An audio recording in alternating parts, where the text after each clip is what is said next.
I had that conversation with Teddy Bridgewater, and he came in, with the injury to Breeze and played very well. And then a year and a half later, he's signing for 29, 30-some million with Carolina.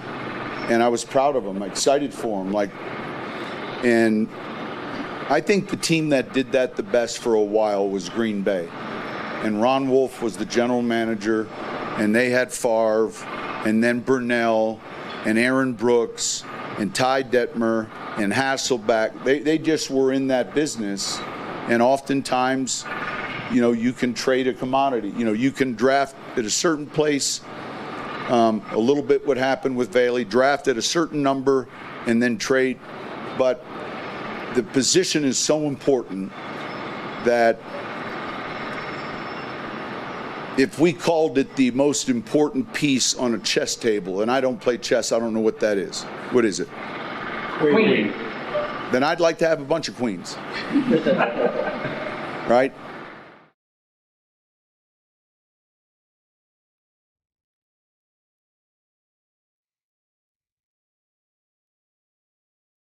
Sean Payton, just like me. I don't know anything about chess. Now, I could have said that the queen is the most important. Once the queen is killed, you're done. He's got to know that at least. I'd like to have a bunch of queens. You know what? I got to tell you, Nelly, I got like 4 or 5 Queen albums on my vinyl. And every single one of them's a banger. Those guys didn't miss. Now, welcome in to our first Football Friday brought to you by Bud Light of the Year. Had a lot going on yesterday. I want to get to the college games in a second. But, guys, Jerry Jones has done the impossible. Jerry Jones has traded a franchise player, and this is one of the situations I will never understand. I will tie in the Benito angle in a moment, but give me a second here. To say that this is insane, I personally think is a little bit too far. I think there's an argument you could make that Jerry Jones is right. I think everything about how Jerry Jones went about it is completely wrong. This comes down to just a couple of different factors. It's Micah Parsons trade, so you get 2 first-round picks and Kenny Clark in return. Do not discount the Kenny Clark part of that. He's a game wrecker from the middle. That's a good football player they got back. If you're just focused on the first-round picks, it looks terrible. And to be honest, it still kind of does. Those first-round picks are probably going to be anywhere from like 23 to 32. It's not premium position. But the arguments that should have been made have all been thrown out the window because of how Jerry went about explaining this. Number one, you can't come out and when this happens, call him Michael over and over again. Stop that. I mean, Nelly, how many times have we made fun of this to the point to where I'm almost calling him Michael Parson because we've played the clips so much? And he did it once, and we were all going, oh, that's funny. That's funny. He Old did that one Bear. time. Yeah, geez. But Nelly, he did that at like his, this is why I traded our best player press conference. He didn't get the name right. I would like to try to figure this out. Did I talk to Michael? Micah. About It's multiple times he did that during that press conference. the other thing that I would like to say is I firmly made a commitment to Michael this spring, Micah, and paid him. I mean, guys, there's this scene in It's Always Sunny in Philadelphia where Frank, played by Danny DeVito, gets a little bit confused and both of his kids look at him and go, uh-oh, are we putting him in a home now? It's time to put him in a home. You have to be that. Is it Steven? Is that his son's name? Yeah, That's at Stephen Jones. The thing next to him. He has to be thinking that, like, Dad, it's time to let go of the reins. Because if nothing else, I can't have you explaining the decisions we make because it's going to make it look worse. Here's what you could have said. And I'm being dead serious about this. Like, would I have traded Micah Parsons? Would I have done the same deal? I don't think I would have. Now, I don't know the financials because I didn't do a deep dive into the salary cap stuff of the Cowboys. I know they're already paying Dak $60 million a year. And to add $47 million, and this is how you have to talk about this, Nelly. I do these things on average annual value because if not, it's just there's too much of the cap gymnastics that goes on. I actually heard Kreckman talk about this the other day. Exact same way I feel. When you discuss moves like this, you have to do it in the context of this is your average per year or else it's going to be a pointless discussion. But Dak is making an average of $60 million a year. Micah making 47 would be another massive commitment. Would I have done the deal? I don't think so. I think Micah Parsons is too talented. Now, I don't know the full details of the cap situation, and I don't know what kind of person Micah is. Maybe he's a headache to deal with, and they got tired of it. I have no idea. But the bottom line is this. You could justify this by saying, I can't, this be tough to say out loud, I can't pay an edge rusher top 10 quarterback money, especially if I think he's causing problems. If you told me, like, here's my answer very quickly, guys. If Nick Bonito wants $47 million a year, I go, have fun in free agency. See ya. I'm not doing that. You have to be all-world level player to even consider that type of money. But Micah Parsons is right now. Did I talk to Michael? Micah. He is. So I don't think I would have done it. I think I would have kept him. But there is a very good argument you could make that I'm not paying an edge rusher top 10 quarterback money. Because it's already hard enough. Think about this, Nelly. It's hard enough for teams who pay the quarterback the big contract to stay competitive. How many examples can you think of teams that had the quarterback on the rookie deal who then went to the mega deal and they weren't the same because they couldn't get the other stuff surrounding them? In Seattle with Russell Wilson, rookie contract, Legion of Boom defense, really good defensive front, had Marshawn Lynch, could afford some wide receivers, and the second that you sign him to a big contract, well, no more Cam Chancellor, no more Richard Sherman, bye-bye Golden Tate. Like, all these different guys leave, and the team's not as good. And you get more reliant on a singular player. To say you're going to do that with an edge rusher is a totally valid argument to make. But they bungled this so much because here's the perception. Perception is, we wanted to get a deal done, and then I got pissy with him. And then we were forced to trade him. And now it looks like Kenny Clark is Anthony Davis, and you got nothing in return. I mean, now let me give you a comp for a second. Do you guys remember Jamal Adams? Jamal Adams was an okay safety. He got traded for 2 first-round picks. That's the issue. Like, if I were to trade Micah Parsons, almost said Michael again. Thank you, Jerry Jones. If I were to trade Micah, I'm getting more than that.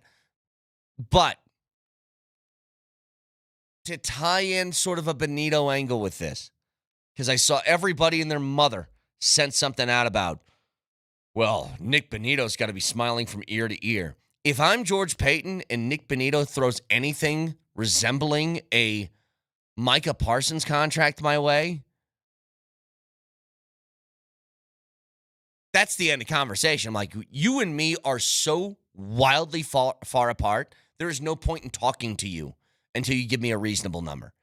You are not basing Nick Bonito's contract off of $47 million per year.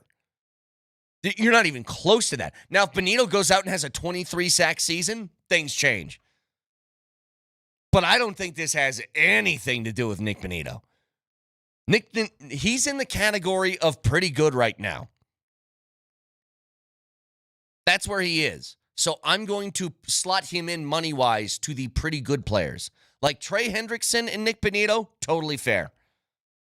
If he wants to use that as some sort of like comparison. If he wants to use TJ Watt, Myles Garrett, and Micah Parsons, we're a ways apart, fellas. A ways. By the way, I found this audio clip. I don't know who found this, but this is actually a snippet of the negotiations between Micah Parsons and Jerry Jones. I'm tired of this, Grandpa. That's too damn bad! That's Seriously. all I think. Anytime That's Jerry. Jones, that's all I think of whenever he speaks. But you know what hadn't even occurred to me until the Twitter sphere actually produced something good. Sometimes good things do come out of Twitter. Sometimes maybe good, sometimes, yeah. Maybe not so good. But a couple people pointed out that if you were going to trade him, and if Jerry Jones knew this was probably going to happen, waiting until this late in the football calendar is insane, because now a lot of teams have already used whatever draft picks they had, and they've already filled up their salary cap. Yep. So now your options are chopped not even in half, even more. You have a quarter of the options. If he had traded this around the draft maybe and leveraged him for actual picks like in this year's draft, or done this in the thick of the summer in June or July when everybody still hasn't put together their rosters yet, you could have gotten even more. I mean, he pretty much did this in the exact opposite. He went George Costanza. He did the opposite of everything you probably should have done. All right. The easy thing to do this morning, and I've done a bit of it already, is to just poop all over Jerry Jones and say he's an idiot and what a moron and blah, blah, blah. I need to try, again, it's a healthy exercise. In decisions in life, you should do this. If I had to argue the opposite side, what would it be? Here's what I tell you, Nelly. I don't know what that's like behind closed doors. Here's what we know about Micah Parsons. Micah Parsons is a very, very, very, very, very, very, very good football player. But what if he's an incredible headache? I could see that. If he is just very difficult to deal with, and it just built over time, I don't think the idea was to trade Micah Parsons at the draft. I think things deteriorated so quickly that it just became maybe unsolvable. But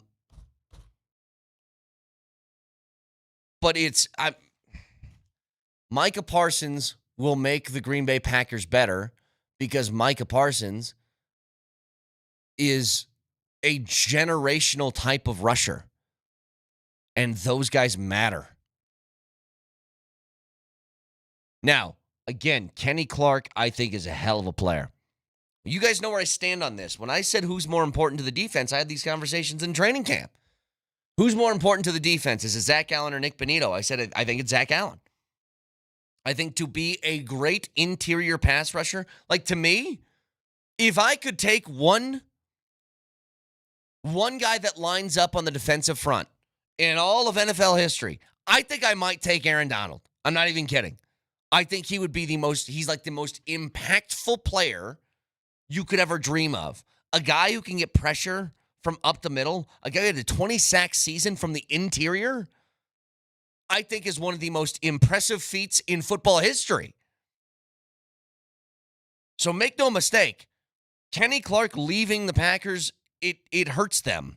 But having now Micah Parsons and Rashawn Gary both on the outside is a terrifying thought.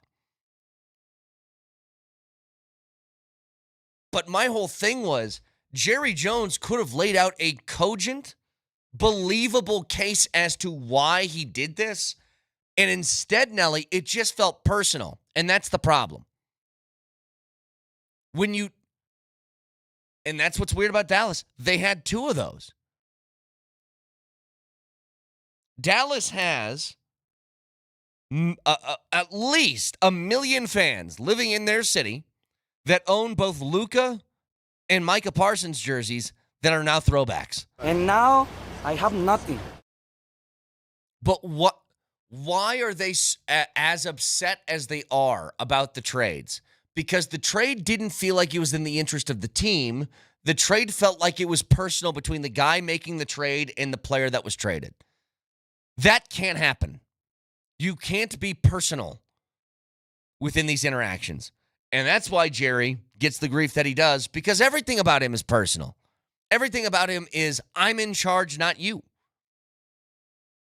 So a lot more we can discuss with this. I do want to get to college football last night because I watched a ton of it. This is a Bud Light Football Friday, so a whole bunch to get to. Stick around.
It's a Bud Light Football Friday. Bud Light, the official beer sponsor of the Denver Broncos. Remember to enjoy responsibly. Again, I have a million things that I want to say. I could do an entire show just about what happened to lead up to this trade. Not going to, but I could, because I think this is fascinating. Because it gives you a real sort of perspective on how different people go about business. Every aspect of this Micah Parsons negotiation, first of all with the contract, was done in the public eye, which is always the wrong way to do it. Negotiations can get messy. But, Nelly, when we were out, was it last Friday? Was that when we were out at the charity golf thing? Yes, that was a week ago today. We were playing all the audio from Jerry Jones. And Jerry Jones is talking to Michael Irvin. And he's saying, I offered him $200 million in guaranteed money. I offered him this and that. We came to an agreement on term and money and blah, blah, blah. Why are you saying this out loud? Like, just juxtapose that for a moment with this. What did George Payton say at his press conference the other day, yesterday, when talking about Nick Bonito's contract? He said we keep those in-house. Why? Because he's smart. Because you don't want something like that to play out in public, because then people get their feelings hurt. And the fact that he called him Nick Bonito instead of Dick Bonito probably helps too. Yeah, Dick Bonita is a really important part of our team. He's the most savvy man I've ever met in terms of business. Football player business-wise I've ever seen in my life. I just...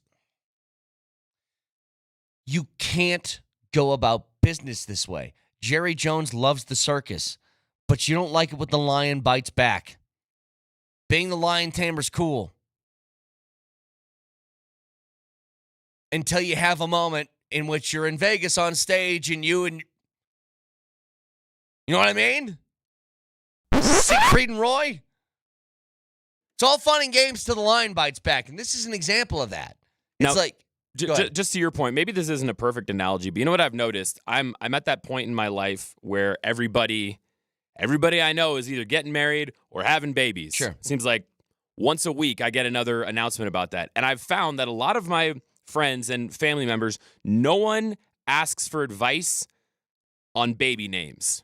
They keep that in-house, and then when you find out what the baby name is? When the baby's born. Yeah. Because if you start saying, oh, we're thinking about naming her, I don't know, Christine, then your best friend's going to go, oh, you remember that jackwagon I dated, Christine? She broke my heart. Oh, you can't name her that. It's like, well, that was our favorite. And so just don't ask.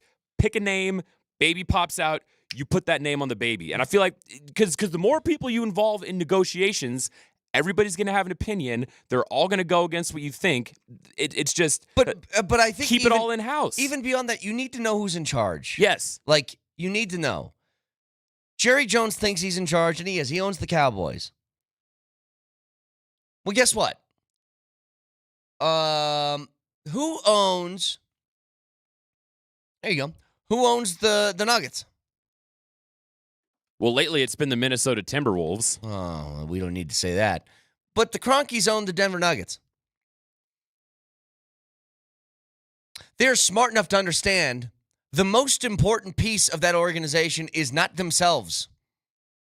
It's 15. Like, if anything happens to where there becomes a dispute between the ownership group, between Josh and Nicola, Josh is smart enough to be like, I don't care how strongly I feel about this. This town burns if I choose myself over that guy. I will do whatever it takes to keep that man happy, because you have to. Now, edge rusher is a different sort of thing. It's not quite quarterback level of sway. But when you talk about the player that Micah Parsons is, he has some of that.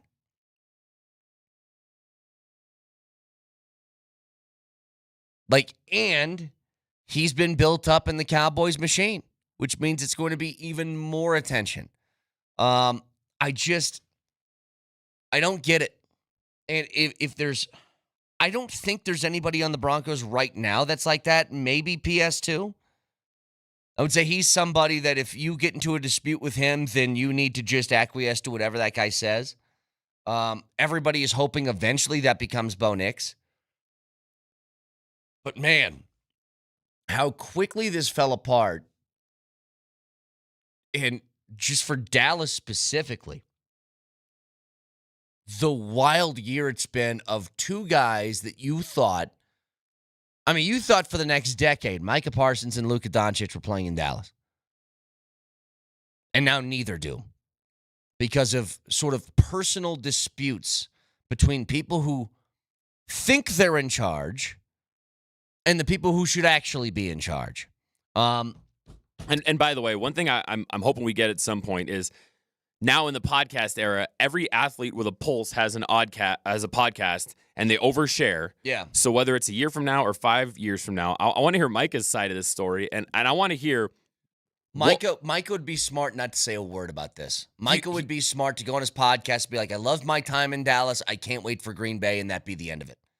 Well, that's what he should do. We'll see if that's what he does do. But what I would love to hear is, did they hit a point where no sum of money was going to keep him in Dallas? Or was he in the Myles Garrett situation where he could go, Cleveland sucks, I went out of Cleveland. Oh, you're going to pay me how much? Hey, I love the Rock and Roll Hall of Fame. I'm a big Cleveland guy now. What was the sum of money that was going to keep him in Dallas? Or was his relationship with Jared just so bad he said, you could give me Ohtani money, I'm taking my talents to Green Bay? Yeah, I don't know. I think they could have found a number. Again, I don't think the reason why this didn't work was that they couldn't agree to a term. The Avs and Mikko Rantanen, that happened because they couldn't agree to a term. It was just that. There wasn't anything personal about Mikko. They didn't hate Mikko. Mikko wasn't causing problems. They just looked at, hey, we're offering you like as much as we're going to offer. And if you're saying no to this now, I don't want you hitting free agency and leaving for nothing. I think this very much became a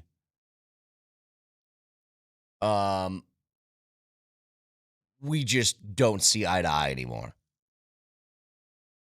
And I think it's more on Jerry's part than Micah. But college football yesterday started off at 3:30 in the afternoon. If you remember when I went through the college football stock up, stock down, there was a team that I put in the stock down category, and I just thought it'd be tough for them to replicate, and that was Boise State. I didn't think it would look like that, though. That first game of the day, they get absolutely wrecked by South Florida. Boise couldn't do anything. It's almost like having a player the caliber of Ashton Genty really matters to your success on offense. Because if you go back and look at the year that Maddox Madsen had last year, he was incredibly efficient, didn't make too many mistakes, and he wasn't pressured all. He took a lot of sacks, don't get me wrong, but he wasn't pressured all that much. He was constantly under duress. Why? Because they could pin their ears back and not worry about Ashton Genty blowing through the middle of the line for an 80-yard run. It matters. And they just get wrecked 34-7 by South Florida yesterday. Day goes on. Wyoming beats Akron. Not in the way I think that they would like, but a 10-0 win against the Zips. So they start off the season 1-0. Minnesota-Buffalo was a decent game. And then, Norfolk State, by the way. The debut of Michael Vick. And it's so weird seeing these former players that are now taking over for other teams. Didn't go well from that first go-around. They lose 27-7 to Towson. But it was just odd when I was turning on ESPN2, I think the game was on, and it's Michael Vick on the sideline being interviewed as a coach. And it's still like an adjustment period that this is going to happen more and more often. Like Dion kind of like, I guess, started this sort of run. You know, we've seen it in basketball a lot where they'll hire former players with no coaching experience and just say go. I mean, Steve Nash did that when he was in Brooklyn. Jason Kidd did it. Whole bunch of different guys. It doesn't really happen in football. Football, there's always been like this unspoken agreement that you need to toil away in the coaching ranks for a decade before you get a head coaching shot. And now that's starting to change because Dion's done it. Ed Reed was going to take the job until there were some promises that were made that weren't kept, and that was short-lived. But now Michael Vick at Norfolk State, I think this is going to happen more often. And then closed that tonight, my wife was watching her beloved Huskers. I got through 3 quarters, Nelly, before I said, that's enough. They still don't look good. Very, very boring game. That came down to the wire, a last-second interception. Nebraska wins over Cincinnati. Tell you what, Cincinnati, I don't know if anybody's going to care about this. Cincinnati's quarterback, though, Brendan Sorsby, is a fun watch on the ground. God, when that guy takes off and runs, he is quick. So a whole bunch of college football going on yesterday. And did you see that your boy Dylan Raiola got to play in front of Patrick Mahomes? And, Taylor Swift was in the building, wasn't she? She was hanging out too? They were all in the building. Yeah, and God, could they not stop showing it. And unlike you, Patrick Mahomes gave up on the second half of that game. He just left. Dude, he left too? He left early. So if you're Dylan Raiola, that's got to be a nice slap in the face. Your idol that you put on a pedestal doesn't even want to watch one full game of you. Yeah, you know what? I'm already bothered and annoyed by this already. And so it's only going to get worse as the season goes on. But that was a ton of cutaways in that game to that suite. Because it wasn't just, so there was Mahomes and his wife, and then there was Travis Kelce and Taylor Swift, and then there was Isaiah Pacheco, and like 15 other Chiefs were there. And I think Jason Kelce was there because they're former Cincinnati guys. It's a lot. And I got to re-prepare myself for seeing that whenever a Chiefs game is on. So that's going to take some adjusting. But anyway, whole slate of college football last night, and I do want to get to the Buffs. Because they play tonight, and it's going to be a tough game against Georgia Tech. Georgia Tech now 4.5-point favorites in this game. It's hard to project what your team's going to look like. That applies to every team in college football. But I think the should conversation should come in here, which is regardless of what I haven't seen yet, what should I be able to expect on a year-in, year-out basis from CU? So I want to get to that in a little bit. Some audio, by the way, from George Payton and Sean Payton yesterday that we'll get to as well. So all of that coming your way, so stick around. But something that happened yesterday that is more rare than a no-hitter, more rare than a perfect game. Only 21 different people in MLB history have done this. Kyle Schwarber knocks around 4 different bombs over the course of a game. He did it in the 7th inning. It's not even like they're up 20-1 in the top of the 9th and he gets one more hack at it. He did it by the 7th. 21 people have hit 4 home runs. I'm trying to think of the ones I remember off the top of my head that I've seen. I know that for some reason this one comes into my mind first. Carlos Delgado of the Blue Jays did it way back in the day. I think Scooter Gennett on the Reds did it. Yeah, that's right. There was like a weird one like that. Let me pull up the list because I want you to see the names. 4 home run games in MLB history. So Schwarber is the latest. He becomes number 21. He homered in 4 of his first 5 at bats. Nick Kurtz did that. That's right, earlier this year. The guy that was taken, I think, with the pick after Charlie Condon, ironically. Dude, wait a minute. Have we had 3 just this season?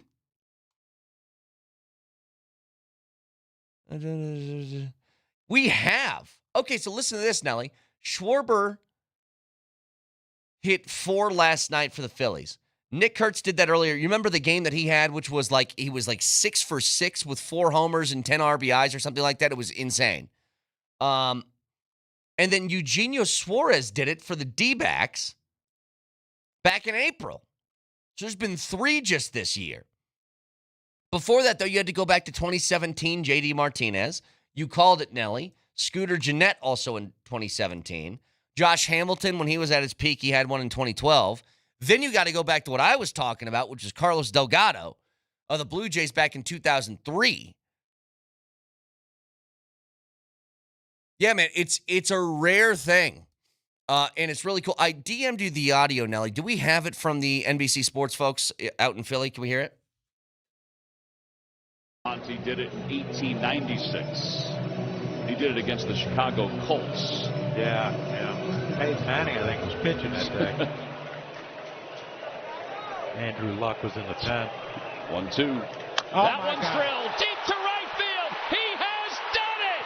4 home runs in a game. A 3-run home run. Man, you got to get a curtain call. Weston, you got to step out. Yeah, 21st player all time in baseball history to have 4 home runs in a game. He's the 4th Philly to do it. Yeah, just a pretty incredible moment last night in Philly. And by the way, he's got 49 homers. Kyle Schwarber is going to be right up there in MVP discussions at the end of this year. So, a lot to talk about this morning, obviously. We'll get to more of it next.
It's a Bud Light Football Friday as I cannot wait for a full slate of college football this weekend, and then we make our way, our foray into NFL Week 1 next weekend. But for tonight, the Buffs. They play against Georgia Tech. They're an underdog. I think that's right. I plan on winning. That's fair for now. It's fair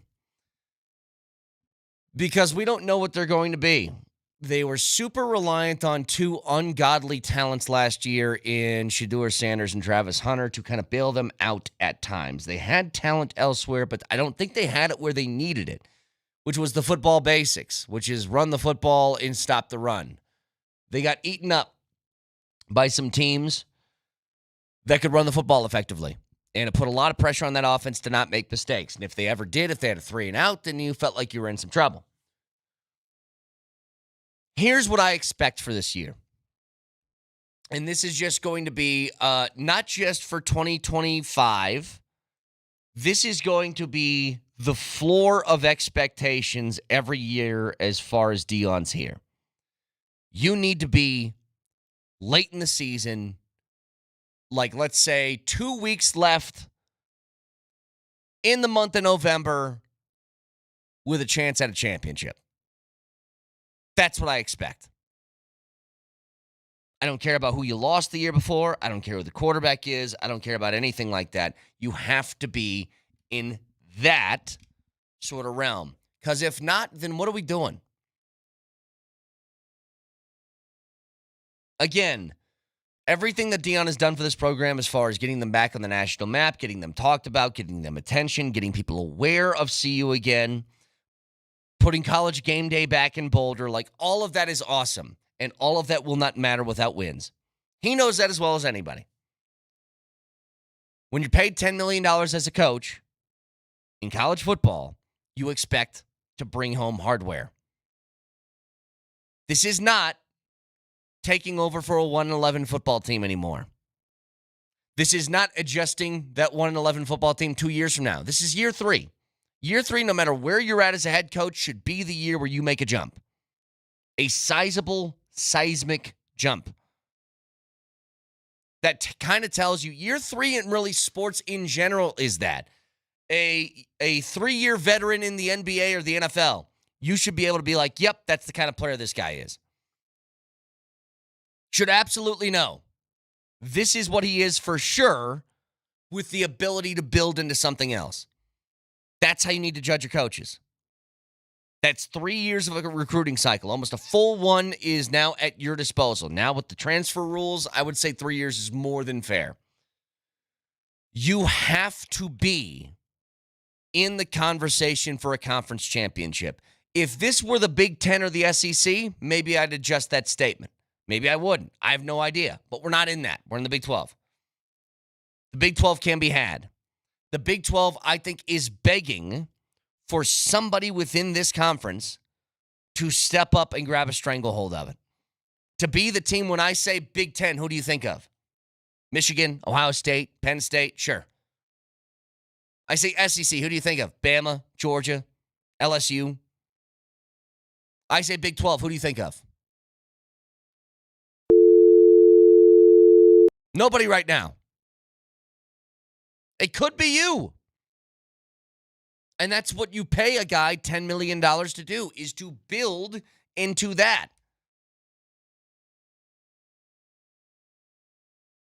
You know, and I kind of like the idea. I'll be the big shark in a small pond as opposed to swimming around with blue whales in the Atlantic or Pacific or wherever they're at. I have no idea. I'm not a marine mammal guy. Don't know much about them. Point is, big fish in a small pond. I'd love to be that. Because you know what that breeds you? Opportunity. And I think this is a huge test.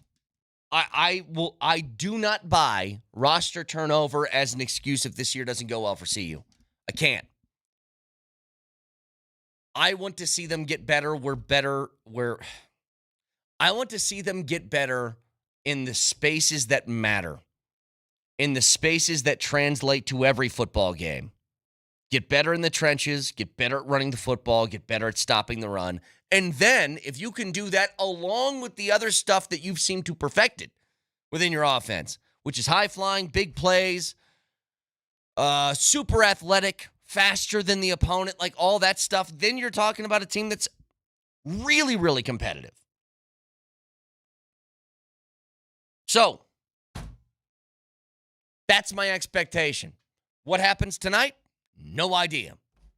And to be honest, out of all the games on CU's schedule, they lose to Georgia Tech, my reaction is don't care. I want to see them start the season 1-0. This game ultimately means nothing. The Big 12 probably isn't getting at-large bids anyway. It matters about winning your conference. So the games that do matter. Houston matters. So does BYU and TCU and Iowa State and Utah and Arizona and West Virginia and Arizona State and Kansas State. Those games really matter. This one, no. Delaware matters just because you can't get embarrassed. So smoke those guys next week. And then Wyoming, same thing. Go out and beat them. So, we'll get to Brady and his bets in a couple of minutes, as this is the beginning of football season. And Well, then here's some on-air producing. I asked because Mark Moser just texted me. He doesn't have his pass. I'm going to go let him in the building. Oh, go ahead. So I want to know if I have a We got time. second. Go ahead. Go get Moser, who is completely irresponsible. By all means, go ahead. The point is there has to be a base level of expectation. And to me, it's competing for a championship. Because if you're not, then what's the point of this whole experiment? That you had a fun couple of years talking about yourself? There has to be results that back this up.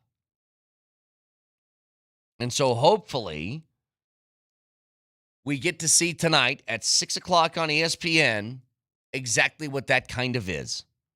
We get to see why is he... Moser's an expert at distracting me while I'm trying to do something. Not only did he steal my producer for a couple minutes, he was gyrating in the window. Anyway, it's long awaited. What has it been? Probably like 7 or 8 months. Well, guess what? We're back. Nelly, sing.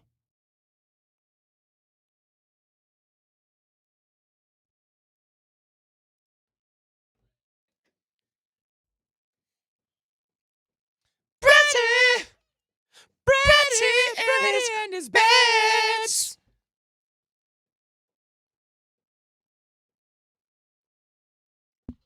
Brady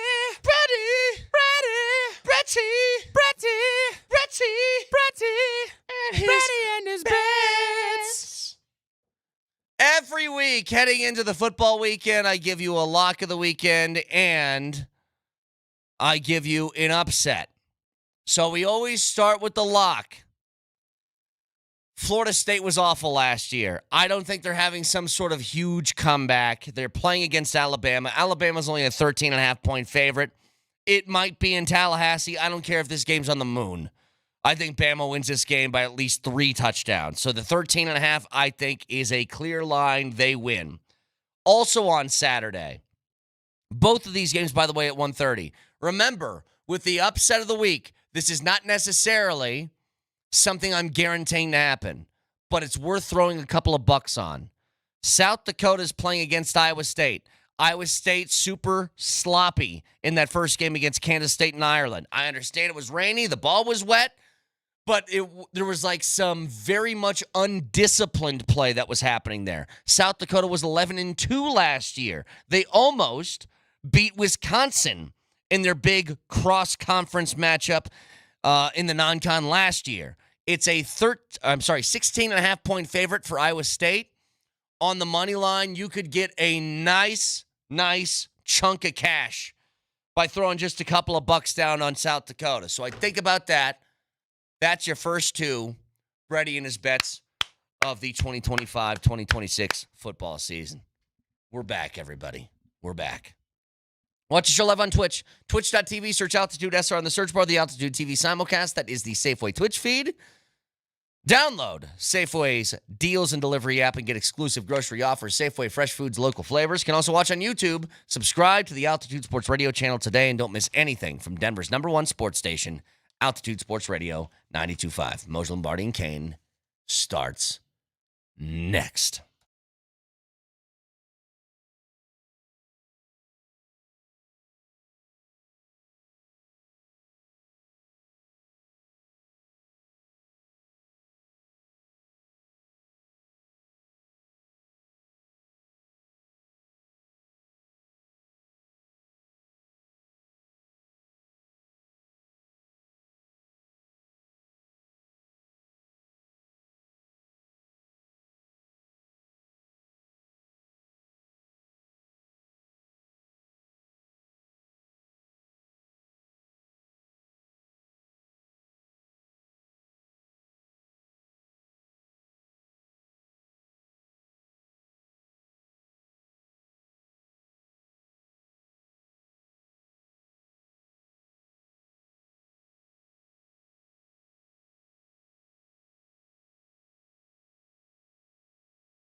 The other thing that I would like to say is I firmly made a commitment to Michael this spring, Micah, and paid him, and to pay him. I would like to try to figure this out. Did I talk to Michael Micah. about Michael Parsons, hey, look, you can report all you want. There's no way they're allowing Michael Parsons to go anywhere. All right, listen. I know that we, as this big, happy, dysfunctional family, do a radio show in Denver, Colorado, and that the Cowboys are not something we discuss very often on this show. I would like to discuss this a lot today. I am so blown away, not just at, it's not at the trade even. I think you could justify the trade. People are saying that this is like the Luka thing. I don't think so. I think you could make a justification. The way that Jerry Jones did it makes it almost impossible. And when you have a franchise player and you keep saying his name wrong, what are people supposed to think? What did I talk to Michael? Micah. Vic, if George Payton's in contract negotiations with Nick Bonito right now, and he keeps saying, every time I talk to Dick Bonito, you'd be like, what's happening there? Mm-hmm. Get the guy's name right. You're not going to get me to side with the Cowboys or Jerry Jones on this, because I agree with you. This whole process has been ridiculous, unnecessary. However, to compare this with the Luka deal is ridiculous. Yes. Luka Doncic is a Hall of Fame player who affects the game because he's one of five. A franchise player in basketball is much more important than a franchise pass rusher in football. You can choose to believe not, but I'm telling you, you're wrong. I get it. Micah Parsons is high profile. I get it. He's a game wrecker. I get it. He's now the highest paid defensive player of all time. I get it. But my God, let's not act like this is a quarterback. It's not the same thing. We're making such a big deal out of losing a pass rusher. A pass rusher. The Dallas Cowboys could have missed the playoffs with or without Micah Parsons. He's a pass rusher, not a passer. Calm down. Now, he probably the second most important position on the field. It helps a lot. It kind of like allows your defense to be good enough for you to win games. It's a big deal. It's not quarterback. You're right. But Moj, I'll lay out my case for what I think Jerry should have said yesterday, but your thoughts first. Boy, the Cowboys dumb. I was talking about this with a guy who actually came from California and bought a car for me yesterday. That's right. I sold my 51. I want to talk about it. Wow, you're selling off all your cars. Are you okay? I'm okay. I mean, I know we've asked you to put a lot of money in there in the charity jar, but if you have to start selling cars to fund that. It's a cool car, by the way. I saw that just recently. Yeah, you pulled up to the brewery in that thing. Yeah, I sold it to a guy from L.A. who really liked it. So you did sell it? Yeah. Yeah, it was a garage queen, and it shouldn't be. It should be out and about for the world to see. Anyway, I the love point how is, you make yourself feel better by saying that. It friggin' hurts, and I almost said the other F word, so just leave it alone, all right? But I was talking to this guy about the trade. And I said, the Dallas Cowboys, and I'm explaining to this guy, because he's not a big football fan, okay? Believe it or not. I said, they're probably the dumbest franchise in the NFL, but they're also the most valuable franchise in the world. I go, I don't know how to explain to you how those positions offset each other, yet here we are. Because if we're to believe the Dallas Cowboys have not talked contract with Micah Parsons for months and months and months and months. Months, right? No, they have. No. They haven't presented. They haven't. They haven't talked for months. They could have gotten this deal done so long ago and gotten so much more for it. Sure. I don't know what the game plan was, that he was eventually just going to cave. Well, then you just stick to your guns if that's the case. I don't get. I guess I just don't understand how this franchise operates. Well, this is how they operate. And by the way, I'm not saying I wouldn't have traded Parsons for a lot of stuff that could really help my franchise, like when they traded Herschel Walker for the foundation that became a 3-time Super Bowl champion.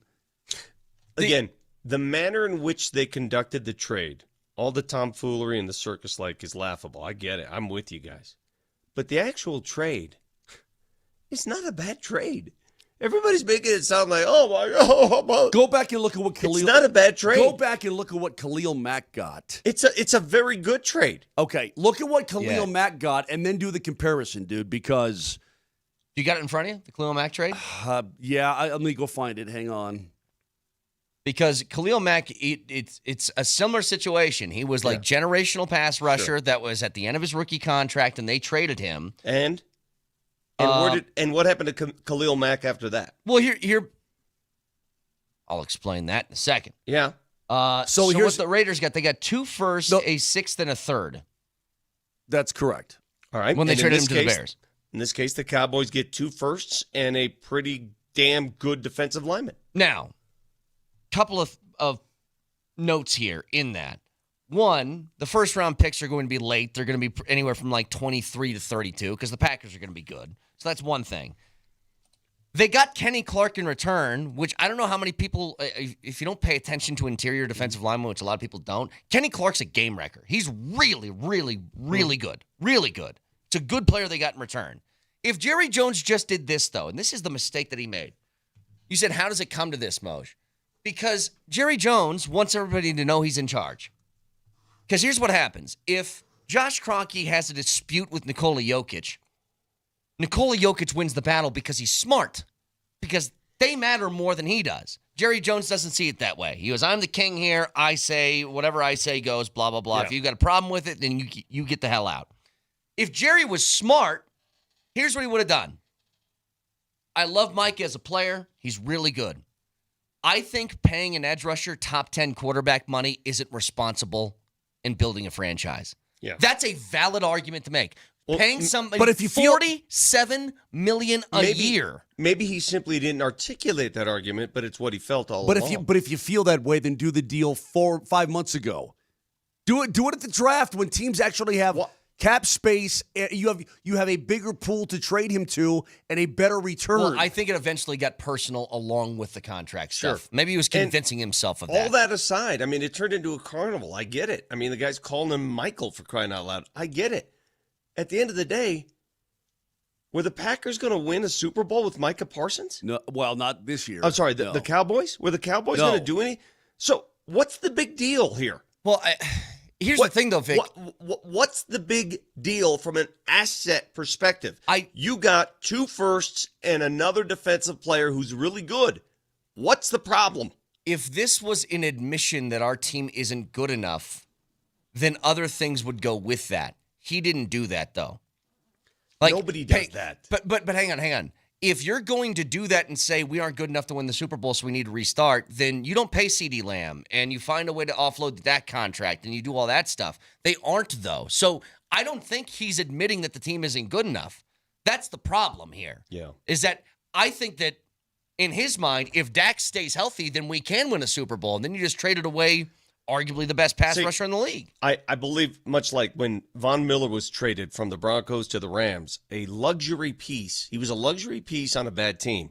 He goes to a really good team and they win a Super Bowl. Yes. Micah Parsons is a luxury piece that is now going to a pretty damn good team who has a chance to make some noise in the NFC. Have you seen the memes with Tupac about the rest of the division when the trade went down? Mm-mm. It's a scene from what's that movie with what's her face, Janet Jackson. Anyway, it's really funny. Like what in the? It's a well, yeah, pretty much. Again, here's the rarity. I don't know what sentence you just gave us. I don't know. There wasn't really a sentence. You gave us a sentence and there's nothing. Anyway, when the memes come out and like the rest of the NFC North and it's Tupac, it's. I still have no idea what the it doesn't matter because you don't understand Tupac. But at its base, I think it's totally a fair argument to say I wouldn't pay anybody who's not a quarterback top 10 quarterback money. Because when you look around the league. That's completely fair to say, by the way. That's a reasonable take. Yes, it's totally reasonable. But you can't come out and say that now after you've been hemming and hawing and saying we want this guy for months. Right. But when you look at the stupid. guys who are on rookie contracts, think about the Seahawks when Russell Wilson was on his rookie deal. And then he got paid. And then there's no more Cam Chancellor, and there's no more Richard Sherman, and there's no more Golden Tate, and there's no more. Like, you're doing that now twice. Yeah. With not just Dak, but now with Mike. It's totally fair to be like, we can't do it. Vic, now this is 4 years and what, 188? I don't know what the term of the contract was from Jera. Well, he said he offered $200 million guaranteed. So a guy that you don't think should be earning quarterback money, you offered $12 million more to guaranteed. So something is not making sense here. I don't think it was guaranteed. That's the difference. Well, that's what he said. He said it was. Okay, this might be a big-time CYA then, Yeah. which is what it appears to Clearly. be CYA, but Yeah. the I don't care. timing is just stupid. It's the timing that's so dumb. You I can't don't make care a what, decision. You should have done it a long time ago. The only thing I want to whittle this down to massive trades that we should be pulling our hair out of. The Luka trade was unimaginable, inexplicable. It still is. It still is. Months later, that's a trade that comes around once a generation. One of the dumbest trades I've ever seen. The Micah Parsons trade. I don't think it's a big deal at all. And now I have nothing. Nothing. Can I give you why I think it's put in the same category to a lot of people? Because I'm with you. The compensation for the Micah trade was way better than what the Luka trade got the Dallas Mavericks. But here's where I think people think it's similar. The thrust for why the trades happened with a very, very talented player in his mid-20s that you thought, how many Dallas fans, how many millions do you think owned both a Micah Parsons and Luka Doncic jersey, thinking for the next 10 years I can wear this? Thousands and thousands. They're both 26 years old, by the way. So that's the point, like the next decade. Why did the trade happen? And I think here's where similarities lie. It felt personal for the people making the trade. Nico Harrison with Luka felt like more personal than basketball, doesn't it? Because you don't do that trade with that return unless, like, I don't think Nico Harrison was agonizing over making the trade, or else he wouldn't have done that, right? He looked at Luka and he said, you know what? I don't like his work ethic, and I think he's fat and out of shape and doesn't play defense. Bye. Jerry Jones, I think, was personal at the end of that. He's like, oh, you think you're in charge here? Watch this. I think it's just the personal nature of, you didn't make this for a team or organizational decision first. You did this to make yourself feel better. Newsflash, Jerry Jones likes himself some Jerry Jones. We've known this. We've seen this. There's an actual Netflix series about this. It goes all the way back to Jimmy Johnson. This guy had the gall to fire Tom Landry, hire Jimmy, and then fire Jimmy. He did in Jimmy after 2 straight Super Bowl wins. Think about that for a second. He fired his head coach after 2 straight Super Bowl championships. He's Jera. He does this. He's done this. This should surprise no one. Luka was a surprise. This is not. Because this is a Bud Light Football Friday. Bud Light, the official beer sponsor of the Denver Broncos. Remember to enjoy responsibly. We're going to be talking about a lot of football today. College football, I watched a ton of it yesterday, starting at 3:30 in the afternoon with the Boise State game. So did I. So we'll get to that in a little bit. But I have a juxtaposition. There's a lot of things that people made an immediate tie to. When this trade went down between Micah Parsons, then he gets the big deal, $47 million a year, and people said, oh, man, Nick Benito's got to be licking his chops. I don't think this affects Benito at all. We'll get to it next.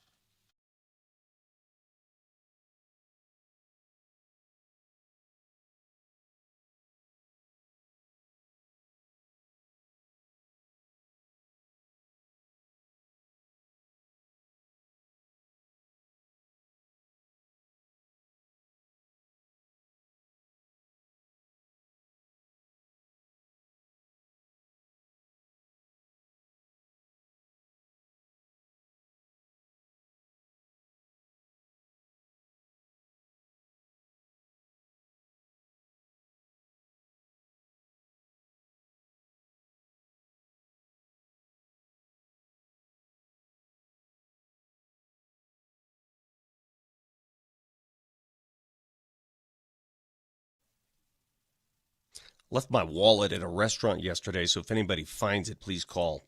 Call me or Dan Caplis Law. Dan Caplis Law is the official law firm partner of the Denver Nuggets and the Colorado Avalanche. Why? Because Dan Caplis Law wins. Dan Caplis Law wins in every single way, record-setting ways.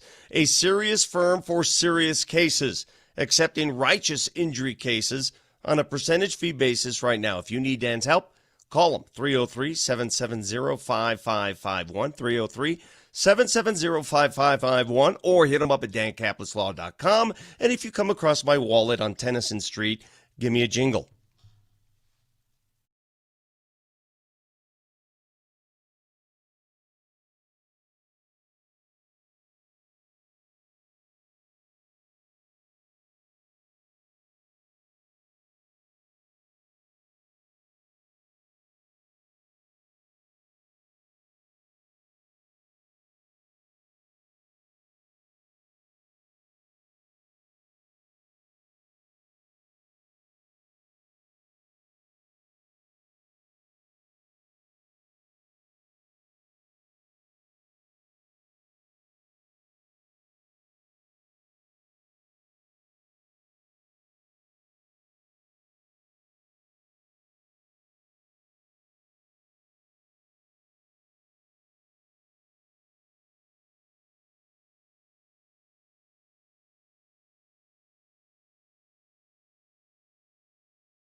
Yeah, I mean, Cortland's, since I arrived, he's been a huge piece of this team, this organization. He's been through the ups, the downs, the injuries, and the lack of continuity, and the coaches, and he stayed the course, and he's been a leader despite all this. So it was really important, especially the way he played last year, to keep Cortland. We have a young room. I think it's Court, and then the rest are 24, 25 and below. And so he sets the tone, really, for that room. He sets the tone for this offense. And so it was really important to keep him. And, as far as any other stuff, we're just going to we've done a good job of keeping these things quiet and respectful. We're just going to keep it that way. It's a Bud Light Football Friday. That was George Payton yesterday. Oh, yeah. That's how you handle this stuff. You don't make these negotiations public and force people to take sides and ask who's being selfish and who's not. What you do is you say, the negotiations are none of your business, actually, and I'll let you know when something's done. Because that's what good organizations do. And to the Benito point, I'm sure. At the same time, I'm not going to defend Jerry Jones. But Micah Parsons was a hold-in. Laying on tables and eating nachos during a game. I mean, Nick Benito's playing football and he's under contract. Sure. And by the way, Micah Parsons was under contract. Yes. He had a valid contract where he was supposed to show up and play football. That's all I'm saying. Here's the thing, though. I'm sure you guys saw the same thing that I did. It takes two to tango, takes two to break up. When this trade went down, they announced that immediately with the trade was the extension that comes out to $47 million per year for Micah. I saw a whole bunch of people with the same sort of reaction, which was... Formica? As in the tile? Formica? I have no idea what that means. You've never heard of Formica? No. Never in your life? Yeah. Let me tell you how you've heard of Formica, Brett. Formica is... it's not tile, by the way. It's like that fake laminate. It's that laminate coating that goes on the top of a countertop, a Formica countertop. Okay. I'm sure you've lived in an apartment with a Formica countertop. Great. You just didn't know what it was because you don't pay attention to the world. And what you do is you go along your way. You make your microwavable Stouffer's a lasagna and an IPA From the earth. And you said Formica. That's for the last 2 weeks, so just stop it. And you said Formica. For Michael Parsons. Thank you. Everybody saw the deal, and I saw immediately they went, wow, Benito's got to love this. And my first thought when I saw that was, if I'm George Payton and Nick Benito goes, good, I know what the market is now.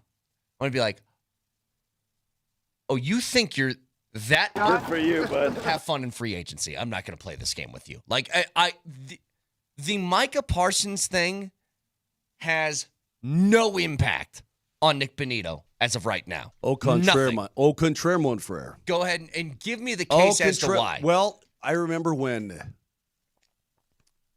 Kirk Cousins and the Minnesota Vikings were doing the little dance. And Don't talk to quarterbacks. Quarterbacks are different. Don't give me quarterback comparisons. I'm not talking about quarterbacks. I'm talking about market setting. That's all I'm saying. Now, you may be correct because with quarterbacks, you do this. Kirk Cousins getting $30 million a year. I'm worth 38. That's quarterbacks. Now, hang on a second. So that's a leapfrog situation. I'm not saying that Benito says, you know what, I have as many sacks as Micah. I deserve 48 per. I'm not saying that. I'm saying, but the market does reset a little bit. Not even a little bit, a lot. And everybody's stacked up behind. While they're not going to get Micah Parsons money, the market has been reset. Yeah, the Green Bay Packers just reset it. Indirectly, it's going to affect all negotiations for that position moving forward. Yes. Because once a new number is set, the agents work off that new number. So to say it's not going to affect Benito is wrong. It will. He can't ask for that kind of money because he's not going to get it, but it's going to affect it. It's going to affect. It'd be foolish of an agent not to use it. That's a chamber in their weapon. That's okay, fine. What I'm saying is this would be the equivalent to me of Christian Brown being like, did you see how much money Shea got? That's great for me. It's like, yeah, I don't think you're quite in the same category. But that's not how football works. Football is about when is your contract up? What have you produced lately? And what do you think you hold? How old are you? All those factors are in play here. He plays the same position, relatively the same age, younger. Yes. And the same production last year. Better. No. That's not true. He had a good year last year, a really good year. Benito did. Parsons has done it 4 times in a row, and that year from Benito was Parsons' Let me worst. tell you, was you're his not going worst to get me year. to dispute that. Yeah, you're not thinking about just free agent I'm talking about contracts. how an agent is going to make the negotiations work. How would Peter Schaefer do it? Peter Schaefer would say, hey, look, the market's just been reset. That's what a good agent does. Of course. What does it do, though, when you talk about the rules of the cap? What the hell was that, Vic? I got to take this. Okay. Talk to you. Here, no, listen. The rules of the game. What about franchise tag stuff now? The average that changes. Yeah, the average. The highest, whatever was it? The highest 5 salaries. The average of, and then you franchise the guy in on that. So if the Broncos wanted to franchise Benito, that just down the road that just became more expensive. Hang on. What? The franchise tag? Yes. Here's what I'm getting at. Nick Benito is not in that realm. Trey Hendrickson wants to get paid too. Trey Hendrickson knows he's not getting $40 million a year like TJ Watt is. Yeah. He's a very good player. He's not getting that because he's not that. Well, he's also 30 years old. He's not his, mid. He's not entering his prime. Moshe. Here's the thing. All I'm saying is this. If I'm George Payton and Nick Bonito's agent comes to me now, he goes, all right, now we can negotiate.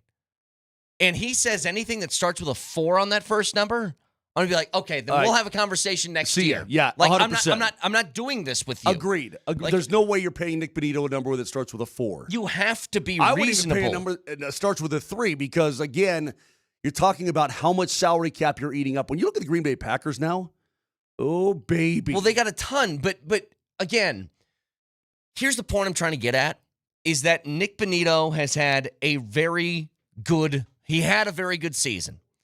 The year before that, it was okay. You don't base a year and, let's say, a half of good football off of what Micah Parsons has done. You're in different stratospheres. We aren't talking about the same Agreed. person. If Nick Bonito wants to go out and have a 22-sack season, then you know what? Come back to me and we'll have a chat. If he wants to be a Pro Bowler every year of his life, then we'll talk. An All-Pro. All-Pro every year of his life, then we'll talk. By the way, did Vic say that's a chamber in your weapon? He did. So, Nelly, you can grab that for later. But I want to stay on this for a second. So do I. I really feel as if I feel like Nick Bonito at this point in his career is overvalued by Broncos fans. I do. I think he's very good and has the capability of being very good. But when you talk about committing long-term to somebody, I need more than a year's worth. That's what I'm saying. I see this as a very similar situation, Moj, to how the Avs felt about Mikko Rantanen. Mikko didn't get traded because they had some personal beef with Mikko. Mikko got traded because, from what I understand anyway, the Avs went to him and said, this is what we can afford to pay you. And Mikko was saying, no, I want more. And they go, well, you know what? Go see if somebody else is going to give you the cash. But I know this, I ain't losing you for nothing. I'm not getting free agency and having you say no to my number and then going elsewhere for free. That's not going to happen. Why? Because Mikko's very good. But you ain't that. Like, we talked about this. McKinnon and McCarr are in the category of, hand me the checkbook, and I'm going to write down the number, and you're going to sign it. Correct. Mikko said, hand me the checkbook, and they go, No. You ain't in that category. Correct. That is correct. You're good. I'm willing to pay you, but you ain't that. And he thought he was 14 worthy. Yeah. And you had 2 other teams. So you had 3 teams total that said, you ain't 14 worthy. We'll give you 12. And finally, because he had no other options, because he was down in Dallas, I'll take the 12. Yeah. Yeah. Fine. Okay. Well, I mean, whatever it takes, okay? Because he could have gotten that. That's water under the bridge. I don't want to talk about it. But I'm saying for comparison's sake. I completely agree. And at this point, Broncos fans, don't be angry because I love Nick Bonito as much as you do. If the deal were done today, Nick Bonito would not get a contract that started with a 3. Oh, I think he could. No. He could get like a low 3. I wouldn't. Okay, I he think could. He might be able to, but I wouldn't. You give him. How about this, Moj? There's 2 guys that I think would be really good comps for where he's at right now in his career. Sweat. I think if you say, hey, you're younger than this guy, and so if you want to go, maybe not totally, but you want to come back and give me a Hendrickson-like number, we can talk. George Karlaftis, the edge rusher out of Kansas City, he just signed a new deal. So his is he's only getting 22 per. It's $22 million per. Yes. Now, I would also say that I think that Bonito has way more upside than Karlaftis does. Karlaftis is a very good player. He's had an 8-sack season last year. He had 10.5 the year before. Bonito seems more explosive in that sense. But I'm like, somewhere in between those two sounds about right. But to say that they're using anything based off of Micah Parsons' number, I think is a little wild. Now, again, here's what I'd tell Bonito. You go out and have a 20-sack season, we can start to talk in a much different tone. I don't disagree with you.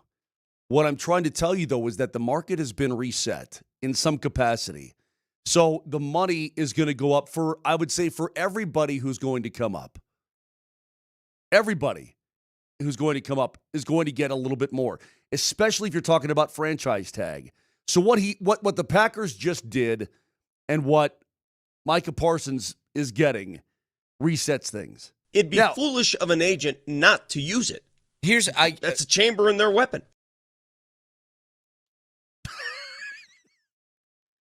An arrow in the quiver, perhaps? No, it's a quiver in their arrow, is what you would say. That's the inaccurate one. Vic just said, I understand. Chamber in your weapon. Yes. But to me, what it comes down to is Nick Bonito, very good. Nick Bonito, I think, has the ability to be one of the players that we're discussing right now. But it's not there yet. And if he wants a contract extension, I'll be like, dude, I can give you the security of a long-term deal. I can give you a ton of guaranteed money. It's just not going to be in that stratosphere.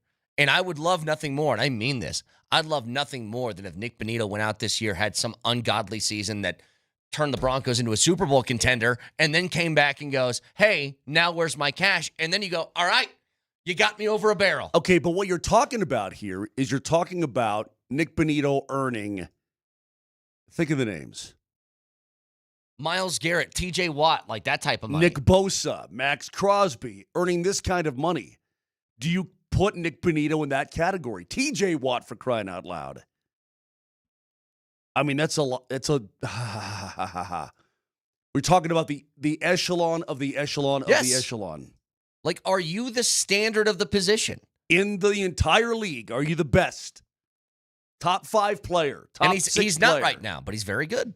He's very good. Again, the way that the Broncos go about business, too, is what separates this. We all know that Jerry loves the circus, but you don't like...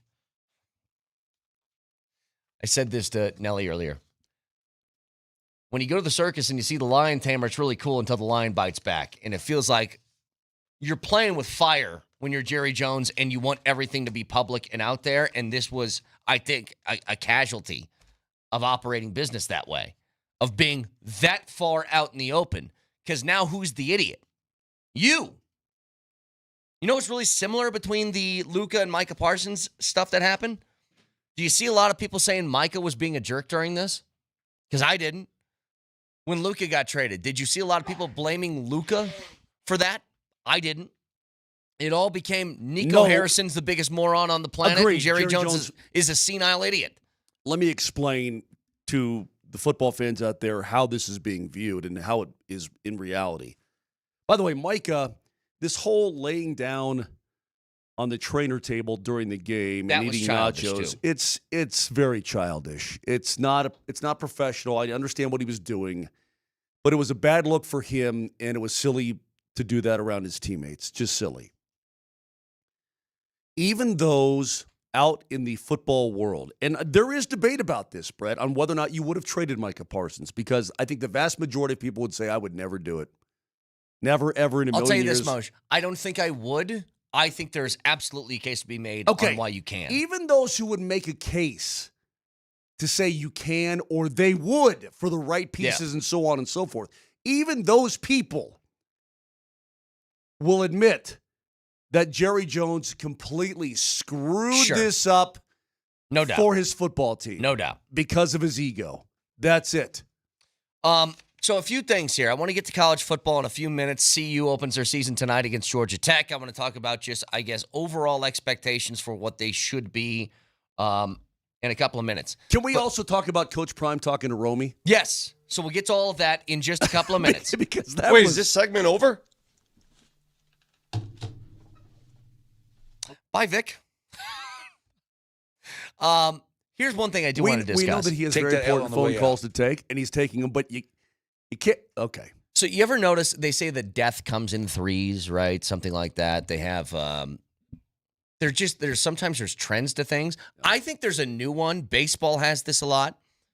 You don't get a perfect game for like a decade, and then you get 3 in a season somehow. Like it just happens that way.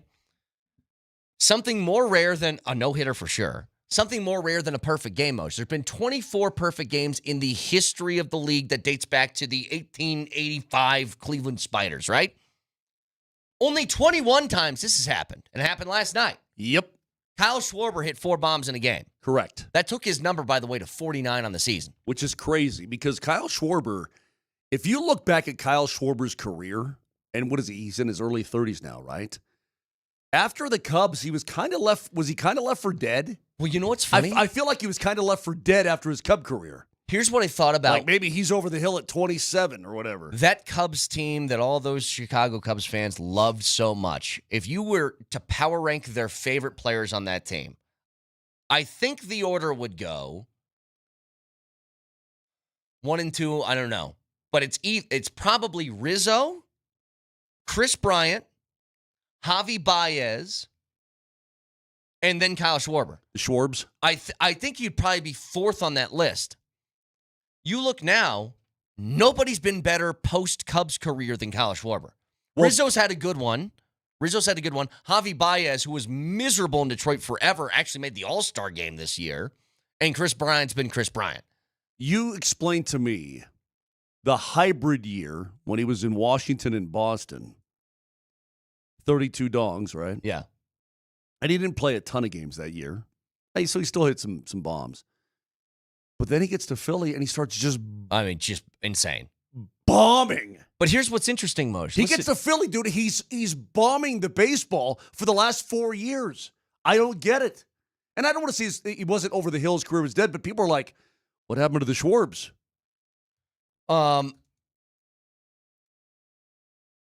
Here's the list, by the way, of 4 home run games in MLB history. And this is why baseball's just funny.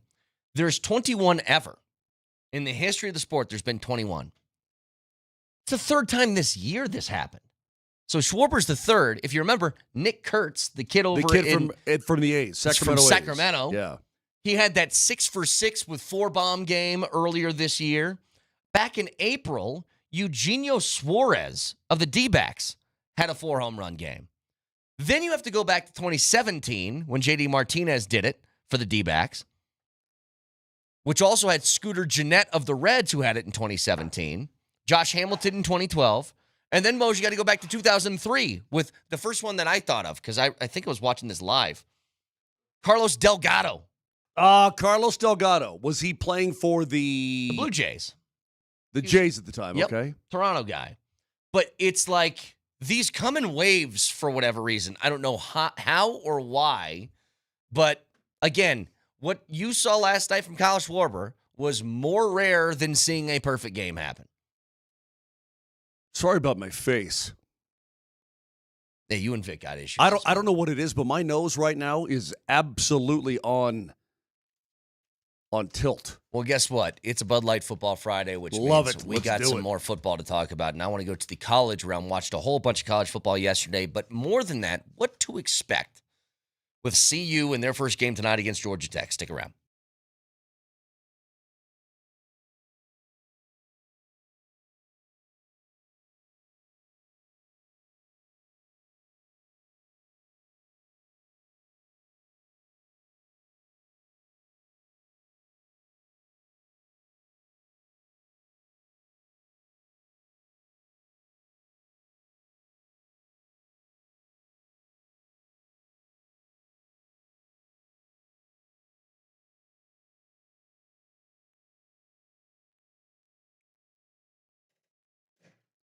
Let me talk to you dudes on the south side. I mean, way, way south side, like Parker, Castle Rock side. I'm talking about if you need to go to the Rocky Mountain Men's Clinic for whatever reason. For me, it was low testosterone. Again, I had that physical. Doc says, you're getting a little bit low. You're getting older. Says, what do I do? He says, you're getting older. I said, I'm going to do something about it. Because I wanted to get back to feeling like I felt when I was younger. Brain fog gone away. Bad sleep patterns gone away, all that sort of thing. Testosterone affects a lot of your life. And if you're in the South area, check this out. They've got 5 locations, of course, from Fort Collins all the way down to Colorado Springs. But dig this, the Castle Rock location, right now, all revamped, all brand new, and waiting for you. So do yourself a favor. Go to the website, RockyMountainMen'sClinic.com, and take a look at what they do. They can take care of your entire dude engine. It's 2025. Dudes can take care of themselves. Dudes can get themselves fixed. Dudes can get themselves feeling like they used to, or give them a call at 720-440-7900. But for those of you on the south side, even the souther side, that Castle Rock location, all revamped, all brand new, and all beautiful and ready for you. They are experts, and they will take care of you. Again, the number is 720-440-7900, or go to RockyMountainMen'sClinic.com.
What a terrible show, guys. Just on and off, leave, don't show up.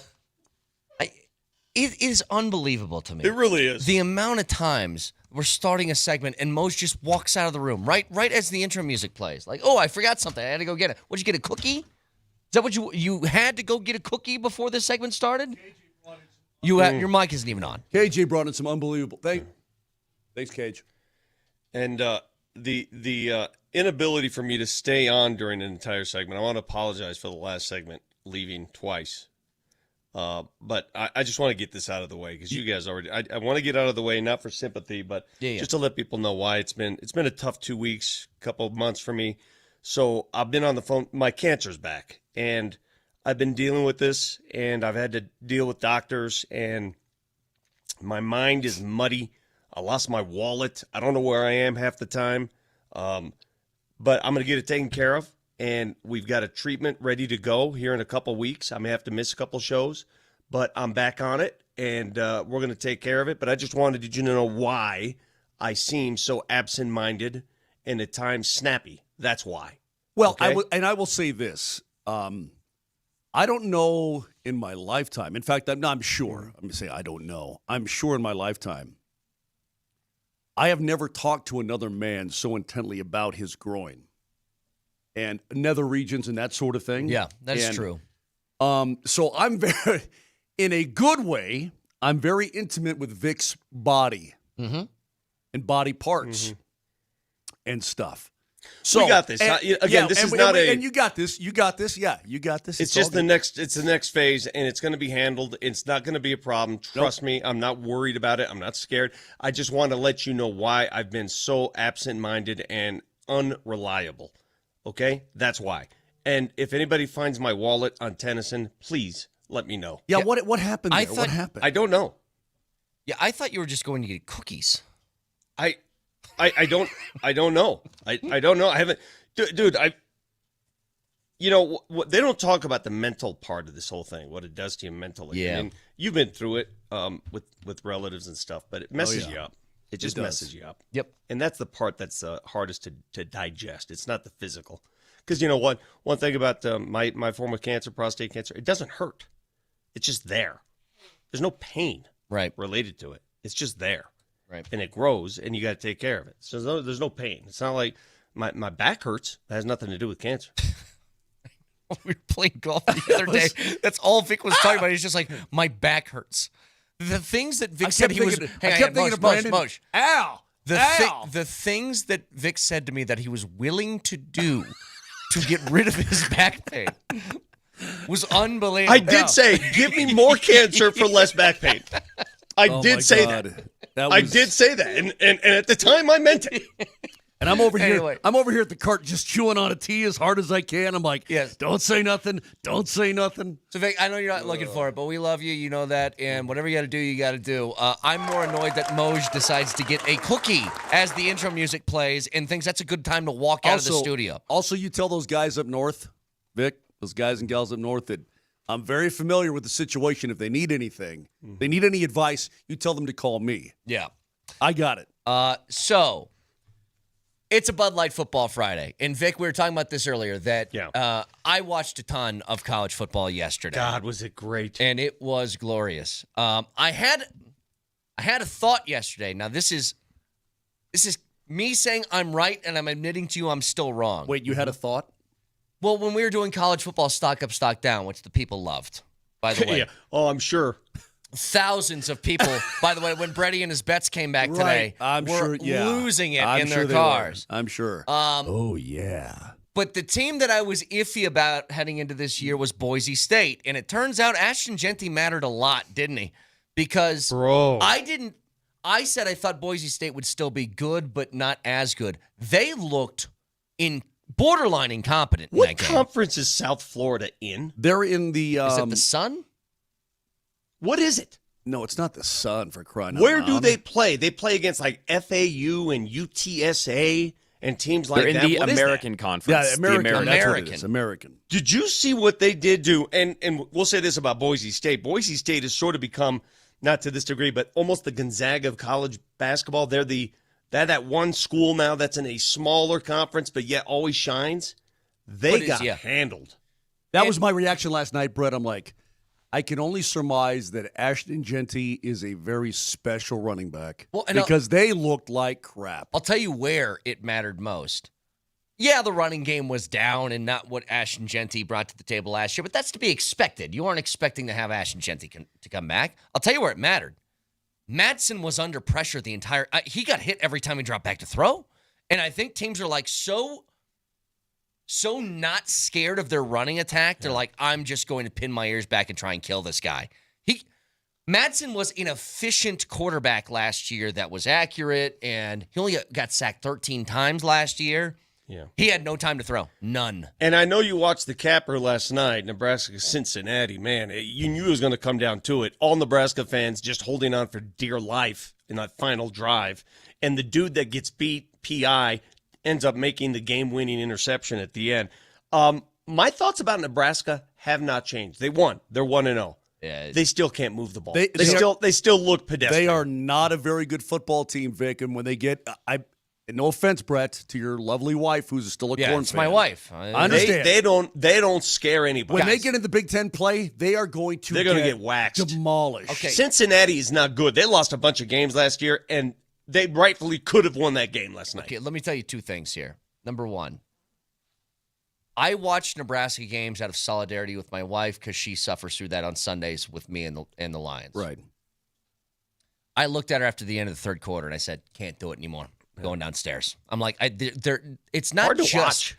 They're boring. Yeah. It's just boring. Yeah, your boy Mahomes wannabe, and they did that breakdown of everything he wears, just like Mahomes. Hey, I got news for you. He ain't Mahomes, man. He just checks down everything. Yeah, he ain't Mahomes. Everything. All right. You realize he threw 42 passes last night. He attempted 42 passes. What do you have, like 200 yards? Like it could 240. Yeah, it was like 5 yards a throw or something? It was well, so boring. The Cincy QB only had like 60 yards. Yeah, but here's the thing, though, Vic. That guy was fun to watch when he took off and ran. Yeah. At least he did something like sort of fun. Sorsby. I'll tell you what else. So, yeah, he was fun to watch on the ground. He couldn't throw. But I have to prepare myself. I didn't think it was going to happen this early. For the 8,000 cutaways to Travis Kelce and Taylor Swift. Oh, my God. Like, I forgot this is going to be a relearning process, that's going to be part of my football diet, because they went insane with the cutaways last night. More than any NFL game. You know, they ripped the NFL for making her a part of the story. What ESPN did last night, they lapped the field on cutaways. It was every series. Goodness. I also thought to myself, what? Wow. Not only did they, but they also got Mahomes and his wife to fly to Cincinnati for the. I'm like, it's in Arrowhead. Yeah, Arrowhead. They just get in their car and drive away. Can I say something about that real quick? I don't know who the genius is at Cincinnati that decided to give up a home game to play in Kansas City, Missouri at Arrowhead Stadium. You should be fired. Was there 100 Cincinnati fans at that game? It was so loud for Nebraska. Good They knew that, though. They knew that. But why there was some there? there was a financial incentive for them to do that. There was. And Cincinnati needs all the money they can get. Yeah. Trust me. That stadium, well, I forget whatever the name of the stadium. It's a cool little stadium. It's cute. I mean, it's cute. Cincy's? Yeah. Yeah. It's a cool little stadium. I thought Arrowhead. I was like, but if you can get a big payday at Arrowhead, then do it. The only thing they did to mitigate it, you probably saw this. They went to their red roadies to try and mitigate people on TV seeing all the crowd. I know. I'm just saying that's what they tried to do. My buddy and I are watching the game at this place. A bunch of Nebraska fans were in there. And, you know, when you watch with passionate fans that are loyal to the program and know the program, and the reaction when they're leading the game is, what the hell are you? I mean, they're yelling at Matt Rule. They're just, you could tell the angst is already there, and it's week one. This is week one. Oh, you're talking about Husker fans? Yeah. Well, dude, I'll tell you exactly what happened. Because at the end of the game, I went back up to watch the last couple of minutes with my wife, and Cincinnati's driving down the field. Everybody in that stadium thought they were losing that game because that's how they've lost every game for like 5 straight years. Yeah. They showed a guy on TV that had a shirt, they almost always almost win, was what his shirt said. Because that's always what happens. Like at the end of a game, they give something up and look, for them to win that game, I guess good, but that's not a good team. So since he moves into field, I got to ask you guys this question, if it's a coach or a quarterback decision. So since they're moving the ball, you knew they were going to get into field goal range because Nebraska couldn't stop them at that point. They get into field goal range. Everything's hunky-dory. There's still plenty of time. Yep. Very next play, you figure, okay, let's just take a little more bite out of the apple. Let's get closer. No, they go for it all. It's one thing going for it all if it's one-on-one and you've got a pretty – What do you think? I don't know, Vic. I didn't What mind the the hell shot. was that? Yeah, I didn't mind the shot to the end zone. I think to try and go for the win Yeah, is but- cool. but- Not but- in double that- coverage. That's exactly what I'm right. saying. Yeah. If you're going to take a shot, make sure only your guy can catch it or nobody catches it. Right. And the receiver's got to be told in that situation, guys, Bat it down. Do anything. tackle the somebody. guy. Tackle him. Yeah. Whatever it takes, because that's ball game. Just the indecision by so many people in those moments, it just stuns me to this day. It stuns me. It's like, this is do or die for you guys. What are you doing? It's a 10-play drive. Dude, they're driving the football to tie it. They've got a tie essentially locked up. It just killed me. Also, let me say this about Matt Rule's face. His gyrations on the sideline and his face, I can do without. Okay. He looks like a 9-month baby that grew a beard with gray hair. If you don't change your face, I'm going to change it for you. Yeah, and he's got some of that Belichick thing going on. Don't like it. When we come back, CU opens up their season against Georgia Tech. What is fair to expect out of CU? We'll get to it next.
Is there anything about Folsom, about this stadium that surprised you, that you didn't expect?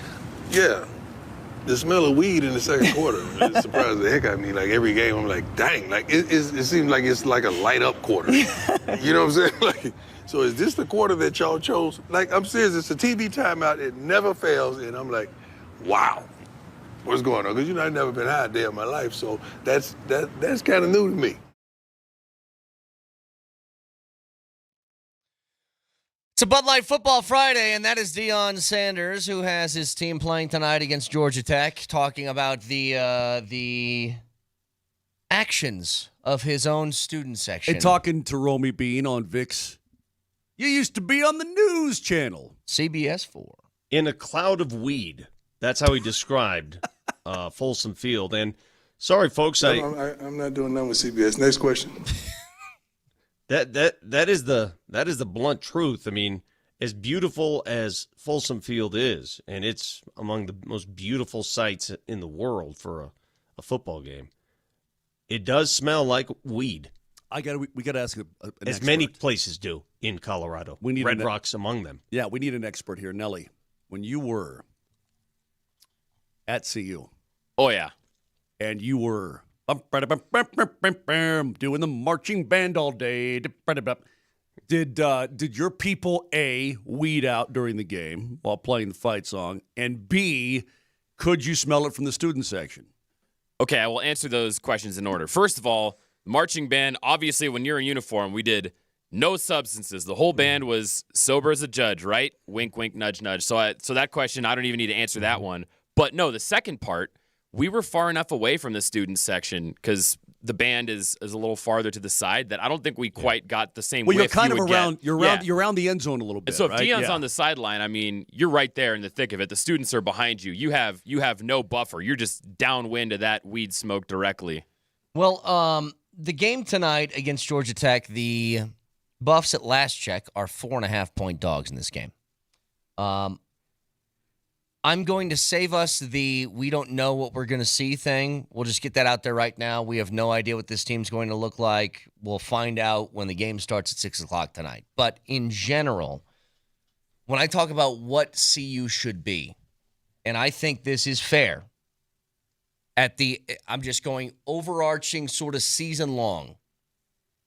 They should be in November playing for a chance at a championship spot. That's what they should be. And here's the reasoning that I have behind it. Coach Prime isn't taking over for a 1-11 football team anymore. This is year 3. That is plenty of time, and this is the time where you should take that huge step as to where your program is going to kind of be year over year. Yes, you lost some guys. Every team has. But I can't get over a $10 million head coach. Mm-hmm. That guy should be competitive every single year for a conference championship. And this isn't the SEC. If they played in the SEC or the Big Ten, maybe my expectations would be different. Maybe not. I have no idea. But they don't play there. So, hold on a second.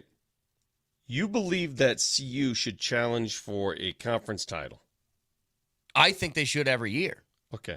Yes. I think you have to. Despite the loss of a Heisman Trophy winner and a record-setting quarterback. Yeah. Okay. I think that's a bit over the top. What is fair then? Well, Vic, what's fair? Yeah, I think fair is throw this at Vic. Here's my expectation. Here, get to a bowl game. No. 6 wins? That's mine. 6? Hey, your expectations and mine are much different. I think I'm a little more practical. Hey, Vic, I thought we were told that Coach Prime has assembled again and through the portal and whatnot that more and more talent's coming in all the time. Well, they do, but they also lost understood top-notch talent. Well, you know who loses top-notch talent every year? Every great team in the Michigan, Ohio State, Alabama, LSU, You're Auburn. exactly right. I mean, they all lose top talent. South Carolina, except the quarterback's back there. That being said, I mean, when can we expect CU just to be, if they're going to be that, one of those teams that just reloads and keeps on rumbling? Okay. I'll counter that by saying I'll counter that. They have to get there first. I get you. But they won 9 games last year with superb talent at quarterback and the Heisman Trophy winner. I get it. But you're a 9-win football team. Yeah. Taking on a 7-win football team in your home building with all the weed wafting around. And you're the dog. And you're the dog. What does that tell you? It tells you that people just don't know what the hell CU is right now. What does that tell? Like, let me ask you, Brett, because you expect title contention. Do you expect CU to beat Georgia Tech tonight? Because I don't. They better. I don't. They better. I'll be pleasantly surprised. Put it this way. I think Georgia Tech is tough. Again, that's the same team that took Georgia to 8 overtimes. They played some close games in a tough conference. Georgia Tech is tough. I'm going to give you an answer that I don't think anybody else in this state is going to say today. All right. I don't care whether they win or lose tonight. I don't think this game matters at all. The games that matter are their conference schedule. Okay. Big 12's not getting at-large bids to the college football playoff. The only thing that matters is when they play Houston in a couple weeks. So that's the game that matters. Yeah. And that's kind of where I'm at. It's when you think about the different conferences that get the quote auto bids across the country. The Big Ten, you name the teams. You know who they are. Ohio State, Penn State, Michigan going to be fighting for that. You can mix in Oregon. You can maybe a team has a spike here. Who knows? The SEC. It's going to be Bama. It's going to be Georgia. It's going to be LSU. It's going to be Florida. The teams. Name one for the Big 12. Why can't that be you? And with a $10 million coach, why shouldn't it be you? Why shouldn't it? Well, we may have the answer tonight. Maybe CU, hopefully, surprises everybody. And the talent that they've acquired, the transfers especially, they got a lot of SEC transfers in the trenches. Maybe suddenly they become a run-stopping, run-gobbling defense. Maybe suddenly their offense can establish a running game first and foremost. Yeah, Britt, you ever thought about that? Maybe they turn the page on how they play. Or you just twiddling your thumbs over there all day. Maybe they figured out, hey, okay, we don't have Shedeur to lean on. We have to run the ball on first and second down, and we're going to pound the rock, much like Georgia Tech does. I really hope that's the case. What did I tell you yesterday? Were you twiddling my thumbs? I said it yesterday. You know what CU needs to do, and it's a revolutionary take? Run the football better and be better at stopping the run. That's what they need to do. But Vic, can I press you on something that you said? When you say get to a bowl game, you really think that's enough for a coach being paid $10 million to win 6 games? Whether I think is enough is not the argument, not the question. The expectation I have is get to a bowl game. That's my expectation. That could mean 7 wins. It can mean 8 wins, maybe 9. Double-digit wins, I think, is a bit much for this team coming off what they lost. They lost a Heisman Trophy winner. They lost a record-setting quarterback, and they lost an entire stable of wide receivers. I get it. You could say the same about most teams around college football. But look at who they lost. Look at who they lost. I get it. But I don't think the program is where those teams are right now. Well, you're absolutely correct. You're correct. Are you saying that CU is able to replenish the shelves much like Ohio State can right now? No, I think that what you said there is totally fair. I think to make a comparison, and I know where you're going with it, Moj, because this is where college football is now if you're a team that is in contention. But it's really difficult to compare CU to the Georgias and Ohio States of the world that can continually replenish that well. All I'm saying is you're paying Deion $10 million for what? It's football wins. Like, he did the stuff. He brought the attention back. They are back in the headlines. All of the merchandise, everything, that comes, but the winning has to come as well. It can't has just to. be. It Or can't else just what's be. the point? I completely agree. I think there's a happy medium in here between you two. No, they're not. They're not anywhere near. We can't expect them to replenish the way that Bama does and Georgia does and LSU does and But Ohio Bama State. needs to do that to beat Georgia every year. Agreed. But what I'm CU saying, just needs to do enough to beat right BYU and Arizona State. So they're not there. But what they are at is a stage with a $10 million a year head coach, Vic, where, man, you're playing in the little brother of the Power Four. You're over here in the little brother area. Can't the little brother, get better and make a couple of baskets and beat dad one time out in the driveway? I mean, that's what Brett is saying. And for $10 million a year, you'd think that. By the way, all the Big 12 schools that have played so far they've all gone over. Well, there's only 2 of them, but you know what I mean. Except Iowa State, which is a dub. When people said about his year one thing where they had the good start to the season, then it kind of fell off the table. And he was catching a lot of heat. And he did that because they were very loud and boisterous at the beginning of the year. Kind of brought it on themselves. But the argument of, dude, he just took over a team that was like the worst in the country. It's totally fair. even 2 years out from that, you're still trying to like transition, and they had a good year last year. I think you now have hit the point in Deion's tenure where real, tangible things need to be expected, where it's not about rebuilding the program anymore. It should be pretty close to built. You almost have a full cycle of recruiting classes that takes 4 years. Well, it's hard to think of it now because it used to be high school recruiting dominating that. But it's like, I think there has to be a level of this is unacceptable. And to me, if you are not in contention for a conference championship in most years, that is unacceptable. Well, let me say this, Vic. When you look at Auburn, let's just go to the SEC in Auburn because the expectations there are high. Yeah. But they're also, Brett has a good point. For Hugh Freeze, this is his third year at Auburn. Third year. If Auburn sucks, he's gone.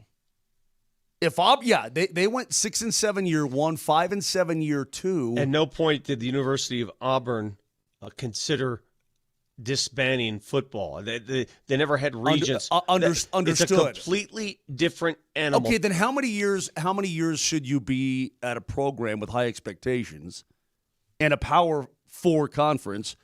How many years should you be there before they say, you know what, you're just not getting it done? I'm just telling you right now that sometimes there are leaps and valleys. Year 3, go back and look at year 3 of Bill McCartney's reign in Colorado. Oh, it stunk. Agreed. He almost got fired. Yeah, I know. He went backwards. Yeah. And then he rebuilt and kept building and won a national title. I'm just telling you, expectation-wise, for the CU football program, you can have grand expectations. I don't blame you. You're paying a lot of money to this guy. I just don't see it. How about this? I don't see them winning the conference this year. And if you see that, I don't know what you're looking at. I don't think they should win the conference. I think being in contention, again, in November with a shot at a championship appearance is kind of what I'm looking at. Now, if you want to take it to a smaller extent, you've had 3 years now. You need to figure out the basics of football, which is running the football better and stopping the run better. This is year 3. You should be able to expect an improvement in those categories, yes? For the smaller stuff? Yes. Like, you've had 3 years to focus on your biggest weaknesses. Which is why now we get to evaluate the actual college coach prime. Yeah, exactly. Because the last 2 years, I don't care what anybody says. And this is not a knock. This is just reality. The last 2 years, he was a coach and a father. And sometimes the two don't mix. Sure. Now he's just a coach. Looking at the you numbers. understand the difference, Yeah, right? absolutely. Looking at the numbers as we get to one here. Mm-hmm. The Yellow Jackets averaged 425 yards of offense per game last year. Well, how much is in their run game? What's their run totals? Rushing totals? About 80% of it. 75%. I mean, they're. Oh, I don't think it's that high. No, maybe it's not. not. They aren't quite like that. They're not running the bone anymore. No. I tell you who is. Like Demaryius Thomas's days. Even when Megatron was there, they ran the bone. Think about that. They ran the bone when two of the great receivers of all time. Still one of the most unbelievable things I've ever seen is two of the best wide receivers of their generation, maybe of all time, came from a college offense that threw the ball like 5 times a game. I remember asking Demaryius. So so what was your route tree like? He goes, go deep or go. block. It was just go. Yeah. So we'll get back to this in a little bit. This might be a record. 424 yards per game. 237 came from passing. So it's a couple hundred per game. My bad. It says rushing 887 yards per game. Per game. Per game. That's what typo says here on the screen. Okay. Kind of funny. You gonna run that bone, Go Brett? outside, nerd. Hey, you got to run that bone.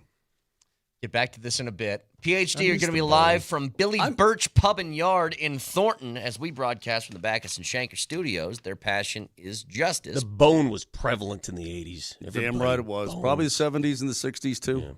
Yeah. You guys done with your bone talk? I'm just saying.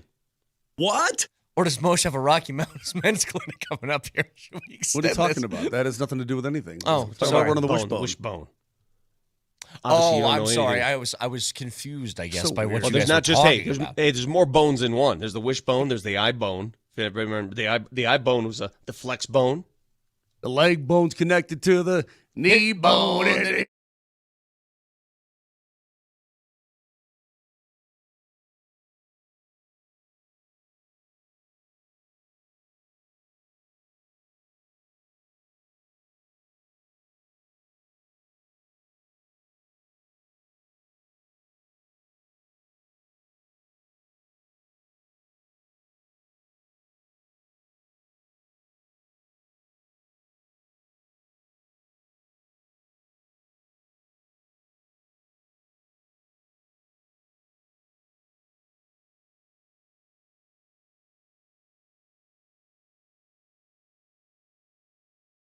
Circa Sports, no better time than now. College football opening up their opening week of the season, and it starts tonight with a local team, CU, taking on Georgia Tech. That number now falls to what? 4-point dogs for CU heading into Boulder tonight. You can find that also Colorado State if you're curious for tomorrow's game. 21.5-point dogs to Oregon.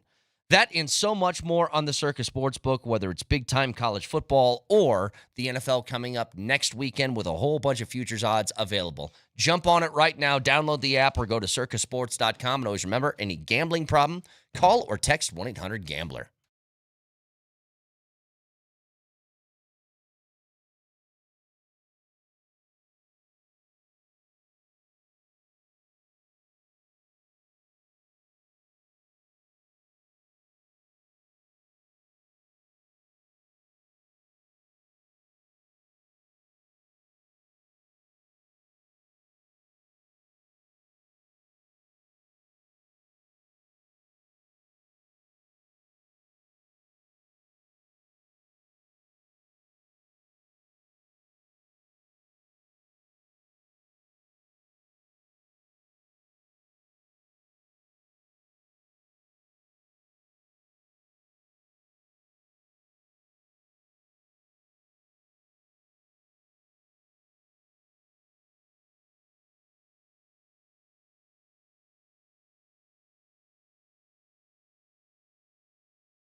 I like this from a texter. PhD is going to be live noon to 3 today at where? Baby Billy's Burch Pub and Yard. I ain't got time to be distracted by your worthless chime, man. It's gone. Billy Burch Pub and Yard in Thornton. So they'll be out there. So go and say hi to the boys from noon to 3. It's a Bud Light Football Friday. Texter writes this in. Can I say this about the Billy Burch Pub and Yard? Quickly. It's pretty awesome. Tons of seating. It's all outdoors. It's pretty rad. I'd like to be there. I ain't asking for the world here. Texter says this. I'm pretty sure the university in the city of Boulder are just fine paying Coach Prime $10 million with all the revenue he's bringing in. He's not just getting $10 million a year for wins. Okay, fine. I think that's totally fair. Let me tell you my perspective. I don't live in Boulder, and I don't work for the university. I just want wins. Mm-hmm. That's what I want. So I don't care anymore about how much money he brings in for, like, restaurants around Boulder. I think that's great. But bottom line for me is, you know what else helps that? Winning a lot of football games and bringing championships home and making playoff appearances. You're not content with sold-out stadiums, all the gear, the renewed hope? No. I want winners. Couple retired jerseys. No. The theme song. I do love the theme song. And I think all of that stuff is great. I think all of that stuff is ornamental to what the main purpose of Deion being there is. But I will which say, is making CU a winning football program who's competitive. Brett, at the same time, I thought that's what sports were. It is. Or Brett, am I wrong? But to have a sense of reality, please, and a sense of sensibility. Reality. Yes, the winning is, for me, number one, too. But for a university that's raking in money, and by the way, Vic, how about the applications to go to the University of Colorado? Mm-hmm. Where have they gone, Vic? From where to where? Well, I can tell you this much: it's much more expensive to go there, and they're getting many more people from outside the area. They get that outside money. So that helps, Brett. All of that other stuff helps mitigate. Okay, so you know what? It doesn't matter. No, hang on, Moshe. No, I guess it doesn't matter how many games the Cowboys win because Jerry Jones has them as the highest valued team in Dallas and a whole bunch of restaurants around the Jerry World Dome. Hey, I don't know what you're yelling about. Nebraska hasn't won crap for the last decade. Yeah, they're they still suck. getting all kinds of people to support the program. Don't talk to me as if I'm a huge Nebraska Well, fan. then You know I'm not. Get your wife on the phone so we can yell at her. You know I'm not. But ask the people who went to Arrowhead yesterday how they felt about the game. They weren't happy about that, even with the win. But I get it. But I'm just trying to warn you that perhaps the winning it's going to come if you continue to build. But when you lose what they lost, it may take a step back before it takes 2 steps forward. That's all I'm saying. You know what, Vic? That's fair. That's it. That's fair. That's all. That's fair. And I'm here to tell you. Okay. I don't care. I just want the dub. So you know how I always rip on you guys for never carrying cash? You never have cash. That's just your generation, too. Well, Moser must be part of your generation because he never. How much cash do you have right now, Moser? All right, Brett, count my cash. How much do I have? What are we looking at right now? Count it out. Cash-wise. What a horrible way. Well, it's in my Ridge wallet. It's in the money thing. It's all full. Hang on. Just give me a number. Is this leftover cash from Italy? No. 20. I still have some euros. 40. 60. Whoa. 80. Whoa. I got 80. Hang on. Yeah. I'll take a 20 for doing this count. Yeah. Okay. 81. All right. Enough. 82. All right. So he's got 83, some cash. 84. $85. All right. So he's got most likely $85 more in cash in his wallet. Look how he's doing this, by the way. They're all separately folded together. I'm too much of an obsessive compulsive. Terrible. I can't do that. I take my cash out. I put it properly. I fold it properly. I could never do what you're doing. My grandfather said something to me. He said, if your cash is not in order inside your wallet, your life's not in order. You're so right about that. It's funny. I thought I was the only one who did that. I have all my cash in order. He made sure there wasn't a creased corner. Yes. Like it all had to be facing the same direction. It's beautiful. It had to be lined up by denomination. I don't even like wrinkled cash. I get rid of it right away. That's what I typically do. But listen, when you stop and get a can of chew and you whip out a 20, she hands it back, and then you're not standing there in front of the that just shows me your life's a mess. Your life's a mess. Your life's a mess. Look, Brett, look. That's much better. But that's essentially the way it was. Yeah. Well, I took it out to show you I got cash, not to be my judged. My point is, He at least carries cash. I guarantee Nelly has none in his pocket, and neither does Brett. I'm empty. Yeah, no cash.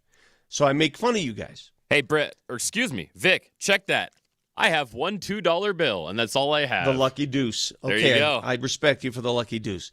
I take back making fun of you because I was carrying a lot of cash in my wallet yesterday. That wallet is now lost. That's and a bummer. that cash, I've been checking my credit cards. Nobody's using them. But I guarantee you that cash is going to be gone. Yeah, that Good Samaritan will return the wallet and be like, I didn't see any money in here. There was no money, no cash, because nobody carries cash. You know where they can't catch you on a fraud charge? Cash. Mm-hmm. Anywho. You know, you're not old enough to remember this. Carrying cash is one thing. My grandfather used to carry coins in one of those little rubber flimsy things. Oh, yeah. Where you squeeze the ends and it opens the mouth and you put the coins in. Yeah. Yeah. I know that. I'm telling you right now, the few times that I do pay in cash. Actually, that'd be a great way to carry Zins. And they reach for the coins. I'm like, I don't need this in my life. Just save me the hassle and you can keep the 12 cents. I don't know what I'm going to do with these pennies. Every time I have them, they're just in my pocket. I was like, where do I put this? Like, there's nowhere for me to go. Why are you rolling your eyes at me, Moj? Back in the day, having a change jar, a large change jar, that was kind of a fun somebody thing. hands you money and you're like, I will not take the nuisance of the money. Well, I'll tell you what's a nuisance. Do you want to round up to save a squirrel? No, man. It's like your order comes to 11:06. Do you want to round up? I'm like, that's $1. We're getting a little wild with those, by the way. We are. A little wild. But you know what's funny, Moj? Those will get me. If it's as long as he doesn't have to carry coins. Yeah, if it's 11.88, that's one thing. But if how many single dollars or 85 cents do they get out of people all day long? It adds up to $100. Hey, little Timmy wants to go to band camp. Would you like to round up an extra 15 cents? I'm like, go ahead, Timmy. Have fun with your tuba. Tell Timmy to mow some lawns. You always round up for band camp, brother. That's something worth tipping for. God. Come on now. I still feel uncomfortable. Okay, can I take you through just quickly, and we'll go to football. Just quickly, though.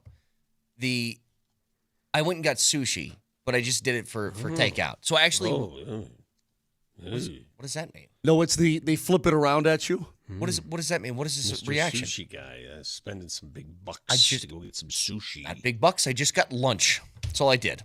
So on the way home, saw a sushi place I haven't had in a while. I wanted to get sushi, so I got it for takeout. Sushi in the car? I take it home. Why is this so hard to understand? Who eats sushi in their car?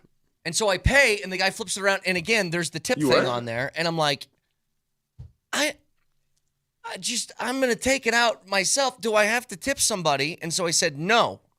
But I felt bad for like an hour afterwards that I'm just like, do they think I'm a jerk for saying no to that when all the guy did was flip the screen around at me? Does that make me a jerk? Let me ask you this. Why does a barista deserve a tip and a pizza maker doesn't? The guy who's throwing the pie up in the air and doing all that? I don't know. What's the difference? There is none. Why don't I get tipped for this show? All right, you know what? We're gonna put a tip jar right outside the front door to the station. And you guys, if we do a good segment, stop by and put the coins that I hate so much in there. It's just another jar for DMac to rob. What's the point? That's true. All right, so reminder to you guys, because Altitude Sports Radio loves football, tomorrow we'll have Texas and Ohio State kicking things off at 10 o'clock. God, that game's gonna be good. Sunday at 5:30. There's so much on that game. I mean, the Arch Manning debut, dude, alone. How many eyeballs are going to be on that thing? And I can't even earballs? watch that game. How many earballs are going to be in 92.5? I'm going to be an earball guy because I'll be listening on the station. So, can I ask something? I think he's built to handle this, and he's got the family structure to handle it. I think it's kind of unfair what we're doing to Arch. There's no doubt about it. I said it yesterday. It's really unfair. I don't know how he hits expectations. Expectations are through the roof. I don't know how you arrive at those expectations. All right, think about this. The other quarterback's gone, so it's all your job. And your first order of business is to win in the stadium of the defending national champion. Yeah, tough. And he will be severely judged off of that first performance. You tell me what's different. Okay. You tell me what's different. Peyton elected to go to Tennessee, right? As a quarterback. Didn't go to his old man's alma mater. His pressure to do that. He said, I'm going to chart my own path. I'm going to go to Rocky Top. Eli says, I'll tell you what, old man, Pops, I'll go to Ole Miss, okay? He was the third Manning's son to play college football, but he was the second quarterback at his old man's alma mater, following his brother in the SEC. Now, that's a hell of a lot of pressure for Eli. And you know what he did? He played well. Got drafted by the Chargers, traded to the Giants. The rest is history. It's different in this era, though, Moj. This era. I'm sure that Eli probably felt a tremendous amount of pressure, though. I mean, you're going to your old man's alma mater. It's a big deal. Well, I mean, understand, Archie Manning was a legend for the Rebs. So I don't understand what's your point? Yeah. Well, I'm saying in today's day and age with social media and the NIL and the money he's getting, I get all of that. I'm just saying internally the pressure you put on yourself or maybe what you're feeling. Yeah, but I don't know that it's much different for Arch than it was for either one of those two. You can't What's tell your me that. Point? What's your point? My point, Jera, is that Eli Manning was incredibly hyped. Mm-hmm. I mean, he was hyped. He was hyped as much in his era. No, it as wasn't. his era. Wasn't. It's not the same. It's not even close to the same. It's a more hyper-train era. The social media has changed everything. Eli wasn't in that. He didn't feel that. He's not getting $4.5 million NIL. He's not the highest paid NIL player in the country. Listen, when Eli Manning played for Ole Miss, it's Eli. He's playing there. This is a different beast, bro. Yeah. Everybody knows about Arch Manning. They weren't the number one. They weren't the number one team in the country coming in. I get all of that. I'm just saying. I guess there are varying degrees of pressure, but the Mannings have always felt the pressure because Archie was such a terrific player. Pressure also on other quarterbacks. Braden Fowler, Nicolosi, and his third year running the operation at CSU. They open. You talk about a tough matchup. Why do I like the Rams side in this? They're getting 21.5, and these teams, Vic, like let's say the Rams are even better than they were. That Jay Norvell's he's starting to. I'm not talking about anything crazy, but I'm saying he's got a good football team. The Huskies are like, oh yeah, here comes this little Mountain West team in here. I mean, you could take them by surprise a little bit. Reality may set in later. Yeah. But I feel like I want to be on the Rams side of things tonight. You know what I'd love to see? And I'm not a betting guy. It's tomorrow night. They play. Tomorrow. They play tomorrow night. They have a late kickoff, by the way, tomorrow really night. 9 o'clock. Yeah, really late Denver in Seattle. time. Yeah. Do you know what I'd love to see? How many colleges can say that they have a quarterback starting going into his third year at the same school? I was about to say the same thing. I just said. He's got to be like the only one. Nicolosi is in his third year at the helm. Of the same school. That's unheard of. So I asked Google this question. They don't have an answer, but they do have this. Overall trend indicates a large number of transfer quarterbacks starting in week 1, with some reports suggesting as many as 61% or more are transfers. 61% of starting quarterbacks entering week 1 this year are transfer quarterbacks. I have to imagine it's like Fowler, Nicolosi, and another 2 guys would be 3 straight years as starting quarterback of the school that they started at. Also keep in mind that Braden Fowler, Nicolosi, other schools have come after him. Kansas State did. Well, that was a big to-do last year. Remember? Yeah, and he said, you know what? No, I'm a Ram. I'm going to be a Ram. I like Cam. Like my coach. I'm going to stick around. I give him a lot of credit because he could have gotten big money elsewhere, but he wants to be a Ram. And I find that very, very admirable. I'm pulling for the Rams so hard tomorrow night, you can't even believe it. Yeah.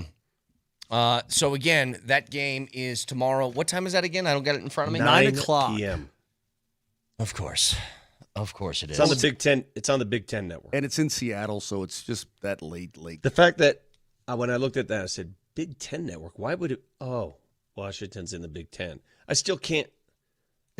You know what makes me mad? That. I can't digest it. I'm flicking around my TV, and I land on the Big Ten network, and you know what's on?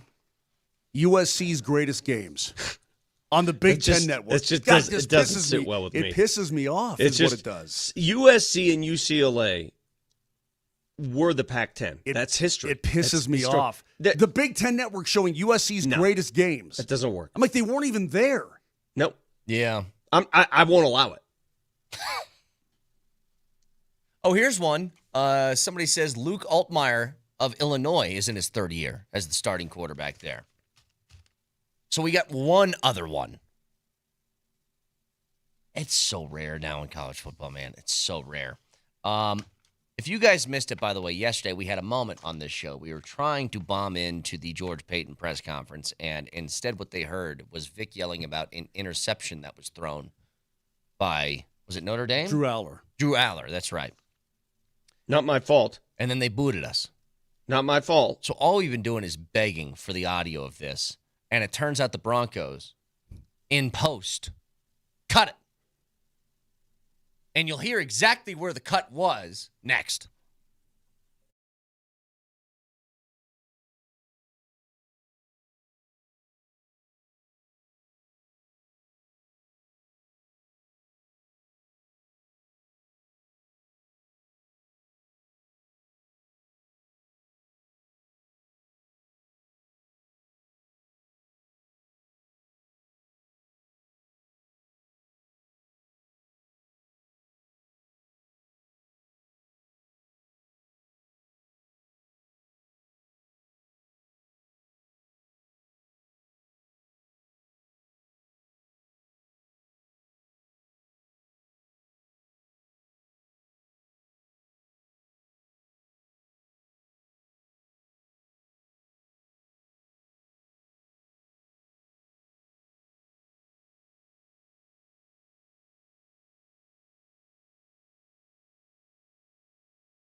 So as we tried to get access to the George Paton press conference during the show yesterday, we accidentally bombed the George Paton press conference.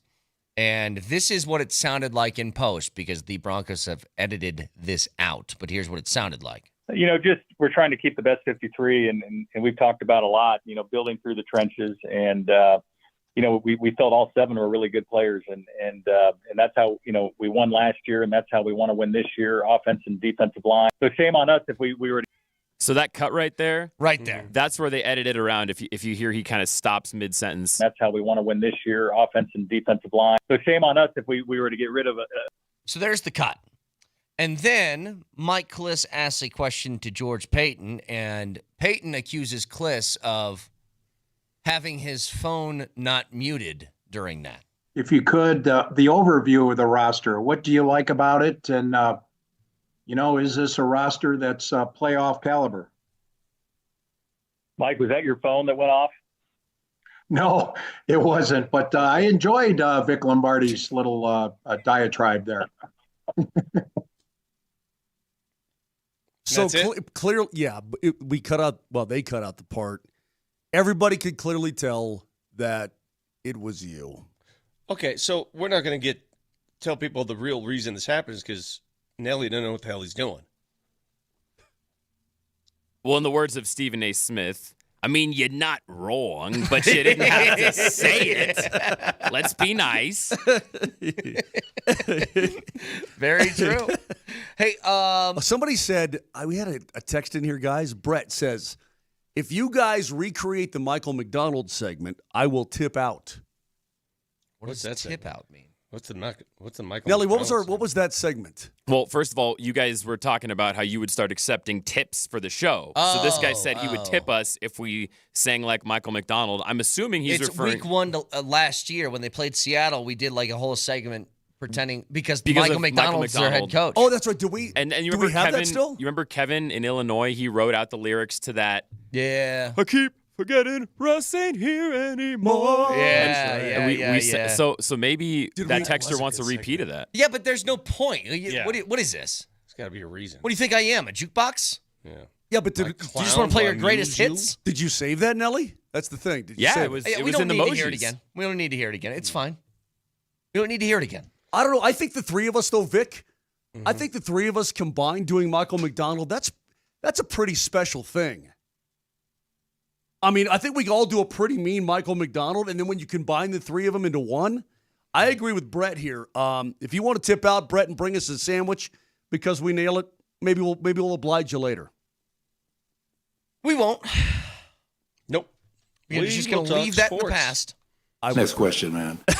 Just going to leave that in the past. It's an oldie but a goodie. Hey, in all honesty, because this is a Football Friday here presented by Bud Light. Yep. And Altitude Sports Radio 92.5. By the way, Bud Light, the official beer sponsor of the Denver Broncos, remember to enjoy responsibly. I will. I'm getting antsy for NFL football, okay? And I already have the Broncos smoking the drawers off of the Titans in week 1. Fine. Mm-hmm. But when I look at this college football lineup this weekend, there is more than enough to satisfy my palate. Well, it's I mean, this is I can't remember how many good teams were playing other really good teams. I mean, 1 versus 3 is as good as it gets in opening week, right? You know what's funny is that I'm watching the beginning of the Husker game with my wife, and she goes, "So who's good in college football this year?" And I was like, "Honey, I don't know." Well, I mean, I don't know. You know, we should have known the answer to that question at 3:30 when they kicked off South Florida against Boise State. And Boise State, I'm not going to call it a traditional power, but one of the most respected teams from the Mountain West.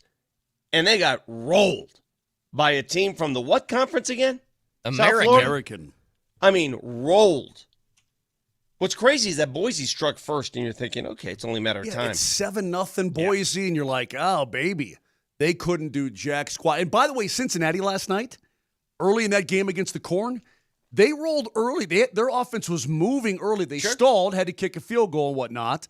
But they were rolling early, and I thought, man, they got a little something going with this running quarterback, and then the Corn figured them out. So you know what's funny is that I'm always reminded of this, especially the first week of the college football season when they aren't totally in gear yet. They're still ironing out the kinks. And it's worse now with the infusion of so many new guys on the roster every year. But when you watch a college basketball game compared to an NBA game, there's something you notice immediately, and it's shot making. It's just like guys are not as efficient, not nearly as efficient as NBA guys are, just knocking down an open shot. In college football, I'll tell you what it is. The first thing I notice every single time that opening week comes along, they're really sloppy in areas where they can't be. Both of those teams in the Nebraska and Cincinnati game, they would get near the goal line, and it's like false start takes them out of range, and then there's a fumble when you can't have one. And, I mean, it's just like the smaller details that you just don't expect to happen in the NFL that happen in college football, especially the opening weeks, are so noticeable. Did Wyoming win last night? They did 10-0. It wasn't pretty, but yes, they did. It was 10-0 over Akron. Zip's got zip on the scoreboard, huh? You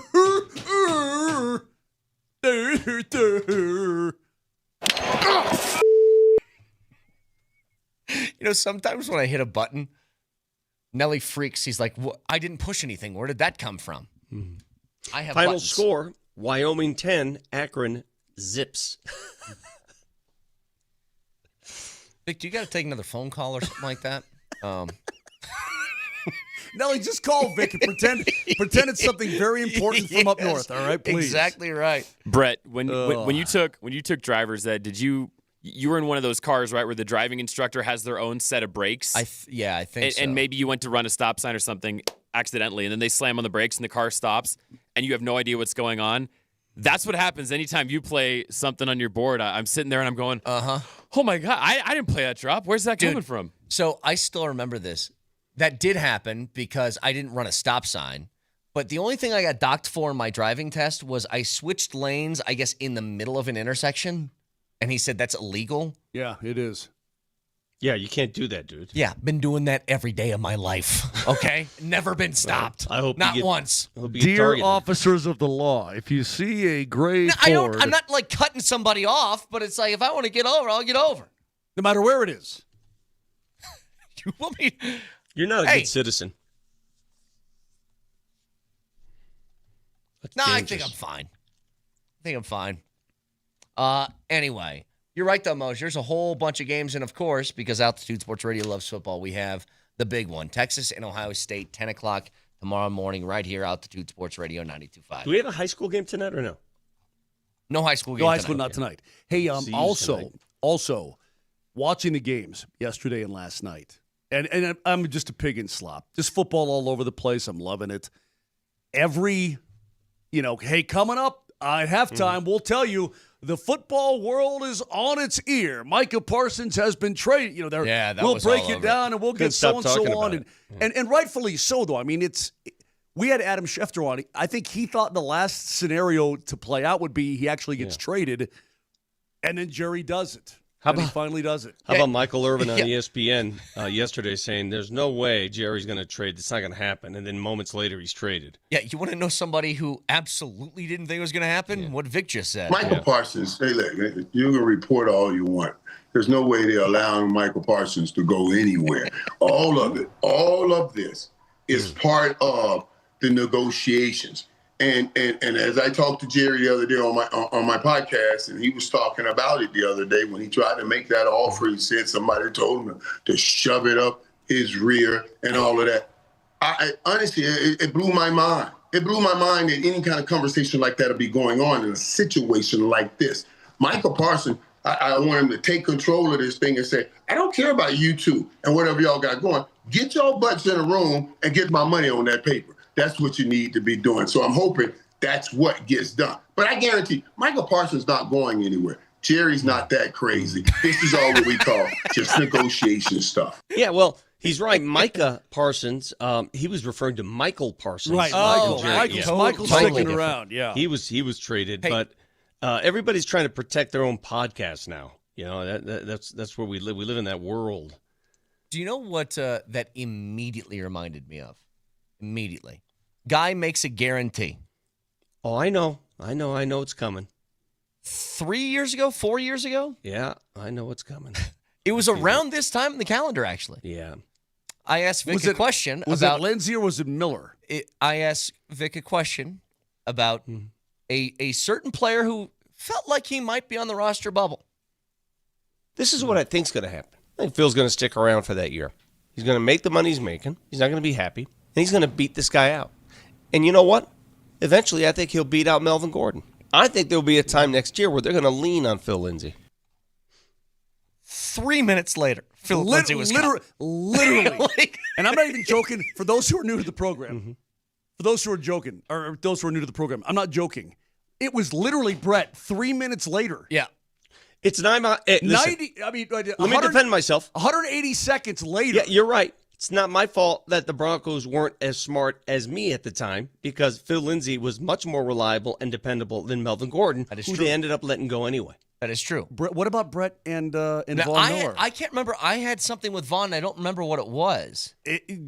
And that was literally like an hour later. It was completely opposite of what you said. I said something about Von that was immediately disproven too. It's the immediate disproven. And I remember where I was when you said it too, because I was in my basement doing the show at the old house.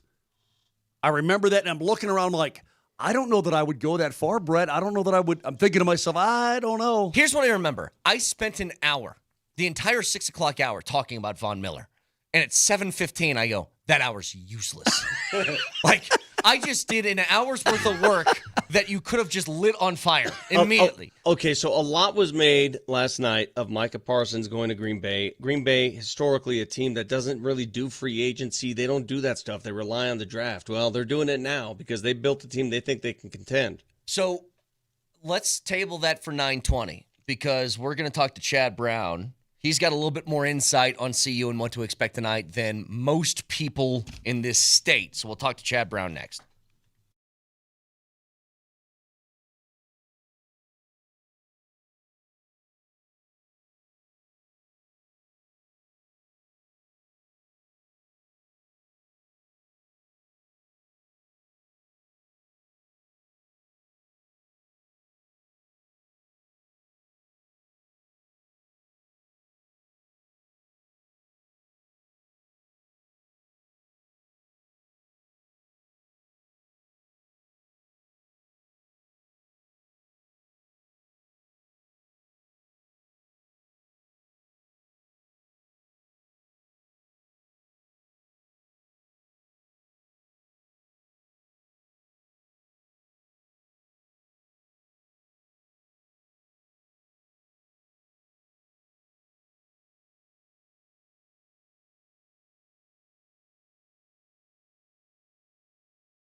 It's a Bud Light Football Friday. Bud Light, the official beer sponsor of the Denver Broncos. Remember to enjoy responsibly.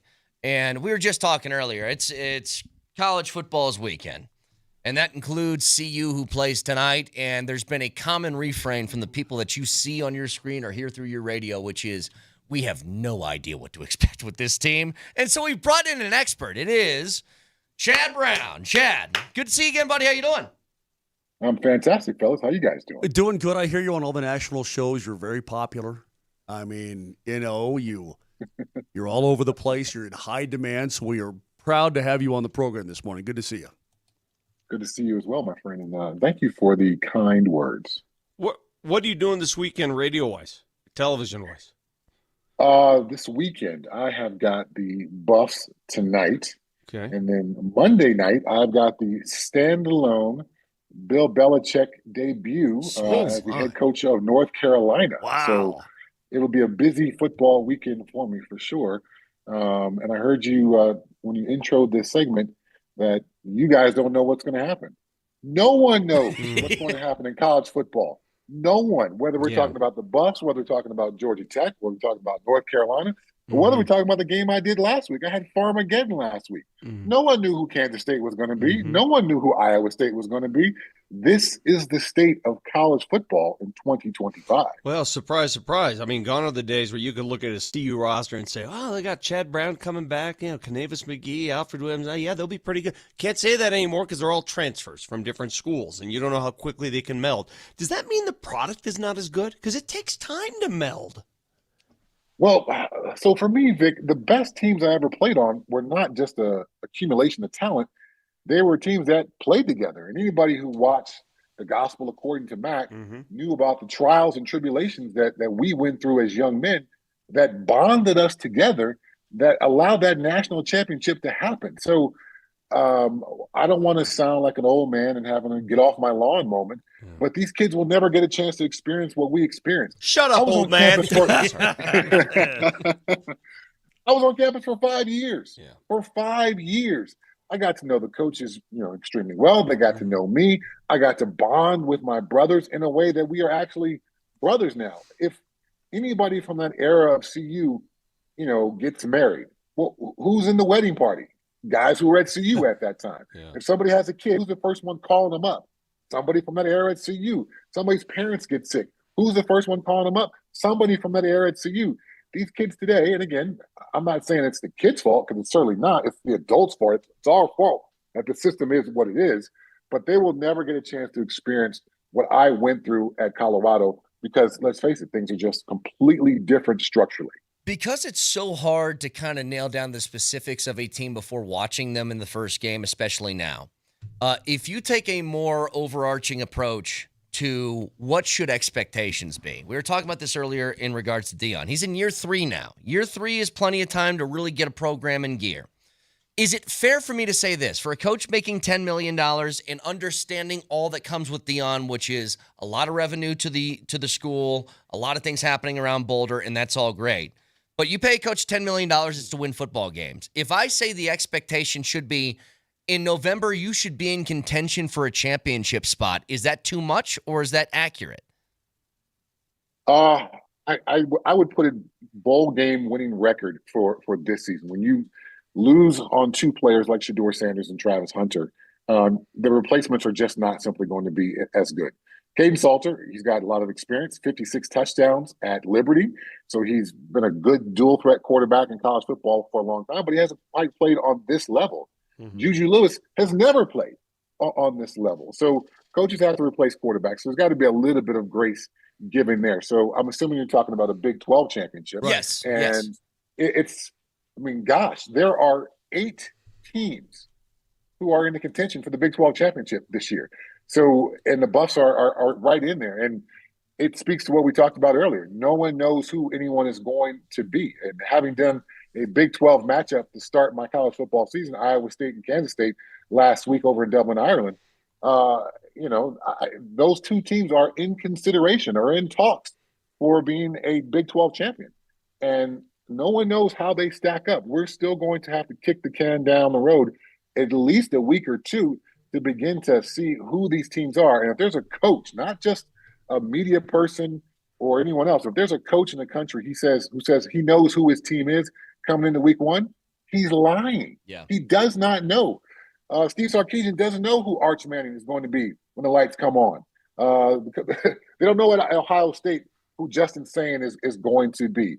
Clemson doesn't know what team is going to roll out. They know Clay Kubnik should be a good quarterback, but they don't know what that team is going to play like. So it's just a very odd time in college football where it's impossible to predict early season success. See, Chad, I'm right in the middle of these two guys where Vic said bowl game and Brett goes, hey, they should contend for a Big 12. But I'm like, okay, in the middle where I agree with both of them, but you also have a very enviable position because where the Buffs were before Coach Prime came here, they might have been left out. I think the Big 12 still would have come calling, but they might have been left out, like Washington State and Oregon State, which is crazy to believe. But they're in that conference where it is winnable. There's no behemoth there, right? Lots of good football teams. And on any given weekend, K-State can bite anybody in the ass. Same with Iowa State and so on. But the Buffs, I feel, should be able to do that too. So when you look at where they are in their conference, is it a really good spot for them to be right now as Coach Prime builds this hopefully back to where you guys were back in the day? Well, to your point, Mo, yes, they have the opportunity to compete for a Big 12 title. And I think that's what any fan base would want at the beginning of the season. Are we good enough to compete? I believe that we are. Will all the chips fall where they need to fall? We're going to have to watch football. That's what makes the game so engaging. But this organization, this team, while they're missing on the star power of the last two seasons, I believe they are a deeper team. Special teams, which has been an issue, should be better. Offensive line and defensive line play should be better. This running attack that was worse in the nation over the last 2 years should be better. So if those things happen, and at these critical positions, particularly quarterback, we get good play. Doesn't have to be great, but we get good play. You can win like that. It may not look as fun as last year. They might not be able to have all the passing yards they had last year, but I think for Deion Sanders, he would gladly trade passing yards for wins any day of the week, particularly without his son under center. So in your research for this game, what can you tell us about Georgia Tech? That's a team that took Georgia to 8 overtimes last year. That's all I remember about that season. How good are they? Are they better? Well, Georgia Tech had a number of good appearances on national TV. So that has kind of changed the perception. But for whatever reason, the games they didn't play on TV, they weren't as good. So they were a hills and valleys kind of team. So Haynes King, the quarterback, he's a dual threat quarterback. The Buffs have had some issues with that kind of guy in the past. So for Rob Livingston to be able to dial it up and stop this guy, he's a guy who's willing to put himself in harm's way. He's a guy who's willing to put his shoulder down and run through defenders. And he's had some success in the conference. So for CU to deal with Georgia Tech, it's going to be a difficult ball game defensively. And in offense, Georgia Tech's got some talent over there as well. They've got playmakers in all three levels of the defense. Again, how well those guys play, how well they go from projection to production, that remains to be seen. But this is not going to be a gimme by any means on either side of the ball. And then for an old guy like me, and even for you, Vic, when we had a national championship, Tom Osborne had to make that vote on the coaches poll to force us to split the national championship. So there's a little bit of revenge in my mind as well here. Yeah, but that should be toward Dr. Tom, not Georgia Tech. I'll ask you this, though. Tonight's going to be the pageantry of college football, especially at Folsom. It knows no bounds. It's going to be wonderful, the whole scene that unfolds. But since you were a pivotal member of the one and only CU National Championship team, are they going to retire your jersey tonight, Chad Brown? There has been no discussion of such. So, yeah, I mean, you're alluding to what happened late last spring at the end of spring ball with the retirement of Shador and Travis's jerseys. I certainly think there should be a waiting period to do it while literally those guys are both still on campus. Felt super premature. And but they went to the Alamo Bowl. They went to the Alamo. I mean, come on. To have the Heisman Trophy winner's jersey retired, I don't think anyone is going to ever argue against that because there's an argument about the timing. And then for Shador, okay, maybe we can have that discussion as well. But I can think of another number 2 from my era, Deion Figures, who won the Thorpe Award, who made an interception in the national championship game, which sealed that interception. Exactly. Who made an interception in the Washington game, which allowed us to win that game, which was part of the game that propelled us to that national championship. So, yeah, it landed a bit flat for some alumni like myself. You think? Those lots of very deserving guys who I would say should have gone in before. Yeah, 100%. Now, the Coach Prime loyalists have said, well, then you guys should have fought for those guys. I didn't even know it was possible. Who the hell are you supposed to find? Know it was the thing. Yeah, right. who are you supposed to call? Is there a hotline? Here, let's call the hotline. Get Jersey retired here. I mean, that's a ridiculous notion. I agree with you.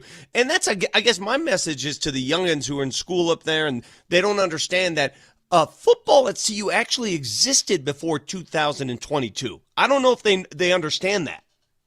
Well, if you would follow my Twitter timeline around this whole time of this Jersey retirement ceremony, you would see I made that same argument that CU football existed well before Coach Prime got there. And to ignore the greatness and the glory of the past, football, college football in particular, as you just pointed out, Vic, is a sport of pageantry. It's a sport of remembering the past. We celebrate that. We live upon the past in college football. And so to ignore CU's greatest era of college football, it idiotic. Makes it seem as if that was not important, and somehow this era of football here is more important. It may have garnered some dollars, but obviously a national championship is far greater of football memory than what they've been able to achieve the last couple of years. Former Buff Chad Brown with us.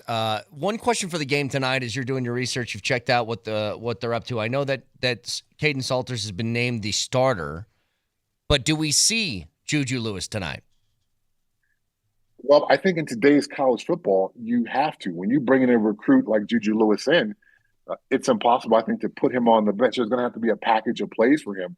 Because if he doesn't get on the field early and often throughout the season, then now he's got the threat over Coach Prime. Yep. I didn't play enough. I'm going to transfer out. Yep. So in the past where you had to basically shut up and learn, these kids have a voice.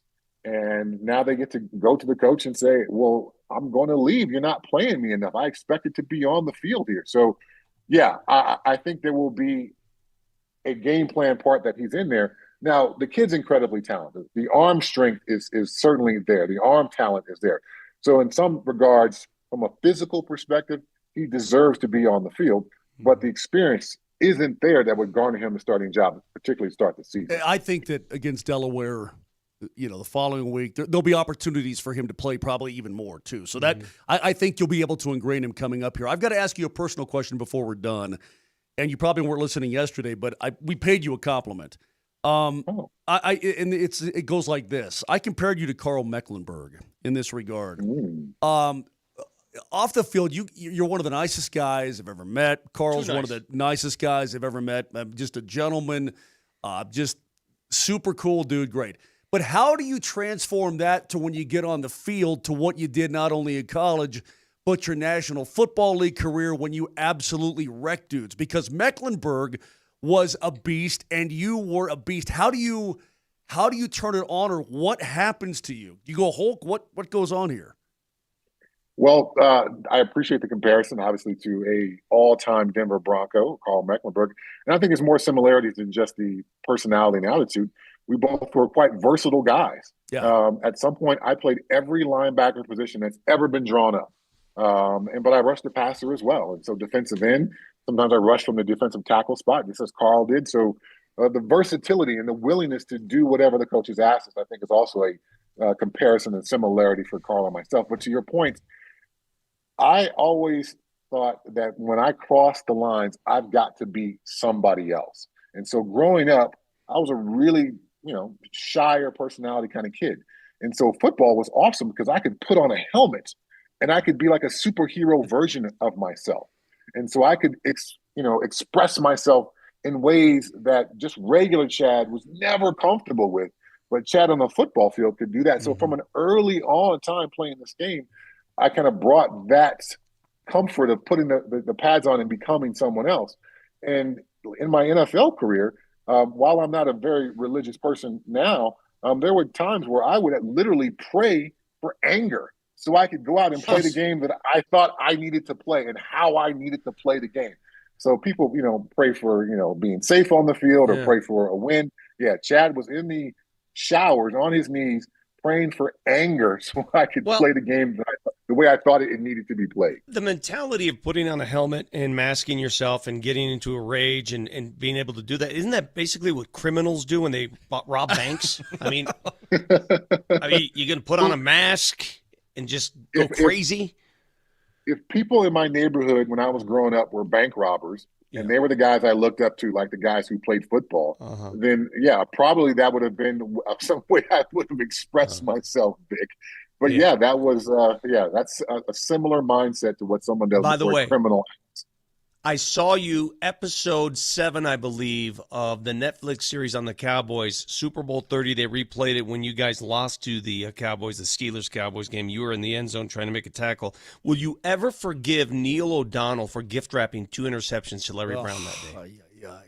No, I have not seen nor heard from Neil O'Donnell since, and I got love for all my former teammates, but I have to admit it would be a very frosty conversation if I saw Neil O'Donnell again. And so I've got the incredible misfortune of having lowlights in someone else's highlight. Terrell Davis runs for 2,000 yards when playing my Seattle Seahawks. Who's got to come across the field and make the tackle? Well, Chad Brown does. That clip plays all the time during football season. Emmitt Smith breaking the all-time rushing record. Who comes across the field playing from the South Seahawks to make a tackle? Chad Brown does. Emmitt Smith scoring a touchdown on that clip you're talking about in that Super Bowl.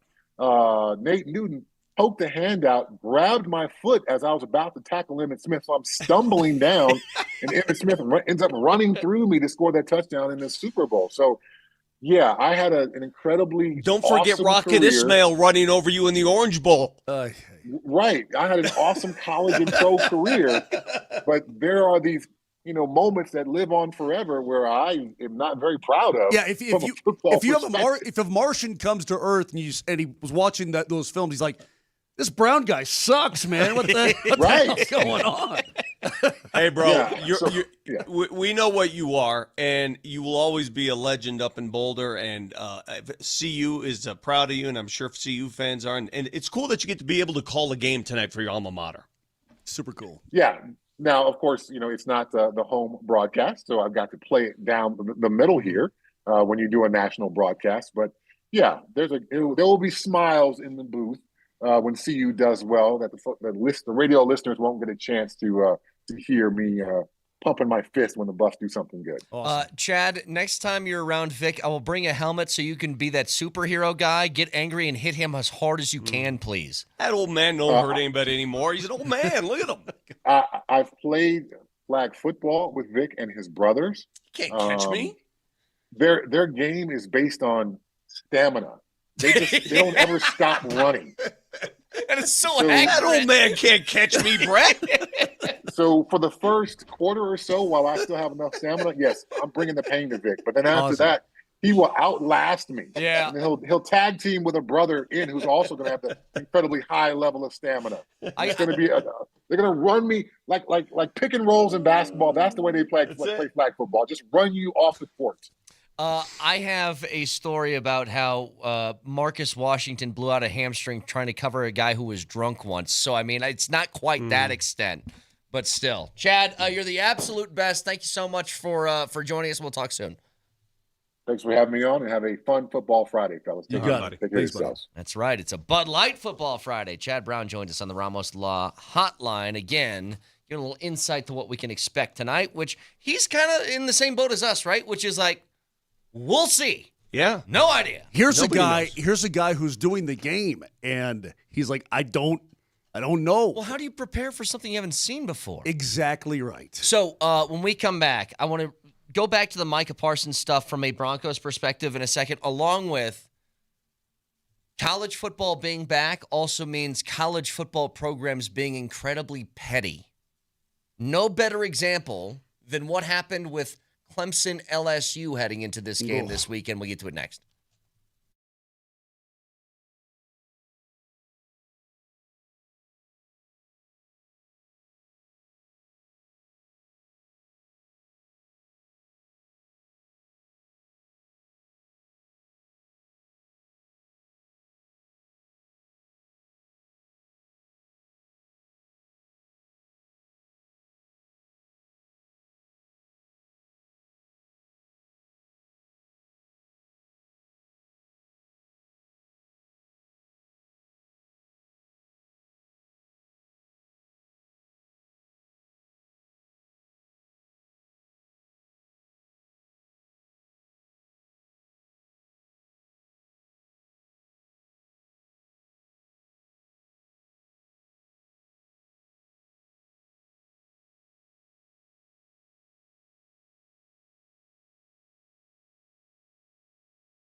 All right, so before we jump back into the Micah stuff, and I think there's a Broncos angle that I want to get to in just a second. There's a great story from college football leading into a big game this weekend. There's a bunch of them. We'll have one tomorrow because it is a Bud Light Football Friday. We'll have one tomorrow right here, Altitude Sports Radio, 10 o'clock in the morning, Texas, Ohio State, the game of the weekend. I'm loving this Football Friday presented by Bud Light. The official beer sponsor of the Denver Broncos. Remember to enjoy responsibly. I was so excited yesterday, Vic, after I sold my 51 Chevy, which hurt me. Who did you sell it to? Yeah, before you guys do this, can I get to my story? Oh, yeah. Yeah. Before we go on this diatribe Sure. again? No, but anyway, the point is that I got to come home, and there's Boise State playing football against South Florida. I'm like, it's on. It's on like Donkey Kong until the break of dawn. So a big game this weekend between two top 10 teams. Yes, Texas, Ohio State is one that you will hear right here. The other is Clemson and LSU. So here's the story. LSU has a transfer, pretty good player. He's their starting safety. His name is A.J. Hawley. He's a transfer from Houston last year. So they're all getting ready to square off with this brand new guy they feel good about in the secondary. And all of a sudden, they get a phone call that says A.J. Hawley's not allowed to play in the first half of the game. Took LSU by surprise. It took the SEC as a conference by surprise. They didn't even know this. Turns out, A.J. Hawley, who played for Houston last year, the last game of the season, got into a fight in the second half of their bowl game. He was ejected from the game. As we well know in college football, if you are ejected from a game, if it happens in the second half, you are suspended for the first half of the following game that you play. No one made the phone call? Clemson. Dabo. Yeah. Dabo made the phone call. Said, hey, if you guys aren't aware, by the way, we have a pretty good pass game with Cade Klubnik, and we want every advantage we can get. You guys don't have it listed that he's going to be suspended for that first half. Wow. Why don't you go back and check the tape? The SEC nor LSU were aware of this, and so now they're missing him for the first half of the game against Clemson, which I just think is a nice little petty level that college football always brings back. That's the beauty of college football, man. I mean, college football is about as petty as it gets, right? Mm-hmm. From Michigan sign stealing, coaches going after each other about recruiting players from each program. Remember last year, wasn't it Prime who took a couple shots at a SEC program? Quit stealing our players, or quit trying to steal our players. Yeah, what was that? It happens all the time, dude. Well, we remember the level of petty that 2 years ago in the CSU game that built up to that late night game on ESPN. I mean, that was peak petty. Yeah, that was on Amazon Prime. Both sides, that was peak petty. 100%. By the way, this A.J. Hawley kid, what's interesting about him is that he started out at New Mexico, okay? Then he went to his hometown Houston Cougars. Then he went to LSU. I mean, he's made his way sort of – this is today's modern college football. He's worked – he's gotten better over the years, and he's worked his way up the ranks, right? And what's also interesting, I was reading the story about this, he was ejected for unsportsmanlike conduct in that game. It was against BYU. Sorry, it's their last regular season game. I'm sorry, yeah, their last regular season game because Houston did not make a bowl game. Right. Then they went back after the game and clarified, no, this is after the game, Vic. He wasn't ejected for unsportsmanlike, which would have been just an ejection. Yes. He got ejected for fighting. A fight. So this is after the game. So the officials after the Houston and BYU game have now affected the LSU-Clemson game. Correct. Which is, it's interesting. And then Dabo's like, hey, is Dabo Swinney? I don't know if you know this or not, but that kid, he got to be out for a half here tonight. Mm-hmm. It's pretty cool, man. So going to the big story of the day, it's Micah Parsons, and ignoring the Cowboys aspect of this, because, again, if you guys missed it from earlier, my thought on it was, and Vic, you said it right, this isn't the Dallas Mavericks trading Luka. It's still a big faux pas, I would say. It's a bad move on the part of the Cowboys. It's not to the extent of what Dallas was, because I could explain why you would trade Micah. And it's a very simple thing. Do you value an edge rusher at the price of a top 10 quarterback in the league? Sure. Because that's what his price is. It's $47 million. If your answer is no, it's totally reasonable for you to come up with a trade scenario that nets you a really good all-pro defensive tackle in return along with 2 first-round picks. That's fine. What doesn't make sense is how Jerry Jones went about it. That's what doesn't make sense. Correct. And again, it felt the only similarity I see between that and the Mavericks thing was it felt personal on the people who are doing the trading. But, I mean, I guess my retort to that is what did you expect with the Cowboys? This is what they are. They bring a circus-like approach to all their dealings. They've been doing it for years. They've been doing it since Jerry bought the team. Hell, they did a Netflix series about how he handles stuff like this. Publicity, whether good or bad, is always good publicity for Jerry Jones. So that doesn't stun me. The fact that they traded him because Micah lost a staring contest to Jerry, that doesn't surprise me. That was to be expected. The Luka deal surprised me because you don't trade a franchise player like that. And you don't. Now I have nothing. And there's no explanation you can give that will make people understand. Ever. Yeah. Brett, no, I'm telling you till the end of time, hoops people will never, ever understand that trade. Yeah. Ever.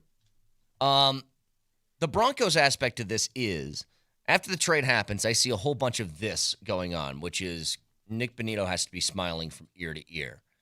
And you guys disagree with me on this. I think this has little effect on the Bonito stuff because Bonito is not in the same stratosphere as what Micah Parsons is.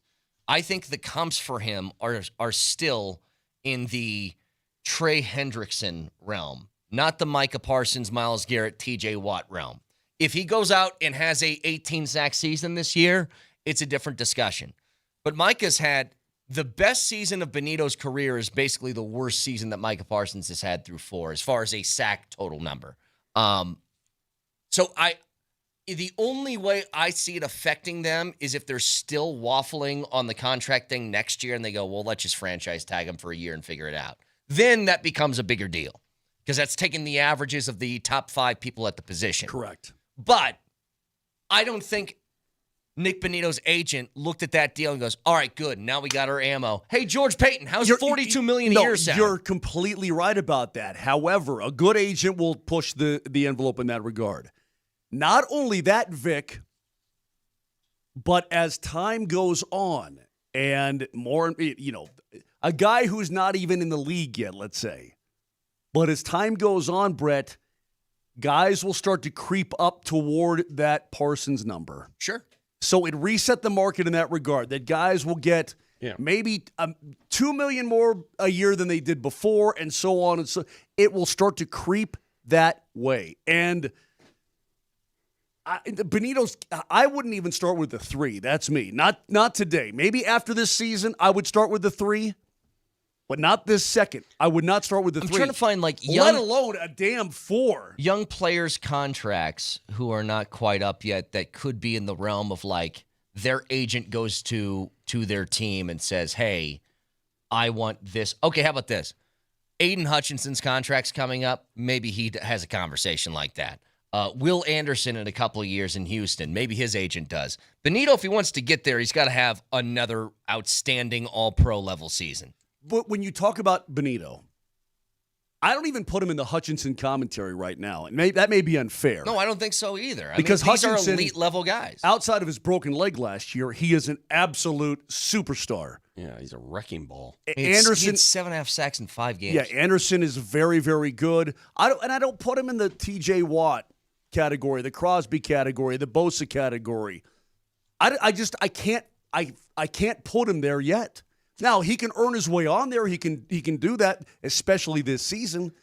But you got to have more evidence. That's me. I'm still a little stunned of all the teams to make this leap, to pay this kind of money, to make Micah Parsons the highest paid defensive player in the history of the game.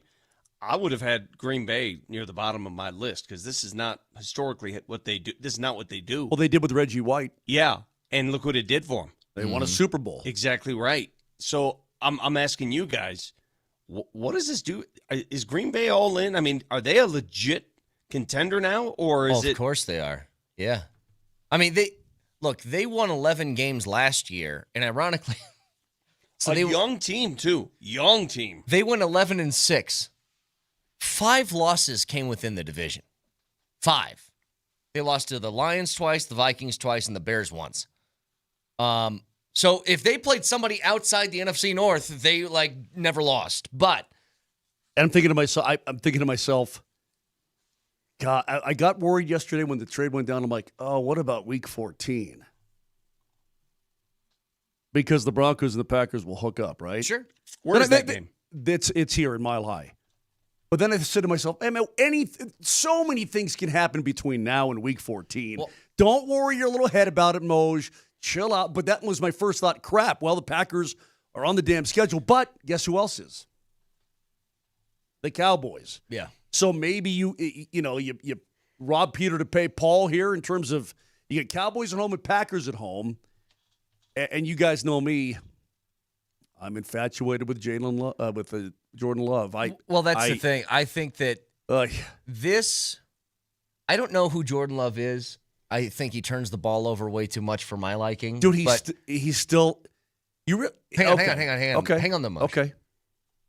Green Bay does not make this trade unless they think that Jordan Love can win them a Super Bowl. Agreed. That's clear and obvious. Well, that's why that position is a luxury item that you have and you use and you employ that chip when you know you have a championship quarterback on the other side, which is exactly what Matt Stafford and the Rams did when they traded for Von Miller. Yep.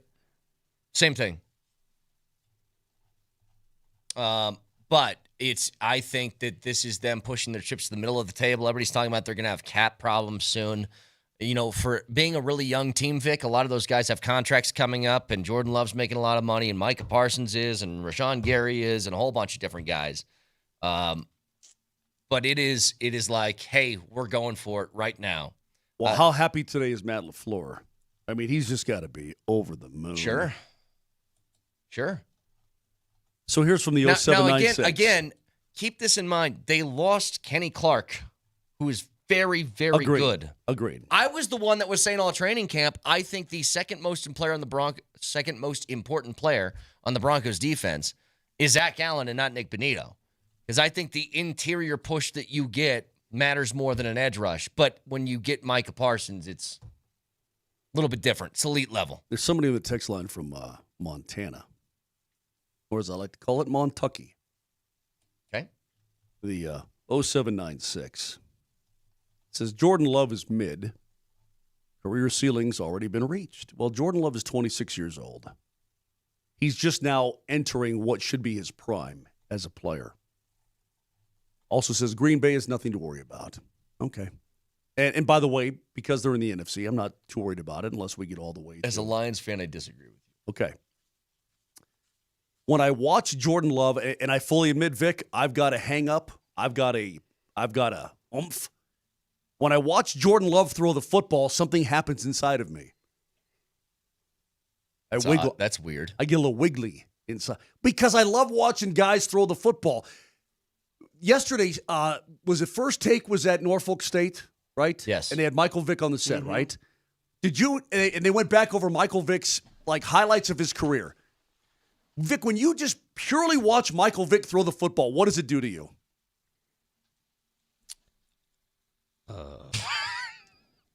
Well, first of all, he watches from the other side of the room. Yeah, he throws from the other side of the room. But yes, I understand your it's passion. a very, Right, very when I go fun back watch. when I go back and I watch the Elway highlights, dude, something wiggles inside of me. I don't know if Jordan Love is that though. He's not that, but he throws a. We'll get Coach in here. He'll tell you, man. He throws a Well, I think gorgeous Coach has a little bit football. of a bias in this discussion. Well, he coached him, yeah, but I'm just saying, man. Coached him, and he's the godfather of his kid. Somebody's made too many trips to the Rocky Mountain. All right. 303-504-0925. Drunk If you takes watch coming Michael your way Vick next. throw a football and you don't wiggle, that's your problem.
Wiggle, wiggle, wiggle. Wiggle, wiggle, wiggle. Hey, college football well underway, Brett. Do you have dry spaghetti noodle in your mouth? Yeah. That's the Italian way. Okay.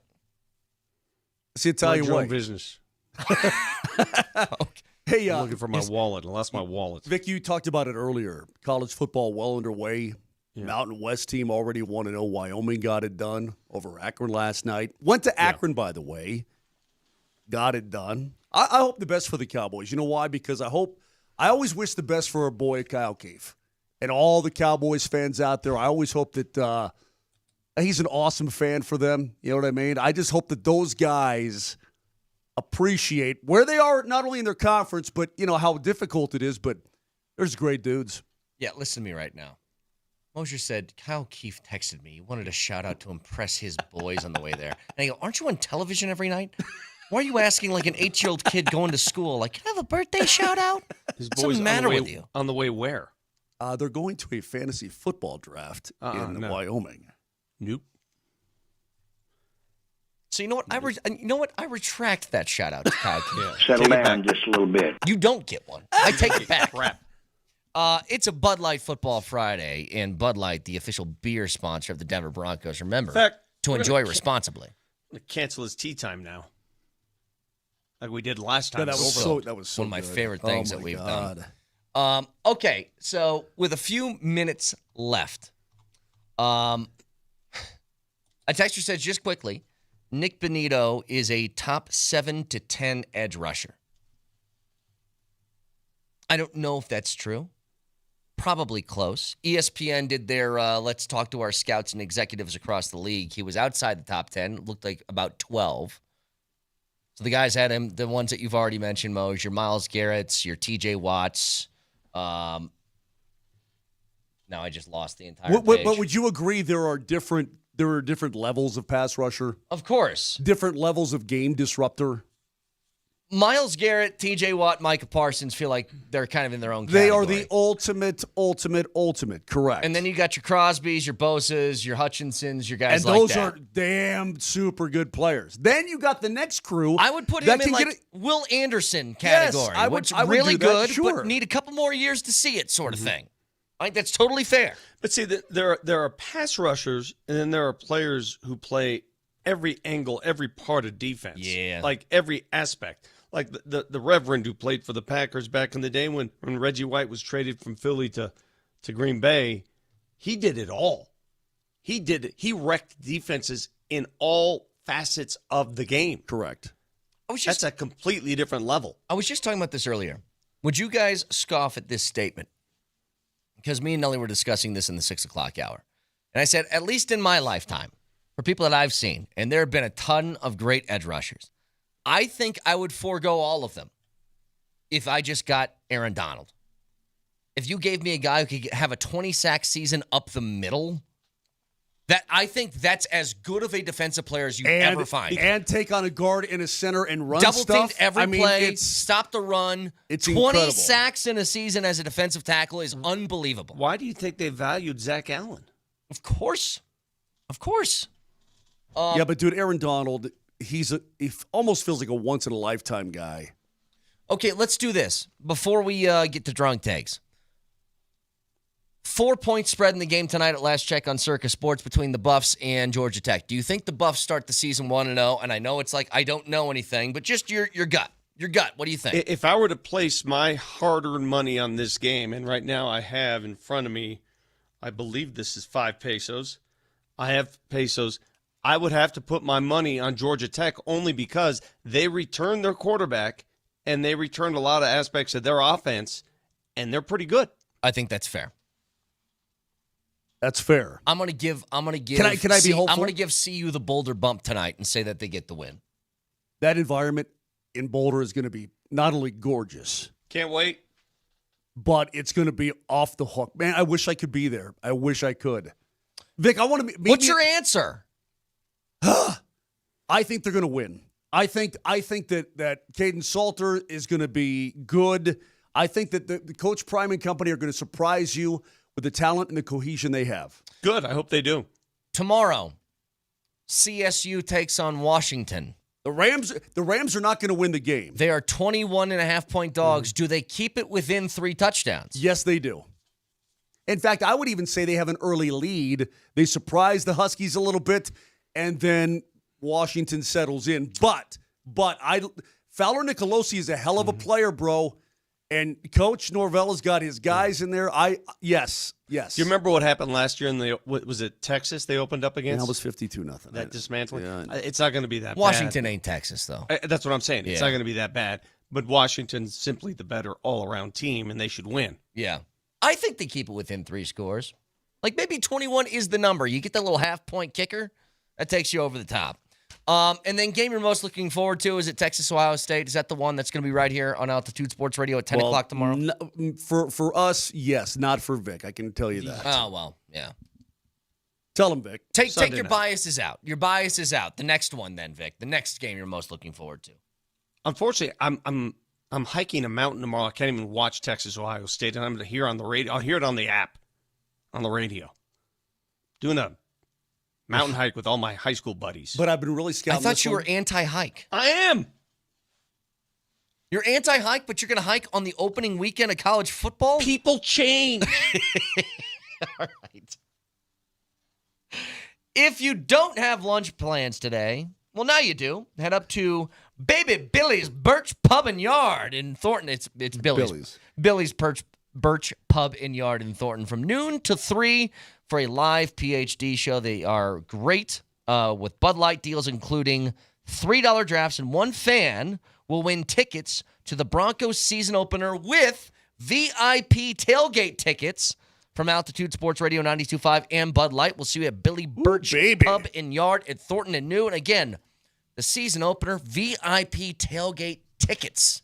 It's always scary when a university that I don't know plays football, plays a top 15 team. You see who Florida's hosting in Gainesville tomorrow? The Long Island University Sharks. They have a football team?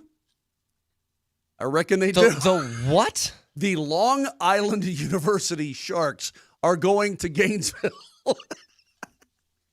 Hold on. Well, no, we don't got time. I would love to look up the Long Island Sharks, but Nelly, our favorite part of the week, please, drunk takes.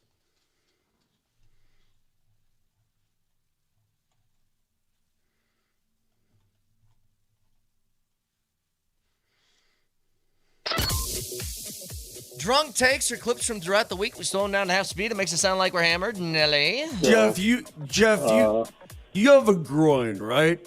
As far as I know, yes. Okay. All right. I'm just making sure. As far as he knows.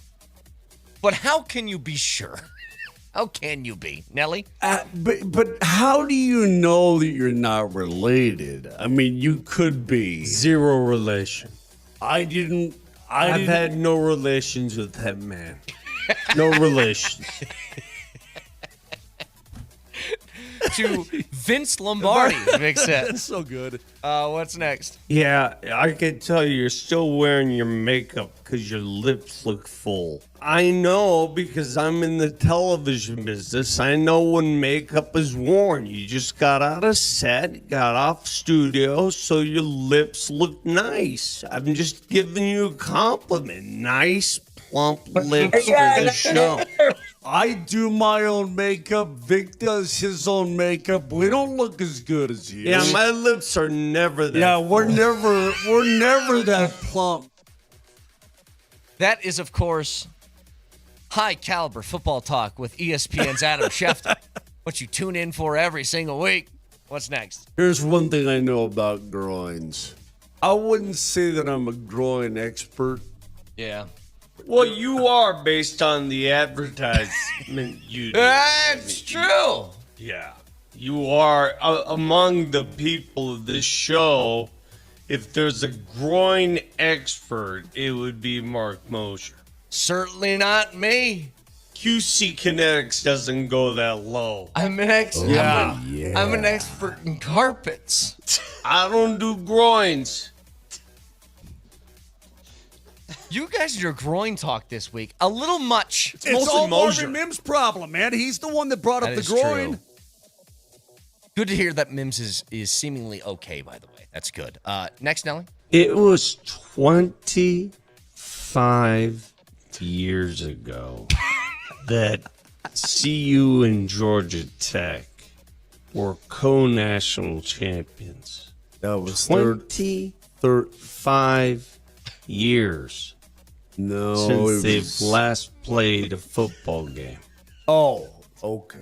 Well, no. They never played each other that year. No, Vic, 25 years ago was the year 2000. Oh. Quick math in the morning. It's not great. His whole reaction is this. His whole reaction is, oh. All right. Last one, Nelly. Go ahead. Let's get a little nasty with our airline here. See if we can attract some customers. Fly Air BJ next time. I mean, what are you doing? Okay, listen, man. What is going on? Moj, you ever flown air coitus? This is before? America. Okay. I'm going to Asia. I'm gonna fly air reach around next time. I mean, Vic. I mean, come on, dude. Again, I'm most offended at how unclever it was. Well, that all stemmed from Aer Lingus, the Irish airliner. Which just sounds like you shouldn't say it. You should say it. There should be no name of an airline called Aer Lingus. That's God. ridiculous. Never. All right. iTunes, Spotify. Dude, I'm Moser, crying Lombardi, over and here. Kane. Find the podcast. Have a wonderful extended Labor Thanks, Day Coach. weekend. Thanks, buddy. Thank Coach you. is Thank you. kissing the It's top gonna be okay. of Moser's head. It's going to be okay. Thanks, buddy. Oh, Coach my and Raj. God. Gotcha. Have a great weekend. Love you. Bye. I'm going to Asia. I'm gonna fly air reach around next time. I have a All chance. right.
Michael Parsons, hey, look, you can report all you want. There's no way they're allowing Michael Parsons to go anywhere. There was no question in our mind that Michael could bring us a lot of resources on a trade. And I'm just going to give you this. Not only do we immediately get a player, but those draft picks could get us, I'm talking top Pro Bowl type players, could. Not necessarily, you're going to be quick to say, you won't necessarily get those players. You got to draft them or acquire them. Hold on. You have a choice. You can have the boat or the mystery box. What, are you crazy? We'll take the boat. No, not so fast, Lois. A boat's a boat, but the mystery box could be anything. It could even be a boat. You know how much we've wanted one of those.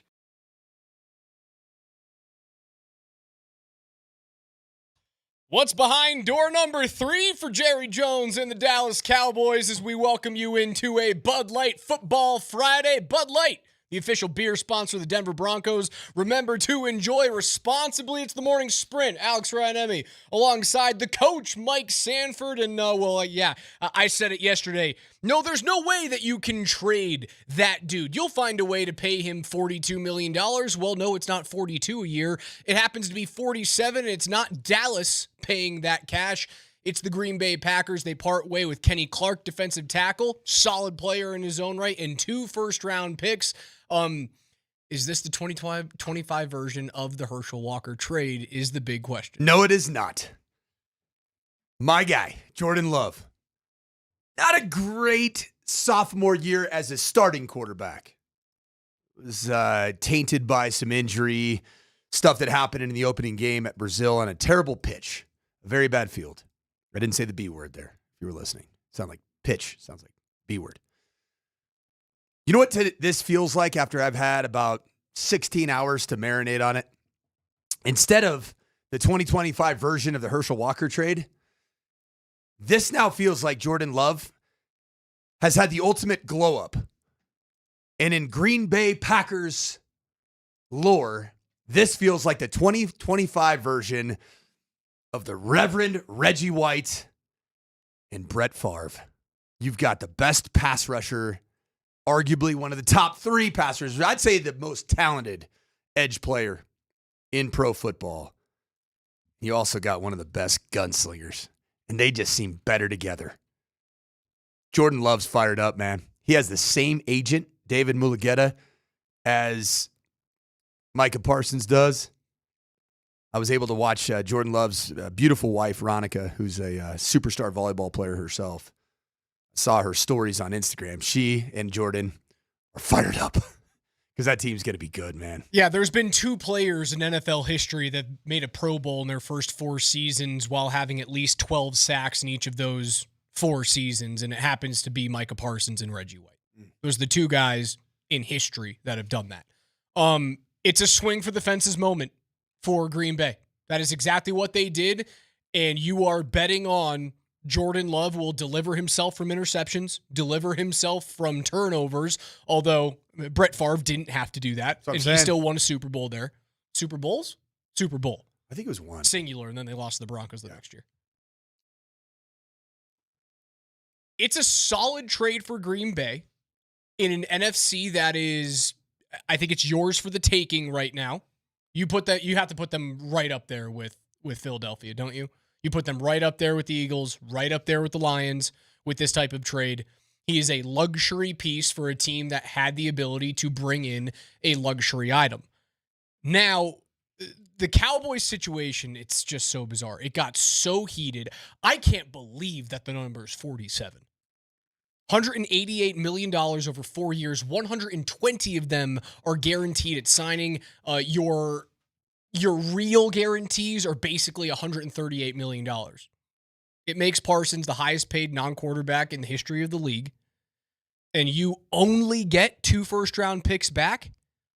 Is Kenny Clark enough to only get 2 first-round picks?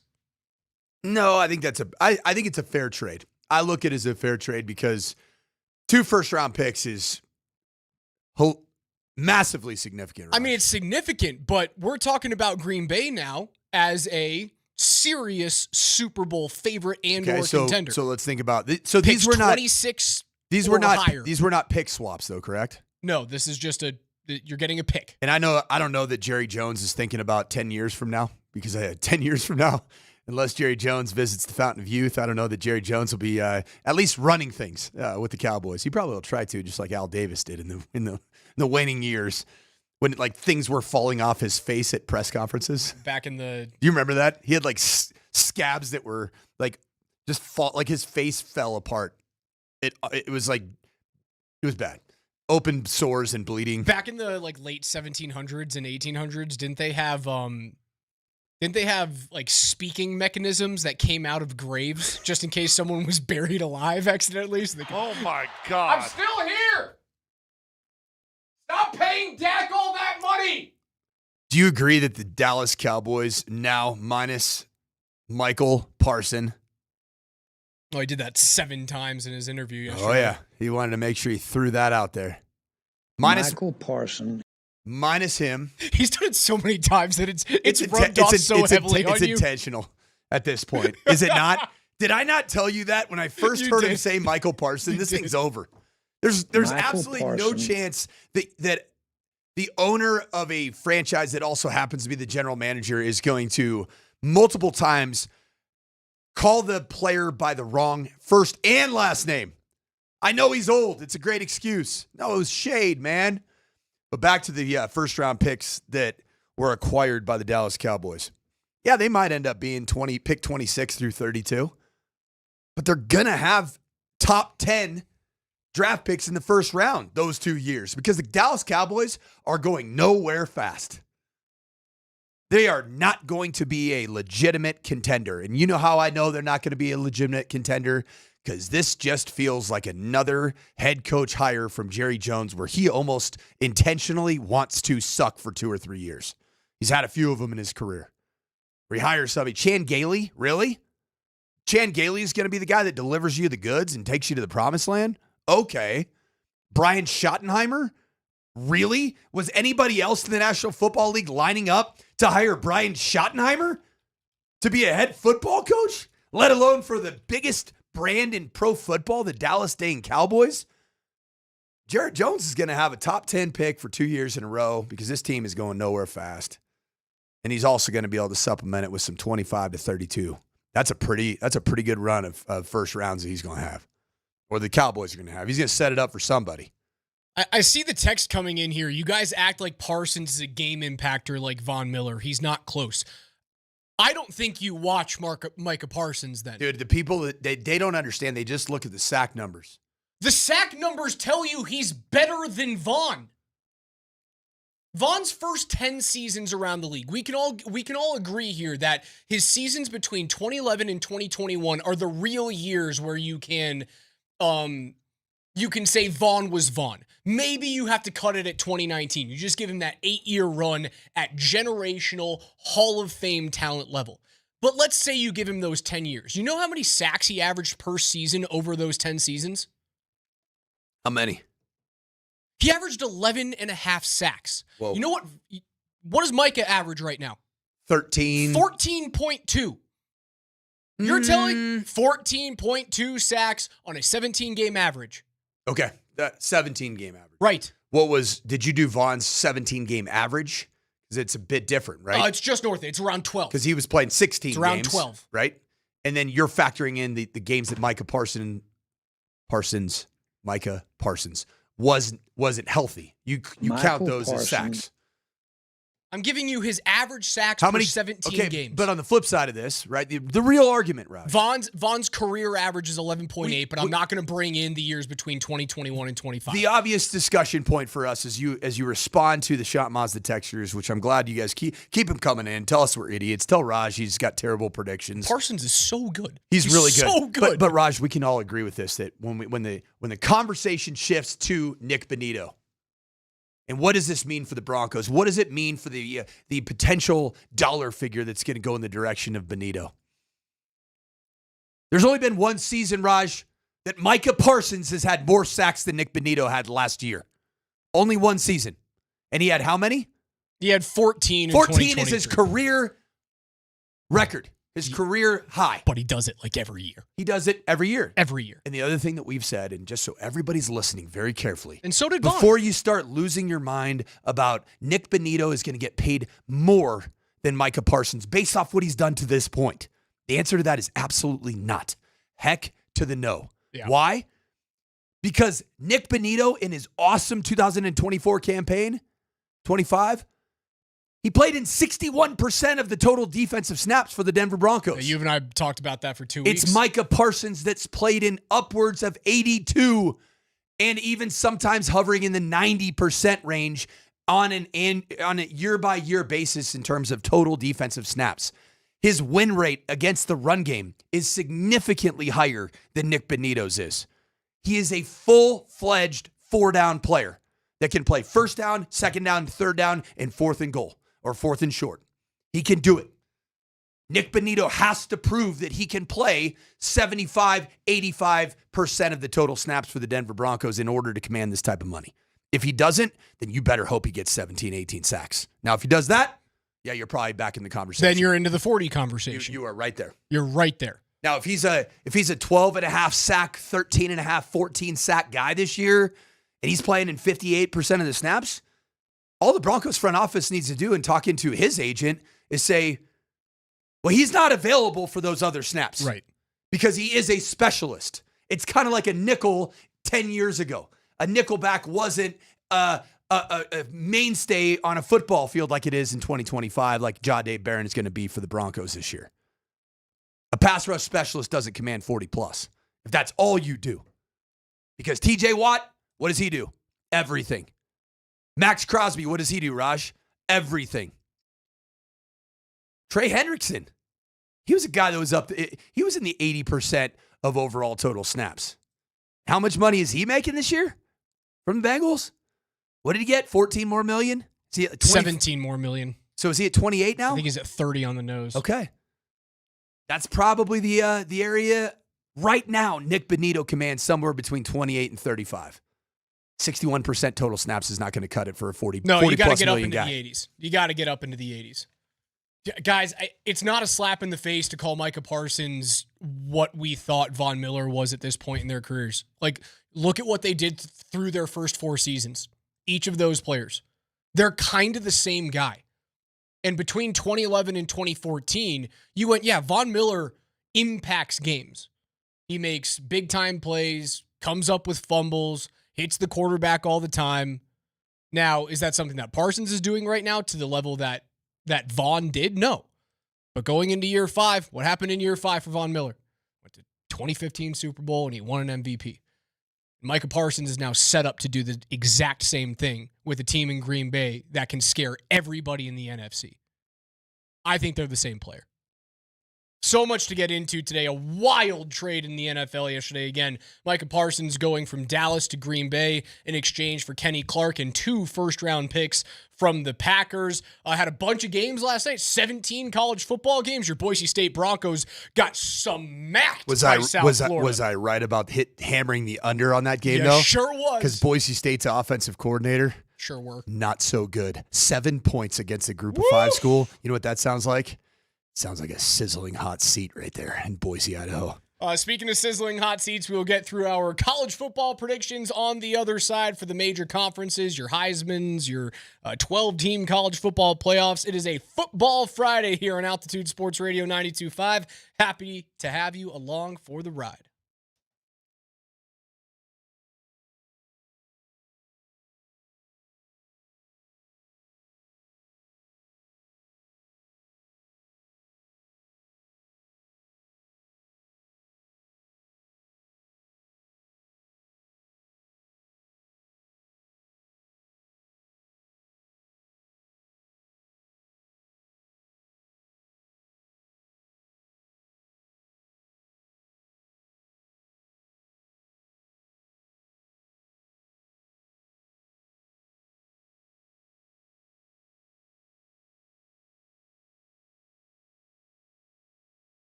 Fake! He's got him! What a call! Singleton! Balls! Touchdown! 34-7 the final in the only ranked game, or at least a game holding a ranked team in it last night. South Florida hammers Boise State 34-7 as the number 25 Broncos fall in their season opener. If you guys don't have any lunch plans for today, well, now you do. Head on up to Billy Burch Pub and Yard in Thornton from noon to 3 p.m. for a live PhD show. There's going to be great Bud Light deals, including $3 drafts. Coach, I think you have to be on the sideline. And I prefer that you do that without any beers in your system. How could you be so sure? One fan's going to win tickets to the Broncos season opener with VIP tailgate tickets from Altitude Sports Radio 92.5. And our friends at Bud Light. We'll see you guys on Friday. Yes, just 2 hours from right now for a Bud Light Football Friday at Billy Burch Yard in Thornton with PhD. Hey, real quick. For Football Friday, right? Football Friday. Football. It's here. Football. What's the temperature going to be tonight at 7 o'clock p.m. tonight on Friday? There, KJ? Anything other than 95 degrees is the wrong answer. I think it's going to be 72 and partly cloudy. Okay. Does that stay tuned? Does that stay tuned for the end of the show? Does that ruin your Glorilla rap? Stay tuned till 10:50 or 11:54 p.m. 72 degrees. Yeah, it's a little chewy. Partly cloudy systems, low yeah, it just doesn't work that way. 95 degrees. I don't know. Yeah, with rain. I'm sure Bianchi can make it work. Wild result from South Florida. Dude, in Boise State was so bad last night. So bad. It's one of the worst Boise State performances. Guess who might have actually been pretty valuable to their football team last year? Ashton Genty.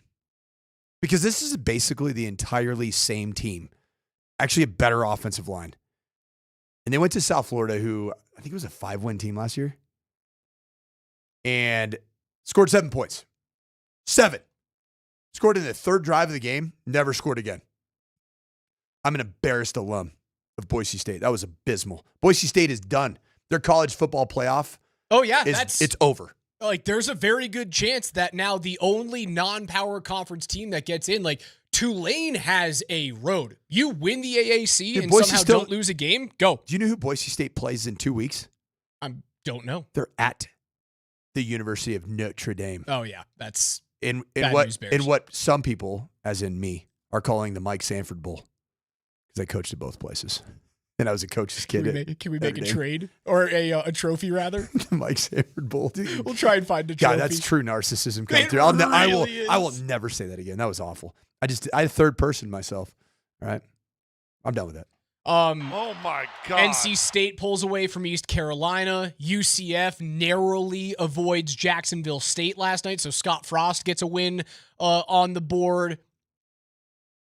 Wisconsin shuts out Miami. Nebraska barely gets by Cincinnati. Dylan Raiola doing his best skin suit impression inside Arrowhead Stadium yesterday. That's just, I'll never get over that. Like, he was doing the Mahomes finger thing. You got it. It's weird. Guys, can we all admit that Dylan Raiola is just not that great? No, he's not. Like, he's not bad. He's not terrible. He's just not that great. He's slightly better than previously ridiculously hyped DJ Uiagalelei. Slightly better, but not much. He is just a guy. Jag.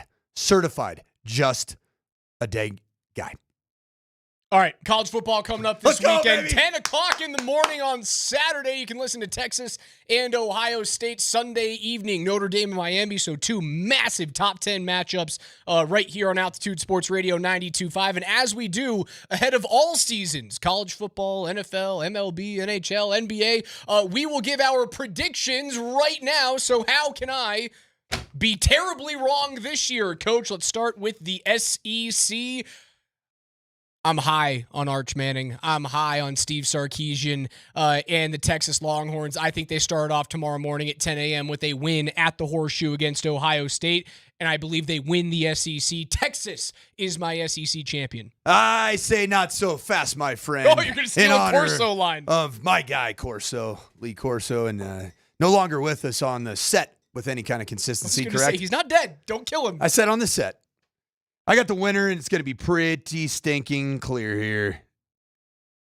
There's no way that Kirby Smart goes a couple years without winning an SEC title and getting back to relevance. Georgia Bulldogs, all of their 160-mile-an-hour speeding tickets are going to be back, and the Georgia Bulldogs are going to dominate this year in the Southeast Conference. You really think so? I do. You have to go to Tennessee. Cool. You have Tennessee stinks, man. Josh Heupel, his 17 chins are scoring more points than his allegedly elite offense. Georgia's schedule is way sketchier Who's the than quarterback? it normally Who's going is. to play quarterback for Tennessee, man? A good point. They weren't even very good last year, man. They were a big disappointment down the stretch. They have Tennessee. Cool. Bama. So yeah. Kalen DeBoer, the Yankee that is going to get run out of town at the end of this season. Keep going. Lane Kiffin and Ole Miss. That's going to be a challenge, but they don't deliver in those spots. Florida's going to be a little bit sneaky. It's a home game, but a neutral location, so not a home game. The world's largest outdoor cocktail party in Jacksonville, right? And Texas. Like, that's a tougher schedule than Georgia normally has during the regular season. Kirby Smart went back to the well, and he said, I'm done with NIL. I'm going to go straight back to the old cash in the bag, delivered directly to people's houses. So they're not taxed on it. Last place in the SEC is Mississippi State. They're going to be absolutely hot garbage this year. I apologize to you, Kamaje Granderson, but that is a bad football program right now. Even though Vandy had a super fun season last year and they were, marching goalposts down into the river, it's all going to come crashing down for them, ain't it? You can't go back-to-back years with having success in the SEC as Vanderbilt. I think they come down. I think they are just as bad, if not slightly worse than Mississippi State. So give me Vandy as the worst team in the SEC and a fired coach. Jeff Lebby is a buddy of mine. We used to hang out and recruit in Dallas, Texas. Small funny story about Jeff Lebby. Jeff Lebby married the daughter of Art Briles. So he is the son-in-law of Art Briles, disgraced former Baylor head coach. Jeff Lebby is going down in just year 2 as the head coach there in Starkville, Stark Vegas. You know who my guy is this year? I don't think they finish last or second to last, but I don't think they do anything good. I think Sam Pittman's gone in Arkansas at the end of the season, man. Like he's been mediocre the whole time. He's a 500 head coach. I think you and I are both right on this. I think that Jeff Lebby and Pittman are going to get fired. And just if you want to make a wild wager, the other one I think that is going to get fired, but I'm not as confident as Jeff Lebby, Kalen DeBoer. If you don't make the playoff this year as Bama, is he gone? Yes. He is a Yankee, and Southerners hate non-Yankees.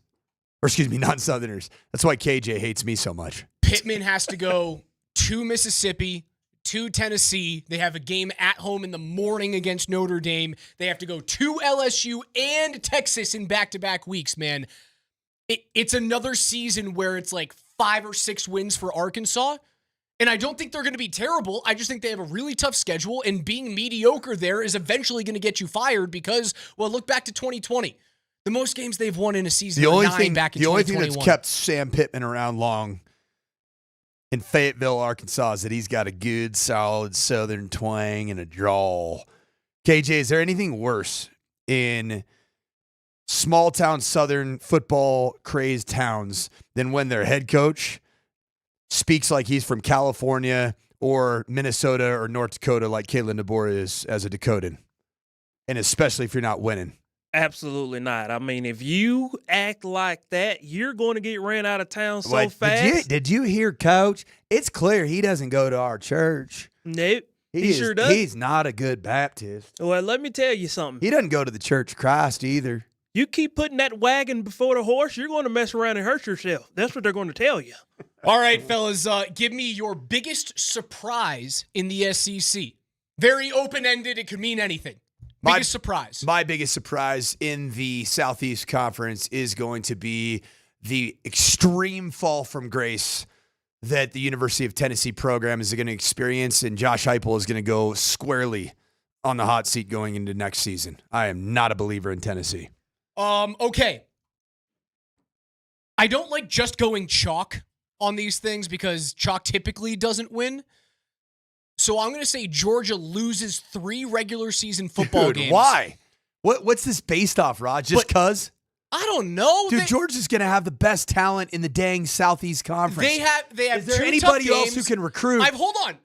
I'm guaranteeing you lose 1 game in the SEC. Why? Because I chose Texas to win the SEC. They play each other 3 weeks before the end of the regular season. There's 1 loss. I think Florida at a neutral location is difficult, and I think Bama's going to surprise a few teams. So, biggest surprise, Georgia loses 3 games, but they still make the playoff. They'll be the final team in that isn't the best non-Power 4 conference team, and they'll find a way in at 3, and then they're going to make some noise. That's my big surprise in the SEC. Georgia loses 3 games, but still makes the playoff. All right. I don't know. I want to throw things against the wall here. All right, let's move on. To the Big Ten. Our winner of the Big Ten is... It is going to be the Penn State Nittany Lions, and they are going to be awesome. Awesome in the regular season. Drew Aller's going to deliver the goods. I've got Penn State winning the Big Ten as well. They may have the best running back room in the country, although Jeremiah Love has something to say about that in Notre Dame. I'm really excited to watch Notre Dame Miami on Sunday evening. Not enough people are talking about that game in the national landscape. It's a top 10 game. It sure 6 is. versus 10. I know, and people are like, whatever. Can listen to it here on Altitude Sports sure Radio can. 92.5. You sure can. Last place in the Big Ten. This is going to be a shocker for you. I'm going with the Wisconsin Badgers. They looked awful last night. Awful against the Miami of Ohio Redhawks. Okay. Offense looks atrocious. Defense doesn't look as good as you think. I got the Wisconsin Badgers being a team that just flat out stinks. And a little bit of information. Starting quarterback Billy Edwards Jr. that transferred from Maryland to Wisconsin left the game last night in the second quarter. Speaking of both Maryland and Wisconsin, you and I are in lockstep here on the Big Ten. I have Maryland finishing last place in the Big Ten this year, but my fired coach, Luke Fickell. I have the exact same guy. Luke Fickell will be terminated. This is a bad football team. That was a listless performance last night against Miami of Ohio. They got the win.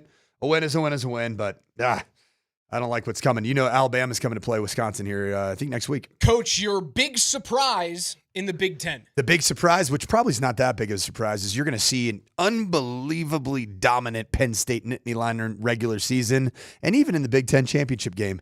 And they're going to be the Oregon Ducks of last year, where they're everybody's hot pick in the college football playoffs, and they're going to fizzle out in the second round of the CFP. My big surprise, again, I'm swinging big on my big surprises this year. USC somehow makes the conference championship game. Somehow USC is there. They start off with a bunch of cupcakes. They have Missouri State, Georgia Southern. They go to Purdue. Honestly, we may be overlooking Purdue in terms of the worst team in this conference. You start to get tested with Michigan State, and then you have to go 3 straight games against ranked opponents. 2 of them happen to be on the road at Illinois, at Notre Dame, and then home against an overranked Michigan team with a true freshman quarterback in Bryce Underwood. I think that if they win 2 of those 3 ranked games against Illinois, Michigan, and Notre Dame back to back to back, you will be at just a 1-loss team going into your second to last game of the year in Eugene against Oregon. If you beat Oregon, USC is in the Big Ten title game. That's my big surprise. Okay. Moving on to the ACC, your winner. I think this is a very easy one. I've got Clemson. I got the son of Clem as well. Clem's son. He's a good kid. He's a good kid. Last place, I have a feeling it's going to be... Yeah, it's my former employer. Yeah, they did not look good in their first game. They look terrible. And You that's the can't lose to Stanford Hawaii. Cardinal. And I have the ultimate lock. Go to Circus Sports Colorado and put a future in right here on the first or the most guaranteed lock of coach to be terminated at the end of the season. It's going to be Frank Reich at Stanford, who's on a 1-year deal anyway. I was going to say he's on a 1-year deal. It's already been determined he's being fired at the end of the year. He's literally just there for this season. So that doesn't count. Okay, all right. Although if you can put it in on a ticket, I love that little insider information. I know. It's going to be the University of Virginia. I'm not buying stock on Virginia's football program. I don't love anything about where that thing's been trending. You can take Reich. Reich is fine. You can cheat your way to a win here. I love that look. I did Dude, not. Tony Elliott's getting fired at Virginia. I did not set the parameters for firing, so you can get that. Dude, Tony Elliott, the former Clemson offensive coordinator, is 11-23 in his career at Virginia. He's toast. Brother, the answer is Mike Norvell. No, they're going to be better than people think. You start your season on Saturday at or home against Alabama. You have a really difficult game against Carson Beck in Miami. You have to go to Death Valley late in the season, and then you finish off at the Swamp. Florida State, if they lose 4 or 5 games, if someone jumps up and bites them, let's say Pitt bites them or NC State bites them, man, I think he's going to lose his job. Yeah. He's one good season. All right, let's move on to the Big 12, your winner. My winner for the Big 12 is the team that looked fantastic in their opening game, and that's the Iowa State Cyclones. Big 12! Yes. I'm a believer in a Rocco Becht-led offense. Matt Campbell finally is the guy that everybody in the college football landscape says he is, the best head coach in the Big 12. Utah's going to win this thing, man. Dude, I do like their quarterback, Devin Dampier. Utah's going to win from this New thing. Mexico. Really good player. 2 tough games this year, Texas Tech, Ohio State, or rather Arizona State are both at home. I like Utah when they are veteran-laden and playing late games at home. Give me the Utes to win the conference. Your worst team is going to be Arizona. My worst team this year in the Big 12 is going to also be the University of Arizona. I love their head coach, Brent Brennan, but this era of NIL and the cutthroat nature of it's just not built for a guy as good as Brent Brennan. He is a great person. He's kind of like me, Raj. I'm not going to probably get rid of a bunch of players and call them non-Louis Vuitton, am I? But you kind of need to do that in this era. My big surprise and my fired coach go hand in hand. With all of the money thrown at Texas Tech and Joey Maguire this year, not only will Texas Tech, with all of that cash, miss the college football playoff because they'll lose 2 or more games, Joey Maguire will be fired because they don't make the playoff after being the highest paid team in the NIL era. Fired coach will be Brent Brennan at University of Arizona. The pressure's on. The heat's getting big in Tucson, Arizona. And my biggest surprise this year is going to be that Sam Leavitt, quarterback at Arizona State, is a top 3 quarterback and will end up being a first-round draft pick at the position whenever he chooses to go play in the National Football League. A lot of people think that Boise State wasn't Boise State without Ashton Jeanty. I actually think that Arizona State will be just fine without Cam Scatteraboo, but not good enough to beat Iowa State. They're a more complete team. I cannot wait to see how wrong I'm going to be on these ones. We'll finish up with our 12-team playoff, our Heisman winners, and our national champions in hour 2 of the morning sprint here on the other side from the Boulder Daily camera ahead of CU and Georgia Tech this evening. No Ralphie, but we'll be joined by Brian Howell. B. Howell?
Feeling darn good about him.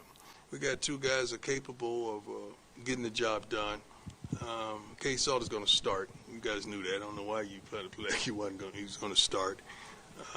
The kid has a ton of experience, dual threat. He can throw the heck out of the ball as well. He's the guy. He's the guy at this point. We're praying and we're hoping that you see some juju periodically through the game as well. We would like to get him some reps as well, but the game predicates that. Back on a Bud Light Football Friday. See you in Georgia Tech tonight at 6 p.m. Those are the words of Prime is talking about Caden Salter coming over from Liberty and possibly seeing a little bit of Juju Lewis tonight in week 1 as the Buffs kick off the season. Before you go into this, can I just wish my good friend Brian Howell a happy high school football Friday as he's wearing his Frederick High School Golden Eagles ball cap, who've got a tough opener at Broomfield, the defending 4A state champs in here in Chassa. So, hey, great to see your face there, Brian, and a lot of pride right there for Frederick High School. I appreciate you. Yes, for sure. My son's on the baseball team, not a football player, but we always root for Frederick in all the sports, and yeah, that is a tough one with Broomfield tonight. Brian Howell of the Boulder Daily Camera is our guest on the Ramos Law Hotline. Car accident, you need Ramos Law, medical doctor and attorney. Find them at ramoslaw.com. Brian, tell us all we need to know about this dual threat quarterback, the veteran Caden Salter. What does he bring to the table? What differences will we see from him as compared to Shedeur the last couple of years? Yeah, well, one, I think Caden's going to run forward and not backward. And, I love Shedeur, and Shedeur was fantastic. But, obviously that was one of the big knocks on him was that he would run back a lot trying to make a play with his arm, right? Caden's going to run forward and try to make a play with his legs. And he's more of a runner. And Shedeur was obviously capable of running. I mean, he could take off and run. Caden's actually a runner, and he can really run and pick up a lot of yards. So I think that's going to be a major difference right there. I think that alone helps your offensive line, which I think is better anyway. But I think that alone is going to be a huge difference in this offense, just having that running threat that you didn't really have with Shedeur. With the notable absence of Coach Prime due to health reasons, which certainly doesn't necessarily impact the offensive and defensive schemes, is you have two coordinators that are established that are running their side of the football.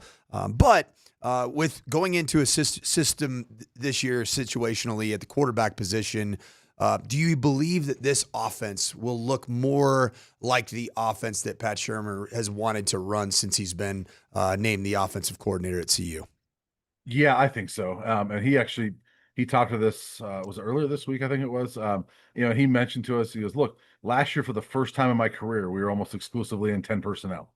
And he goes, that's one way to do it. And we had to do it that way. But he mentioned it's a long career for him. And he's like, for the first time in my career, we did that. And so I think that they're going to be in some 11 personnel a lot. They're going to be in 12 personnel at times. And that's more pro style. That's more what Pat Shermer's used to. And what we're going to find out is, do they have the tight ends to actually do that? We think they've got a couple of guys that are better than what they've had. One was there last year, Savell Smalls, but I think he's better because he was a defensive player 2 years ago. So that's going to be the key. But they've also, Coach Prime has said, look, I'm not going to be afraid to throw linemen out there too if the tight ends aren't blocking. So they feel like they've got 7 or 8 linemen that can play. I wouldn't be surprised if you see 6 or 7 of those offensive linemen on the field at once. Will we anticipate a more concerted rushing attack? Not necessarily just a Caden Salter-driven rushing attack, but handing the football off behind you and trying to make sure that you don't, rush 12 times for 22 yards in a football game. Yeah, I think so. I think there's going to be, last year they talked about, we tried to run the ball. Well, they didn't really try. They would do a token carry. Answer. Right. They would give kind of all right, you ran a couple times in the first quarter and it didn't work, so you abandoned it. There's going to be more of an effort, I think. We're on with Brian Howell of the Boulder Daily Camera, one of my personal favorites in this market.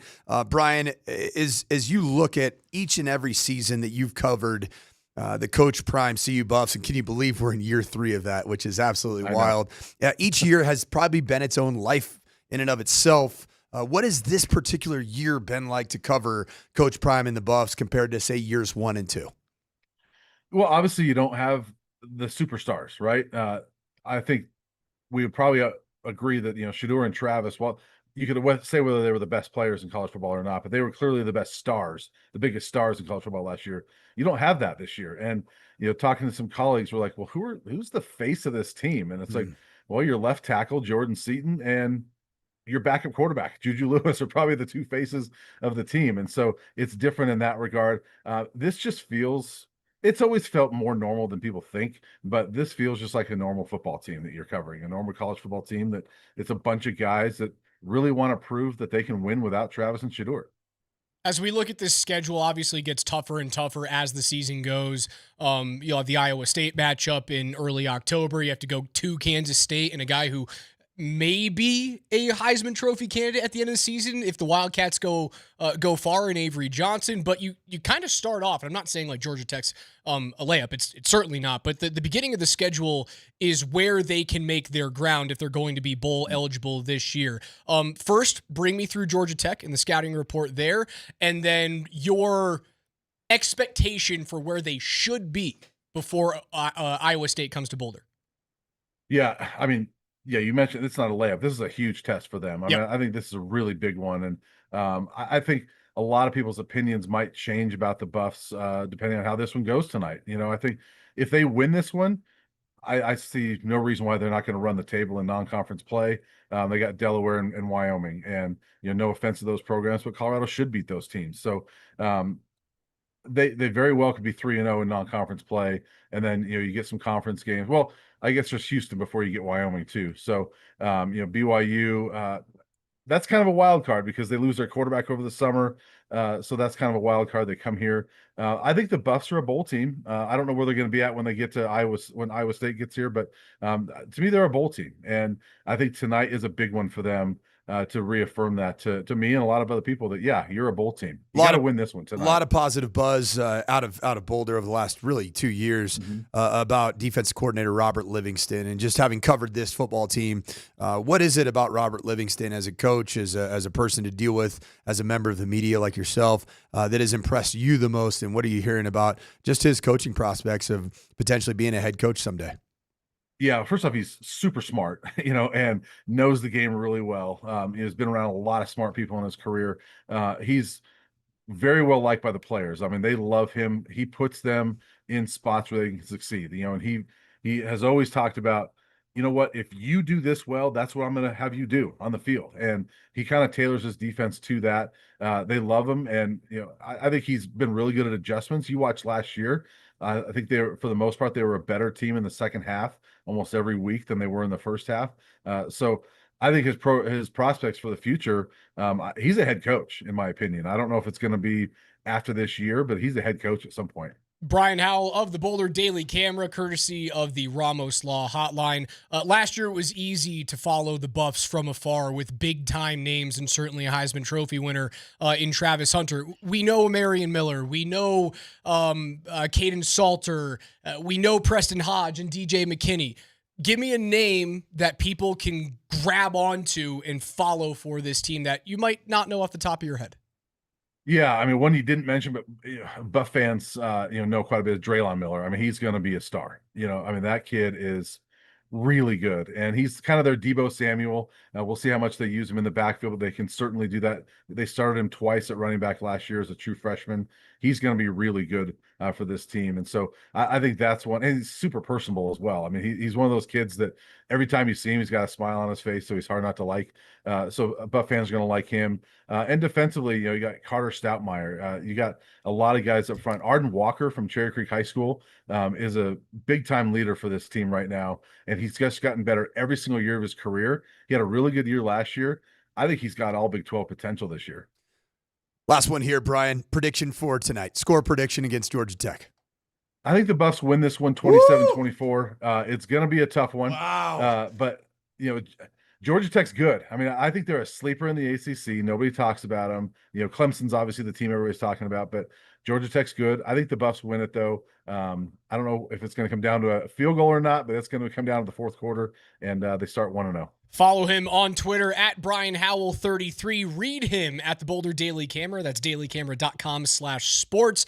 Brian Howell, we appreciate your time. Go Buffs, and we can't wait to talk to you throughout the season. Thanks, guys. Appreciate it, and go Golden Eagles. I love it. All of our guests here on Altitude Sports Radio are brought to you by the Ramos Law Hotline. Car accident, you need Ramos Law, medical doctor and attorney. Find them at ramoslaw.com. We'll take a quick time out. It's a Bud Light Football Friday. Bud Light, the official beer sponsor of the Denver Broncos. Remember to enjoy responsibly.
Just 1 hour on a football Friday until your lunch plans include you going up to Thornton at Billy Burch Pub and Yard from noon until 3 with our friends at PhD, Polumbus, Hastings, and DMac for a live show. Great Bud Light deals, including $3 drafts, and one fan is going to win tickets to the Broncos season opener, complete with VIP tailgate tickets from Altitude Sports Radio 92.5 and Bud Light. Again, Billy Burch Pub and Yard in Thornton at noon from noon to 3 with PhD on a Bud Light Football Friday. I've been talking a whole bunch about our predictions around college football.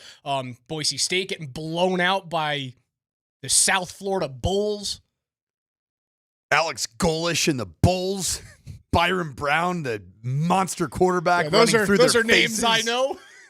Gosh, man, that was a bad one. Getting you guys ready You know for what? Texas You know what? and Ohio State I tomorrow gotta morning. admit something after What's last up? night. As a proud Boise State alum, the performance last night makes me admit something. And that's that, as you all have been telling me for years and years and years, Boise is indeed not a state after last night. Yeah, they were cheeks last night, which makes me think, man. You know what they were? Boise was buns. Buns, as the kids say. Just buns. God, that was bad. The group of you know five what else? team You in know the what else playoff was is buns? not going to be from the Mountain West now. You want to know what else was buns? Likely. Every single Big Ten offense that I watched last night. Wisconsin, buns. Freaking Nebraska's offense, Dana Holgerson getting an earful from Matt Rule after basically every series, buns. Rutgers only squeaks by with a fourth quarter field goal to beat Ohio. Buns.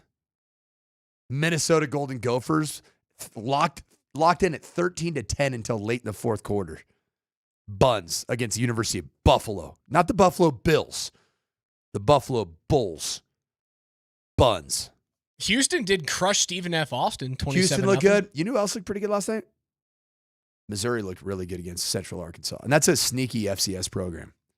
University of Central Arkansas. Tell me the what you know Bears. about Central Arkansas. Just always been a tough.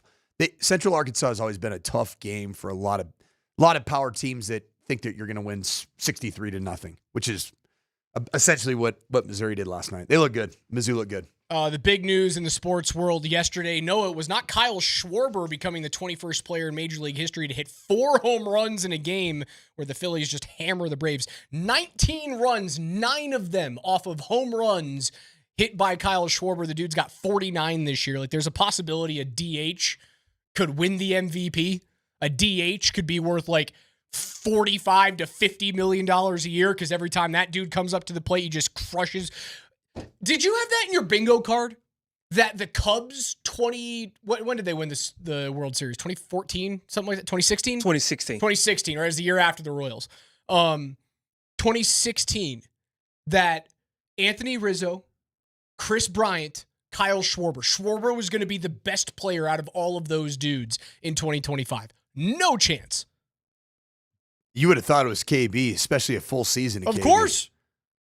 Yep, still waiting Schwarber for was it. nuts We yesterday, need but a full season of KB. he gets overshadowed by it's one of the biggest deals we've ever seen. Moving on from arguably the best pass rusher in the game in Micah Parsons. He's traded from Dallas. Yes, Michael Parson.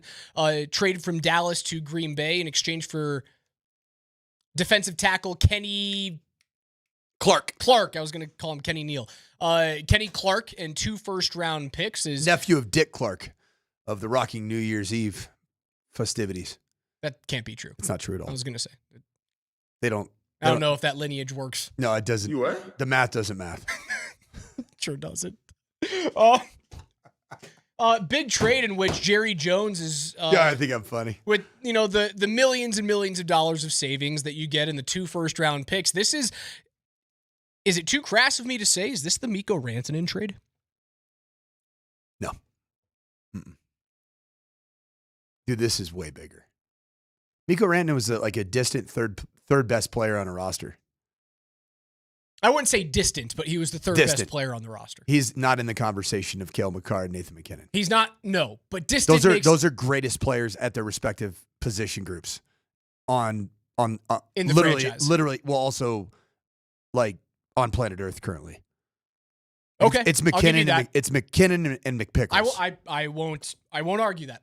I'll give you that. And it's McCarr and who's my guy up in is it Vancouver? Quinn Hughes. Hughes. Who else would you say? And there's still a pretty big gap between those two guys. Yeah. Who else would be in the conversation defensively? I think the conversation for the best defenseman in the world is like the conversation Begins and with ends. Kale, and then it's who's the second best, and then it's like Quinn, and maybe you could throw in like Rasmus Dahlin. Depends what you think about Victor Hedman. Mm-hmm. Those types of guys. Okay, I'll give you that. That Rantanen is nowhere near the player Parsons is, even though Rantanen, in my mind, is a future Hall of Famer. Rantanen felt a little bit more like a luxury to have on this roster as opposed to a necessity. Whereas Micah Parsons is a necessity for a team that's trying to compete to win a title. And I don't think the Dallas Cowboys are actually trying to compete to win a title right now, this year or next year. Even though you're paying a quarterback all of that money.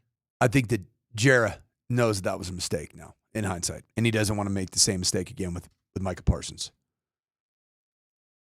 In his eyes. So if you're George Payton and the Broncos, how do you avoid making that mistake, knowing that if the trajectory continues, Bo's a $60 million quarterback? How do you marry Bo 3 years from now, getting a $60+ million a year deal? Did you hear about this yesterday on Kreckman and Lindahl? I did not. So Nate Kreckman looked up, of course he nerded out and found some analytics and stats of the trend from the Brady Manning era of the percentage of salary cap eaten up by franchise number one QBs. Bo Nix would be on track in 3 years to be an $84 million quarterback, average annual value. Holy smokes. $84 million. But you're assuming Because that he the resets cap- the market. Well, but that's the point, is that if you're a top 15 quarterback for a franchise, you always reset the market. And then the market resets again a week later, and then again a week later. But is Bo going to be that good? Is Brock Purdy that good currently? Absolutely not. But they paid him. And so because if you don't have this, and I'm just going to use 60 as my blanket number right now, because that's what it is right now. The today's 60 The market. $60 million quarterback, to steal something from DMac, if you don't have a $60 million quarterback, you're looking for a $60 million quarterback. And Nate Kreckman brought up a very valid point that essentially 15, 18 teams in the National Football League have what timing-wise will ultimately lead to a $60 million quarterback. And not all of those teams are even going to make the playoffs, let alone contend for a Super Bowl. So you think that you're paying the guy $60, $70, $84 million to go win a Super Bowl, but in reality, everybody else is doing the exact same thing. Is it more detrimental to the future of a franchise to overpay for quarterback? Let's say Dallas, right? Dallas overpay for Dak Prescott based off of what he's given you. Is it more detrimental to do that or to overpay for a pass rusher? Let's say you pay Nick Bonito $38 million a year right now for 4 years. And Nick Bonito is, for the rest of his career, who he is today. At the very most, 12-sack dude. Probably lives between 8 and 12. Let's just say that is true. What's more detrimental? I think it's more detrimental to overpay a quarterback that's just not going to take you to the promised land. That's what I believe to be true. So then pay Nick Bonito right now. Yes. Right now. $38 million. And overpay him. 38. And that's okay.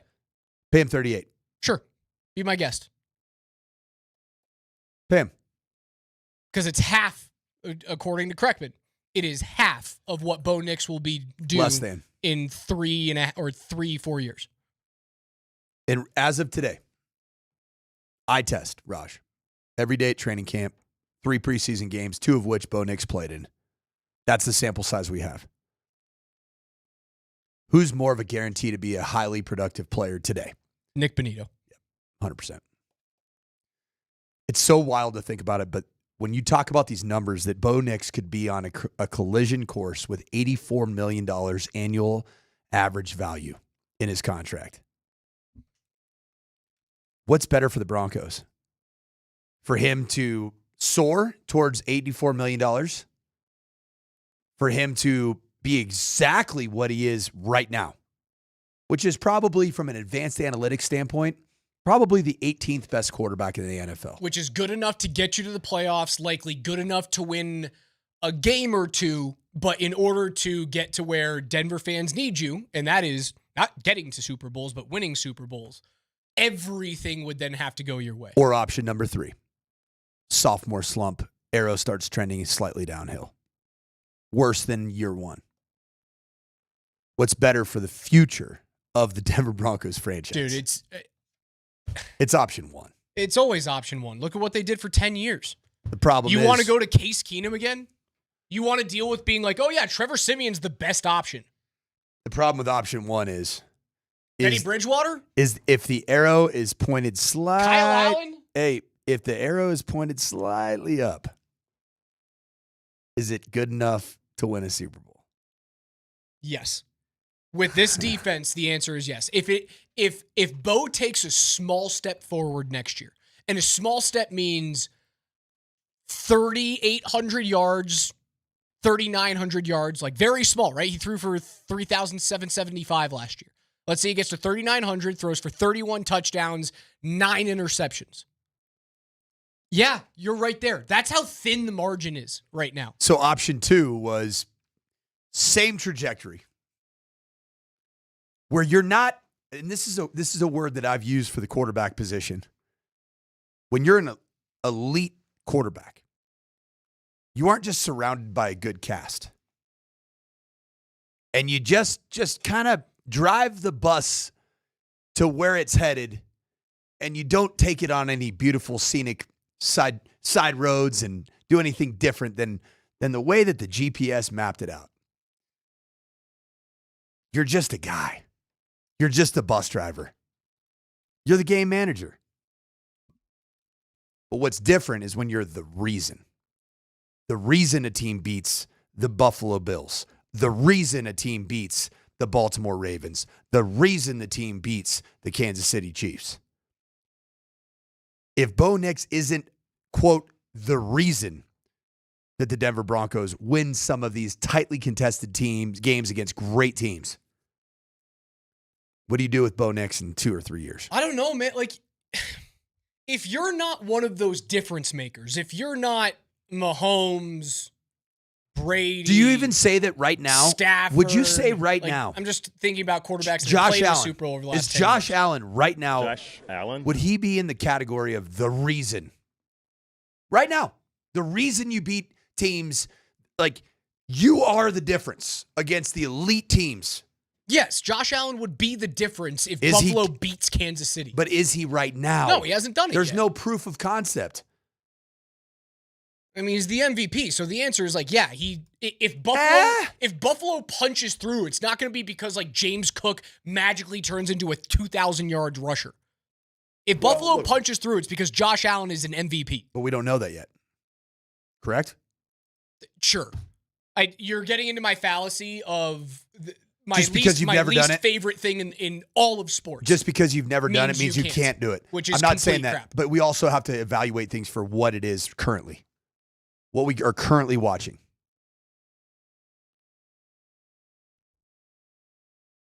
Who are the guys right now in the National Football League that you would call they are the air quotes, the reason at the position? Joe Burrow? Yep.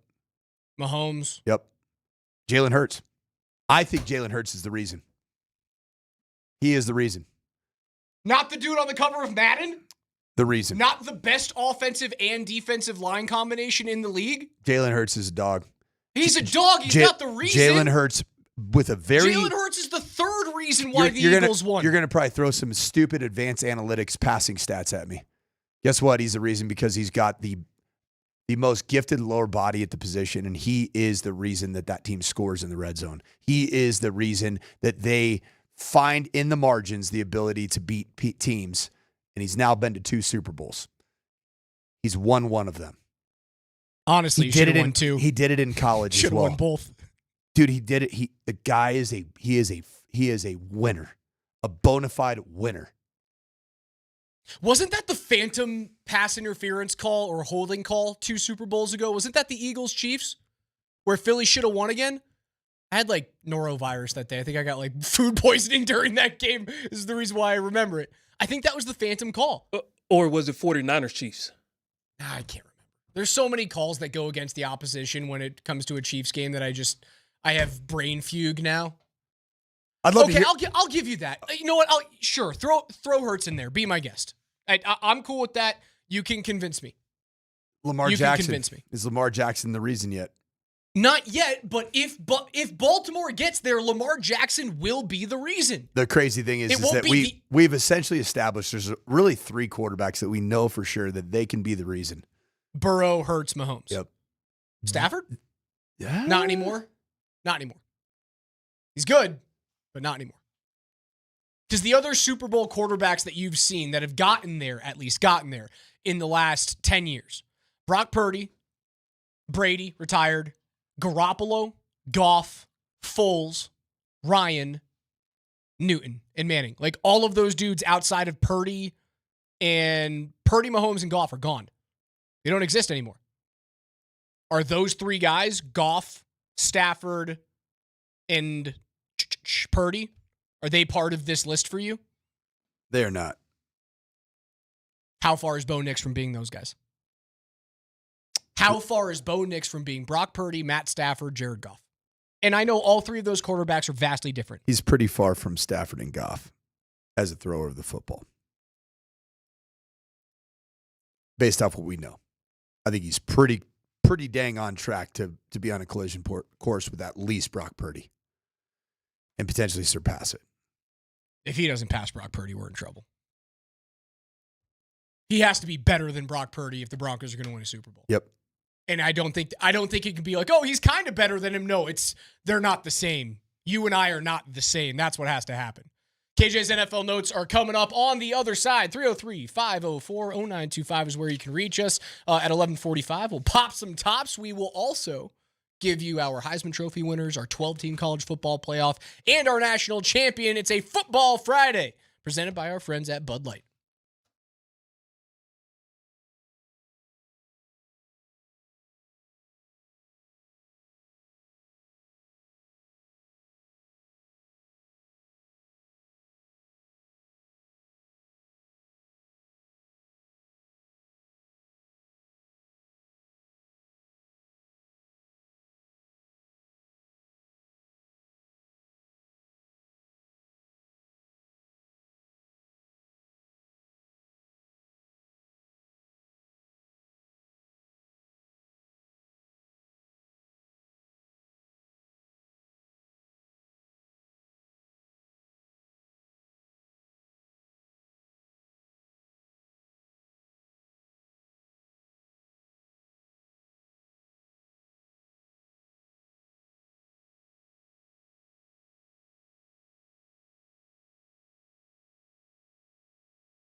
Make sure you guys get on out to Billy Burch Pub and Yard in Thornton today from noon until 3 for a live PhD show. Great Bud Light deals, including $3 drafts. One fan is going to walk away with tickets to go see the Broncos play on September 7th, including VIP tailgate tickets. Dude, I'm looking at Billy Burch right now on the Yelp. Awesome patio on a Friday. And, it's kind of nice. Like, it's not too hot. It might be 95 degrees around 7 p.m., and it is a Friday. Oh, my gosh. Get me to Billy Burch. It'd be 72 degrees. Just look I at don't your care. weather app. I don't care, man. It doesn't fit the Steve narrative. Jobs is trying to tell you God, what it's going to be from Burch, the grave. Why have I not been here? This place looks incredible. I need this in my life. It might be a post-game activity tonight. We'll see you guys up at Billy Burch Pub and Yard in Thornton at noon with PhD, part of a Bud Light Football Friday. Bud Light, the official beer sponsor of the Denver Broncos. Remember to enjoy responsibly. It's 11:20 on a Friday. It means it's time for KJ's NFL Notes. Mr. Granderson, take it away. Well, as the Green Bay Packers are going all in as if this is their Super Bowl year, Sean Payton, for the first time all offseason, is telling us to pump the brakes on the Bo Nix train. As he talked about in year 2, will he take that jump? We don't know. There's still a lot of things that he wants to continue to work through patiently with Bo Nix. It's still the masses. And early in the season, be careful. There's not too much. Let's get to the things that we as a group offensively do well, the things that he really feels comfortable with, and there'll be, a few twists based. Each team has a different defensive structure, but I think the mistake would be this large jump in volume, and again, it's never about the amount. It's the details within each play. The details for Sutton, Bryant, frankly, it's the details with everyone. And so he can move as that group can move. And so we always talk about painting the picture for the Q. And we might love a play, and yet are we there yet at tight end or receiver? And we just got to make sure that we're moving. We're still a young offense. We're experienced in the offensive line. But I think that's something that's important, especially early in the year. Sean Payton pumping the brakes a little bit from 3-4 weeks ago when he was on his subtle national tour of texting and leaving voicemails for national members of media like Diana Rossini saying, "I love my Q." That's what he said. And now all of a sudden it's like, hey, everybody just relax a little bit. It's easy to get excited about what toys you have to show people when Kay Adams is in town. It's a lot easier too when you're easy to get excited when you're 4 weeks away from it having to be on the national stage. I agree with everything that he said, and he's right about the fact that there are so many details that nobody really wants to talk about in the media. Like if you and I had a show based off all the details that make a play go, we would have 6 listeners. Okay, so we have to talk about the true eye test and what we watch in a game. Period. The production, the numbers, do they move the team down the field at the quarterback position? But man, in reality, yeah, he's right. Sean Payton's right. Troy Franklin's a young receiver. RJ Harvey's an incredibly young running back who hasn't taken a National Football League snap. And he's going to be dependent upon to do something for this football team. Evan Ingram's going to be playing in game 1 in this offensive system. So yeah, there's a lot of details that do go into all this. But at the end of the day, man, guess what you're evaluated on? What you do on the field when it counts in National Football League regular season games. My prediction is Bo Nix is going to have a great season. He's going to start a lot faster than he did last year.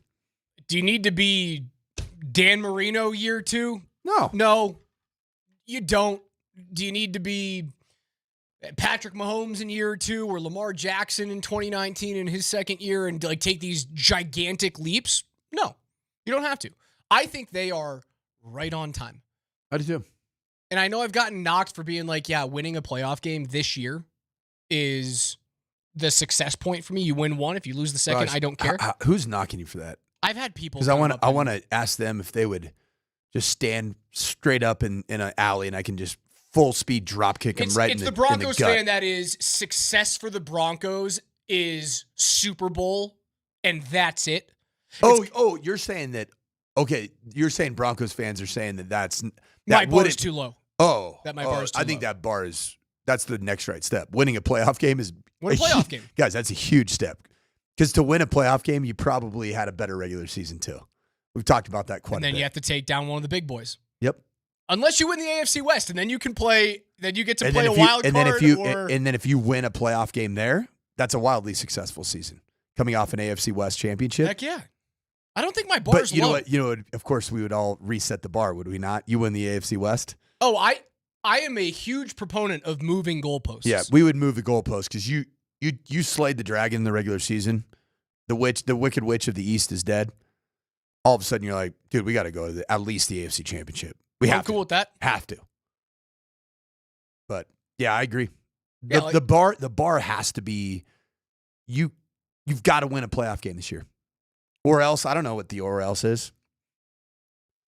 Right. That's actually a funny question. What's the or else? I don't know. You don't win a playoff game. What happens? Nothing changes. Nothing changes. If you get to the playoffs this year and they lose to Buffalo again, or they lose to Baltimore in round one, something like that. Or if they win the AFC West and they lose in the divisional round. If you win the AFC West, okay, good question here. Right? That means you win 13 games and just something went wrong during the playoffs, or you ran into one of those stud quarterbacks. Like maybe Burrow gets the Bengals to the playoffs and they're starting to look good and the defense isn't as bad as we think. Broncos country. Nothing changes. Would you rather? You big would you rather guy?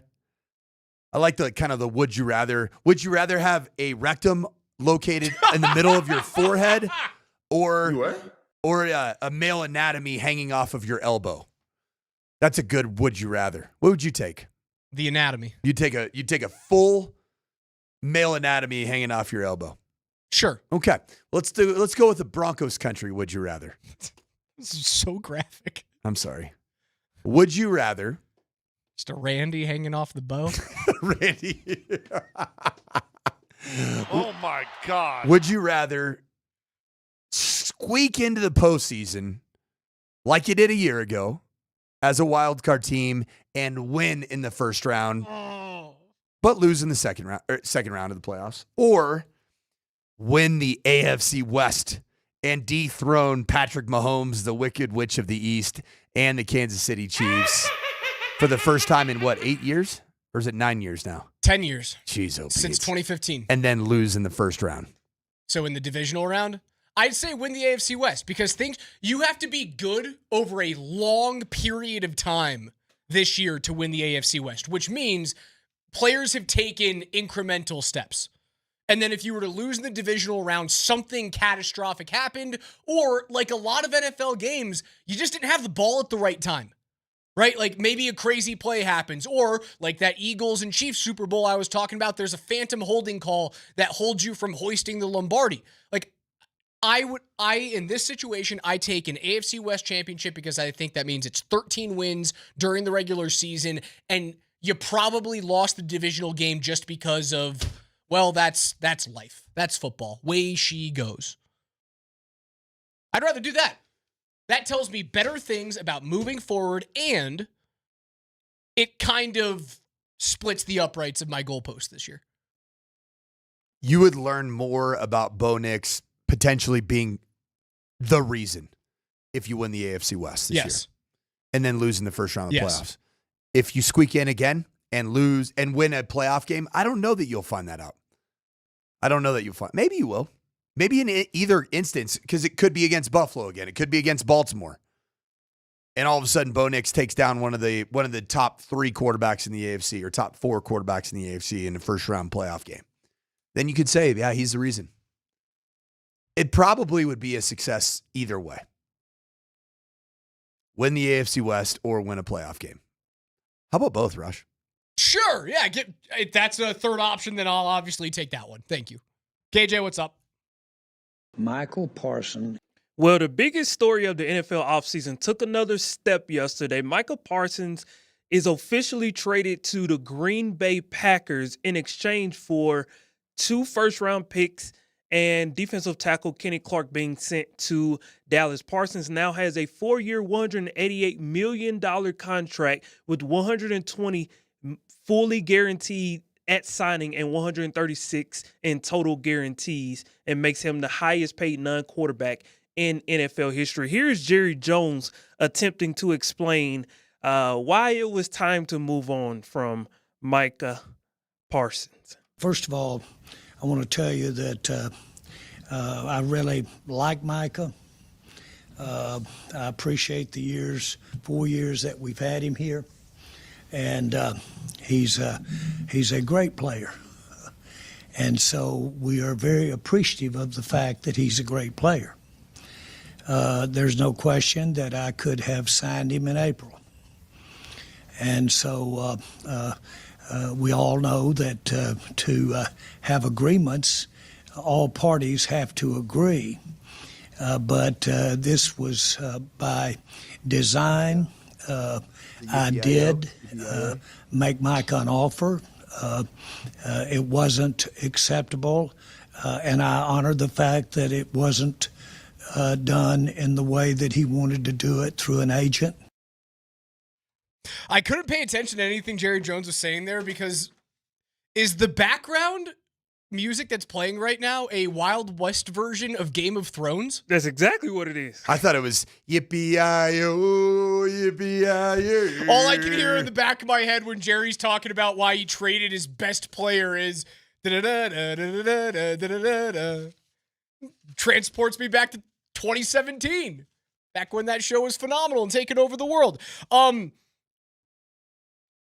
I think it's an insane trade. I really do. It makes Green Bay such a threat right now, and then you're going to have to turn in picks 28 and 29, or possibly even worse. You have to turn those into Pro Bowl players, and there's no guarantee that you're going to get that. Those are not top 5, top 7, top 10 selections. Now, as you said earlier in the show, Dallas may have top 10 selections. They probably will. In both of those years. This move probably guarantees that they will. Is the offense going to be good enough? No. Is Dak Prescott, regular season Dak Prescott, with CeeDee Lamb, good enough? And also, don't forget about our guy, George Pickens. Is he good enough to be like Joe Burrow in Cincinnati, where you're able to win 8 games? Now they've got like the 18th pick and the 28th pick. It's and so you go, funny. What are we going to do? What Jared Jones just did, you're better off franchise-wise. Most likely, you're better off either trying to usurp the Eagles and Manders in the NFC East, which I see no path forward for that. Do you, Raj? Where you would finish better than both of those teams This year? Yes. Absolutely not. No chance. So what's better for the future of the Dallas Cowboys franchise? Yeah, it's suck. It's my thing. It's what people hate me for, is that like if you're not going to make the playoffs, I want you to be very bad. DMac always says you can't choose when you suck. I think the Cowboys should fully choose to suck. Jerry's trying to do that right now. It seems like it. Will they be worse or better than the New York Giants? Boy, I don't know, man. The Giants They're going to be better than the Giants. Come on. The Giants They're a better football team. They seem than a the little Giants. buzzy, don't they? No. Okay. Absolutely not. It's probably just because they don't have a bunch of documentaries being made about them this offseason like they did last year. Dallas does too. KJ, Russell one more. Wilson's going to be hard to deal with this year. Michael Parsons. Former Bronco and current starting inside linebacker Cody Barton stepped up to the podium yesterday, and he discussed why Cam Ward is ready for the Broncos defense. How much of a challenge do you think this is going to be for Cam this first game? Yeah, it'll be a good challenge, but what made him good is they just, the obviously the rush was the biggest factor, I think. If you're getting pressure on the QB, it's tough, for the QB. It's a long day, and so that was the biggest thing was the rush, and just we played together well. And it's going to be a great challenge for Cam. And, I'm excited to see Cam go out there and play hard and do his thing. He's the stuff we give him here during camp and all the looks we give him, all the pressure we give him, especially for a rookie, he's handled it well and just he's a baller. They're going to kill Cam Ward on September 7th. It's going to be ugly. It's going to be ugly. Cam Ward's going to be running for his life, man. He's going to take some first-rate sacks, legendary sacks, and he's going to throw the ball to the wrong team. I mean, they have some solid players on that defensive line in Tennessee that Like, Jeffrey Simmons is a stud. That is an absolute stud at defensive tackle. He's a top 3 defensive tackle in the league. Draymond Jones, is he doing anything for you at this point in his career? No. Is Cody Barton, who you just heard from, doing anything at this point? No. Is there a Nick Bonito that's coming off the edge of Cam Ward camp for Tennessee? No. Yeah. Now, I don't think Denver has a Jeffrey Simmons type defensive tackle. Zach Allen? Vastly different body type and player. Yeah, but also, I would say equally disruptive. Yes, I'll give you that for sure. But vastly different type. Even of though player. Sean Payton still believes that Zach Allen only plays the 4 technique, doesn't subscribe to the fact that he's anything other than a 3 technique, 4 technique. He's played some nose, he's played some edge, he's played some singled up. Watch that film, man. Better watch that film from last year. They're going to kill Cam Ward. I cannot wait for that game. NFL notes are brought to you by Mountain High Appliance, Colorado's most complete local appliance store. They have locations in Denver, Louisville, Littleton, Colorado Springs, and Glenwood Springs, and they offer every major appliance line and brand. You can find them at mountainhighappliance.com. On the other side, we'll pop some tops, tell you the games that we are watching this weekend and that we're listening to, including Texas at Ohio State, number 1 at number 3 at the Horseshoe, 10 a.m. tomorrow morning on Altitude Sports Radio 92.5, and then Sunday evening, another top 10 matchup as Notre Dame visits the Hurricanes of Miami. That is number 6 and number 10, a 5:30 kick on 92.5 Sunday evening right here on Altitude.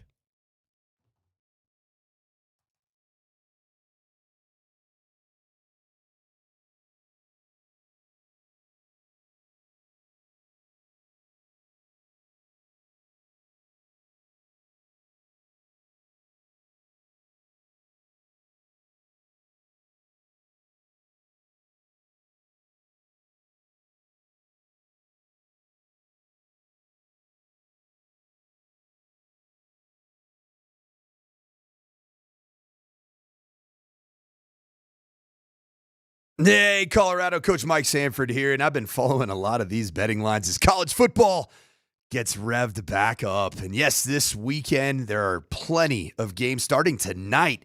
Georgia Tech is a 4-point favorite at Folsom Field. That's something to keep your eye on, and the over-under on that game is set at 51 points. There's going to be 2 teams, including the Colorado Buffs, that are going to try to run the football. So 51 points, I kind of like the under on that. I just got those odds from the Circus Sports of Colorado app. And whether you're looking for college football games or futures with the NFL starting next Thursday, well, Circus Sports has got you covered. And the great thing about Circus Sports, not just sports betting, man, it's sports betting the way that it should be. You got high betting limits with tight money line splits and exceptional customer service that treats you like the VIP. So download the Circus Sports Colorado app or visit circasports.com today. And always as a reminder, you got to be 21 years or older. Gambling problem? Call 1-800-GAMBLER.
Wrapping things up here on our first Bud Light Football Friday of the year, ahead of Texas and Ohio State tomorrow morning at 10 a.m. on Altitude Sports Radio 92.5. Again, Denver's brand new home for Westwood One Sports, so all of the best college football games, all of your primetime NFL games, including Thursday night, Sunday night, Monday Night Football, right here on Altitude Sports Radio 92.5, worldwide on the Altitude Sports Radio app that is powered by the Will Hite Law Firm. Injury lawyers, go to willhitewins.com. That is willhitewins.com. Before we hand things off to PhD, they're live today between 12 and 3 up at Billy Burch Pub and Yard in Thornton. They're giving away tickets to Broncos and Titans on September 7, including a Bud Light VIP tailgate pass. So get on up there. You have to be live in person to enter and to win those things. Coach Sanford, we went through all of our biggest plays in the SEC, the Big 10, the Big 12, and the ACC, our winners, our losers, our fired coaches, our biggest stories.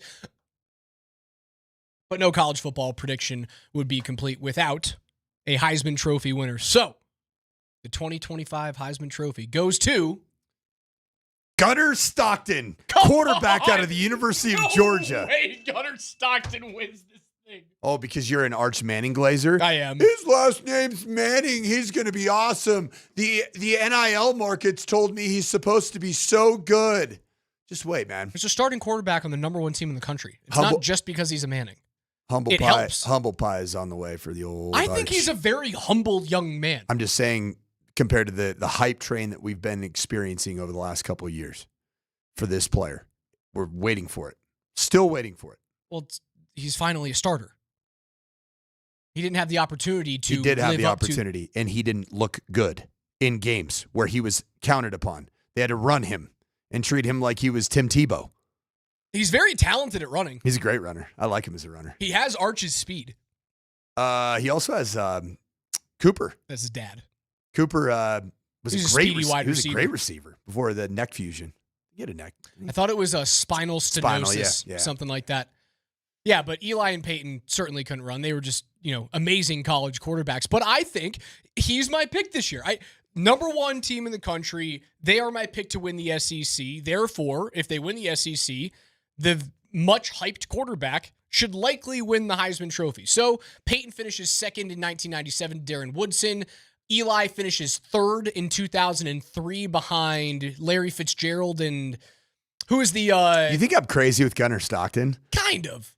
Do you realize that Gunnar Stockton is 3, 4, 5, 6, 7, 8? He's the 9th best odds right now at Circus Sports to win. Okay, so he's going to be behind Manning. Okay, Manning 1. Nussmeier. 2. Klubnik. 3, you're killing it. Think best wide receiver out there. Jeremiah. 4. Crazy athletic quarterback that was kind of he's a buzzy player. Avery Johnson. Lenora Sellers from South Carolina. Good player. That's a sneaky team in the SEC dude. that you and I didn't talk about. I like them. Do we have to change our biggest surprise in the SEC? I don't know if that's a big surprise though. They're a little bit of a buzzy team right now. Okay, all right, that's fine. They're not winning the damn all right, thing. Lenora Sellers is at 5. Highly athletic quarterback from the SEC. DJ Lagway. Okay. Florida. Drew Aller, Penn State. He's a little lower than I thought. And then first-time starting quarterback at Ohio State. Julian Sayin. Yep. And then it's Gunnar Stockton. Sam Levitt.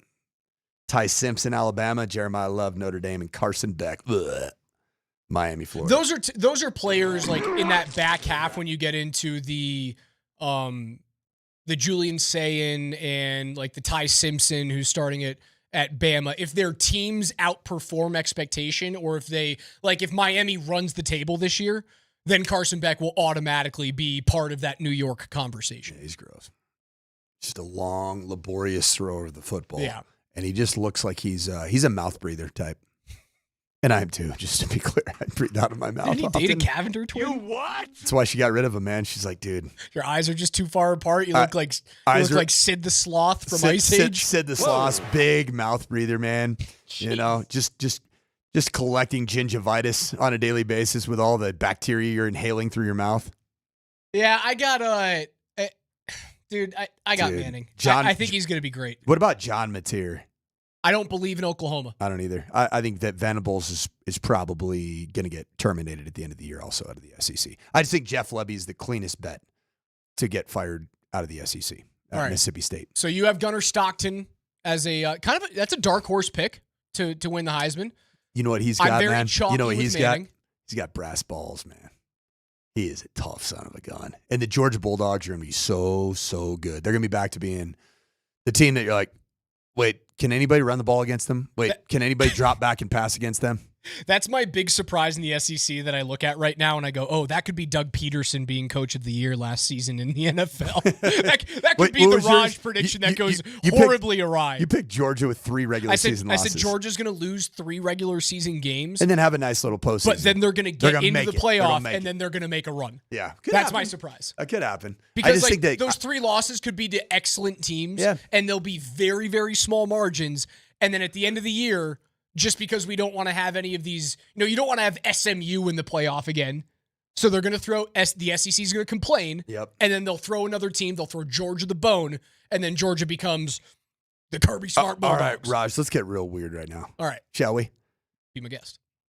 Final 12 college football playoff. Okay, so we already have our 4, right? I have Texas, Penn State, Utah, and Clemson as my 4 big 4 winners. And I have Penn State, Georgia, Iowa State, Georgia, and Clemson. Okay. My next 8 to get into the 12-team field: Ohio State, Notre Dame, Utah. Oh, sorry, I already have Utah. Alabama, LSU, Miami, Georgia, as I said, gets in with 3 losses somehow. My group of 5 team will be Tulane out of the AAC. And then I had another crazy prediction in the ACC the Big Ten, where like USC somehow makes the title game. So give me USC. Okay. I have, in addition to the 4 that I have already, I have Texas getting in. I have Ohio State, South Carolina, Arizona State, Notre Dame, Oregon, Ole Miss. And who's your group of 5? South Florida. Really? It started on fire, man. And they got a quarterback that's healthy, was not healthy last year. I got South Florida. They passed the eye test last night. They passed it. Okay. All right. Those are your 12. They have they'll arguably have the biggest head-to-head of group of 5 teams outside of conference in across the landscape. My semifinal this year, we'll skip the quarterfinal. My semifinal is Texas, Penn State, Clemson, and Notre Dame. I have Texas and Penn State winning those games. Texas over Penn State in the national championship. I've got Georgia, Clemson, Iowa State. Ooh! I'm a believer. Okay. Iowa State and Notre Dame. And I have the national champion being Georgia. Georgia over likely Notre Dame in that scenario. Yes. Okay. Those are if we get Georgia Notre Dame or Texas Penn State, I'm thrilled. Dude, you're taking Texas Penn State, man. 2 teams that just teams historically that never get there. just fall apart when it really matters. Break their fan base's hearts. Unless Vince VY's playing quarterback. You know what it is, man? It's the Met fan in me. You can't help yourself. Year. This is always the year. And then halfway through the season, like Arch has got 5 losses on the schedule and my prediction looks like crap. That's what's gonna happen. All right, it's Friday. Minute left in the show. That means it's time to pop some tops. What are we watching with a cold, frosty one in our hand this Labor Day weekend? 3-day weekend, and it is chock football full glorious of college football. Yeah, I'm not just going to take, I'm obviously watching Texas and Ohio State. I'm obviously watching Syracuse and Tennessee. Obviously, Sunday night, I'm going to watch Notre Dame and Miami. But you know the sneaky good game that we have? I can't wait to watch Alabama, Florida State. I think that's a really good game. Saturday afternoon, 1:30. It's going to be a lot closer than people think. Uh-huh. Or, like I said, Mike Norvell is going to get fired this year, and Kalen DeBoer goes in and just beats the living crap out of the Seminoles. We've had zero talk about this team, and they've been just kind of just under the radar. I got an upset special that I'm going to be popping the tops to. The CSU Rams visit the Seattle metropolitan area and visit the Huskies in Jed Fish's second year. And I got CSU winning an ugly game. Go Rammies. They are 21.5-point dogs in that game. It's going to be a 17-13 victory over a Washington team that I just flat out don't believe From in. one Norvell to another. From a Norvell that I think is going to get fired to a Norvell that needs to win to hang on to his job. You know the game that we didn't point out, the other awesome top 10 game? You know that LSU Clemson is this weekend? So crazy. LSU at Clemson, 5:30 Mountain Time on ABC. 9-4. Clemson's going to beat that. They're going to win that game big. All right. Dude, I'm not a believer in Brian Kelly this year. It's going to do it for us. For the coach, Mike Sanford, best of luck this evening as Valor takes on right the around, Regis Jesuit. Yeah, we'll be right roughly in the tail end of the first quarter on 7 p.m. Friday. It'll be pretty warm too. All right, sounds good. Well, for Coach and for KJ, I'm Raj. Glorilla, take us out of here.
2 months ago, this joint opened, and they've been doing amazing business, and we are thrilled to be up here. And it is awesome, man. What a cool joint!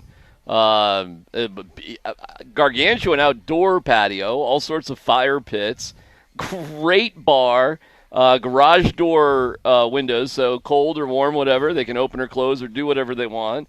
There's cool places for the kids back there. Giant TVs outside. Guys, what a joint here. Billy Burch, Pub and Yard. Billy Burch. I love it. Well, we're in the yard. We are in the yard. We're in the yard part We're of it. in the yard part of it, yeah. Clean, nice-looking place, that's for sure. Yeah. Hey, they spent a lot of money. Dude. Just on the outdoor walls and everything else. I Dude. mean, look at the logs and stuff they did. It is really, really cool. So you can tell it's kind of brand new, can't you? So nice job. So happy to be up here with Bud Light, $3 drafts, and somebody will win tickets to the Broncos season opener with VIP tailgate tickets from us and Bud Light. It's Billy Burch Pub and Yard, Holly and 120th. If you're looking for I big used to live in crossroads. Holly and County Line. That's a long way from here.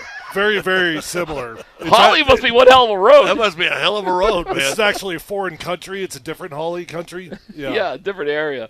Okay, Micah Parsons, thoughts? It Wow. happened just as our show was wrapping up yesterday. Wow, man. I mean, that happened maybe, 45 minutes, an hour after we had Adam Schefter on our show, and we were certainly asking Adam all about it. And Adam, he made it clear that for the first time the Cowboys are interested in trading him. This deal clearly had been in the works for 3 or 4 days. The amount of money that the Packers are paying this dude, good Lord, man. This is, I guess is this Herschel Walker 2.0 for them? Is that what they're going we'll for? see, right? Coach Sanford says no. Coach Sanford equates it to Reggie White, the Reggie White deal, rather than. But Reggie White was a free agent. It was not a trade. And Reggie White won a Super Bowl. Well, his comparison was the impact that this will have will be more like Reggie White when he was the best pass rusher and you had Brett Favre theoretically as the best quarterback. On the surface, to me, it feels much more like the Herschel Walker deal. And Kenny Clark. So what's the total compensation now? 2 firsts and a player. Kenny Clark specifically. Yeah, is that all of it though? Who was a Pro Bowler last year. That doesn't feel anything like a Herschel Walker trade to me. I don't know. I'd have to go back and look at it. But you got to remember, it wasn't just who they got for Herschel Walker; it's what those picks turned into. Yeah. So really, to call it Herschel Walker, we got to wait and see if these first-round picks turn into players. Yep, that's what it always comes down to. What do you do with the picks once you got them? Who do you think won in this one? Oh, I mean, if you had to put me on the spot right now, I mean, Packers got a dude that is worth it. That's it. Simple as that. You got a dude that's worth it. I would say Dallas. Talk to me. You got 2 first-round picks, and you got a D-line, an interior D-line where they struggled last year against the run, who was a Pro Bowler, and you ain't got to spend $188 million guaranteed. And I'm telling you, the more I saw that deal, I'm telling you, Dak Prescott has scared the Dallas Cowboys. Maybe, but I don't look. The Cowboys are an unserious organization right now. That's what they are. You don't let dudes like Michael Parsons go, in my opinion. Those are the type of dudes that are supposed to play their entire career, or at least until their final 2 years, where they go play their twilight somewhere else. It's just as simple as that. You would die with your with the 2 first-round picks that they got. To combine those 2 players would be an outright miracle from the good Lord above to get a player combined of the value of Micah Parsons. Yeah, Micah Parsons helped him win 6 games last year, so that's a giant impact right there. Okay, but if you want to go down that route, he helped him win 12 games about 3 years in front of that. Yeah, and how many Super Bowls? I got it, 0, but 12 games is 12 games. Listen, I ain't gonna pay a guy who also, by the way, did you see where he was at when they were getting him? Rehabbing his back. So now you're going to pay a guy $188 million who's rehabbing a back. So and let's talk back issues, you and I, right? I think Dallas. They got a really good player for now. Yeah. Now they got to do something with the picks. You got to hit on your picks. Jerry Jones said, "Listen, we could turn these picks into another Pro Bowler." Well, to maybe he could. To me, like Seattle, or it could be like 95% of the first-round bust that you draft, right? I mean, sure, well, you could draft a Pro Bowler, or you could screw it up with 2 picks and get nothing out of it. But also, like Jerry Jones said, we can maybe trade this for a known Pro Bowler also. Somebody who wants to get rid of a guy that doesn't want to pay. Or you could keep the All-American that you got. Yep. Yeah. Win 5 games and sit on the side. Yep. I mean, that's fair points all around. $188 million. It's a staggering amount of mony for a non-quarterback. It's the most. It's the most money ever for a non-quarterback. As will be the next contract. Like I think who's that going to be? Aiden Hutchinson maybe. But my point is, like, we get hung up on that every freaking time a new deal comes out. It's the most money ever in the history since non-quarterback, Jamar Chase. And then the next dude comes. And then the next dude after that, it's going to go up by 20%, and then another 20%. You got to live in the present. We're living right, that's now. A fair argument. It's $47 million a year Now that's where it does get interesting, though, Scott, is because the escalation that the Packers paid Micah Parsons in comparison to the other top-tier pass rushers, they did jump it up significantly. They went from, 41 all the way up to 47. Mm-hmm. That's a significant jump. Well, the whole contract average, what I read, I ain't done the math. Nobody's asking you to do that. I'm tired of 6th grade math. You want me to do NFL I just told contract you math? Just get a calculator. But they said the average is going to be $47 million. Right. Yeah.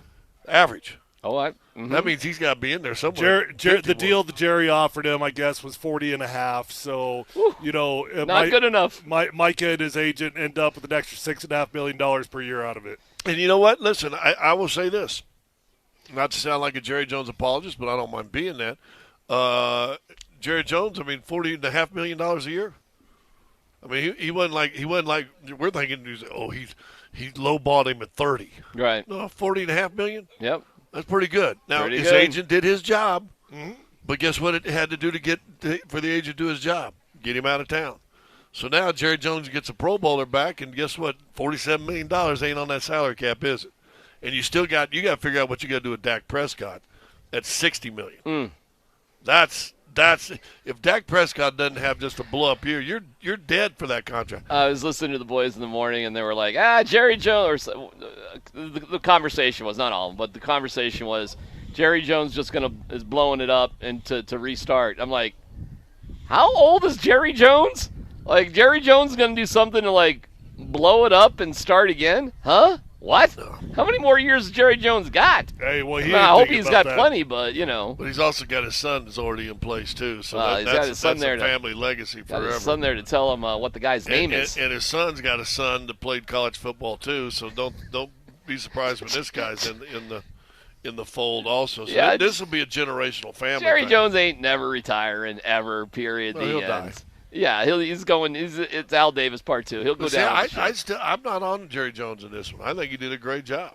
Well, he drew a line, didn't he? He drew a line in the sand, which he's done. He's done. They did a whole documentary about it. He's done forever as the owner of the Cowboys. If it really was 40.5, that's the number. That's a big line in the sand. I mean that would have made Micah Parsons probably the highest paid guy, non-quarterback, and certainly but it wouldn't have been an escalation off the previous one. So the next man up, he's looking for an escalation. Micah Parsons just there must have been other stuff just ticking him off, and he just wanted to get the hell out of there too. There's also all that, and the Packers now have sunk all their money into it. Is it worth it? Is it worth what? What does Micah Parsons have to do for that to be worth it? It'll be worth. Jordan Love still hasn't gotten his Knicks contract yet, has he? He did. Oh, he did. Yeah. Yeah, he's a $50 million guy. Yeah, dude, it's all kind of crazy. Well, 50. I don't know. I don't even know if it might be more. Who knows? The salary cap keeps going up, so good on them guys. But we talked about it yesterday. What Cincinnati has 4 guys making pretty max deals. Yep. We saw what the Nuggets did last year with 3, and that kind of handcuffed them a little bit, right? Yep. I don't know, man. It's going to be interesting. You look at the Broncos' highest paid guys, and you're like, what a bargain. If I'm a Cowboys fan, I am happy. And by the way, we were waiting supposedly, to get a contract done here on Micah Parsons. If you're Benito. Yeah, for Benito. But if you're the Pinner Group, first call is you ain't getting that. Well, and Nick knows that, but that's not the point, right? Like I don't think he ever thought he was going to get Micah Parsons' contract. But what he does is it escalates Nick from maybe $30 million a year to $37 million a year. Guess right? what? Exactly. Find a trade. I mean, Nick, I think was always. Nick? Yeah. Oh no! What? What? Find a trade. Why? If you're gonna be forced to have to pay him $40 million, find a trade. I don't think you'll have to pay him $40 million. Find a trade. Well, hold on. I mean, if what's, it's average is 37, what's the real difference between 37 and 40? I mean, Free. Okay, thank you. Whoa! Hey, that's my joke. That was quick, boy. You can't steal my joke. Hey, you got your CU stuff. Are you going to the game too tonight? I'm not going to the game, but I'm representing and proud to Scobus. My first as a dad. First one as a dad. So the kid will be there, and he's excited, and I'm just excited. But I'm not. Tyler's going to the game. Oh, I know. He's all dressed up. Yeah, well, but again, if Benito's contract were to average 37, a couple of them years are in the 40s. Okay. I don't think so. I don't know, man. It's a percentage under this deal. But listen, I don't think so. But to your point, there's not a real difference between $37 and $40 million. Okay, and it ain't my money. It's not our money. I personally am reluctant to pay Nick Benito that amount of money. I am. I don't think that Nick has done enough to warrant that. But the problem is his most recent play. Well, his agent's going to say, well, that does warrant that, right? So that's the dilemma the Denver Broncos are in. Do you believe it or not? Right. And quite frankly, I would be nervous to give that amount of money to a dude that has only done it 1 year. His timing is fantastic, though. Nick, hey, man, he should be happy. If you were ever going to be in a better spot, I can't imagine what it would be. Well, so here's good the for key. him. If they end up getting into the season, letting him play, and they finish the year and he has 15 and a half, then guess what? He's probably around 37. Well, that's the roll of the dice. If he gets 6 or 7. Well, there you go. I mean, this is it. It's a guessing game, right? What's it going to be? How valuable? Here's where Nick Benito really looks out, though. The Broncos right now do not have to fork up a ton of dough for the quarterback, which is great for him. I mean, who are the highest paid guys on the Broncos right now? Allen, right? Whatever he's getting. Cortland, which is like mediocre wide receiver money. 19th, wasn't it? 19th, some highest paid wide receiver. Yeah, give or take. Yeah, I mean, that's kind of nothing. Zach's probably up there for interior guys, but, I mean, okay. It's not breaking the bank. And your quarterback budget.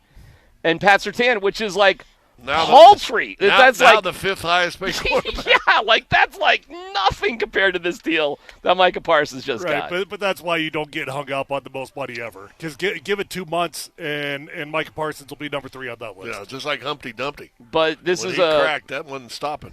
If I'm Nick Benito, man, it's a really interesting. Like, what am I going to be okay with? Where will I be okay? And that's an interesting guessing game between him and the Broncos. If he bets on himself and he can deliver, give me sacks, Tyler, 14 this year? Hey, and you know what? 15? Well, and what amount of money? Hey, you know what this Micah Parsons goes up every contract sack. did also? Up that franchise tag a little bit, didn't it? It does. Sure does. Yep. Yeah, Nick Benito's going to be in great shape no matter what. Yeah. It would behoove the Broncos to get a deal done before the season would start. I mean, all in all, if you believe in them. But if you don't believe in him, like you say, or it's not that you don't believe in him, you're more curious about him. Like, we do believe you. We love you. Let's see what you got, and then we'll figure it out. Because it's going to be just a percentage of your entire salary cap, which is going up, and you don't have to pay a quarterback next year. I'll put it this way. I would rather wait and end up having to pay him an extra $4 or $5 million per year than pay him early and end up paying him $37 million gambling off 1 year's performance. Do you know that's exactly what happened with Garrett Bowles, by the way? They did not offer him the 5th year. He played well, COVID, the whole thing, and you ended up paying him a little bit more than you would have had to. But so what? You did it because he proved out to be a really good player for you, and he's been here for years and years since. Who cares? Not our money. And the Broncos will clearly be able to afford it one way or the other. I read that the Broncos are going to be $47 million under the cap next year, and the Chiefs are going to be over the cap next year by $47 million. The Denver Broncos guys are in incredibly good shape to spend big money in certain places. They are really, really. This whole Russell Wilson thing it's behind them now. It's over, and they're coming out of it smelling like a rose. So. A fascinating story. We'll hear from... Which is a tale that Cleveland ought to look into. How so? See you, Deshaun. I don't know if he's that easy to get rid of, though, Scott. Well, eat the contract. What if he could still play football? Well, he couldn't last year. He couldn't the year before that. that. Well, okay. So we're sure he's kind of in his prime age-wise. I don't know if he's in what is he? Not really. 27, 28? No way. What's Is he really? Deshaun Watson? I don't know. Well, I don't know. I'll look it that up. surprises me. All right, we can look that up real quick. I mean, he's been around the block now. Let's see, Deshaun Watson. 29. 29? Well, he's about to be 30 in 2 weeks. Well, that same kind of age we got Russell Wilson, wasn't it? Around that? No, Russell Wilson was old. He was like 34, 35 when we got like him. 31. Yeah, but he was short. Yeah. You age quicker. Yeah, but you know what? Deshaun's handsy. Right. Well, as we found out. All right, we'll hear from Jerry Jones. The Michael Irvin stuff is fantastic. Where this goes for Nick Bonito. And, yeah, we're going to dig into CU Georgia Tech. That is really exciting. That's awesome. That's on the way as well. As we're live from Billy Burch Pub and Yard, Holly and 120th in Thornton, with our great friends from Bud Light for a Bud Light Football Friday on Altitude Sports Radio 92.5.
Bud Light Football Friday from Billy Burch Pub and Yard.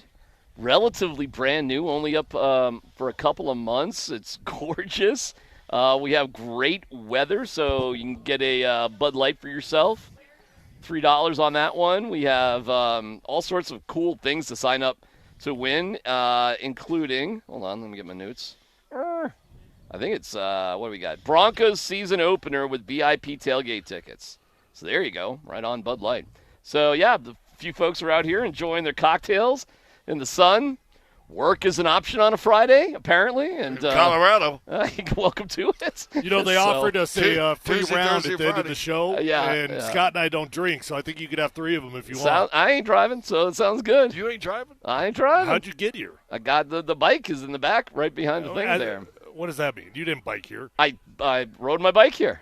It was great. I went along the Flat River Trail. You rode your bike all the way here? Yeah. Shut up. It's not that far. It's really not that bad. How many miles? 35, something like that. Wow. But it's flat, and it goes downhill. It's really, seriously, it's not that big. What time did you take off? 7:30 or so. 7:30 in the morning? Mm-hmm. Wow. It's really not that impressive. It's it's stupid. I'm not impressed. No, it was like a good workout. It was nothing. Yeah, but now you got the good workout going home. And Well, by the way, no, I'm taking the light rail home. There's a light rail station a couple miles from here, and I'll just light rail home, that sort of thing. No big deal. Right No by big deal. Right by the new stadium? The new stadium? Will it drop you off right there by the new stadium? Eventually, Scott, that's where it goes for the Lone Tree Broncos. Yeah. God willing. Yeah. We'll see. But yeah, this is a wonderful place. First time here. Thank you to Bud Light. We appreciate it. I just got this note. Dan just sent this from Mary Kay Cabot, who is the, she's it in Cleveland in terms of covering the Browns. And we were just talking about Deshaun Watson. I think we all have to stay tuned for that. Will they ever let him set foot on the field for them again? I don't really know, but he is certainly determined. And the Browns, every time they talk about Deshaun Watson nowadays, it's in glowing terms about what he's doing inside of that building, how he's mentoring the young guys, his attitude, his work ethic. He's in good standing with the club right now, and I think that anything can happen. He ain't mentoring anyone. He's not even around him. I'm being serious. He ain't mentoring anyone. Joe Flacco's the mentor in that room. Yeah, but it's like you got 2 drummers in a band. You got any drummer, really?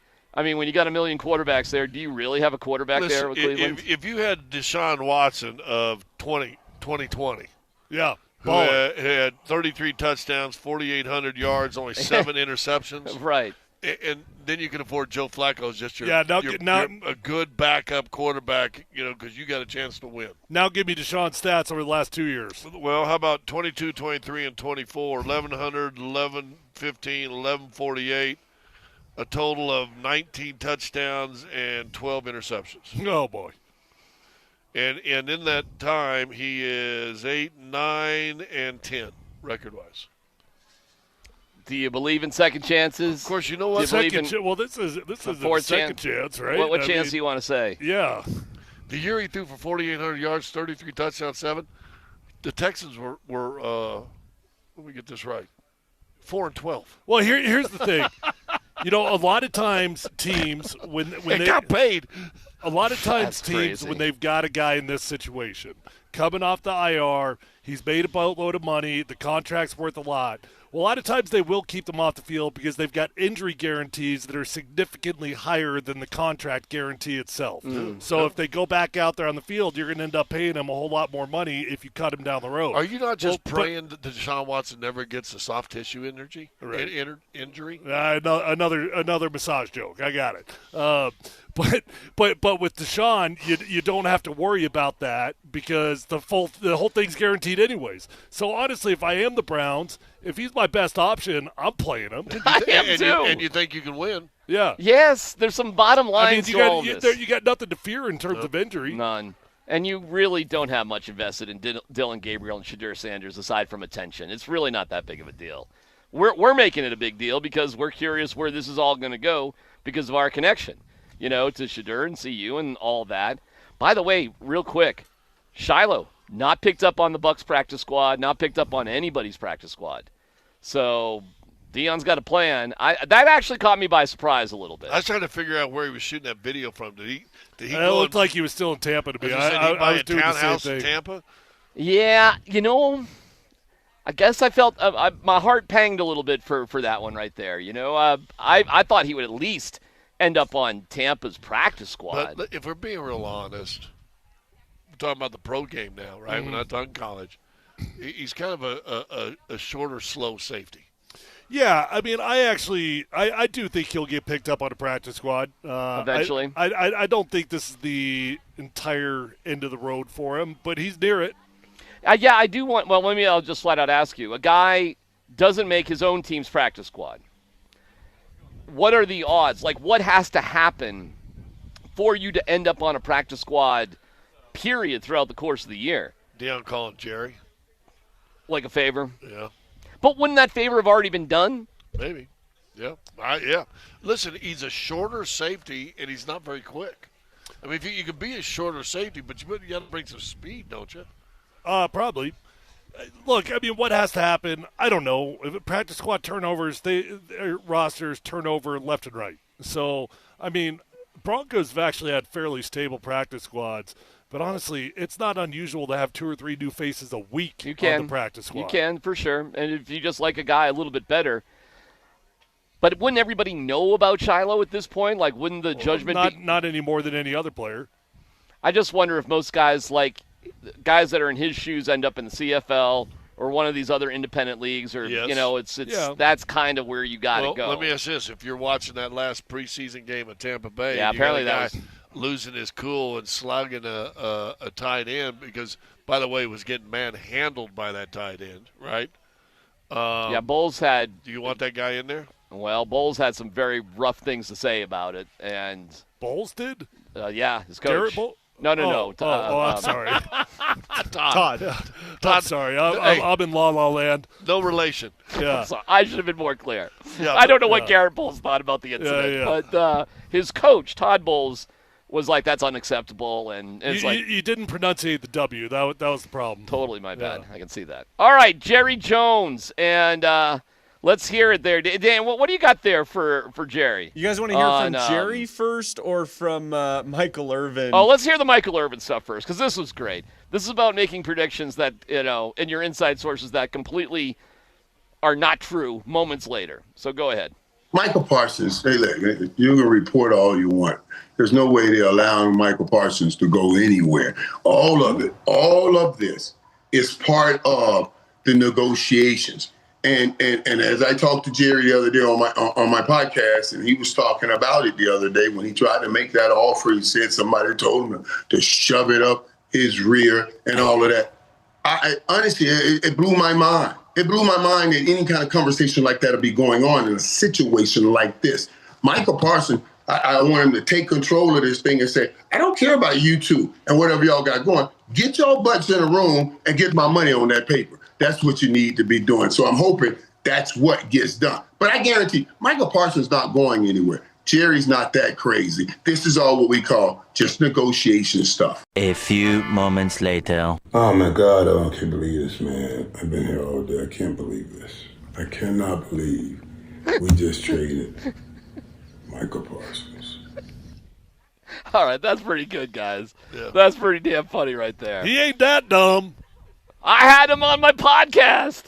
I had him on my stupid little internet show. But and here's where Michael Irvin, welcome to the loosely quotated media world. You ain't going to get a GM on your podcast saying, "Yeah, we're looking to trade a guy." You're right. going to say that, right? Because that means you're trying to get rid of him, and the value's going to go down. Yeah. So you say, "No, we don't have. We're going to get this thing done." Blah blah blah. And now people, well, instead of a first and a third, would a first and 2 firsts work? But listen, he was far from being alone in that opinion. I mean, we talked about it on our own show. Oh, what do okay. you think's going to happen? What do you think's going to happen with Mike Parsons? The Cowboys are going to give him the deal. That's probably what 99% of people thought was going to actually happen in this deal, because it honestly was the most logical outcome. Yeah, I saw the reaction all over the place about it. People, I mean, those who are pro Cowboys, and they're devastated by this. What's they're that fan base away. like right now? Not great, Bob. They're not in great moods about it. I was. They should hear from Scott. He's more optimistic for him. I went to the gym. I'm okay. I went to the gym yesterday after work, and a guy goes, "Did you hear the Micah?" So I looked up real fast. And he goes, "Oh yeah." He goes, "Man, this is awesome. I'm a Green Bay Packer fan." He said, "This is gonna be great. This is awesome." I said, "Cool." And he goes, "What'd you give me for it?" And then I mentioned, was it Clark? Kenny Clark, yep. Clark and 2 firsts. He goes, "Kenny Clark?" Yep. Kenny Clark? Yeah, what's Kenny Clark's value? Is he worth the first-round pick? This guy was supposed to be a Packer forever. Correct. So they like him. Yeah, I mean, as they should. They didn't get a rummy. I mean, they got a player. Yeah. So, yeah, so now all of a sudden he goes, "Oh, man, I'm glad we got Micah, but Kenny Clark?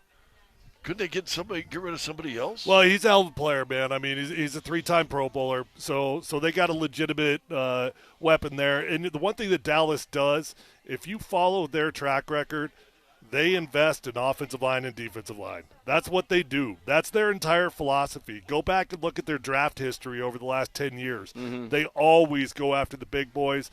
Now, has it paid off for him? I don't know. Scott's favorite point to always point out, well, what was the record? Mm-hmm. Well, they won 5 games. All right. I'll say this. If Micah Parsons is that guy, if he's your Von Miller, if he's your Lawrence Taylor, I guess, if he's that guy, I'd pay that money in a heartbeat. Well, he has to be that guy. Well, correct. Well, guys, he is. He is. Okay. Like just plain and simple, Micah Parsons is arguably the best defensive player in the NFL. Then it's money well worth it. I mean, you could have the argument about 2 or 3 guys, but he's in that conversation. I'll say this, though, with the win-loss record. You're right about that. Like, I know that's a dumb – I hate that argument. What's that? The win-loss record. Well, no, I'm from the Packers' point of view. Like, spending that kind of cash, unless – you got to think you're close to winning a Super Bowl. Like, this is it. We're going for it right now. I love that. Well, I love teams like spending that money to go for it. Well, that's another angle that we haven't brought up. Like, we keep talking about these 2 first-round picks. Well, what are the Packers going to be? Pretty good. Packers going to be a playoff team? Yeah. Yep. Yes. Packers going to be drafted late in the first round? Yep. Yep. So your 2 first-round picks, you might be looking at pick number 25 to 30, something in that ballpark. Here's why it makes sense for the Packers. You're playing in the same conference with Minnesota and Detroit, and they were throwing the ball around a little bit last year, right? I mean, they're not afraid to throw the ball around a little bit. Their leading sacker was Rashawn Gary with 7.5. Mm-hmm. So they're sitting there looking, dude, we got to get somebody that's getting in the league, in the conference we're in. We got to get somebody would put a little bit more pressure on some of these guys. All right, let's hear from our guy Jerry Jones there, Dan. What Jerry had to say. This is for Jerry and obviously Stephen. Why did you decide to trade Micah Parsons? Well, without being too broad, obviously, we did think it was in the best interest of our organization, not only the future, but right now, this season as well. We've gained a Pro Bowl player. We've gained a Pro Bowl player in an area that we had big concerns in on the inside of our defense. Let me go beyond your question. First of all, I want to tell you that I really like Micah. I appreciate the 4 years that we've had him here, and he's a great player. And so we are very appreciative of the fact that he's a great player. There's no question that I could have signed him in April. And so we all know that to have agreements, all parties have to agree. But this was by design. I did make Mike an offer. It wasn't acceptable. How old is Jerry Jones? Oh, he's in his 80s. 81. I'm looking it up. He'll be 83 October 13th. Hey, man, good for him. I mean, he's an NFL Hall of Famer. He's done more good than bad for the league. He's a Hall of Famer, like I said. That dude sounds like he has lost some MPH off the fastball right there, but I don't know, man. It's his team. He sunk the money into it initially. He gets to do what he wants. You know what I'm saying? It's a family thing for him. All of his kids are involved with it. This is what he's done. And if he really did offer 40.5, It ain't close enough. It's not even close to being enough. But that being said, let's not talk about that. Like that's a good offer. It's not. It's hard to imagine the Cowboys are about to have a better season than the Packers this year. That's for sure. Yeah. So there you go. There you go. One of the most remarkable deals in NFL history. Just went down again. We lived through it yesterday, and people are reacting to it today. And in terms of Nick Bonito, what do you think is next? All right, how about that? What do you think is next for our guy? Oh, I do think they're going to get a deal done. Despite making it clear, my opinion, that I would be reluctant to pass out $37 million to Nick Bonito. I think they like him. I think they feel like they've seen enough. I do think that they're going to attempt to get a deal done before the season. I don't know if it gets done, though, because I still think there's going to be a huge disparity there on the two sides of what they're looking at. All right, we're going to sink our teeth into CU Georgia Tech. Romy Bean and Mark Johnson will join us after 1 o'clock, which will be fun. Romy's going to be driving up to CU, and Mark, I think, just, lives there. So it's not as big of a deal. Are we talking to your buddy, the Ralphie guy? I didn't know if you wanted to do that. I absolutely want to do that. No doubt about it. That'd be awesome to get him on. That'd be awesome. I will check in. Because we got to know when the new Ralphie is going to be rolling. We got a countdown. We got to have day 2 of our countdown to the new Ralphie. Yeah, no doubt. No Ralphie tonight? No Ralphie. Going to be weird. Going to be sad. What was the last game they didn't have a Ralphie? I'm sure there's been right. There's probably had to been a game or two where Ralphie was sick or whatever. I don't know. To my knowledge, I don't have a single memory of Ralphie not being available for a home game. You remember how we made a joke? I said they ought to put Chip in the little some ropes but around now him. I've got it even better. Okay. You put Chip in the cage. I love it. Boom, boom, boom. Yeah. You got the handlers getting ready with the ropes. Yep. Opens the cage. Yeah. And then he just walks out like the old Ralphie did. he just walks around. He has wait. Chip has an indifference to running. Yeah, he has indifference, and even the guys start dragging him to where he wants to go. That's not funny. Oh, I think that'd be hilarious. Show some respect, Scott. When you can poke fun of yourselves, that'd be kind of funny. Having Chip in the pen. Okay, I don't know if we're ready to have that kind of sense of humor, but that would be funny as hell today if they were to do that. Or you dress about 20 little kids, like 8, 9, 10-year-olds, in little buffalo uniforms. Yeah. That'd be cute. And they're all stuck in the pen. You open up, and these 20 kids just take off running. That's guys are directing set the them which herd way to free. go. Yeah, the herd is free. What if you did Chip with the little kids? Chip and the little kids are running like crazy through the thing. Be cute. What about a bunch of high drunk students that would just stay there for the place of the little kids? No, they'd be like the old Maybe Ralphie. that was the problem with Ralphie. Maybe she was getting the contact eyes. Second quarter. Yeah. Well, we'll talk to Romy about that. But we'll look at the college football landscape from last night coming up next.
All right, we will.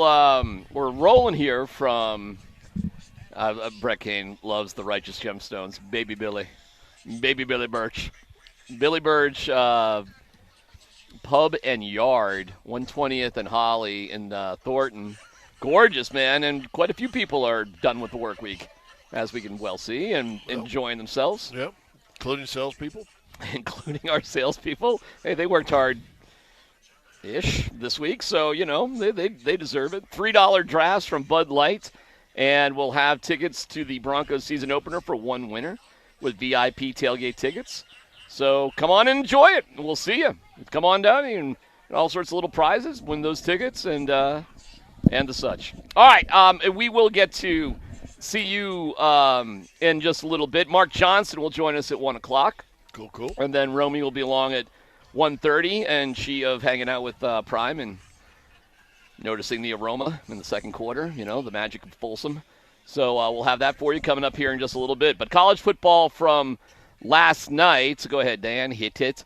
I guess our guy Mike Sanford was kind of down talking Boise State, that they just weren't. They were ranked 25th overall, but I turned it off when they were getting killed. They crapped the bed. I was at the gym right after our show, and I saw that game on, and I honestly didn't even pay attention because it was on so early in the day. I thought it was a rerun of something. Why was that game so early?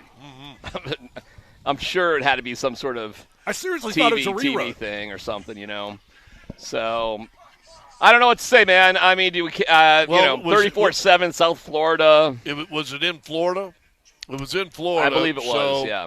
East Coast time, so it's 6 out there, I guess. All right, so Ashton Genty, I guess he was pretty good. So that's that. Other thoughts about Boise State and Ashton Genty? I'm open for conversation. I didn't watch the game, so I don't know. I just watched it lift, and I went, whoa. Did you watch the game? I saw highlights. It was a blowout when I tuned it in. Because you're right, it was on like right after. It was early in the day. Yeah. So I came home and I'm just like, oh, this is boring and not very interesting. Well, I was sitting there saying, okay, now Boise State next year will be in the Pac-12. I was thinking, man, they better get their stuff going here in the next 365 days. We move on to Nebraska and Cincinnati at Arrowhead, which was the Travis Kelce Taylor Swift game. I got to give Taylor Swift some credit on something. You got me. I'm going to go to the Chiefs games. All right. But my guy's going to drag me to his, college games? I mean, that's a bit of a stretch, isn't it? Well, it's in Kansas City. I got it, but I mean, And you don't think they probably got a limo and a place to drive into, and, okay, here's the elevator. Hey, Tay loves ball now. Does she? She loves ball. She must really love ball and love her guy to go to something like that. Who ended up winning that game? Oh, Nebraska won. Nebraska won, but their offense was ugly. Ugly. Dylan Raiola and his whole Patrick Mahomes cosplay deal that he's going on. You don't play like Patrick Mahomes. No, and it's just boring. He does look just like him, though, and he's imitating his little body language and all that sort of stuff. I mean, and they did win. So you're saying college football is back and get ready for more boring. Well, that game was pretty boring. Well, I don't know. So was UCF. And it was pretty close. USF. Or USF. I guess so. Should I look for an exciting game? I can turn to Wyoming beating Akron 10-0. Oh, hell yeah, buddy. Go Pokes. You poked that one out. It is ironic. Akron's nickname is Zips. And they scored no points. Zip. What is a zip? It's what you got on your fly right there. Yep. Whose phone is going off right there? Scott's watching a video. Oh, my God. They're watching wrestling. Yeah, I don't know what a zip is.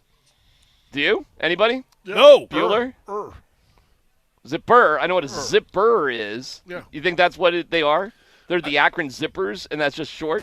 I think it came back from the 1700s, or actually, no, it's been the early 1900s when the zipper was invented, and husbands were then allowed to go zip it, zip. You think that was it? Hey, zip it. Zip, zipperoo. I don't know. That's a good question. What is a zip? I have Dan. Can you help us out? I have no idea whatsoever. I'll check. All right. Other games that get your attention. We'll get into CU here in a little bit. This weekend, what's got your attention? What do you see? Texas, Ohio State. What do you see here? Do you see Arch Manning playing well? Do you see Texas winning? Do you see Ohio State and Day getting over on them? Well, it's the Arch Manning story. He's got to be the biggest story. Like Shedeur Sanders was the storyline last year of college football. Arch Manning's the storyline of college football. It's bigger than University of Texas. It's bigger than the matchup. He is now the college football storyline. He's making $6.8 million, which is $2.5 million more than the next closest, who is Carson Beck out there in Miami. And it's all eyes on Arch every single game, every single week this year. By the way, zip is short for Zip it? zippers. No way. Yeah. No way. For the zippers that were on galoshes, that What is a galosh? Galosh is what you put on your shoes when it's raining, or you put over your feet. It's like you an overcoat for your shoes. Yeah, but Really? You've never heard of galoshes before? I've never heard of a galosh. Wow. Anyway, so it was the zippers. The zippers for galoshes were made in Akron, Ohio. It's a very old term. Is it a trash bag? No, it's galoshes. They're actual boots. Back in the old days, people wore galoshes to protect their shoes Whenever it rained. because everybody Or snowed. wore hats and shoes and ties back in the day. Got it. You know, so you protect your shoes with galoshes. I don't know anybody who owns galoshes these days. You do Scotty, not. you got a pair of no galoshes? way do you have galoshes. You know what a galoshes look like? A Martian moon boot. No, it looked like, gosh, what was that one rubber boot now? It's got the fur on top, zip up. Or you don't even zip it now; it's tied. Merrill's, not Merrill's. Yeah, they're boots you're wearing now that are in style now that look like the old galoshes, except they were just made of all rubber. Listen, it's back in the day. Everybody had them. Oh yeah, like everybody. I had them when I was a kid. But we'd be hard pressed to find somebody that. The last listener we have that wore galoshes. No, this is truly the first time I've even heard the word. You've never even heard the word. Do you remember Home Alone? Yeah. The guy's out shoveling snow. Yeah. The one shot, long shot he did, he's wearing galoshes while he's shoveling the snow. I guess I do not recall what he was wearing on his feet. Yeah. You were X days old when you found out about galoshes. Yep. That's what well, it was. I was 40. What'd you wear outside when it was raining? Boots. And they get them all wet and ruined? Well, boots are made for fine, it. yeah. Not all boots are made for it. Oh, what are you talking about? I had some blue suede boots once, and I wore them out there when it was wet. Now, if you're lucky and your parents loved you, you'd get a pair of rain boots and winter boots. Well, that's all galoshes But generally speaking, I would just wear the winter boots whenever I needed it for either one. Galoshes were basically just rain boots. Okay. They were boots. I mean, you guys know I understand now. Like, you're still explaining this now to me like I don't get it. They also I do get what it is. But I guarantee you've seen it. And they also had this thing that were just called rubbers. All right, Scott. No, and those were just like little shoe size that slipped. Why you got to pull it like that? That slipped over your dress shoe. Those were called rubbers. Unbelievable. You can call whatever you want. We have CU and Georgia Tech in just a couple hours. Our guy, Mark Johnson. What year is it for Mark Johnson calling CU football, man? I thought he cow. posted it on Twitter this morning, and it was 20-something. 22. That's awesome. 22? Well, he was the play-by-play guy at Syracuse before he was up at CU. So I love Mark, but he is, give me in modern day somebody that defines what's going on at CU seriously better than Mark Johnson at this point. Like, he's been that guy. Dave Platty. Dave's pretty good. Dave kind of moved to the side a little bit. You know, he's not quite as active, but Dave's right up there too. He's still involved though. Absolutely, no doubt about it. Larry Zimmer for 40 years. Larry Zimmer was amazing. See, when I was playing, Larry was doing play-by-play, and I think Mark was actually doing color, right? Yeah. Wasn't Mark doing color? He was. He did color when he first got in. He was. Yeah. Right. Yeah. So Larry was still holding on, and then I think that last year they had like a transition. Yeah. Well, and I think there was one year where Larry actually just did home games, play-by-play, and then that might have been it. And then didn't travel, but then he moved to color full time. Well, this is just an update for everybody who thought CU football started in 2022. That it does have a little bit more of a history, and Mark Johnson is a significant part of it. Previewing the Buffs against Georgia Tech. We'll hear from Mark Johnson next on Altitude Sports Radio 92.5.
I already know what they look like. I've been with them for a minute now. So I know what they look like. I know the expectation of what they should do, the young men, how they've been preparing, how they've been practicing against the men that we have. Some people get baffled because you think this guy's good, but he's playing against your guy that's bad, and then he ends up going against Goliath, and he's not David. We understand what we have, and we're excited about that. We don't think we lost. We think we gained. Sure, there's a couple of athletes that were phenomenal, but I think and I've been saying this for quite some while, we have a better team. Joining us on the Ramos Law Hotline, car accident, you need Ramos Law, medical doctor and attorney. Find him at ramoslaw.com. The voice of the CU Buffaloes, the great Mark Johnson. And first of all, Mark, thank you for joining us. We do have a note, by the way, that the last time Ralphie didn't run was for the final 3 games of the 2019 season. Mark, I don't know if you're aware of that or not. Yeah, COVID. But COVID? You think that COVID, was it? yeah. Mark, is that your recollection of the last time Ralphie didn't run? Yeah, I think that's right. And as I recall, that season didn't end very well. So let's hope it's not an omen. But, guys, I thought it was funny when the release came out the other day. I thought, has anything ever been more relatable when they said that Ralphie is going to retire because she has an indifference to running? And I thought, well, don't we all, for goodness sakes? Yeah, I actually appreciated the fact they brought some levity into the situation. I honestly did. Yeah, and I was just thinking about their offense from last year in that quote. They also had an indifference for running. Yeah. Touche, Scotty, touche. Yeah, that's going to change this year. I'm telling you, that's going to change this year. It's a little bit different deal out there. Well, Mark, what do we know, man? I feel like I'm going into this season about as blind as I've ever gone into a Colorado football season. It is so hard to track this stuff, but you're up there every day. Tell us what we need to know about the new receivers, the offense, everything you got, man. Well, I'll tell you this. I think, you're going to like it out there, Tyler, because I do think what they've done along the offensive front is a major upgrade. They only returned 1 starter from last year, that being Jordan Seaton. And by the way, that young fellow, as good as he was last year as a true freshman, he's growing up a little bit. He looks the part now. And they've got 4 new starters alongside him, all come from, major situations. And so I think, and again, you're all through camp, and so you think you see what you think you see. I believe this team is going to run the football. They're the 4th heaviest line in all of college football, of FBS football, and there is going to be a concerted effort. I had one of the offensive, in fact, it was Andre Gerard, the former Buff, who told me, listen, the edict came down from on high. Prime said, we're going to run the football. We're going to run the football. And what I've seen so far makes me believe that. Tonight's going to be a great test, obviously. You know, Mark, I don't know if you got to hear the soundbite that we played before we got you on with Dion, and I was so glad what he said in the end, because that was going to lead to my question, because my prediction is this. I think CU's going to be a better team this year, but I'm not sure they'll have as good a record as they had last year. Is that a fair assumption? Well, yeah, that's yet to be determined. But, Scott, I tend to agree with you. I do think this is a deeper football team. I was with the coordinators a couple of days ago, and Robert Livingston was saying that about his defense. Yeah, you lose, the high wire act of Shador and Travis on both sides of the ball, but I do think they've added depth and quality depth to the roster. My sense is right now, and again, it's all speculation right now, obviously, but my sense is this is going to be a defensive team that I think will be one of the better defenses in the Big 12, and then they will run the football consistently. And what is that going to look like? Caden Salter's an interesting guy at quarterback. I can see where you've got a team that maybe he leads the team for, 700, 750 yards rushing. You got 3 other guys that run for 300 to 500 yards on the season. And so if they're able to do that kind of thing with the defense that I think they have, I think they could be an interesting football team. And by the way, my partner Gary Barnett is excited about anybody that we're actually talking about a team that's going to actually run the football this season. So, yeah, we're kind of looking forward to it. What's a realistic expectation for how often Juju Lewis will play? He's going to play, Tyler. I've been told they've got, 8, 10, 12 plays a game early on for him, but they want to put him in the right positions. Caden Salter, when I was with Pat Shermer a couple of days ago, he said, Mark, this kid could end up being a star this year. He really thinks he's dynamic. The numbers he put up at Liberty are quite impressive. 5,900 yards passing, 66 total touchdowns, been one of the leading rushing quarterback touchdown guys in the country. He's a dynamic guy. And so what they want to do is kind of spoon-feed Julian in this first year. Put him in situations where he can have success, where it's in the right situation within a game, and then kind of help him along. I do know they've said to him, Patrick Mahomes didn't start his first year at Texas Tech. And it was being that Caden Salter's got 1 year to play at Colorado. You get through this, you learn some things, you play alongside him at different times, and then the program is yours. And so I do think there's a good chance that virtually every game this season, you're going to see him in certain packages at different times. Hey, I want to talk about Georgia Tech because, obviously first opponent. They've always been known, at least over the last handful of years, is they're going to concentrate on running the football. They've done a lot of option, a lot of motion offense in their thing. They're kind of contrary to the way their offense runs, Tyler, than modern college football, which is spread and throw it everywhere. So what have you seen, and what's your expectations of their offense coming into Folsom? Scott, they're not as run heavy as when Paul Johnson was there a few years ago, right? They were almost like a service academy the way they ran the football. It's very balanced at this point in time. The last 2 years under Coach Key, I think they're 51% run, 49% pass, I think is roughly where they're at. They've got a kid named Haynes King, who was a highly regarded high school quarterback coming out a few years ago. The Buffs actually played against him. You remember when Texas A&M came into town, and we played them at Mile High Stadium. He started that game, only lasted a couple of series, and he broke a leg. He took an odd hit and broke his leg in that one. He eventually transfers to Georgia Tech, so he's a run-heavy guy. This might be the first time in this will be 22 years, doing a game at Folsom Field, that there are two running quarterbacks out there tonight in this contest. So they're going to run it. They're going to be very creative. They got a kid named Jamal Haynes, who some say is the best running back in the ACC, NFL-type guy. They got a veteran offensive line, and so two teams that are theoretically going to run the football. And so for me, it comes down to a couple of things. Is the offensive line for Colorado what we think it is? Can they run the ball behind them? And then conversely, you had a defensive front for the Buffaloes a year ago that led the Big 12 in sacks, but were rather, pedestrian against the run. And so will the upgrades there help, and can they slow down Georgia Tech? To me, the trench is going to tell everything early on in this ballgame tonight. Our morning show had an interesting conversation pointing out, Vic Lombardi pointed this out, like Coach Mack in his third year did not have a great year. And it took some time to build up, including kind of a down third year where things were a little bit on the bubble for him, and then he built it into a national champion. This is Deion's third year, and what the morning show was also talking about is, hey, man, we do pay our coach $10 million a year. And so for that, what's a fair expectation and what's not? If you're paying your coach $10 million, obviously he's a great recruiter. Theoretically, it's his third year in the program. So if it doesn't click this year, is it fair that something pretty special will be happening? Where do you sit on that, Mark, with what they pay Deion and what are fair expectations in the Big 12? Well, I think we're looking at such a different time. In 1980 would have been, 84 with Mac's third year. It's such a different world. And keep in mind, with the transfer portal, you totally turned rosters over. They had 30 new guys that came in that are on this roster now that were not here in spring ball.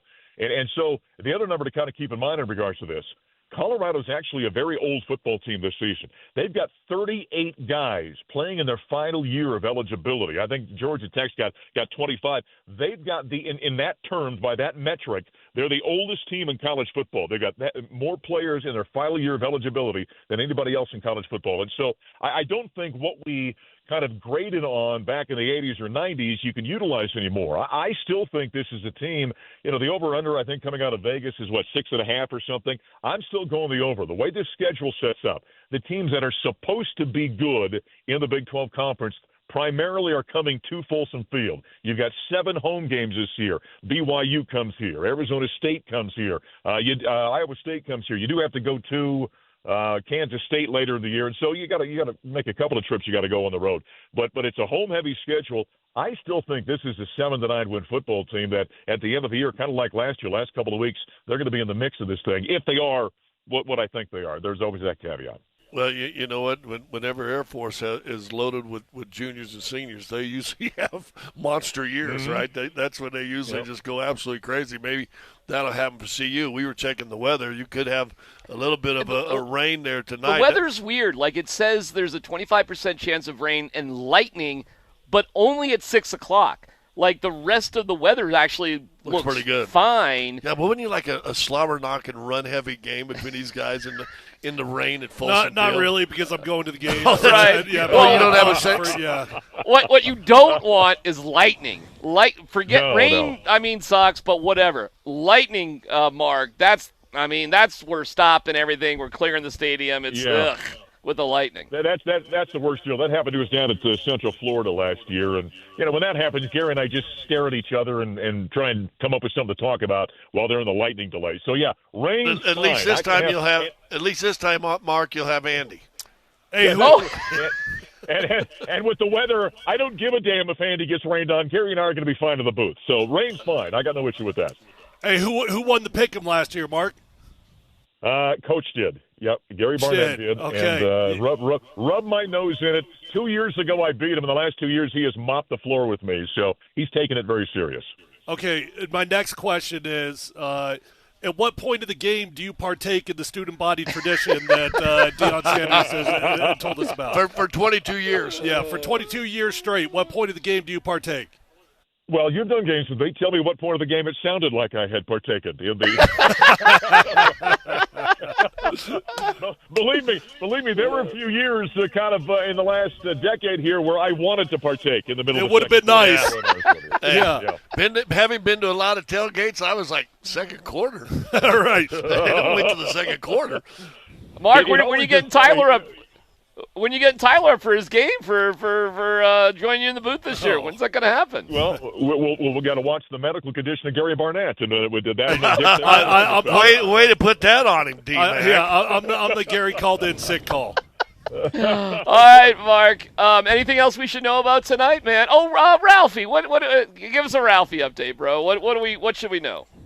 She retires because she's got indifference to running. They do have a new Ralphie. They have been training her, I think, since November, is my understanding, and runs very well. But she's young, and they got to get her to the point where she's ready to, for prime time. And so, at some point in the not too distant future, we are going to see Ralphie. It's just not going to be tonight.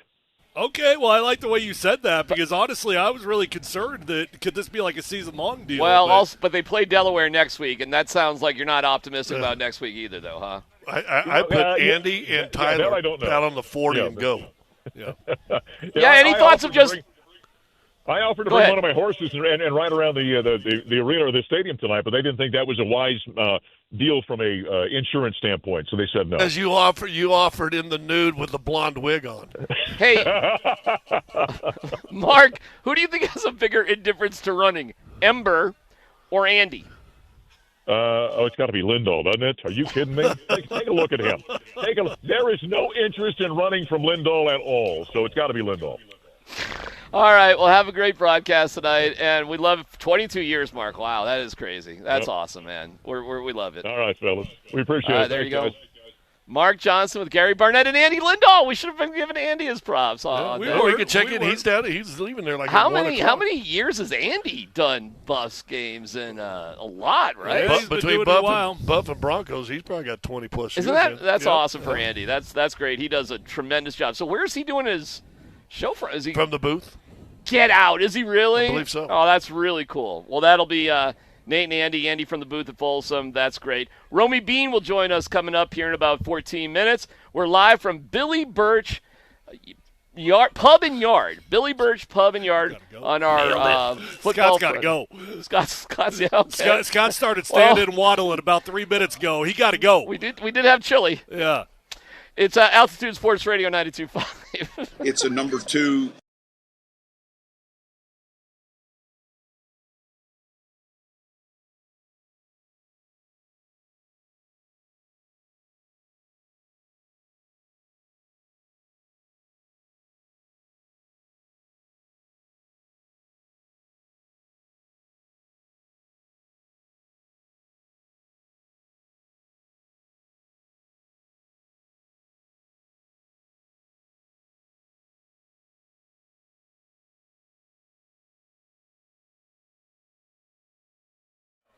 Hey, it's DMac for the Rocky Mountain Men's Clinic. You know, there's 5 locations, but I want to tell you about Castle Rock, which they've been spiffing up and they make look great. And if you're in the southern part of the metro, heads up there for Castle Rock and that location.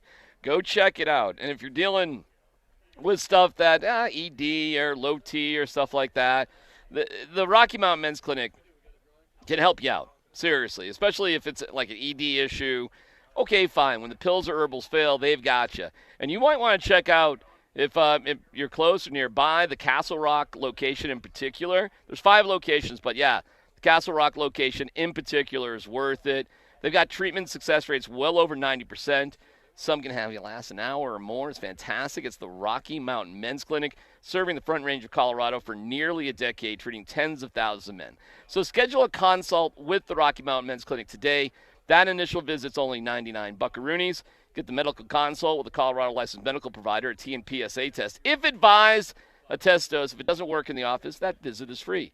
They've got an expert staff like a lot of men. You could be having sex the day after your appointment. They do have 5 locations, and in particular, check out the location in Castle Rock. Just give them a call today at 720-440-7900, RockyMountainMen'sClinic.com.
We're at Billy Burch Pub and Yard. What an awesome setup they have here. Super creative with the picnic benches and the just the way it's set up in the yard. But inside you go to the bar. You can bring your dog out here if you want. It's a huge space. And, man, so many people just do not have to work. Scott actually just went and marked his territory about 2 minutes ago. Yeah, well, how was that? Well, it's cool inside. Feels good. Let me just say this. Real kind of funny. Tyler's signing a football for a dad and son, taking a picture. I got this lovely lady took a selfie with a while ago. Yeah. And you get some guy walk over and say, hey, can I take a picture with you? My entire family hates you. Yeah. My dad, my uncles, my uncle, grandmother. Everybody hates kids, you. And we hate you. Yeah, he goes, can I choke you? And because my family hates you, but I love you. So was the picture with the choke? Yeah. Did it feel familiar? But I gave the family a salute. Shockingly, Scott and I have never choked you. Yeah. Well, shockingly. What time is it? Yeah. You know, the day is young. Actually, there's a guy, I don't know where he went. I've never seen this before. He comes up to Tyler and he wants to, hey, let me show you my football plays. Who is this? Oh, yeah. Oh, that coach. Well, he came out with all this West Coast, the formations. It's very right? good for his 12-year-old. You know, it's like West right clamp, F motion. You know, it's like got 12 words in it. My only advice to him was, don't use that with those kids. I mean, like, what are we doing here? We're using full-on West Coast terminology here. I got to admit, that's has anybody ever come to you with formations? No, that's the first time anybody's brought a sheet of formations. That's other for than Sanford. Other than Sanford. Sanford and I do some ball talk, but I love that. Yeah, but that's, Sanford, Holy War tonight. Regis and Valor. Right. Holy cow. Let's see how that goes. Which ones are the convicts? Out of Regis and Valor? Yeah. Well, they have a lot of similarities. They just come to the same point from two different areas. That's just their. They got the same head coach. They end up at the same place, but there's two different ways they get there. Yeah, and they got the same head coach. They got the same head coach? That's right. That's a good way to put it. I got you. I'm sorry. I got you. The synapses again. All right, so we have. What are you looking forward to? You're going to the game tonight. What are you looking forward to? We're gonna have Romy on here in about 5 minutes. Kissy face, kissy. Easy. I was thinking of that song I just listened to. Easy, relax, relax. You know what? There's been not as much talk about Caden Salter as there probably should have been. This is a hell of a transfer that the Buffs got, okay? And we got Juju Lewis sitting there behind him. And in today's world, you got to keep these kids happy, right? Sir. So you got to find a way to keep Juju Lewis involved in the game plan. We asked Mark Johnson how much to expect him to play. He said, maybe 8 to 12 snaps, something like that. So you do have to keep him happy. But you got a dude from Liberty that straight out balled. I mean, balled. And the good news is not only is our offensive line enormous, and they are. I mean, if you look them up, it's crazy. I would not fit in on an offensive line like that. You've now got the ability to run your quarterback. And when you can run your quarterback, it immediately gives you a running game. When you're struggling and you could just, run the QB. Because you got 11-on-11 football. It's the only time you get true 11-on-11 football. So I'm really excited to just see Caden in particular. And, sprinkle in Juju when it makes sense. If it doesn't, well, don't press it. How will you know? I mean, obviously they struggled running the ball last year. But last year was really exciting and, you don't get to retire a number without getting to the Alamo Bowl, let's face it. You don't have to win it, you just have to get there. But what will be an indication to you that they are committed to running the ball, aside from them just running the ball? What will you see from them that will be like, okay, they're different here this year? Everybody wants to run the ball.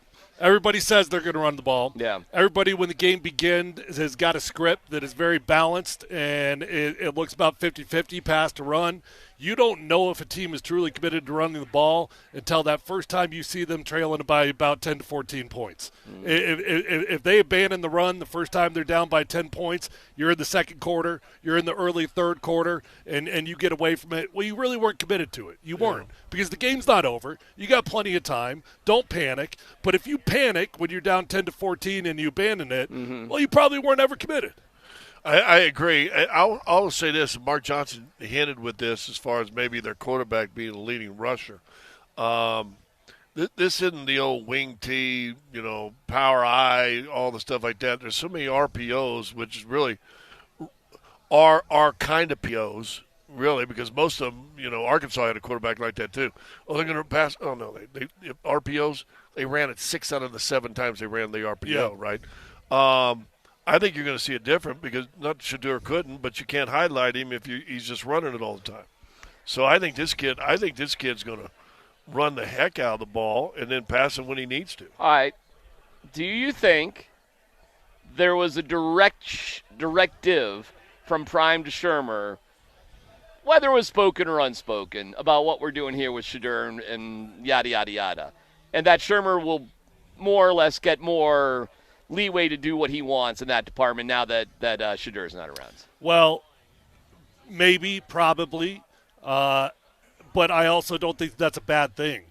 Good coaches coach their talent. Yeah. That's the talent that you had last year. And they were loaded. Not just Shedeur, but the receivers. You had a terrible offensive line, okay? You had a hell of a quarterback, and you had 4 wide receivers that ended up in the NFL. Right. That's going to lead any coach to pass the football. So was there a directive? I don't know. Probably. Does it benefit his son?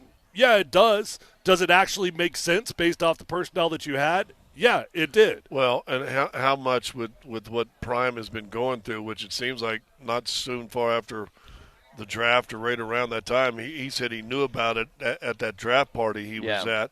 Well, the spring ball was after that, so how much was Prime involved in putting in and installing all stuff? Probably not much. And so if Shermer's in there, I think this year is about Shermer and what he wants to do. What do you think? I think he was at spring ball. Well, when he said he knew at the draft party. No, I know, but spring ball was before that. He was a part of spring ball. How? What do you think of Shermer? Where are we at with Pat Shermer? I hated him as a Broncos offensive coordinator. Okay, and a Giants coordinator. Okay, or Giants head coach. Giants head coach. Yeah. So good for him. Maybe listen. Wade Phillips wasn't a great head coach, but I'd take Wade Phillips as defensive coordinator all day long. Sure. You go with Shermer? Yeah, I think so. I mean, this year is going to tell us a lot. Well, we're excited to talk to our next guest. It's not quite the second quarter, but it's Romy Bean making her way out, and she had this getting very famous, infamous conversation with Coach Prime this week. Go ahead, Dan. Is there anything about Folsom, about this stadium that surprised you, that you didn't expect? Yeah. The smell of weed in the second quarter, it surprised the heck out of me. Like every game, I'm like, dang, like it seems like it's like a light up quarter. You know what I'm saying? Like, so is this the quarter that y'all chose? Like, I'm serious, it's a TV timeout, it never fails, and I'm like, wow, what's going on? Because I've never been high a day of my life, so that's kind of new to me. That's a Boulder essential, I guess. Yeah, truly. Romy from Channel 4 on her drive up to Folsom. Romy, is it the second quarter? Is it before the second quarter? I mean, what's been your experience with that? You know, it was funny. I had one of our news anchors just totally age me on TV because we played that fight, and then I was like, when I was a student there, this didn't happen. And she's like, it wasn't legal when you were a student there. And I was like, what are you talking about, Romy? Romy? What are you talking? You and I were students at the same time. I was on that sideline. It might have been not quite as pungent, but it was pungent. It feels like it's gotten more pungent, but you know what? I don't know. But either way, it's how you know you're in Colorado. It smells like Colorado, as people like to say. But I love that Prime's noticed that it happens on a TV timeout. It's sprinkling throughout the whole game, but the fact that there's an emphasis on the TV timeout, it feels like we need to have the students decided that's a time. I don't know. I think that's something we should look into. Colorado that used to smell like pine now smells like pine bud. That's Colorado, baby. Yeah. You're doing another year of the Prime Show. Wow, what he went through in the offseason, Romy. How have you found him to be since he's returned and we found out so much information about what sounded like really scary health situations for him?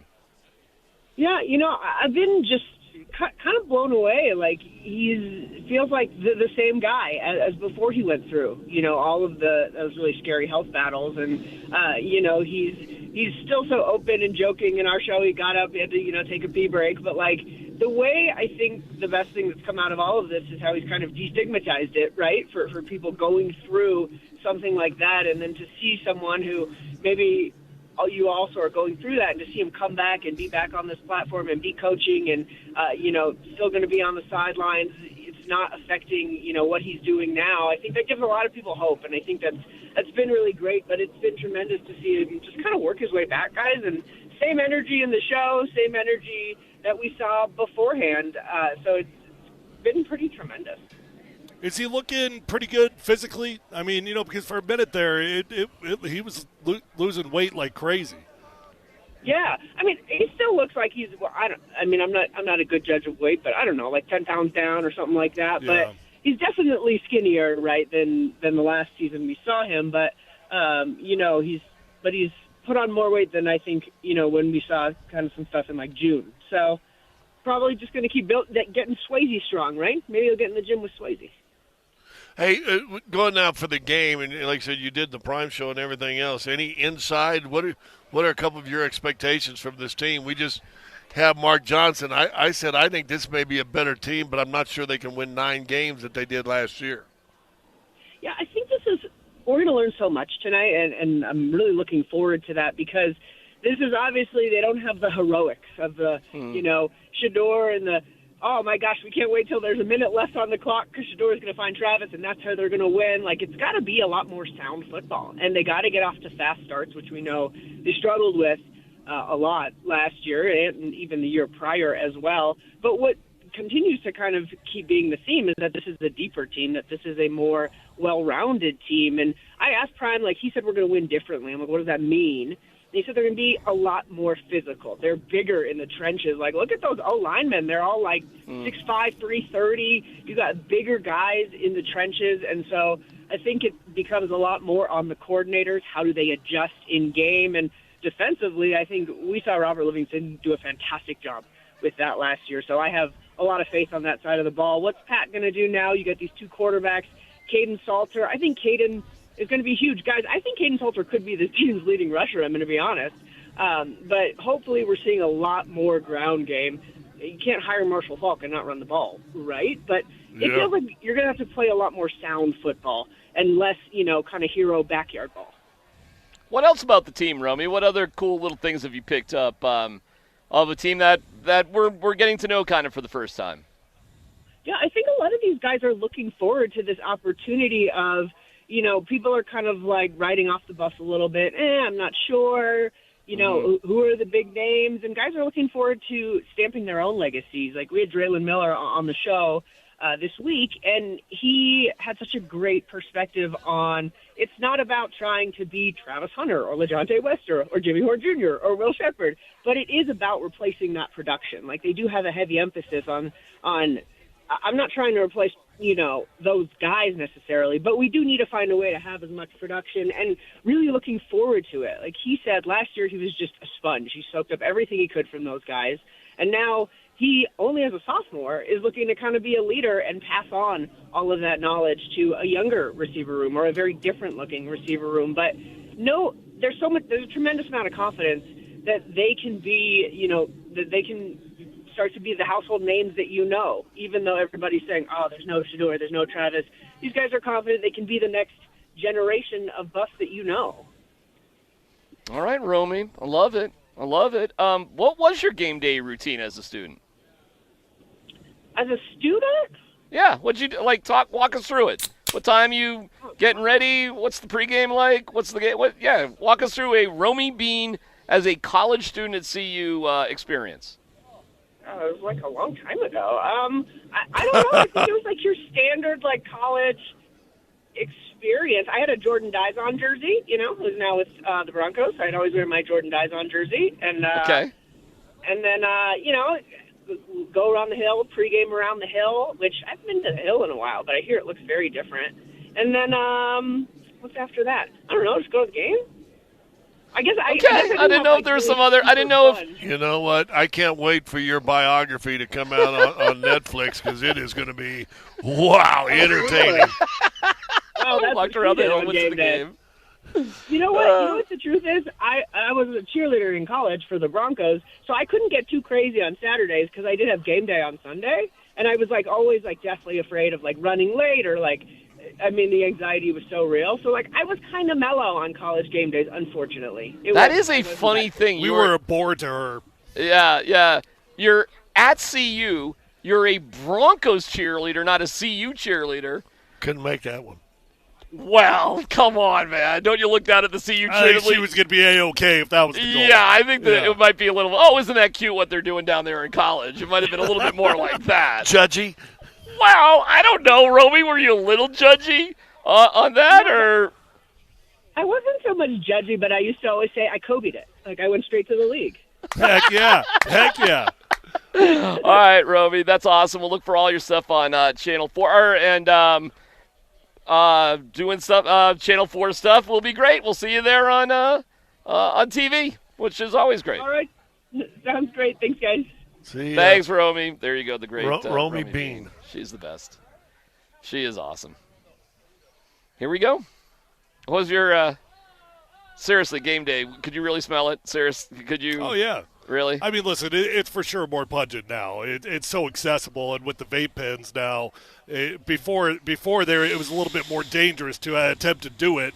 But you can smell it. Yeah.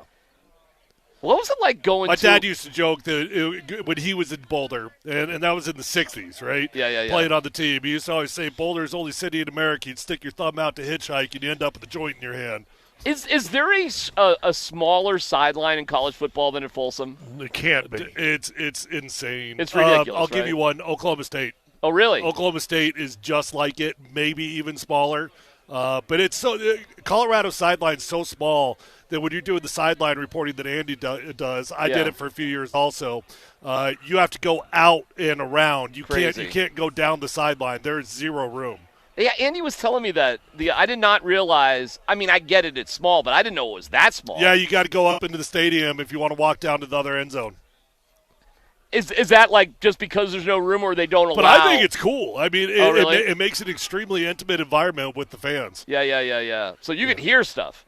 I mean, clearly. Oh yeah, right. I mean, it's kind of ridiculous. They're 3 feet behind you. And shame on anybody who said they ought to blow that up and get a new stadium. Who says that? Are you making a Broncos joke here or something? I'm saying shame. We're not going to put CU. It's not going to be the Lone Tree Buffaloes. No. Yeah, CU ain't getting a new stadium. I don't know anybody who would suggest that. I mean, that would be insane. It's a beautiful stadium. Oh, I mean, absolutely. Especially with the new press box and everything. I guess it's not new anymore, but. I mean, is 50,000 small for college football? I mean, I don't know. I mean, I guess when you look at some of these monster stadiums, I suppose $50,000 is. I thought it was a little bit more than that. Is it not? In that neighborhood, I love Folsom Field.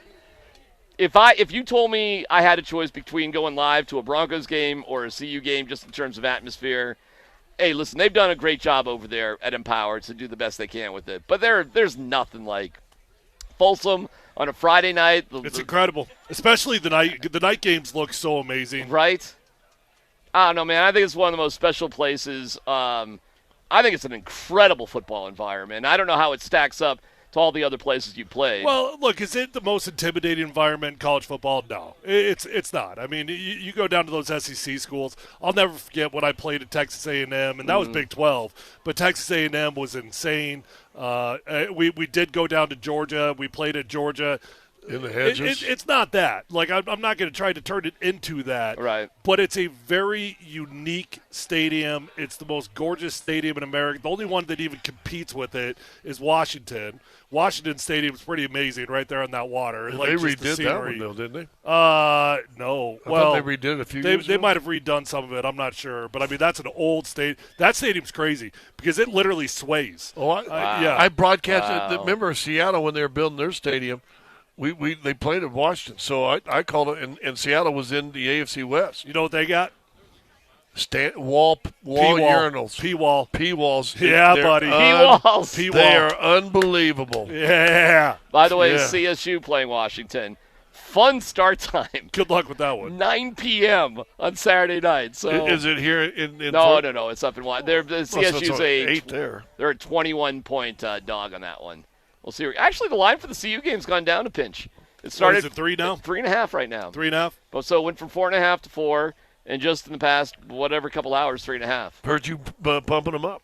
Maybe. Don't you think they need to do something with that big black wall that says Colorado across it? I mean, think of the people you could put in there. No. Whoa. No. That's the landmark of the stadium. Holy cow, really? Yeah. If you talk about intimidation and putting fans in there, put fans in there. No, man, I think that's one of the more iconic things at Folsom. It absolutely is. For a guy that's get off my lawn and no umpires and everything else, have an outdated stadium where you could shove in another 3,000 or 2,000 people and make the place even more intimidating. No, thank you. You say no. It's iconic, dude. Yeah, I mean, that's like, God, I can't even imagine Folsom without seeing that right there. It's iconic now. I'm not a fan of artificial grass, but I got to admit, it looks good. Oh, it looks Have really you guys good. seen photos of it? Really it looks good. crisp. Yeah.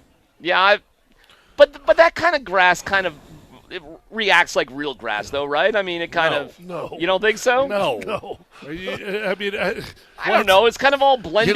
You know who says that? The salesman. Yeah. The salesman that sells them. Yeah, it's cheaper to upkeep. It's all yes. When you need to do it, you just put rubber stuffs on it. Okay. Right. But it's still laying on cement. Okay. No, it's not. That's not on cement. That's Used to not on be. cement. I mean, there's other layers of stuff. It's hard packed. You got millions and millions of little rubber pellets that fill up the whole thing. That's supposed to make it more realistic. But no, man. I mean, there's a reason why people don't want to play on that. Well, they paid Prime all the money. You know, they can't replace the turf. Can't put new seats in. And can't. $10 million for the coach. Technically, they spent money to go to this. Let's get to No Dumb Questions coming up next here on Altitude Sports Radio 92.5.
Polumbus, Hastings, and DMac present No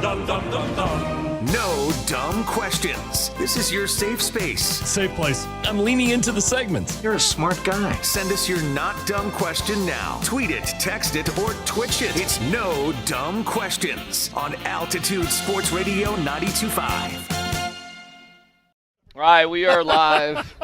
Our guy, Scott DeHuff. One time. Just once.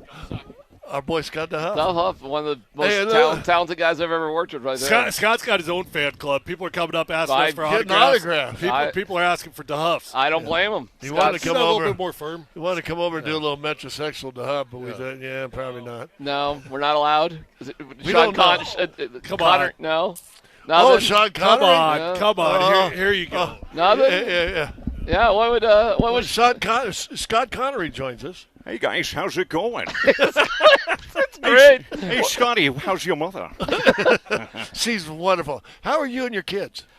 How's the wife? I'm not going to say that as Connery because that goes a little bit too goofy. Too deep. Connery DeHuff, what do you think of the smell of weed pervading the stadium in the second quarter, according to Prime? That's a fascinating question, DMac. All I know is I banged your mother last night.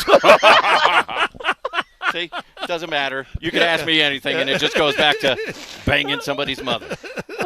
You, by the way, I just have to say this. Yeah. You three sound fantastic. Aww. You guys are doing a great job. Thank you, Scott. I just want to say that. I also like the morning show, and you guys do fantastic. Hey, throw a shout-out to your podcast. Are you still doing that? Yeah. Yes. #1 comedy podcast in the state of Colorado. You're welcome. Come on now. Suck it, Brandon Perna. He's not in the comedy category. He's in the sports category. Whew. Bullet dodged. Bullet dodged. I'd be like, I'm the #2. But if you follow me, DeHuff Uncensored, you can find me on socials at DeHuff Podcast, DEHUFF. This is your neighborhood up here, right? It is. You guys did not get clearance from me because this is my neighborhood. This is your hood. Right? There's a statue. Tyler, do you see over there? There's that statue of me. You're supposed to look because you're a dumb offensive lineman. There you go. What the hell? He's talking to me, and he doesn't have a microphone. So adorable, this guy. Adorable. You didn't get to teach him radio like me and DMac. No, I will say this. I did learn a lot from, especially you guys. I've given you guys numerous shout-outs. Nobody heard. Nobody heard. Nobody cares. But Hastings as far as comedy goes. Yeah. And I've also mentioned you several times. I'm not sure for what, but Not I'm for sure comedy. I've done it. But, it's just, and I think, DMac, weren't you formerly a stand-up comedian at one point? I did a few years of that in Buffalo. It's been a long time.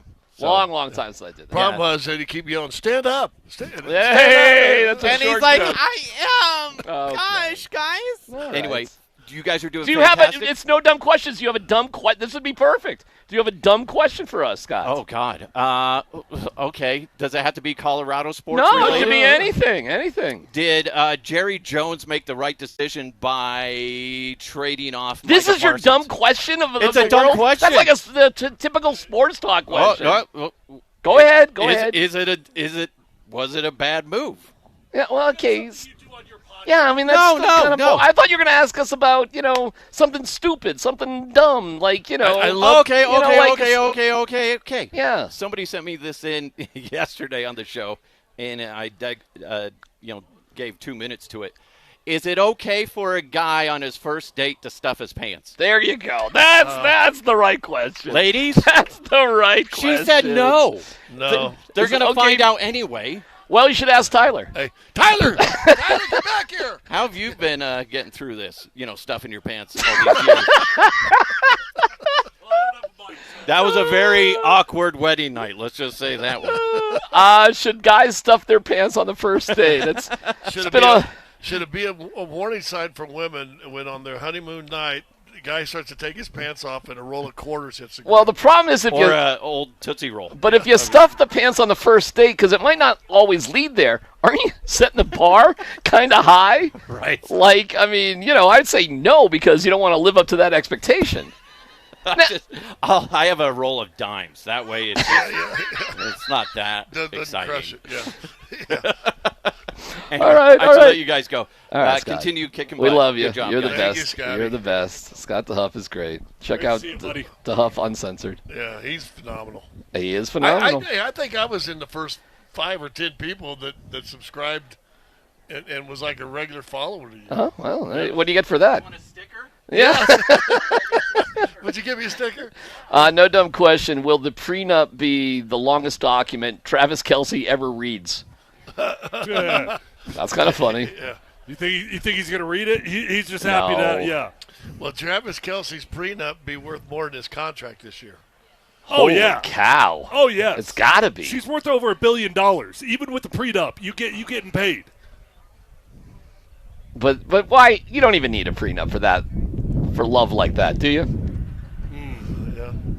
Listen, here's the real question. I mean, in all seriousness, people. is this the end of her musical career? Oh, God, does no. she know how to no. write music without heartbreak? Yeah. Oh, well, they're going to get divorced in a couple of years, and She'll then have, it'll be a new she'll record. She'll have one cheery album. Everybody will abandon her. She'll blame it on Travis, break up, and then kill it again. And she's back. And then she's back. Yeah. Yeah, we said the tour in 5 years is good. The album in 5 years is going to be unbelievable. Has there ever been, and I'm not talking popularity, but has there ever been a singer that's made more out of a career out of breakup songs than her? No. Ever? No way. No way. Well, I mean, she's arguably like the biggest artist in the history of the world. Yeah, I mean, John Lennon wasn't writing ballads about Yoko that much. I mean, Why don't we do it on the floor? Oh, sorry. on the road, but Oh, okay. yeah. Well, that's there you go. I was modernized. Elvis never wrote any of his songs. Period. You know that, right? Yeah, but he could sing the hell out of it. Sure, but he didn't write any of So them. why do you hate that? I don't hate it. But you just asked, has anybody written more about their breakups? And I'm thinking of the biggest artists of all time, and it's kind of funny. The biggest artists of all time, actually, Michael Jackson, Beatles, Elvis, they didn't write their songs at the end of the day. Sinatra and all those guys. They didn't write songs. Frank didn't write any songs. Yeah. So no, I guess she's got it. They sang the heck out of them. Yeah. So there you go. Well, we wish him nothing but the best, and Did you just realize you hate talented people? I love talented people. I respect talented people. You just And I'll tell killed you this. Elvis, Michael, You did sound very judgmental. No, I'm just telling you the way it is. He did write his music. Yeah. Listen, you got a sticker. Oh my God, you did get a sticker. Holy cow. Wow, Scott barely has any left.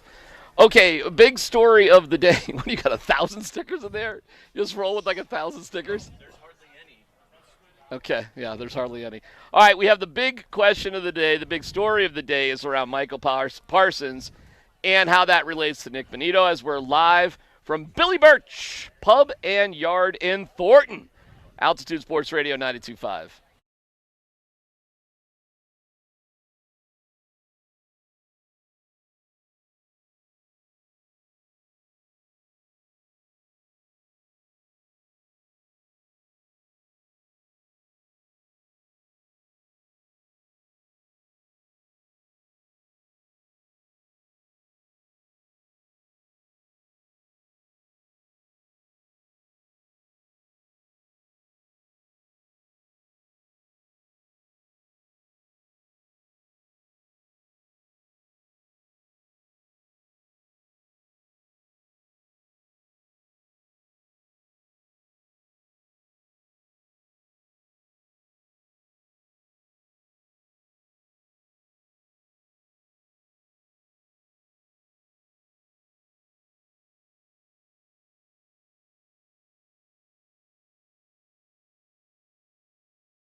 Michael Parsons, hey, look, you can report all you want.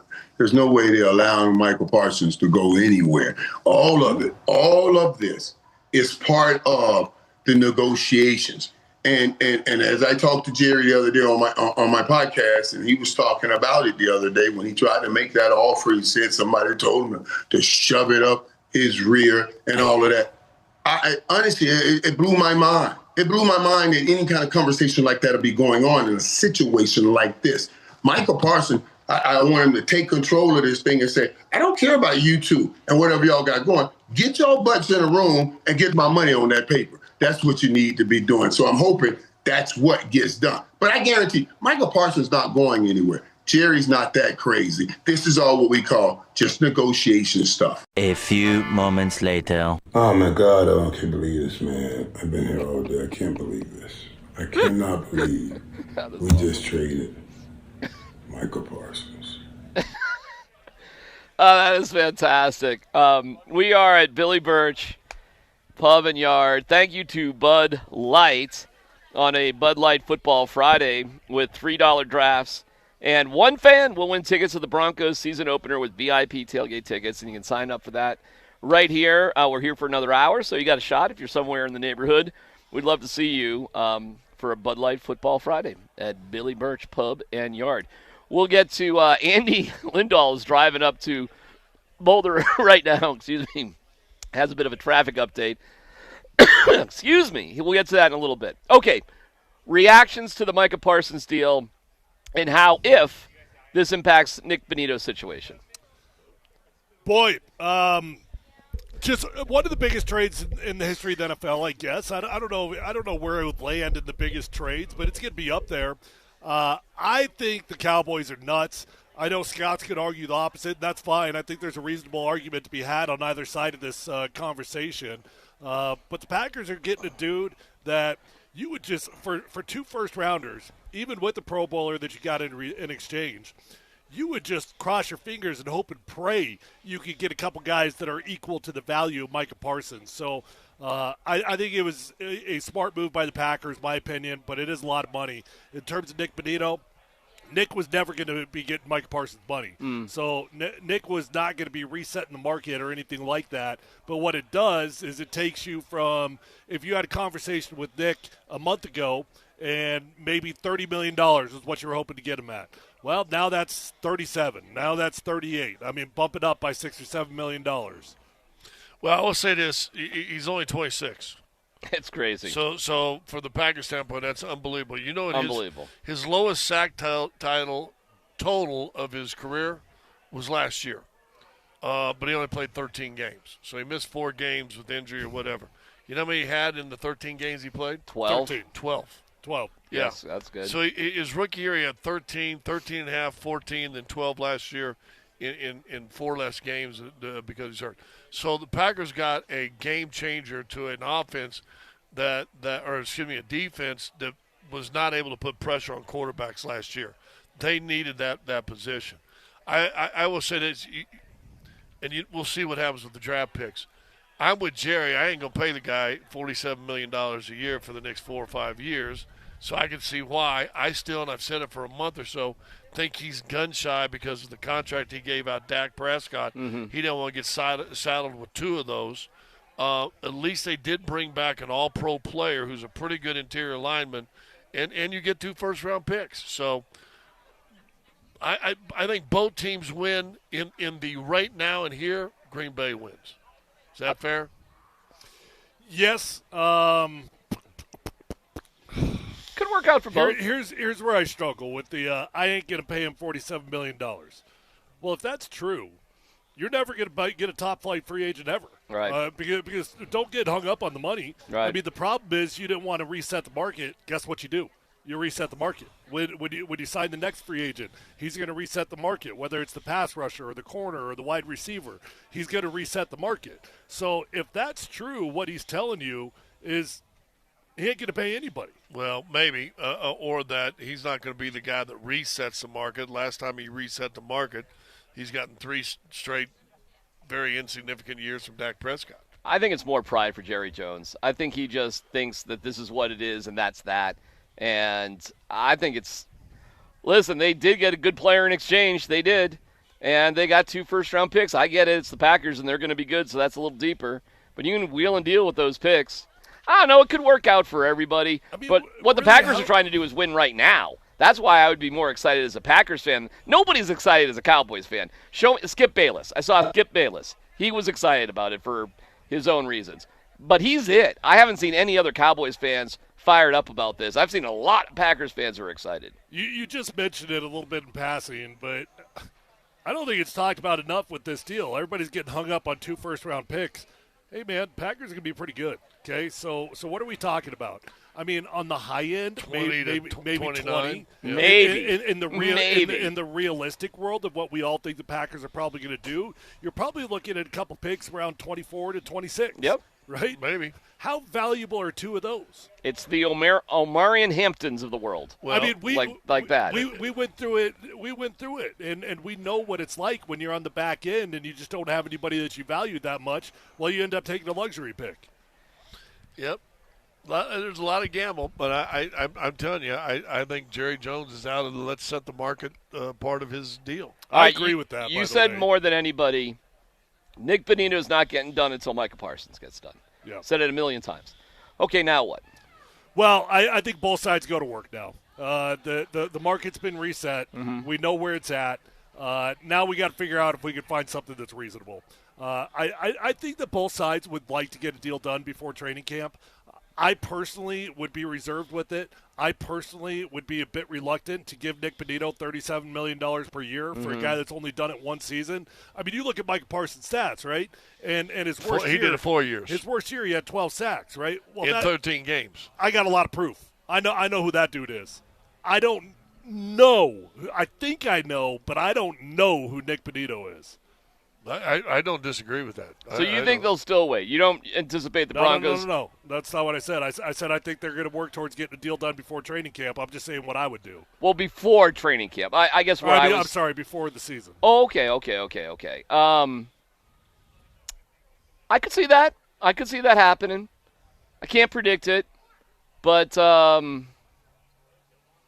is Bonitto that guy or not? I'm not convinced yet. I'm not either. Trade him to Jerry Jones. You don't have to trade him. You can just play him. And, you can be patient about it.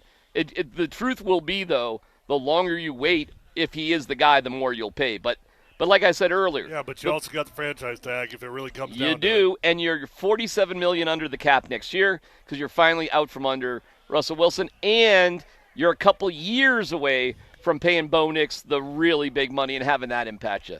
You're in a great spot. You're actually in a spot, good for Nick Bonitto, that you could overpay him, and it wouldn't really hurt the team either. It's not that big of a deal. It's a great spot for the Broncos to be in, and now Mike is set. All right, we have an update on the roads. Going to Boulder is our own Andy Lindahl, who's on the call with Gary Barnett and Mark Johnson. Andy, hey, well, give us the traffic report, and then I got some questions for you about the game. But what are you seeing on the roads?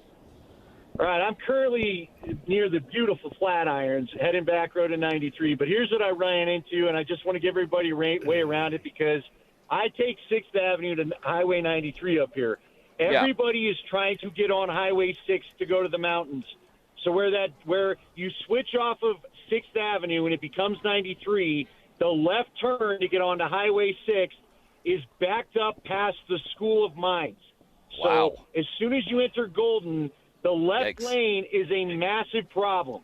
So if you get in the right lane and you just stay on the right side and then move around the cars waiting to get over, you're going to be okay and you'll get up in your normal time. But we're doing a radio hit, Andy. We're doing a radio hit with you that might apply to maybe like 10 people. Oh no! Not judging by the traffic I just saw, dude. So all right, what's the workaround? Sorry, I interrupted. What's the workaround? Well, you got to get in the right lane before you switch over to the left. The right lane, take your third right and exit. If you stay on the frontage road there, take the frontage road for a half mile, pop back on, and then you're going to be good. Or just go up to 36. But I'm telling you, Highway 6 right now is an abject disaster. Well, okay, we just got text that said 25 is too. Listen, I don't know what people were really – if you wanted to have one of the more predictable things in life, It's that traffic going to Boulder this afternoon would be a disaster. I mean, Fridays in Colorado to get up to Mountain 70 and that whole thing is always a disaster. Friday afternoons. Yeah, Andy, are you going to make it to Boulder on time?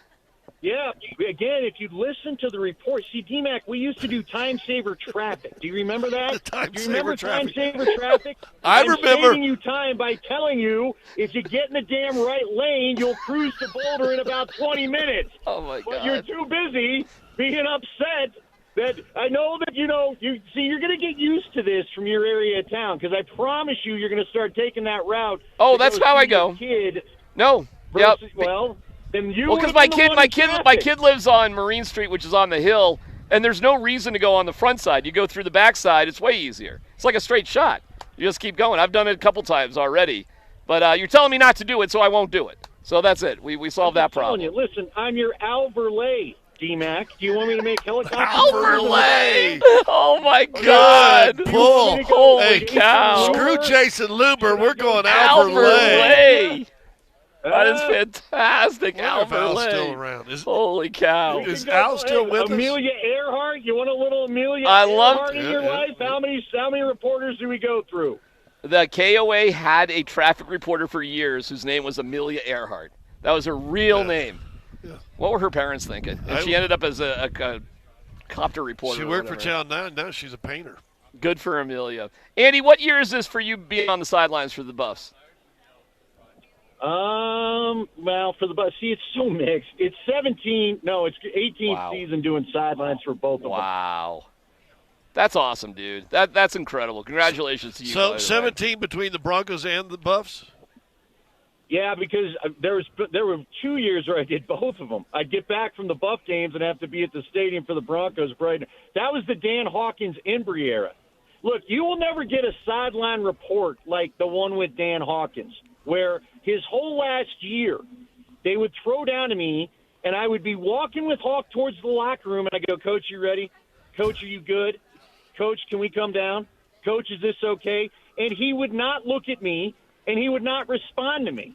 And so finally I started telling Shannon Scott, our engineer, I go, you know what? Throw down and let's see what happens. And he shot me a look one day, and I go, dude, answer the question. That's fantastic. I can't believe things didn't work out with him at CU. Oh, I know. Tyler wasn't the one we can blame for that, though, right? He's not a boy. Who are the guys? Sanford we can blame for that. Jeff Putz here was all fired up for that. Anybody that represents Boise is to be blamed here. Like all this Boise talk we got on this radio station, I'm like, you guys realize I hate Boise State, right? Like, simply because of Dan Hawkins, I despise Boise.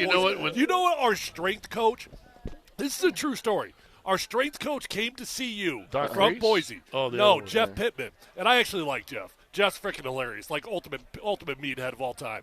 But in his office at the Dow Ward Center, which we looked out on the field, right? In his office at CU, he had a wall-to-wall photo of Boise State Stadium. That is a true story. Wow. That's what it was like playing for Dan Hawkins That there. is ridiculous. Well, it's funny. And you might have been around. When they hired Hawkins, somebody was talking to us. I think I was KOA when he was there. You were KOA. We got the message right away. But we got the message, boys, you hired the wrong coach. He ain't the one that's doing the coaching here at Boise State. It was Peterson or Chris Peterson? Peterson right? becomes the head coach, and Boise State goes on a run for, 15 years or something like that? But someone texted me and said, or called me and said, hey, see, you hired the wrong coach here at Boise State. Oh, man. Well, Andy, Johnson walked out of his office and was like, he got the call from the play-by-play guy who said he was laughing and said, how did you guys get fooled into this? Crazy. Well, those were the days. Those were the days. I got All right, a question Andy. for you, DMac. Okay. What are the parting gifts on The Price is Right? Because when we talked about this yesterday, everybody said your wife won. Yeah. Do you know what the parting gifts are they refer to? I sure don't, and here's why I don't know what they are. Because she won a vacuum cleaner, a couch, and 2 snowmobiles. So we didn't get any parting gifts. She won. She Did you sell those to Jim Kelly? We sold the 2 snowmobiles to Jim Kelly. The couch we used for 30 years, and we sold the green machine, Bissell green machine, at a yard sale. Hey, and the couch right now, Andy, is being used on a front porch in Boulder this weekend. Perhaps, but that is a true story. We sold the snowmobiles to Jim Kelly because in Buffalo it was hard to get a hold of snowmobiles for whatever reason, and Jim wanted extra snowmobiles for when his friends from East, wherever he was from in Pennsylvania, East Brady or whatever, came up. So there was a discounted deal for Jim Kelly. So there you go. That's a true story. So that was on our honeymoon. And that's when your wife said, "Can you call Jim honeymoon? back? You got my wife, we had a this is crazy, really quick. We're just young kids. We're 25 and 24. We have a 10-day Hawaiian vacation that took us forever to save up for. But what my wife wanted to do more than anything was be on The Price is Right. She wanted to be on The Price is Right more than go to Hawaii for 10 days. And so it was during the OJ trial, too. So we had a whole LA thing. We we saw all the OJ people, the lawyers go into the court. We stole a knife out of that restaurant where OJ's, Nicole used to go, whatever that place was in Brentwood. Yeah. And then we showed up at The Price is Right. And she, come on down, Kim McKee. And it's on YouTube. You can go see it on YouTube if you want. You look, Kim McKee, Price is Right. And this is on our honeymoon, back when I was 25 years old. And she won. It was crazy. She won the green machine. But the biggest story is when she made you go back to Jim Kelly and try to get more money. This is a true story, too. So the snowmobile's combined price was about $8,600, and Jim was willing to pay $6,000 in cash. And she goes, we should get more. I go, you got to be kidding me. She goes, no, I asked for about $500 more. She pushed me into that, and I stupidly said yes to that. And I'll never forget After you already sold it. We had come to an agreement. It's like he hadn't written the check yet. And it was one of the more humiliating moments of my life, having to call Jim Kelly up and try to hustle him for another $500, which he told me to F off, by the way, and he wasn't going to have anything to do with it. And I said, okay, fine. I was the worst negotiator of all time. and that is a true story, too. That is how that went down. That's a good story. And then Jim told me like a year. Buffalo? That was when I was in Buffalo, and then Jim told me that later the snowmobiles sucked.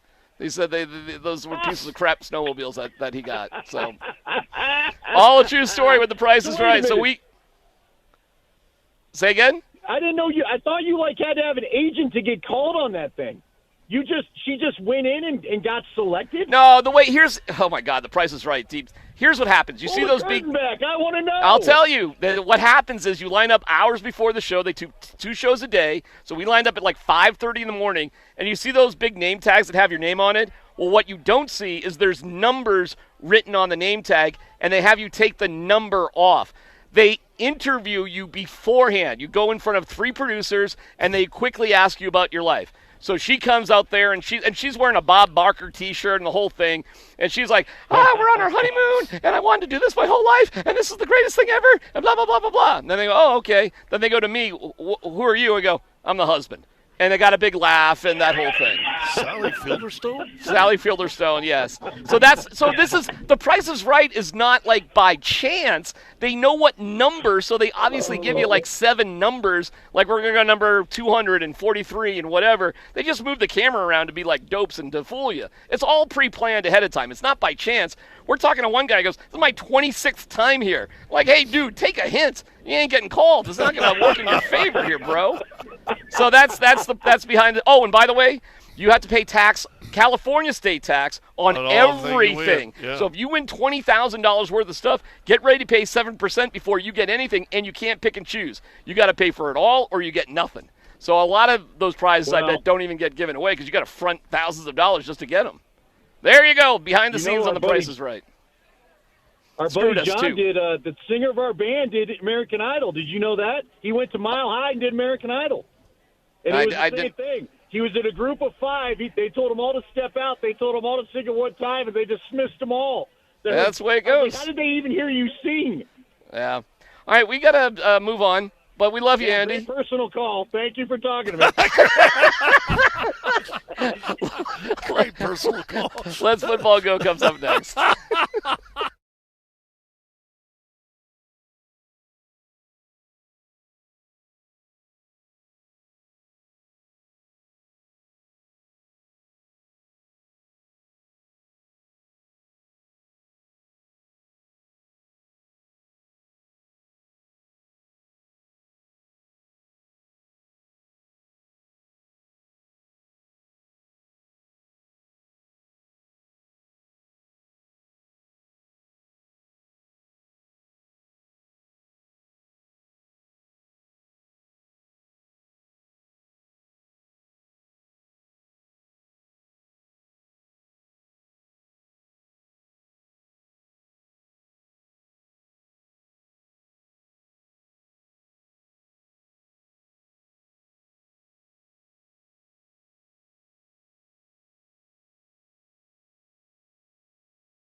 Good job.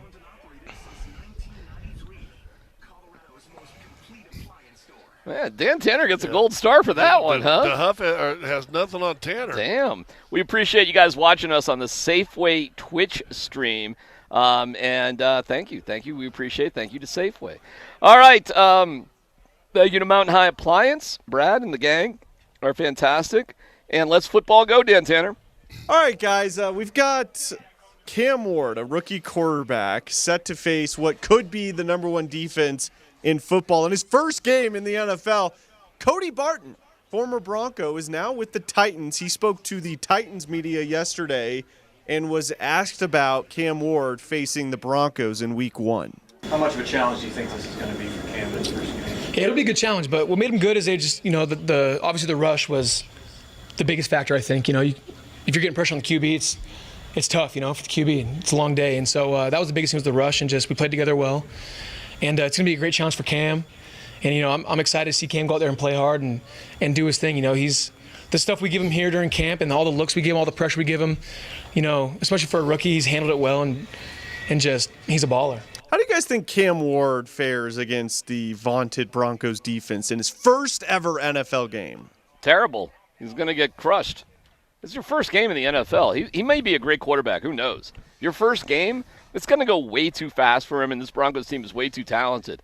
I think the Broncos are going to roll over the Titans and Cam. And Cam may be great, but he better not be great his first game. That would be bad reflection on the Broncos. He might have like a Jameis Winston game like he had against Denver. Well, maybe without the 3 touchdowns. You know what, though? If you're a Titans fan, you'd take that. Sure, of course. You would take 3 interceptions and 3 touchdowns. Absolutely. Sack 5 times. Yeah, he probably would.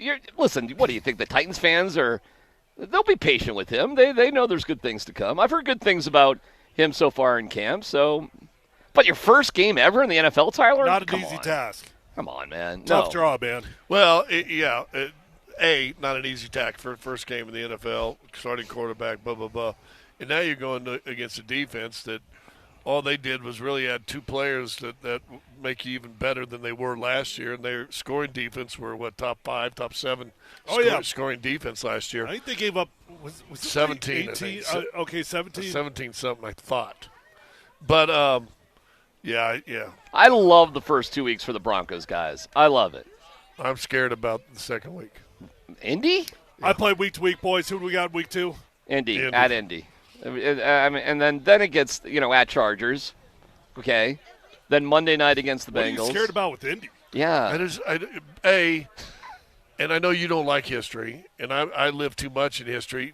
I've just been too many good teams going there and lay an egg. I don't like playing in Indy. If they were playing here, I wouldn't be any concern. Well, they're not. Peyton Manning ain't there anymore, Scott. I know the games you're talking about. Or Andrew Luck's not in there anymore either. Yeah, I understand. Man. I'm just telling you, it just scares me. All right. I love it, though. I always kind of roll my eyes when teams have got a quarterback battle going on in training camp, and they anoint the dude the captain. Right? So I saw that. So the Colts made Daniel Jones a captain. I'm like, so what happens in week 5 when he gets benched and you put in the other dude, right? What happens when Russell Wilson gets benched in the Giants and you put in Jackson Dart, right? Kyle Orton was a captain. Why do these teams make these quarterback battles captains? Who knows? Trevor Siemian was a captain. I saw J.J. McCarthy was named a captain. Well, that makes sense. Your starting quarterback's just a captain. That's just the way it goes. I'm just hoping that you get out of the environment that Daniel Jones is in, and all of a sudden he turns into a rehab Sam Dalton, Baker Mayfield type story. I do think he's got the ability to do that. I think he's a pretty talented quarterback. I don't know if the organization has got the ability to do it. That's fair. Yeah. Next story, Dan. All right, Bo Nix and his father, Patrick Nix, guys, appeared on Eli's Places. You remember Peyton's Places. Mm-hmm. Now it's Eli's Places. So a new episode came out recently where Eli goes to Auburn. I believe it's Toomer's Corner where they throw the toilet paper on the trees. And I just got to say, guys, it's not worth watching. It was mostly scripted, and Bo Nix is a terrible actor. But there was an interesting clip in here where Eli's talking to Bo about his 61 college starts, which is an NCAA record. And you can tell here, Bo's a little bit sensitive about people getting on him about how long he was in college. That's back when playing 5 seasons was common. Now At the same place. I get crushed for it, you know? It's crazy. You just started for 5 seasons, right? It is what it is. Yeah.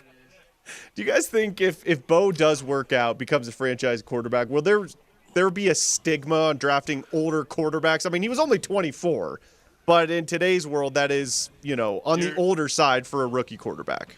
You're not going to have to worry about it anymore. No. We're almost done. This is probably the COVID last stuff. year that you've got any COVID players still Right. involved. Right. And you will not be talking about 5-6 year quarterbacks. Those days are over. The only caveat, again, will a guy stay entire 4 years? I mean, if you're a great quarterback now, Arch Manning, if he's great this year, if he wants, he can come out because he's been 3 years in college, right, counting the redshirt year. The key is, will anybody stay for that 4 years? And were they redshirt? Juju Smith, right? He gets redshirt this year. Is he going to stay 4 more years after this season and play CU? Well, then, he's going to be an older guy. I would say this. Would you rather have a 24-year-old quarterback with experience in college coming out or Anthony Richardson, who's 20 years old and comes out? Yeah, that's a tricky question because what if your 22-year-old just has all that talent, man? Well, Anthony Richardson was 20, wasn't he, when he got drafted? He was young. I don't know if he's that young. 20 is super young, but yeah, I mean, call it 21, whatever. The point stands.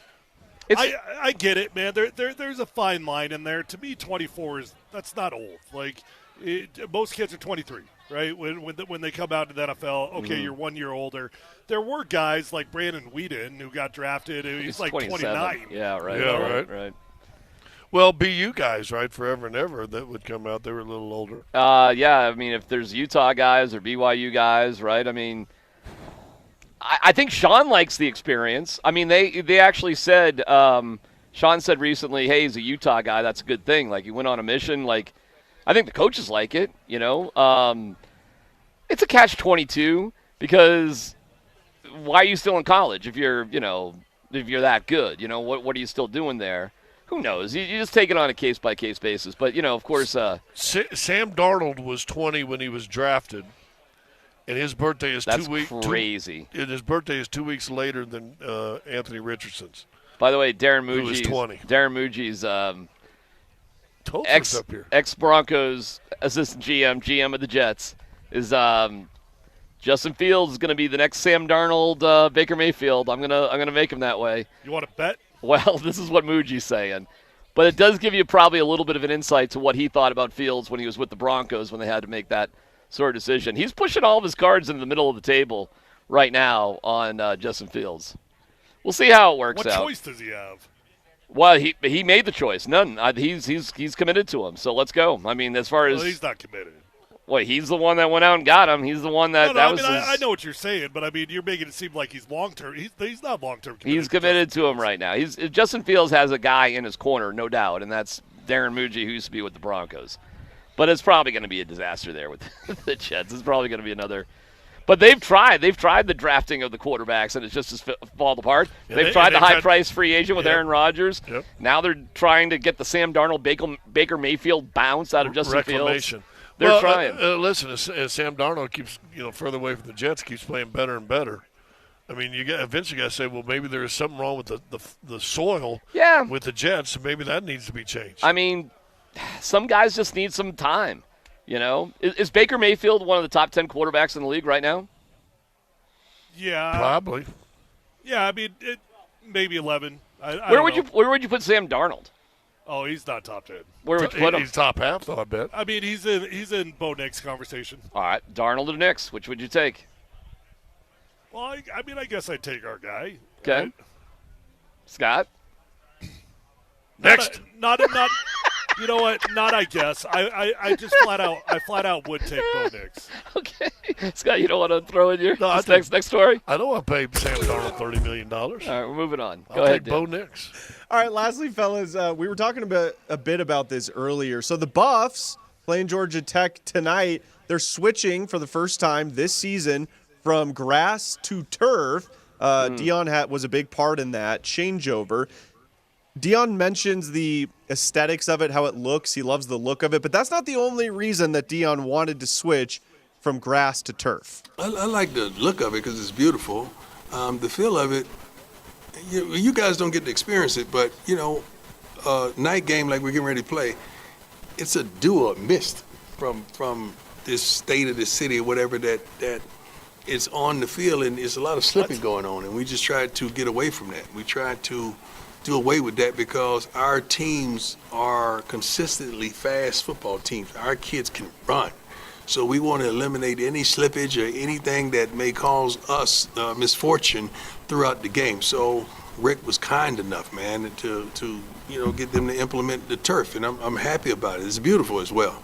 Okay, so Dion, not just because it's beautiful, he wants his guys to stop slipping.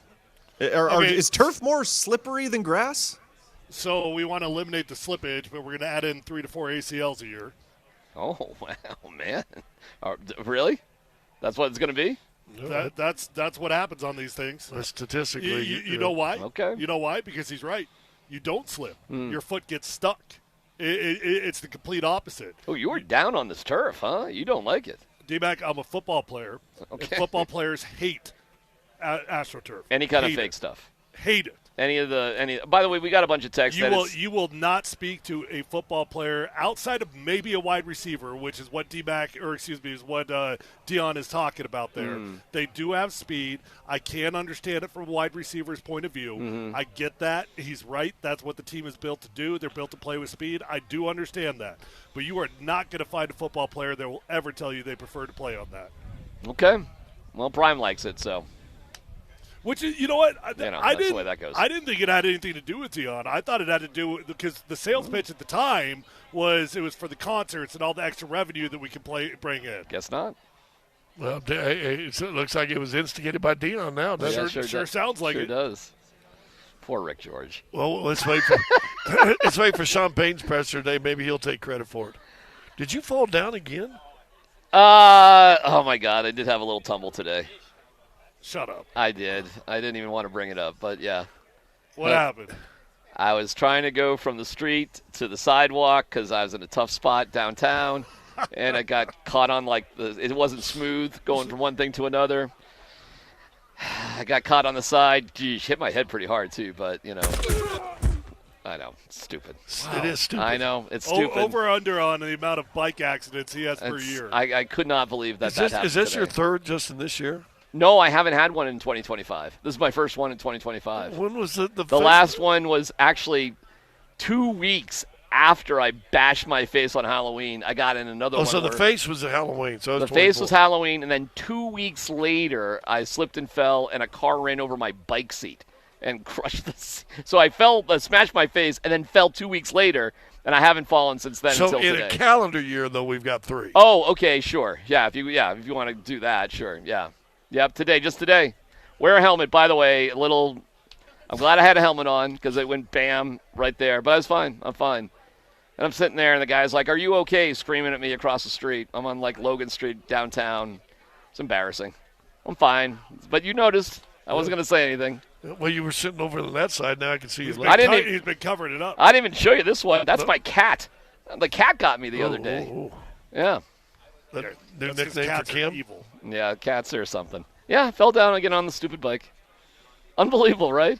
Crazy. Yeah. I don't know how this happens to you so much. Because I'm an idiot, and I'm a moron. But I'll tell you this: the helmet. I'm fighting this. You know what? I don't even want to get into it. Wear a helmet, okay? Just wear a helmet, okay? Just. Did you crack the helmet? I'll show it to you. It got beat up a little bit. Did it? But it worked great because I got a great helmet. And don't go cheap on a helmet. Get yourself a good helmet. It's kind of like a car seat for a baby. Yeah. Who do you know that goes cheap on a car seat for a baby? Well, I watched a episode of Young Sheldon last night. And somebody was going That's cheap. Pretty good show. It's actually a really good show. I actually like it. All right, we're live at Billy Burch Pub and Yard. They've been fantastic to us out here. Great crowd. Awesome to see everybody. Thank you guys for being here. Final segment coming up next.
All right, we want to thank our great friends at Revitalized Health. Visit them at revitalized-health.com. They sponsor the show, and we're greatly appreciative for it. So thank you, Revitalized Health. We're at Billy Burch Pub and Yard in Thornton, thanks to Bud Light. We've had $3 drafts, still going for a little bit.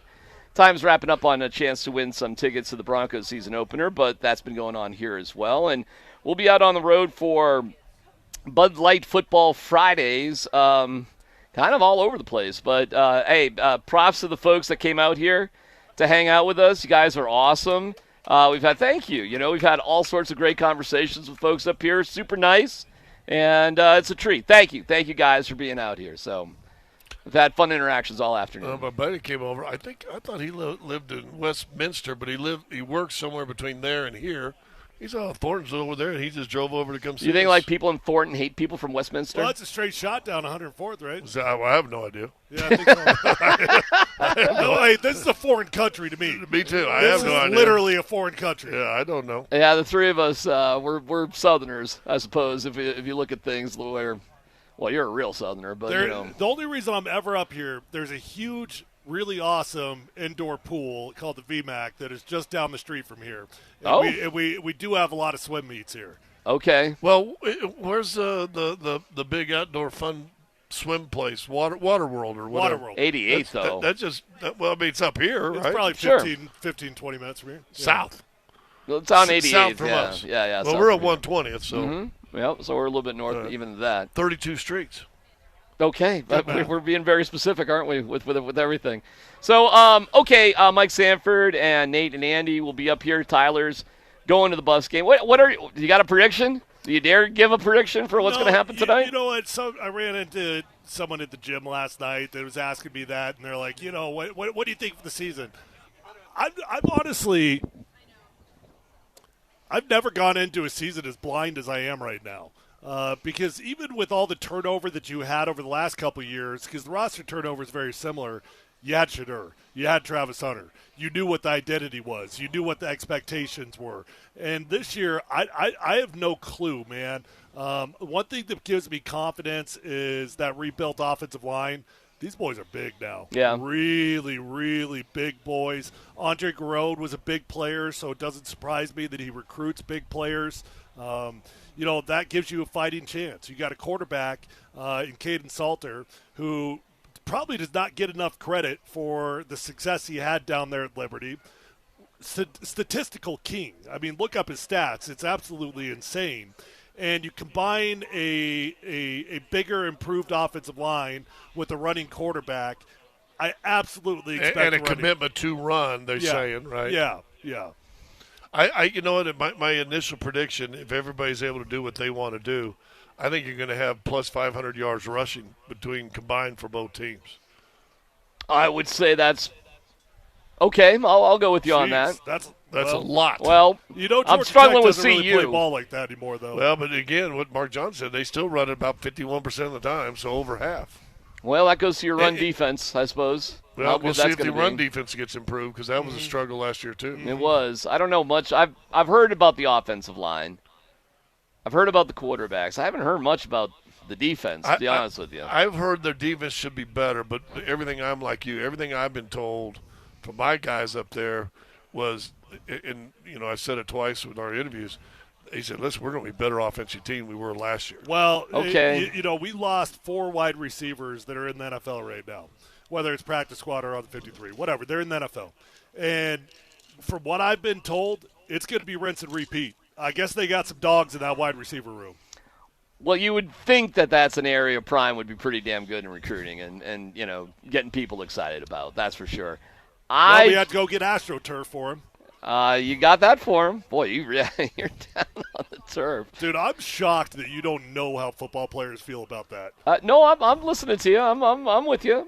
Your passion about it is significant. Now saying what he and everything I've heard is the same thing. It has improved. Like you talk to them old heads like Logan and them that played on the original AstroTurf. Well, That's what I had in high school. In It was Houston, a carpet on cement. Philadelphia, that was cement. That was terrible. New Orleans turf, I don't think is much better still anymore. I used to wear basketball shoes when I was playing football in high school. Yeah. Yeah, that's. I thought that had all improved, to be honest with you. But well, of course it's improved. Yes, it has, but it's not real grass. I did kind of roll my eyes a little bit at like Dion was talking about the moisture in Colorado. What moisture? He's probably talking about when the temperature drops from a nice sunny, bright day to all of a sudden gets cool in the evening, and then the dew and the wetness of the grass. But Scott, it's doo-doo. It's not rain. It's not rain, but it is doo-doo. Doo, like serious. It's serious doo-doo. Serious doo-doo that they need to go and get artificial turf. Got to do the doo-doo. Prime. Well, why don't they I'm glad you're rolling your eyes about something with Prime. He has all sorts of little weird eye roll moments. We love him as a coach. We don't want him to go anywhere. But he definitely has like, huh? What? My roll my eyes doesn't come across as hatred, though. Well, DMac likes to play it off as if he's just rolling his eyes. He's got hate a deep-rooted Prime. hatred. I'm glad he's here. He just even the way you say that. I'm glad he's here. I'm glad he's here. I'm rolling my eyes as I'm saying it, but he's got some quirkiness to him. So does Sean Payton, too, guys. So does Sean Payton, and I'm glad he's here too. Okay, sometimes coaches who really have a lot of self-belief. Self-belief, that's a good way to say it. They make you roll their eyes. That's actually a nice way to say it. Yes, and I don't think Sean Payton is funny. I do think Michael Malone was funny. Right. Jared Bednar is very sneaky. Sneaky funny. Yeah. Very sneaky funny. Warren Schaefer does not have a sense of humor whatsoever. Right. The dude is as dry as the rub on the chicken wings. There's nothing funny going on with Warren Schaefer. Which are very good. Apparently. I got 2 rounds. By the way, it is the Rockies did lose yesterday. I haven't bored you. 1-run game, they lost. What if you have gas tonight? Oh, well, we'll be outdoors. How do you just sit in the stands, or there's no special alumni or sort of how's that work for you? You don't have a badge? I don't got a badge. Nothing. I'm not a rapper. I don't get down on the sideline. No, but there's nothing up in the club area, or no. I mean, they've got a C club area that you can get access to if you need to. But no, my dad's got season tickets, so I'm just using his tickets. Okay. Right there on the 50-yard line on the west side. They're beautiful tickets. He's had them my entire life. Literally, same tickets I had when I was 6 years old going to the games. How's that experience for you going from the parking lot or wherever tailgate to the seats to the? How much Tyler's do you get, or that sort of stuff? How's that go? Quite a bit, but I enjoy it up there. I bet. I mean, up there, and they've got a great alumni tailgate area there that is put on through the Buff Club, and I usually go over there and hang out. And there's always 6 or 7 former players that are in town hanging out. Put it on free food, drinks for anybody that wants it. So go over right there, hang out at the that old practice field. I'm trying to blank on the name of the. I'm still waiting for my alumni Buffs invitation coaching. There's no alumni coaching invitation. I've been waiting for that one, Tyler. You had to win a game. Yeah, you're the John Gruden sort of thing. I'll tell you what, I did win a game. Cal? Was it Cal? Wait, as the interim head coach? Yeah, technically I won 2 because Arizona State had to vacate that in the Herm Edwards. That's right. Because they had ineligible players playing in that contest. What was Cal? Did you beat Cal, Mike? Yeah, first game is interim. Beat the Cal Golden Bears. They were actually decent that year, but I mean, relatively speaking, we had USC, Bo Nix, and the Oregon Ducks, Caleb Williams and USC, Michael Penix Jr.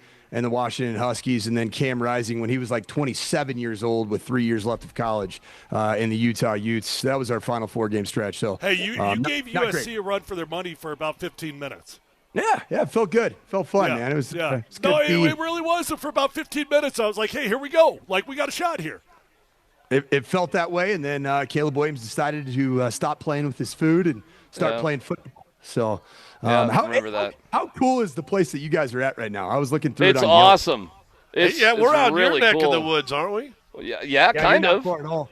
Yeah, you're 10, 15 minutes away from the current residence which is I got to get to that spot. I looked He it no up on longer Yelp. claims it because he claims the ranch now. Yeah. Even though he hasn't moved to the ranch. That's, Wait, is he claiming the ranch or the tree? What are you claiming there, Coacher? Where are you at? You're at the ranch or the tree? Right now, I'm just in. It looks like I'm in a prison cell, but this is my office here in the stadium press box. But yeah, I claim Valor's the ranch. Valor is the Valor is the ranch, but right. So the ranch. Why would he be claiming Lonesome? Well, because he's gonna be close. It's like right on the border there. It's like I don't know where he's gonna end up. I suppose probably the ranch. I'd say it's the ranch. Well, I'm on the fence, so just like the Denver Broncos, I'll probably go with Burnham Yards. I'll probably end up there. What is your relationship with CU? To get a little bit more serious, real quick. What is your CU relationship, Coach? Very, very positive. My experience there was awesome. Rick George and I met on a weekly basis when I was going through the process of trying to lead a team in an adverse situation. He gave me an opportunity to audition for the job. It didn't go that direction, but I actually had a chance to interview for the job, which was an honor to interview for a job at a place of that stature and magnitude. To me, I grew up just admiring CU from afar. I got a lot of good friends that that played at CU, coached at CU, and Rick George and I have a tremendous relationship to this day. So it's a positive relationship for sure. All right, that's awesome. Boise State blows, huh? Terrible, absolutely terrible, and unfortunately, this isn't a great moment for offensive line coaches that want to be coordinators, because that was the first offensive line coach/player that's ever been a offense coordinator for the Boise State Broncos. And Nate Potter, in his debut, scored a whole 7 points as an O-lineman that now turned into a play caller. So they might have to go back to the route of former quarterback guys being the play caller. I want to congratulate Sue Lozano, who is Sue here? Is Sue here? No, we're just clapping? All right. Cool. Well, Sue Lozano won those Broncos tickets against the Titans and a couple of Bud Light VIP tailgate passes. So way to go, Sue. I don't know if she's here or not, but she wins one way or the other. And there you go. Is she here? You can be Sue? Really? Do you have a fake ID? Well, how do you do? Yeah. Well, there you go. He's a boy named Sue. There you go. I was wondering. It could be a boy. Certainly could be. Well, according to that's Sue. Everybody, that's Sue. She won the VIP tickets. Way to go, Sue. Appreciate it. Well, I don't have them. They'll take care of you over there. Don't bring her over here. What am I supposed to do? They don't give us anything. No, Cole will take care of you. All right, got to clear it with the husband. All right, we're doing high fives. All right, we're doing high. Way to go, Sue. Happy for you. A couple of those Bud Lights. All right, Coacher. You got the take it away. You got the Holy War tonight, right? It is holy, and it is going to be a war, indeed, against Regis Jesuit across I-25 on the east side. Head over to Aurora, DMac's old stomping grounds, and we'll tee it high and let it fly and see what happens. It's going to be a lot of fun. Coach, I lived 1 mile. I lived 1 mile from where you're going to play football for 25 years. 1 mile from that spot. So, best of luck. I hope. Well, a little partial to Regis in that one, but I mean, DMac, I totally understand, man. Hey, Mike, I said both. What's your loyalty to Regis? Just nearby. I knew 100 kids that went to school there. It's just, that's in the neighborhood. Regis is like, it was actually, to be honest with you, it was a big decision whether you just go to the public school at Smoky or you go to the private school at Regis. I mean, and everybody goes to middle school together, and then it's just like, geez, and they're only about a mile or so away from each other. And it's an odd moment. But I know so many kids. Nothing against Valor. I just know a million kids and parents that went to Regis. That's all. No big deal. I'm sure you'll win. You're Valor. So. Gee, many Christmas. Cool. Cool, Carl. I know. Nate's here, and we'll just hand it over to you guys. I know Andy's going to be on in a little bit. Nate, congratulations on your Cubs. Big home weekend for you to root against the Colorado Rockies and cheer for the Cubs. I'm sure you're excited about that. So with that, game of the year in college football tonight, as the Fighting Illini will take on the Leathernecks of Western Illinois, which will be on the big screen tonight, while the Buffs they get the phone treatment this evening for me. All right. Well, we'll just cut it loose for you guys. We appreciate everybody. We appreciate Bud Light. Thank you to everybody who showed up here, and we hand it over to Nate, Andy, and Coach on Altitude Sports Radio 92.5. Thank you very much, PhD guys. It is a Bud Light Football Friday, and we are the Kreckman and Lindahl Show featuring Mike Sanford as we are joining you on a Friday afternoon. There is so much going on. Buffs and Georgia Tech going to kick it off in about 3 hours. Andy will be joining us from Boulder when he can technically make it all work, which we anticipate that being any minute now. Sandman is over at Valor Christian today, where, as you just heard, he is getting set to take on Regis Jesuit this evening in game number 2 of the season. Of course, the Valor Christian Eagles 1-0 after a Week 1 victory on the road at a very wet Pine Creek, or I suppose Stadium District 20, down there in Colorado Springs. Coach, I think the forecast will hopefully be more in your favor this evening. Well, I'm looking right outside of my press box window, and it is already starting to sideways rain. So excellent. Yeah, so why wouldn't you just come on out and just get another week worth of just soggy football? It'd be a great time to get out there to Regis Jesuit High School. Yeah, maybe not so much. Coach, I want to start in this place right now. Arch Manning is the Heisman Trophy favorite. And Arch Manning, I've got this for you here, Coach. He has thrown for 969 career yards. He has started 2 games. Count them 2. And he is the favorite to win the Heisman Trophy. Now, Cade Klubnik and Garrett Nussmeier, the Clemson and LSU quarterbacks respectively, are next up on that list. They have combined for 12,952 career yards. In fact, Arch Manning, fewest career passing yards for a Heisman favorite since Tua Tagovailoa at Alabama. Interesting. Yeah, Interesting. Back in 2018, remember he had replaced Jalen Hurts in the national championship game, and then he came out, and everyone was just like, "Oh yeah, he's gonna win a Heisman Trophy." What do you make of the candidacy of Arch Manning to win the Heisman Trophy, Coach? Well, I'll tell you this, Nate. I am not buying stock in Arch Manning, the Heisman Trophy winner, yet. I'm not saying that he's not capable of doing it. But when you look at the stat line, the majority of his snaps came in just absolute bloodbath games, like the game last year to open the season, where the CSU Rams and Jay Norvell went down to Austin, Texas, and they met the buzzsaw, the proverbial buzzsaw. And I need to see a lot more out of Arch Manning, the quarterback, the passer. There are other options out there. In fact, my Heisman Trophy favorite is 9th odds-on favorite to win the Heisman. I got Gunnar Stockton because I think the Georgia Bulldogs are going to be phenomenal. So wait, you're already taking Maddox Madsen out of the Heisman conversation? I've taken him and multiple running backs who were attempting to replace Ashton Genty and did so very unsuccessfully.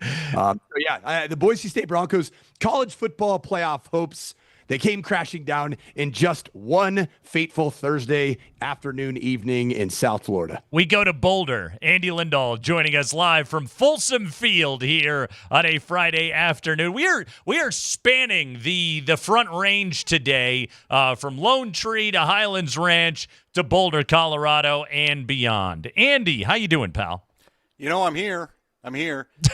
DMac didn't like the traffic report, but I will reiterate, if you are stuck on 6th Avenue and you're trying to get to Highway 93, the backup starts, it's probably closer to around that, you get off at I-70, C-470, just stay to the right and get around it. Everyone's trying to get on Highway 6 and go camping. Everyone's trying to get to the mountains right now. Yeah, if you aren't in the mountains, you're not making it till late tonight. I've done that one time. We used to go to Breckenridge. They have a big rubber duck race on Labor Day weekend in the Breckenridge River.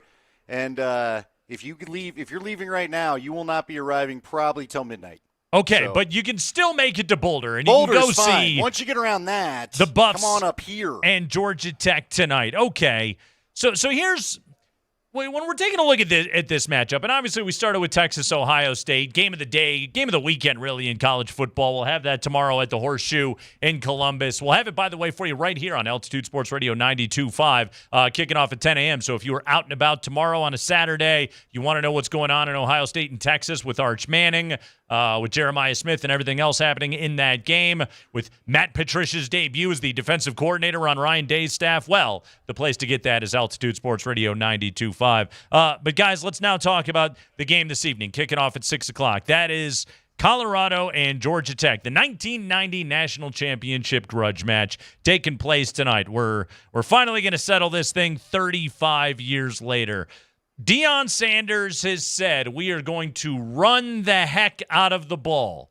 The starting quarterback is Caden Salter, the Liberty transfer, who that is what he does well. Not a bad thrower of the football, but he's not Shedeur by any stretch of the imagination. Colorado coming in with a transfer-heavy offensive line, and obviously they bring back Jordan Seaton at the left tackle position. Deion has said he plans to use 3 backs. We're not sure. I'm sure Dallin Hayden will be one. Michael Welch is back with that team. But what is the look going to be right there? Coastal Carolina and Incarnate Word transfers on this team as well in Taylor and Price. Andy, I'll start with you. What's the buzz up in Boulder today? Is everybody buying that Deion is going to run the heck out of the ball? I think it's a little wait and see, Mm-hmm. just because of what the offense had been the last couple of years. But I do know, I think Mark Johnson has said, and he said on our show a couple days ago that he does believe that Pat Shurmur would like to run the football more than he has. You've got to be more balanced than what the Buffs were the last couple of years if you don't have Shedeur and Travis to just make something magic happen on whatever down they choose to make it happen on. So I do think there's an expectation this will be a balanced team. There's a physicality. I know Mark Johnson joined PhD, talked about the physicality that everybody is expecting in both lines, and that should bode well. And I think it's interesting. Mike, you can speak to this, and you have spoken about this on the air before. The bad news is you don't have Travis Hunter and Shedeur Sanders, two of the most fun college football players I got to witness live in my broadcasting career. But there can be a good news if you choose to look at it. There's not a pressure necessarily, especially from the QB position because of the Heisman hoping and all that, to maybe force numbers at the position. I don't know how else to put it. You can maybe attack with an offense that you have a little more freedom this time, if you will, Coach, than what they had a year ago. Yeah, I'd agree that the good news is for the CU Buffs faithful is that you can now begin the process of building your football team to be able to run the football. Now, I'm going to just lob it out there. That's not something that you just snap your fingers and do. There's an identity that comes along with that. And I do believe that the Buffs have practiced that way. I know Pat Shurmur has wanted to run more of a pro-style type offense with a tight end being a part of that, if not 2 on the field at one time, according to Brian Howell of the Boulder Daily Camera. The problem is that that's not something that can be achieved, in my opinion, with the same staff, the same culture in just one mere off season. Yeah. That's something that you're going to have to build and grow into as this season progresses. Now, on the other side, Georgia Tech, just so everybody's very clear that's listening right now, Brent Key, the head coach, is going to run the football every single way that you can run the football. In fact, Andy, this might be a really fast football game if CU indeed sticks to their plan to run the rock, because this is not going to be the 4.5, 5-hour games that you saw with CU in overtime and Shedeur Sanders with 53 pass attempts. Georgia Tech has already established their identity, and I believe it's year 3 of Brent Key to run the rock and run it over and over and over again. So they've practiced against that as well all spring and all fall camp. So they'll be very ready for whatever happens as it relates to the quarterback-driven run game and just general run game in overall. Well, Sam, man, I mean, you talked about it right there of like flipping your culture in a matter of 1 year. Like it's not just that like they weren't good at running the football. Colorado dead last in the FBS, 67 rushing yards per game last year. That was 19 yards fewer than the next worst team. You know who that was? Timmy Chang's Hawaii Rainbow Warriors. The spread and shred Hawaii Rainbow Warriors, who don't even really try to run the football either. 132nd in rush attempts last year, 28 per game. 132nd in runs of 10 yards or more last season. And oh, by the way, they took 99 sacks over the last 2 years with Shedeur Sanders back there. Like, you're talking about completely flipping a culture. Now, Jordan Seaton is back at left tackle, and he's a guy that you're looking at on the awards watch list. They got Xavier Hill from Memphis at left guard. My guy Zylan Chrysler, the Chrysler, the transfer from Brett Bielema's University of Illinois Fighting Illini, is going to be playing right guard this year for Colorado. So, yes, there's good talent. They're beefed up. They bring in Marshall Falk as the running backs coach, which, we'll see how that all works out. But they got 3 Pro Football Hall of Famers on it. But again, the question of in one season, how much can you flip your identity as a football team? They don't really have a choice, obviously, because they don't have Shedeur. They don't have Travis. They don't have those receivers, which are 3 or 4 of them are on NFL rosters right now. They don't have those dudes. They kind of don't have a choice. The question is can they actually do it? Because if they can't, it's going to be tough tonight. It's going to be tough all year in the Big 12. Yeah, we'll see, Nate. We'll see how long this takes. Now, again, to your point, here I guess is the good news again about the turnover. Yeah. Sometimes turnover is a bad thing. But when you've got that new group of offensive linemen out there that, again, look the part, I think this is, by all accounts, we've heard it over and over and over, this is an offensive line that I think has looked the part the best since maybe back when Gary Barnett was coaching this thing. And we'll talk to Coach at 320 here today. But I think, again, it's a group that isn't worried about what you did last year because they weren't here to do it last year. So maybe that allows you a little bit easier to try to just put in what you want to do. Don't worry about the passes, what we're doing right now. And hopefully it melds. Now, to your point, look, Nate, we've talked about it all year in relation to the Broncos. So I do think it can tend to maybe, it's the saying that holds true when it comes to CU or whoever's trying to get their run game going, and Coach talked about it. You just don't show up and decide your run team. And look, I don't want to paint the picture that I think they're just going to be, this isn't going to be some, the Chicago Bears from the monsters of the Midway and the NFC, the NFC Central back when they were playing just 3 divisions in football or anything.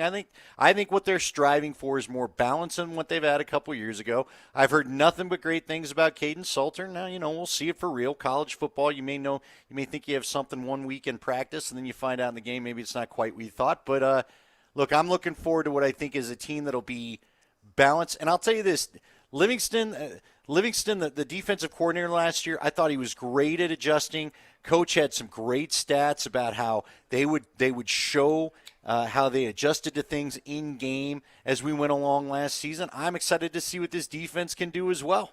Led the Big 12 in sacks last year. The struggle that they had was getting off the field. They gave up too many third down conversions last year because stopping the run was a challenge. That's where you hope the Warren Sapp influence on this defensive line is going to help out. But there's talent on that side of the ball. There's no doubt about it. They've got some dudes. How about Arden Walker, the former Cherry Creek Mustang transfer from Missouri? Coach, that kid. He's an absolute friggin' beast, and he's leading this defense now. Were you teeing that up to try to throw a little shade at Cherry Creek by calling them the Mustangs? Is that what they are? The Bruins, the Mustangs, Bruins, whatever baby. they are? Yeah. Mm-hmm. I don't dislike it, not gonna lie, but Arden Walker is not just a very good football player and a guy that was highly touted coming out, big time recruit, but also a very good vocal leader for this CU defense. He's one of the, in an environment where there are a lot of incoming transfers, it certainly helps to have somebody that can call Colorado, both Boulder and the state of Colorado, home, and have that type of overall investment and buy-in to the program. And so I'm excited to watch what Arden Walker does.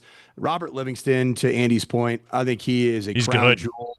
He's a good coach. He was smart in what he initially did, which is play +1 defense in the box and play a lot of single high coverages and use your athletes on the perimeter to be able to shut down passing games and just play box population run defense, which will be really interesting to see how Georgia Tech counters with Haynes King, the quarterback who's coming in as the incumbent starter. Year number 2 of the Dion era up there in Boulder. Andy Lindahl is joining us live from the press box at Folsom Field. Mike Sanford is joining us live from the press box at Valor Christian. I am joining you from not a press box today. Press Central. I'm comfortable here. I'm just sitting here in the studio. There's, as you guys can imagine, nobody in the building. There's literally you in spring. On that a is Friday it. afternoon. You need to turn off the lights on the way out. I'm not even sure the cleaning crew's coming in. Don't worry, the lights are already off. I assure you of that. Yeah, no, nobody's moving. We're doing great here today, so I'm just hanging out. But according to Andy, Gary Barnett's going to stop by.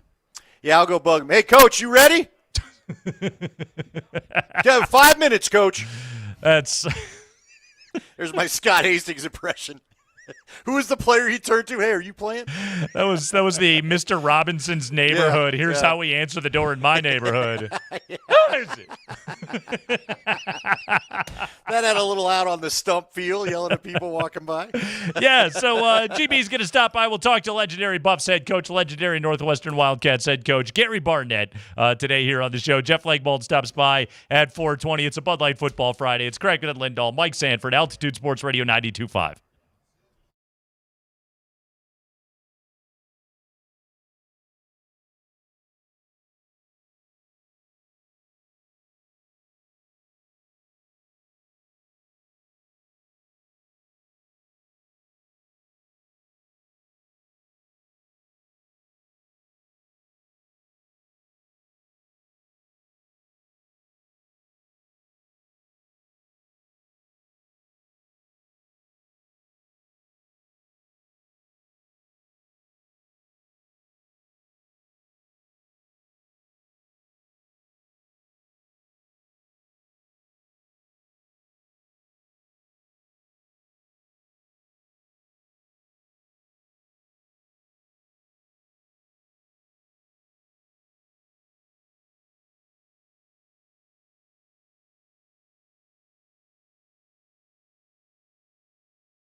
Gary Barnett stops by on a Bud Light Football Friday. Bud Light is the official beer sponsor of the Denver Broncos. Remember to enjoy responsibly. Coach, great to have you back as always. Legendary head coach of the Northwestern Wildcats and those Colorado Buffaloes. Coach, let's start here talking about kind of Deion Sanders 2.0 as the era begins tonight at Colorado. From finesse to physicality. How do you think that transition is going in terms of program identity for Colorado football? Well, I think you're going to have to wait and see a couple of games into this season before you really know if that's going to happen. I know that's what they want to have happen, and they certainly try to recruit to that. Just the quarterback himself is a complete change to what's been going on here. And, you know, he's Caden Salter is one of these guys where if you come out and watch him in practice, you can't really tell how good he is because the things he's really good at doing are after things break down or after he breaks the line of scrimmage. And so normally in a practice, when those things happen, the whistle blows and, you know, you go back to your huddle. So I think, and I told Pat Shurmur this, I think he's going to be a guy that probably is a better gamer than a practice player, and I think that's where he'll really show up. You know, his numbers over 3 years are pretty good throwing the football. It's going to be a completely different deal than what they've had. There's not going to be a quarterback running around behind the line of scrimmage and hitting receivers down the field, making big throws. When it's not open for Salter, he's north and south, and you better become a blocker real quick.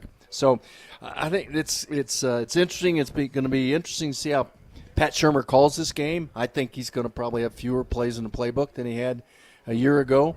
And we're all hoping that the running back position can be a force this year behind an offensive line that should be better. Just in practice, it feels like to me they're coached better. They certainly work really hard. And Andre Giroud, as you know, is one of my guys. And he was a great player, and I think he's really become a good coach. So that part of it I'm impressed with. You know, can we run the football without tight ends? We have 2 on the roster pretty much, or maybe 3.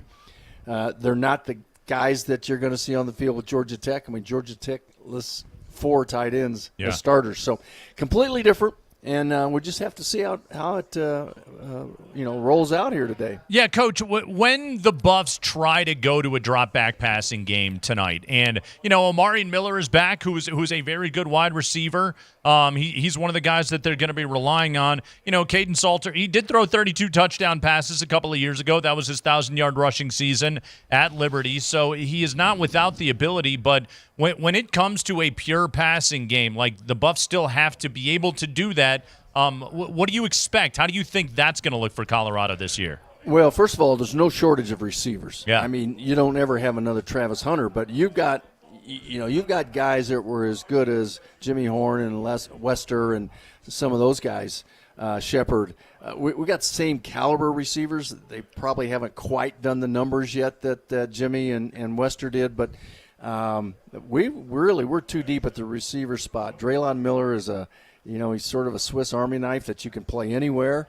I don't know if you remember, but he started the season last year in the first game at running back. Mark and I didn't know who he was. We're going through our notes trying to find out who in the heck is number 6. And he became a really valuable player last year, and he's going to play a valuable role in this game, I think, in this season as well. All right, Coach, when you're trying to replace the great players, what do you come in? What's the first message to the team? Because you've had that happen. You've had great guys leave programs. What's the first message in that meeting? Is it not trying to do too much? I mean, what's kind of the theme? Yeah, well, you don't try to replace them. You just, you're getting somebody that's going to play the same spot they did. And they have a great example from the year before of what a great player looks like. So this is what a great player looks like. Where are you? What do you look like? What do you have to do to look like that? And so it's a great example, to always be able to have a player like that around and have been a mentor for you. Gary's struggling with the headset that I made too big for me there, Nate. So hold on. You go ahead and ask, and I'm going to tighten it up for him a little bit. But yeah. Gee whiz, this guy's got a bucket head. Yeah, Coach, not just fat in the belly. It's pretty much like he's wearing a football helmet, except that's just what his cranium looks like. Let's talk a little bit about the defensive side of the ball. Like, Colorado's very good in the trenches. They're coached by Warren Sapp. Pass rush led by Arden Walker. Coach, let's talk about that side of the ball and what that group is going to look like. Obviously, you talk about guys leaving, without a Heisman Trophy winner in the secondary. Well, you've got all new players. Yeah. You got DJ McKinney coming back. You've got Arden Walker. You've got Keaton Wade's got some experience in there. You've got a couple inside guys, Anquan Barnes, and a couple of defensive linemen, Amari McNeil. But then everybody else in the secondary is pretty much new, and so it's, to me, and I think what's happened. Rob Livingston's done a great job, and he's presented this thing. And in a way in which he told me, he said, look, we only have one guy on our team that would have been recruited by Colorado out of high school. And these guys they need to feel disrespected. Mm-hmm. They need to, make respected the disrespected. So that's the approach they're taking. They're saying, nobody knows us. Nobody knows who we are. They didn't want us. So here's what we're going to go do. So he's playing that card pretty heavy. Is the plan also make them feel the altitude? What did you like to do with teams in the early going, especially get a team from the South? I don't know how many times they've been exposed to being up here. Well, they've already got headaches, Andy, I'll guarantee it. But, we used to like the teams that came in early because you get here a day early and you really feel it and you start talking to each other about it. And all of a sudden you're thinking about it for 24 more hours. I think the way to come in is just come in and play the game. And so we'll see. But early on, the first 3 games, I think altitude's an issue.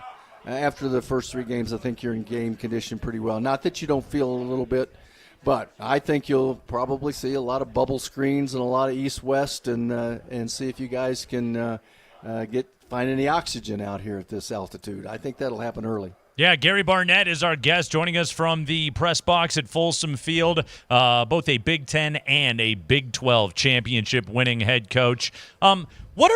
Coach, what are Week 1 pitfalls? What are classic Week 1 pitfalls that a football team will have to deal with that a good coaching staff is looking for and trying to mitigate? The first thing is respect, because we've never played Georgia Tech. I would say our fan base has no idea that was one of only 2 teams in the country to beat 2 top 10 teams last year.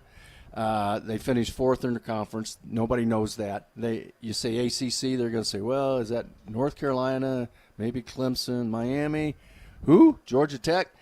And that can happen to you as a player.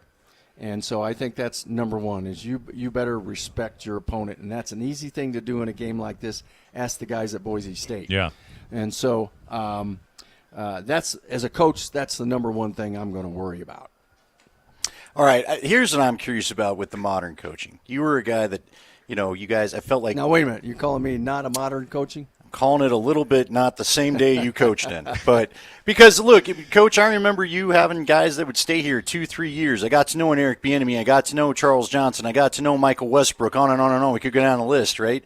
Now, every year, we're all having to relearn a new roster, and not just here, all across college football. I'm watching the games last night, and everyone's trying to let you know, well, this quarterback was here, and so on and so forth. How do you build chemistry fast in these modern times? What have you noticed these coaches doing? How would you have attacked Especially because you have to start fast, Coach. Like, you can't build it up slowly. You got to take all these guys that don't know each other, and you have to win right away. Yeah, there's no question. And my wife would say to me, buckle it up, Buttercup. So, and that's what you got to do. You're in a different world, you better adapt. And so what happens so much from my perspective is you want a player-led team. The only way you can have a player-led team is have guys who have lived and died together, gone through all sorts of tough situations, survived, and become close-knit. And understand what it takes to be a really good team. Because when players understand what you need to do to win, then you got a chance.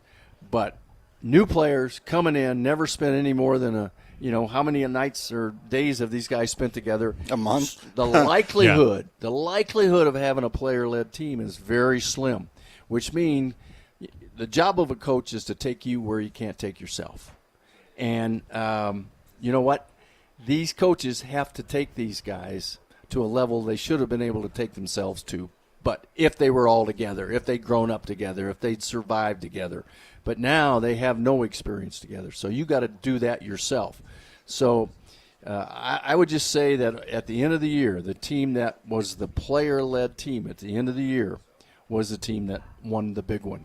Coach, real quick before we let you go, because we got to get him out of here so he can get over to his pregame perch. So we've got the salary cap, we've got the money, we've got the bills, the funding from Congress, and all that other stuff. You have everyone kind of this salary cap, if you will, the college salary cap.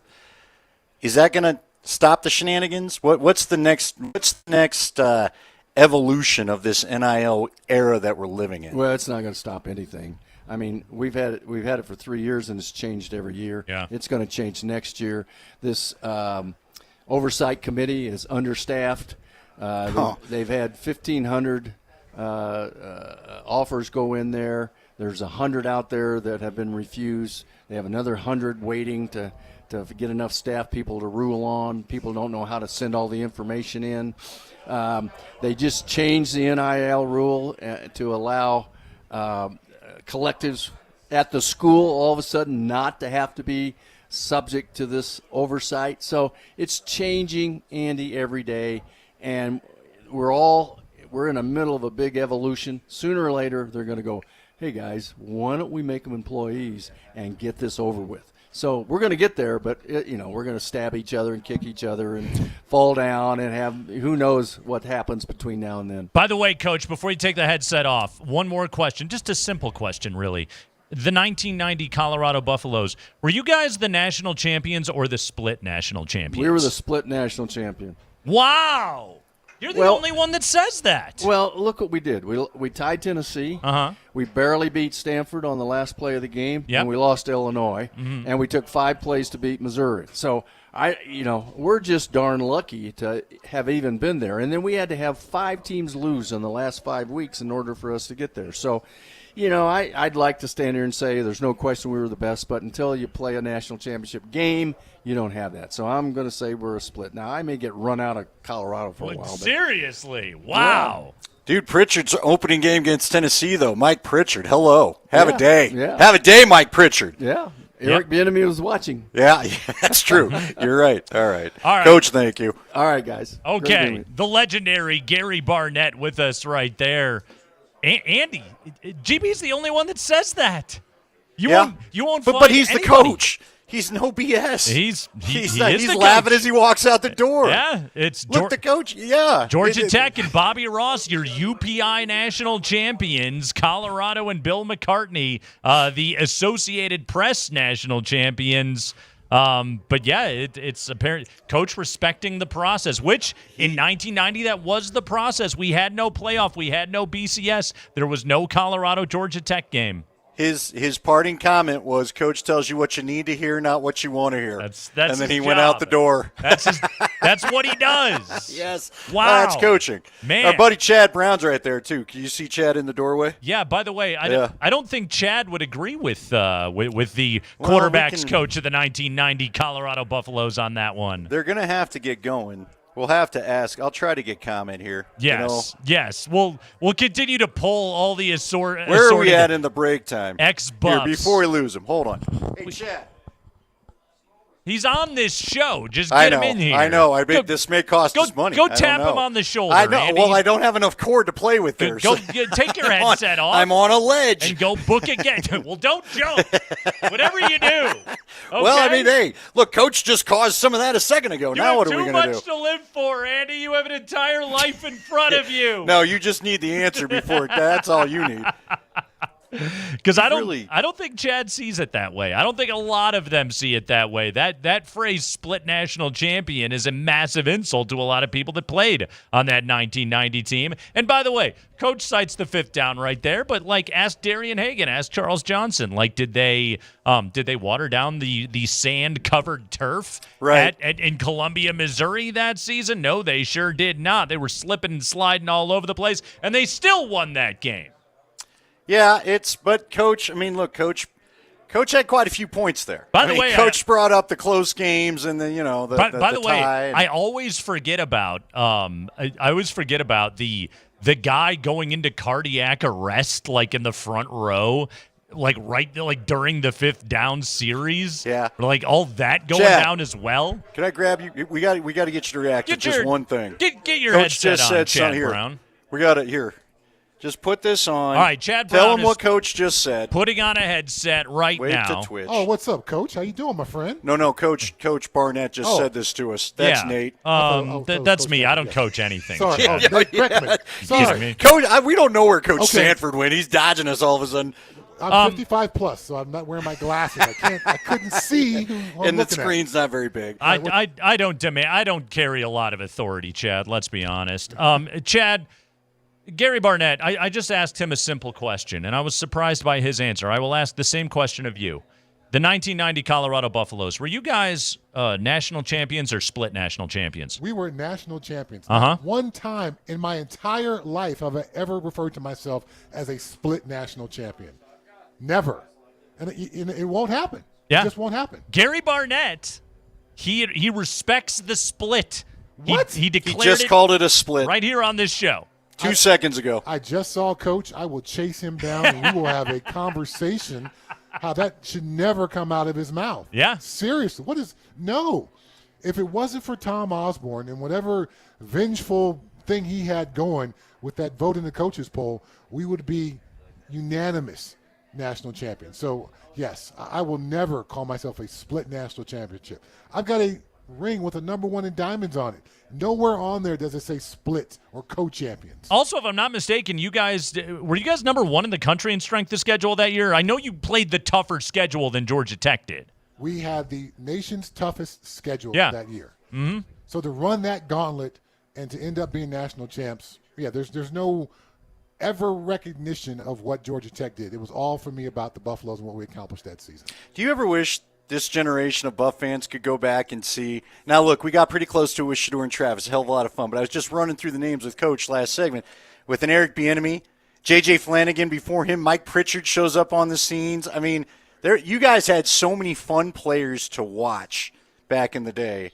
Well, as a guy on the defensive side of the ball, I'm feeling slightly dissed by your I'm not offensive guys. Okay, but do you want me to go? Alfred Williams, we had Canavis more McGee in the NFL for a while than any other school. So we were like the new linebacker youth. So Canavis, Alfred, Greg Beekert, myself, Ronnie Woolfolk, Sam Rogers, Matt Russell. The list goes on and on. So it wasn't just on one side of the ball. It was a total program-wide. Players of the highest caliber. Can you tell people real quick, and we got to let you go, but Deion Figures, how good was he? I don't even want to get into anything from the past. I just want people to understand how good Deion Figures was as a player back in the day. Okay, well, we're all familiar with Coach Prime and the nicknames. Well, Deion Figures was 7 figures because that's how much money he was going to make when he got drafted in the NFL in the first round. So Deion, 7 figures. Thorpe Award winner, game-sealing interception in the Orange Bowl, wins the Washington game with a game-sealing interception right down here on the north end zone, and a college football Hall of Famer. So he's pretty good. Chad, I gotta ask you before we let you go, though. And I've heard you tell this story before. The meeting before the Texas game. Yes. When you guys had tied Tennessee, you had lost to Illinois, and Mac was, given what you guys were in '89, Coach Bill McCartney was disappointed in you guys. In that meeting, what did Bill McCartney say to you, linebacker Chad Brown? Well, he went around the room, and in an un-Bill McCartney fashion, rather than going with the positive, which is what he does, he chose to talk to each player about their deficiencies. And when he got to me, I was the last one. He turned to me and said, "Chad, you've hurt me the most. Not disappointed. You've hurt me the most." It literally landed on me like a 1,000-pound weight. And the entire team looks over at me. What could Chad have done? He told me basically that he didn't think my heart was in it, that I wasn't invested in what we were doing. So, I mean, literally, that was a turning point, not just in my time as a Colorado Buffalo, but in my entire football career. Since that point, no one has ever doubted my football character. No one has ever doubted what I brought on the field. So that was one of those things where, okay, I will never look back from this moment. So while it was harsh, it needed to be said. And I am eternally grateful for those words because they propelled me forward in a way that if it wasn't for something like that, I might not have gone forward with. And how many tackles did you have in the Texas game? 20. 20. 20 tackles. Jeez. I was inspired, obviously. Yeah. 20 tackles. That was my highest number of tackles as a Colorado Buffalo. That next day after being told by Coach Mack, I hurt him the most. So Chad Brown turned into Forrest Whitaker from Fast Times at Ridgemont High. Boom. Boom. Yes. Coach Mack, he didn't destroy your car. He destroyed your soul. Hey. And look what it turned you into. Barnett's final comments to us were that Coach tells you what you need to hear, not what you want to hear. So Yes, there you go. And I totally needed to hear it. I need to be way more bought in, way more invested. And that's what every coach from that point forward got from me. All right, well, Chad Brown, go chew out Gary Barnett, okay? All right, thanks, guys. All right, Chad Brown stopping by. We'll talk to Chad on Tuesday at 4 o'clock here on the Kreckman and Lindahl Show. Great to have Chad Brown stopping by the program as well. Andy, I'm excited about this. We have sowed division in the ranks of the 1990 national champions. You like that? I'm pretty proud of that. You were not expecting this. This really was just wasn't. this was just the end of the interview question. Yes. Here's your chance to state your political case on the way out. Uh-huh. Instead, Gary Barnett just decided to throw a match in the cornfield. Put it all on fire, which was pretty fun. Good. I hope those guys get after each other a little bit. I would tell you what, Andy. I'd pay to be a bystander for that debate. That'd be a pretty good time. They might be doing something out at pregame. Now I'm kind of wondering. Might get saucy. That's gonna be good. You know what that is? That's Mark Johnson's problem. That's not ours. Hey, it's the power of being up here. It's the power of Damn being right. present. Jeff Legwald stopping by 20 minutes after 4 o'clock. Andy's in Boulder. I am in Lone Tree. It's the Kreckman and Lindahl Show on Altitude Sports Radio 92.5.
Yeah, Scott Friday. Bud Light is the official beer sponsor of the Denver Broncos. Remember to enjoy responsibly. Bud Light Football Friday with Kreckman and Lindahl on Altitude Sports Radio 92.5. Game number 1 in Boulder. Don't forget, Rammies open up tomorrow night in Washington. Air Force has Bucknell. Your Wyoming Cowboys, a 10-0 victory last night over the Zips of Akron, Andy. 10-0 as Jay Sawvell's defense able to pitch a shutout on night number 1 of the college football season. I guess it wasn't technically. They have those week 0 games, but you know, it's the start of the Labor Day weekend, the Labor Day college football weekend, and it's very exciting stuff. Andy, I got a couple of I know it's a Bud Light Football Friday. I got a couple of non-football things. I think it's okay. That I want to get to. Well, you think I can venture into that neighborhood? Did you see what Kyle Schwarber did last night? I read what Kyle Schwarber did last night. How impressive was it? I mean, 4 home runs in a single game, something that has been done 21 times in the history of Major League Baseball. Although what's wild about it, 3rd time this year, Eugenio Suarez and Nick Kurtz did it as well. Nicholas Kurtz did it as well. Always emphasize those vowels. But he did it as well earlier this season for the Oakland A's. But yeah, man, Kyle Schwarber last night, 4 bombs for the Phillies in a 19-4 victory over the Braves. However, here was the thing about that game that was a little bit rare last night. He had an at-bat with an opportunity to hit home run number 5, which I think in the history of 4 home run games, Andy, I think it's only ever happened 3 times prior. Where a guy actually had an opportunity going up to hit the 5th home run. And what's even crazier about it was he got a chance to do it against a position player. Yeah, his first home runs were against like real, actual Major League pitchers, Cal Quantrill, former Rocky Cal Quantrill. Oh, yeah. Austin Cox and Wander Suero. Okay, was who he was able to do that against. So, the Braves, getting already absolutely destroyed, decided they were going to go full-on position player, and utility infielder Vidal Brujan was in to pitch for the Atlanta Braves. So, like, it's all set for Schwarber, right? He's going up against a guy throwing eephus pitches, just throwing softball pitches up there, and Schwarber's got a chance to hit a 5th home run and set a new Major League record. Here was what happened, and that at bat, NBC Sports Philadelphia on the call, and specifically, Andy, I want you to listen to the audible reaction of John Kruk to the contact made by Kyle Schwarber. 2 3-run home runs, a 2-run home run, and a solo home run. 9 RBIs. Popped up. Out to left, Eli White and Allen. And White makes the call on the catch, and he'll get another round of applause. Yeah, we should all stand up and give him an applause. What an impressive night by that man. I want to stand up and give an applause to the groan from John Kruk when he saw him pop that thing up last night. Which honestly, like, I gotta give Kruk a little bit of credit for not just yelling the F-bomb and how pissed off he was that Schwarber didn't hit the 5th. But listen to this. You don't hear this very often during a Major League broadcast. Popped up. You just let it go. That's good hometown guy. Yeah. Yeah. Uh-huh. How do you think? Popped up. How do you think Schwarber felt? What do you think Schwarber was thinking? Did you see his quotes? Did you see his quotes after the game too? He was just like, "I suck against position players." He just admitted it. Did he give any reason why? I don't. He does though. Like, actually, his history against position players is really bad. Like, he can't. Like, when the dudes are lobbing it up at 55 or whatever, he can't hit it. Is it just because it's meat? I guess. Doesn't do anything? It's like, think about it, Andy. Like, it's kind of like so outside their comfort zone. You know, like it's now become a softball player and deal with this.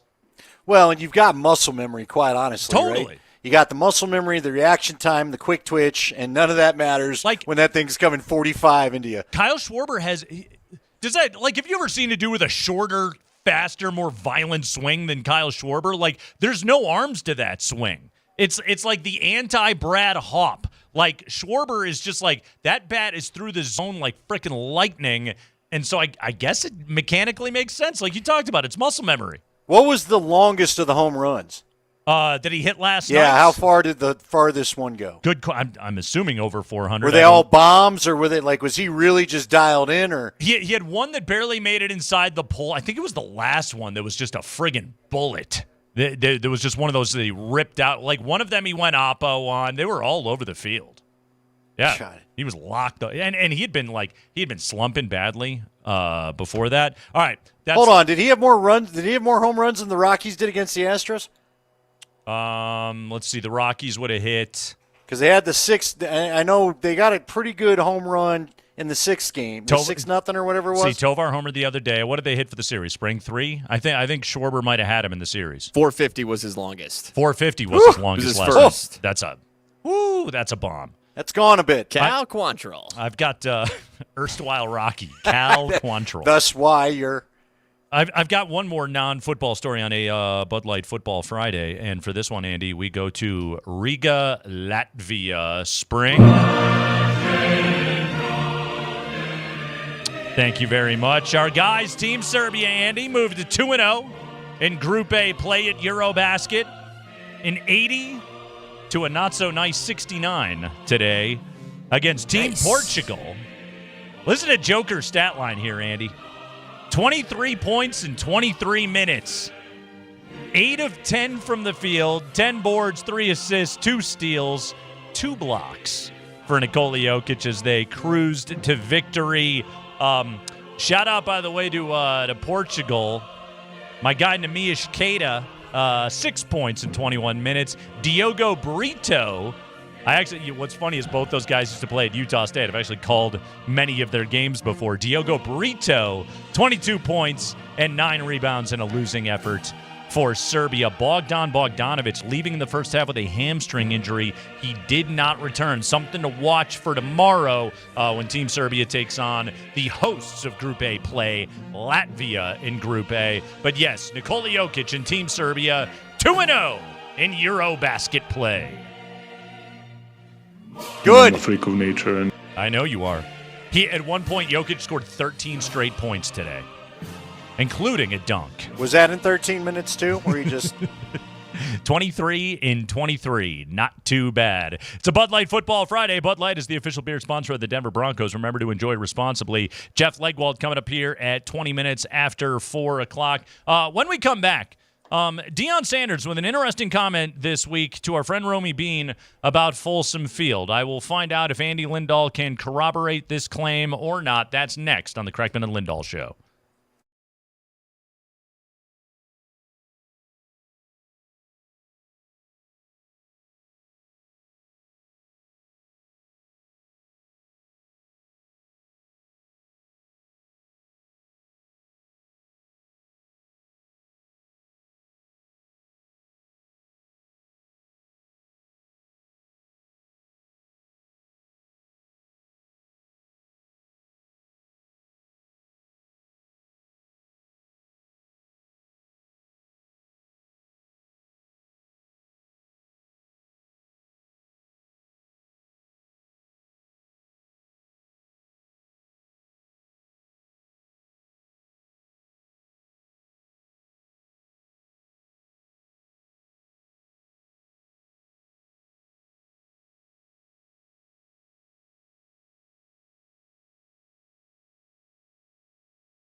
Happy Scott Friday, everybody. Happy Bud Light Football Friday. Bud Light is the official beer sponsor of the Denver Broncos. Remember to enjoy responsibly.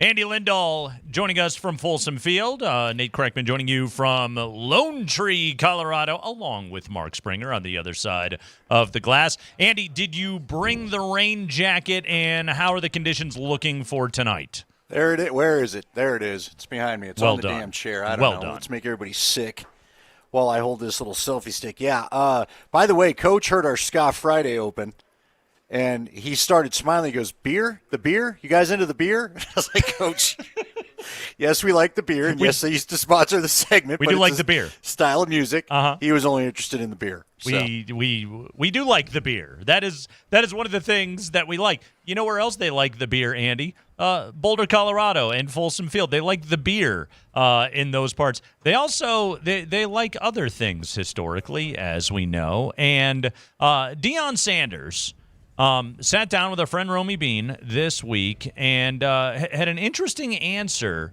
to a question about some of the activities at Folsom Field to CBS 4. Here we go. This is Coach Prime with Romy Bean this week, Channel 4. Is there anything about Folsom, about this stadium that surprised you, that you didn't expect? Yeah. The smell of weed in the second quarter, it surprised the heck out of me. Like every game, I'm like, dang, like it seems like it's like a light up quarter. You know what I'm saying? Like, so is this the quarter that y'all chose? Like, I'm serious, it's a TV timeout, it never fails, and I'm like, wow, what's going on? Because I've never been high a day in my life, so that's kind of new to me. That's a Boulder essential, I guess. Truly. Yeah, Andy, have you noticed this second quarter? They toke the ganja, they spark the herb there in Boulder. Yeah, I mean, I've caught it at various points. Now, you know what? We've got 3 student broadcasters in here that are going to do the game tonight for CU Radio. Should we talk to one of them? Try to get it. Should we go even further into the investigation to see when this started, if they're willing to speak to us? They're literally right there. Are the student broadcasters high right now? I don't know. Folks, can one of you come and speak to the weed issue that Coach Prime mentioned on Romy Bean's show? The weed issue. Have you not noticed it up in the box? Have you noticed it? I just want to know. All right, come on. I want. You want to be? Hey, look, they're going to be broadcasters, so we're gonna hand the headset here. I do want to note that you're asking this question, Narc Dad Andy Lindahl. Hey, will one of you college kids come talk about marijuana one on of them our already radio said. show? One of them already said that he's in the broadcast booth and he never notices it, so that's Okay. the right answer. But this young man, what's your name? I'm Nick. Nick, are we hearing Nick? Did I get that up? We got pot Nick up a little bit. Nick, I'm trying to. Nick, by the way, Nick, give us your full name. Say hi to your parents, all that good stuff. I'm Nick Evans. I'm the executive producer of our sports media club down here. I direct everything, and I've been in the student section for 2 years before I became a full-time journalist here. So I know enough about the all the quirks about the student section. Okay. Here's what I'm going to do for the sake of smoothness here on this broadcast, because we're that's- award-winning. 'cause that's what I'm we're going to give doing Nick right the now. selfie stick so he can be in the middle on Twitch, and I'm going to let you conduct the interview. Okay. Former Illinois alum. Okay, so Nick Evans, again, executive producer. So thank you for joining us here on the show. Of course. Are you a junior, a senior in college? Where are you at, Nick? I'm in my junior year. Junior year. Yep. Okay. Third season of the Buffaloes. Okay, third season with the Buffs. Okay, so Deion Sanders claims that second quarter, that's the tokage quarter for the student section there at Folsom Field behind the Buffs bench. Have you found that to be the case? It's the everything quarter. That's the time to get water. Okay. I remember I got 2 water bottles, and I just pounded one because it gets hot here with the sun. Because of the cottonmouth? Is that why you're pounding all that water? I don't use myself. Okay, yeah. Good answer, Nick. Someone actually stole my bottle. Okay. It's the time for everyone to get drinks, Okay. to get water. Uh-huh. A lot of vapors. I don't know about a lot of like marijuana users. Okay. So you're not pulling out the old glass thing. No, Yeah. I don't think it's marijuana. I think it's I think a lot of people are. I said I don't consume myself, but you can smell that faint like cherry smell, like where Okay. it's not. But nobody's firing up a dog walker or anything like that. Not that I've seen. Okay. But definitely vape. That's definitely like the go-to. I don't know if it's in sync or like what Coach Prime's saying, but okay. So like second quarter is definitely when you get everything. Get your water, get your beer, get everything you can get. Okay. That's the time to do it. Okay. Why second quarter? Just out of curiosity. Chainsaws. I probably because it's like you don't miss too much action. Like second quarter is late enough in the game, but it's also not. It's late enough in the game where you need to get stuff, but it's not too late where it's the halftime and everyone's trying to get stuff. You know, it's not the third quarter where you might miss like a game-changing play. So I think it's smart.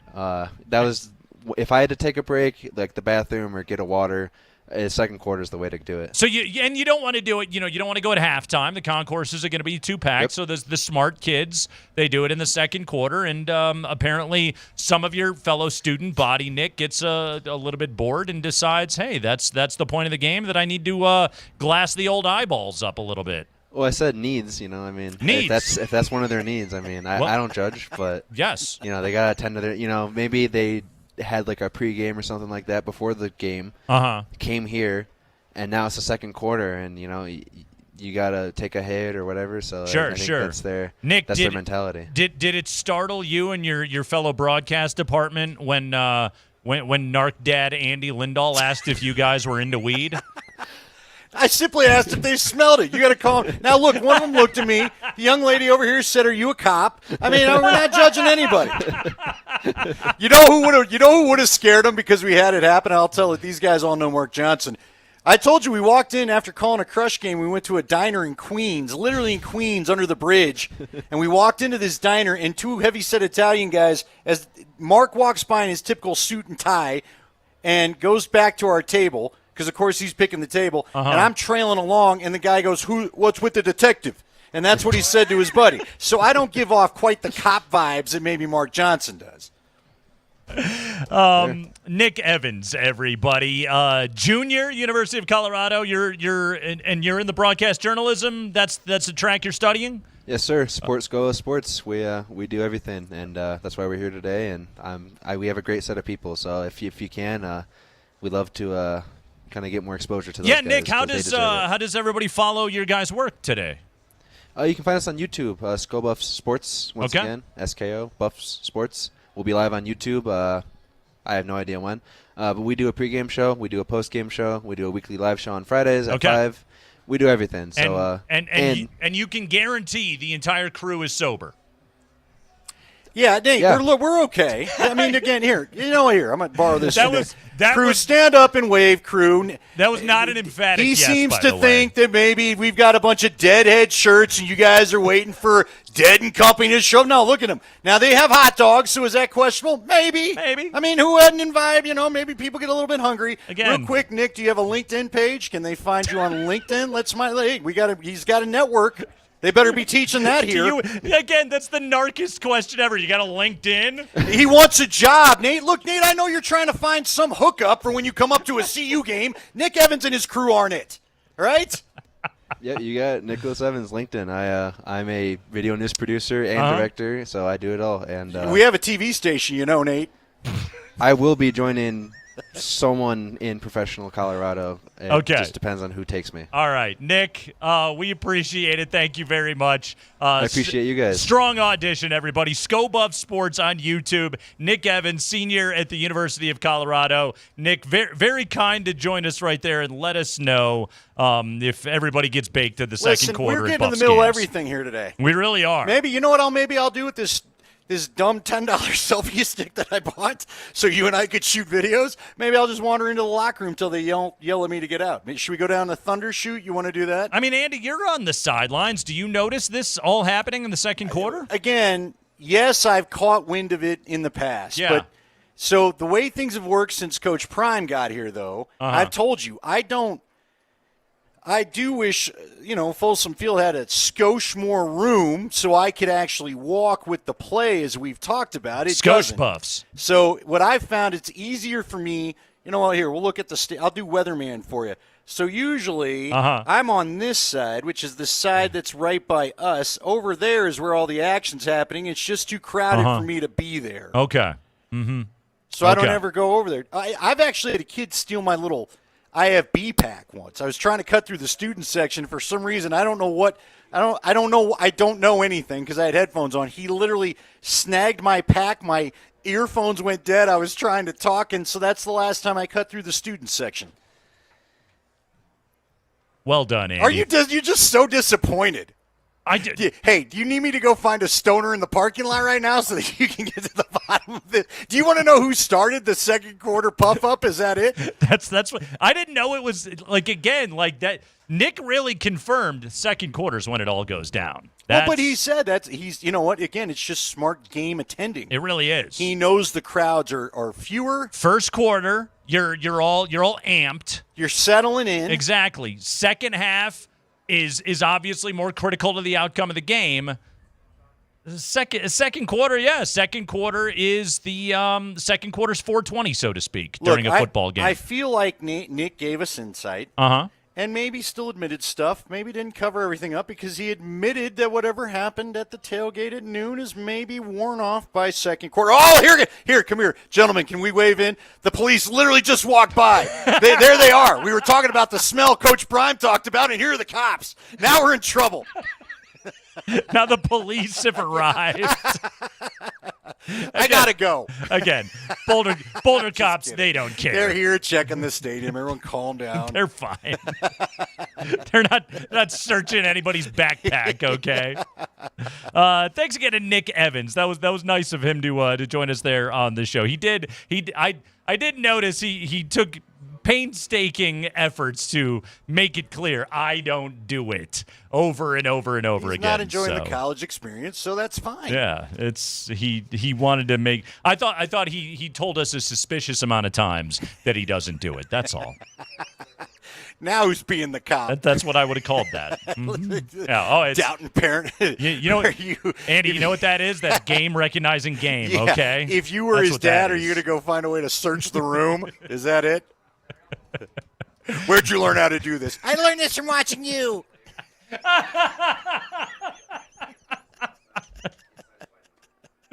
Oh, man, that's going to be my poor kid's future. Anyway, it is the Kreckman and Lindahl on a Friday afternoon as we're covering all the bases here today on the show. There's no aspect of this opener up at CU that we have not touched on today, I assure you. I think we literally have it all done. Jeff Legwold on a Bud Light Football Friday is going to stop by for Broncos conversation, and we got to delve into the Micah Parsons trade with Jeff Legwold. What did he think of Dallas's return? What does he think this does for that Green Bay defense, and what does this do to the Nick Bonito market? All of that with Jeff Legwold next on the Kreckman and Lindahl Show.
Scott Friday with Kreckman and Lindahl on a Bud Light Football Friday. Bud Light, the official beer sponsor of the Denver Broncos. Remember to enjoy responsibly.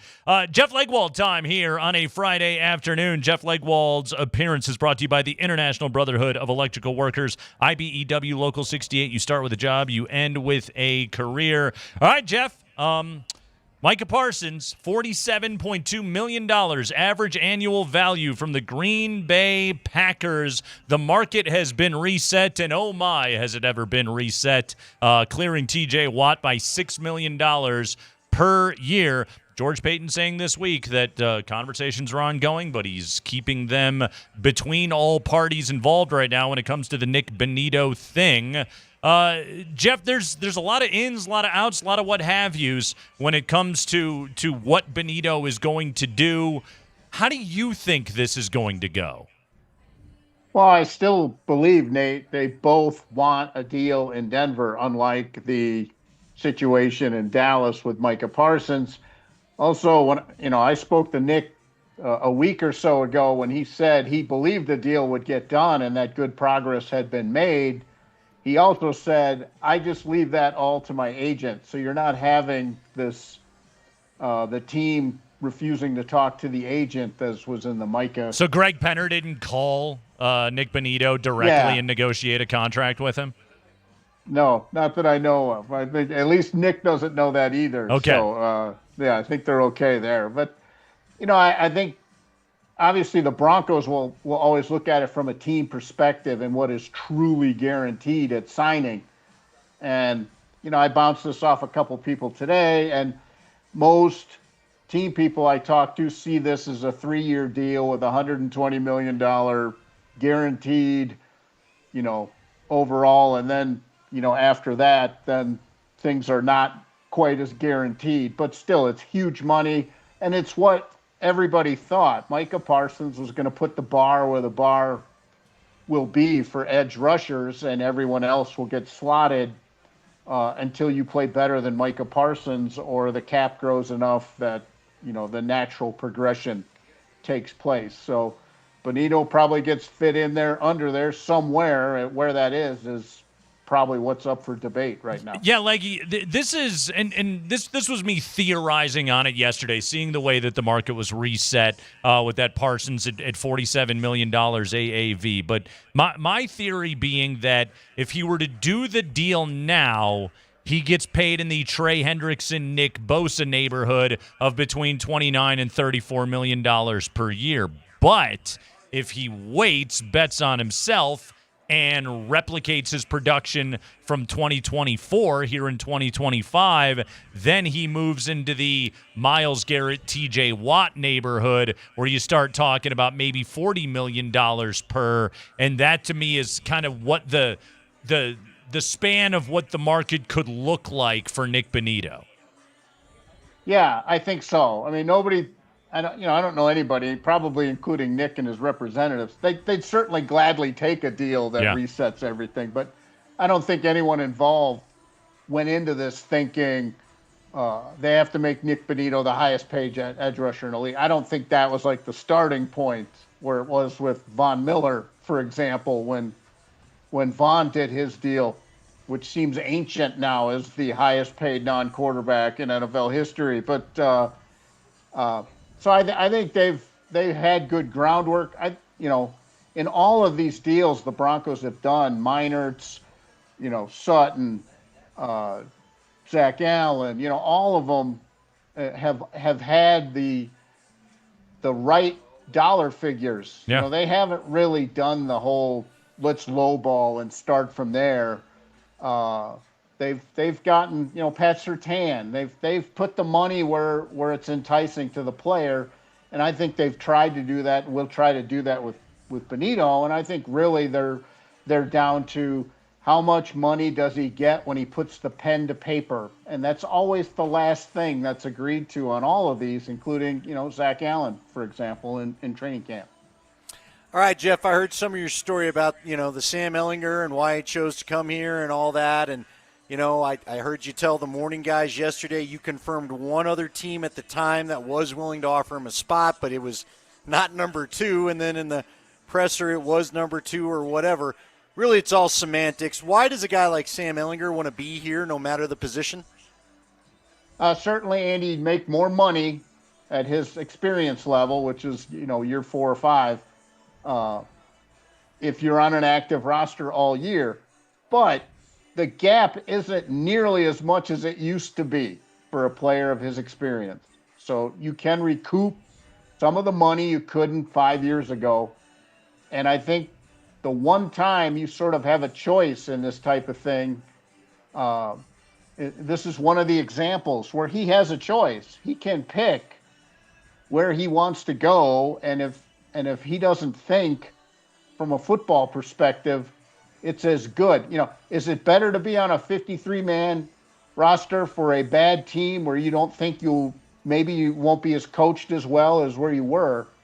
And I think this is more a testament of he's got a shot, I think, at being number 2 here down the road.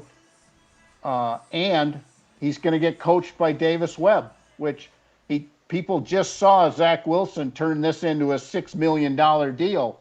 I called it, 1 year in quarterback rehab, and you got a $6 million deal from the Dolphins. So I think all of the components just made it attractive for him. And, I think, honestly, he will have a chance to be the number 2 next year and moving forward if things go the way they want. Yeah, quarterback culture strong here in Denver. Jeff Legwold joins us on a Bud Light Football Friday. Jeff Legwold's appearance is brought to you by the International Brotherhood of Electrical Workers, IBEW, Local 68. Start with a job, you end with a career. Jeff, Week 1, it's now upon us. It officially starts on Monday. What is the Broncos injury situation that you are closely monitoring, or I suppose injury situations that you are monitoring the closest as we go into game week?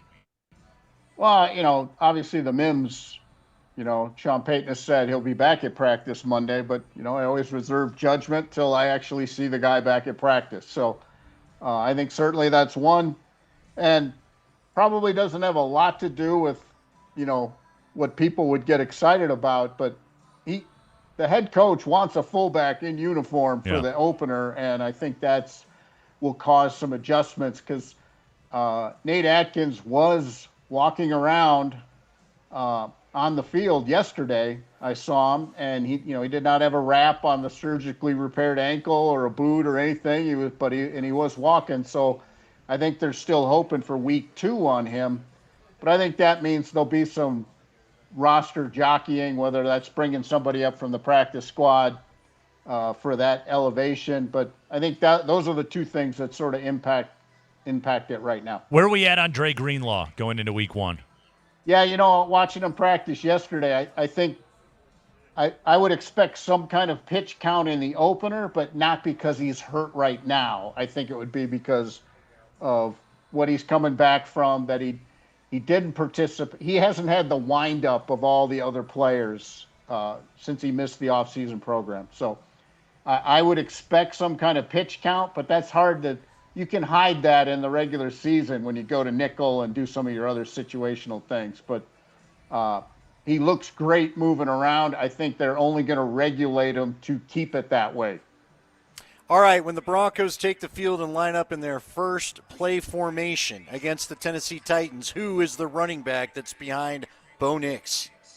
Well, if they're in the hefty formation, which I think you'll see plenty of. A lot of hefty yesterday out there, Jeff. They were getting heavy. A lot of tight ends on the field.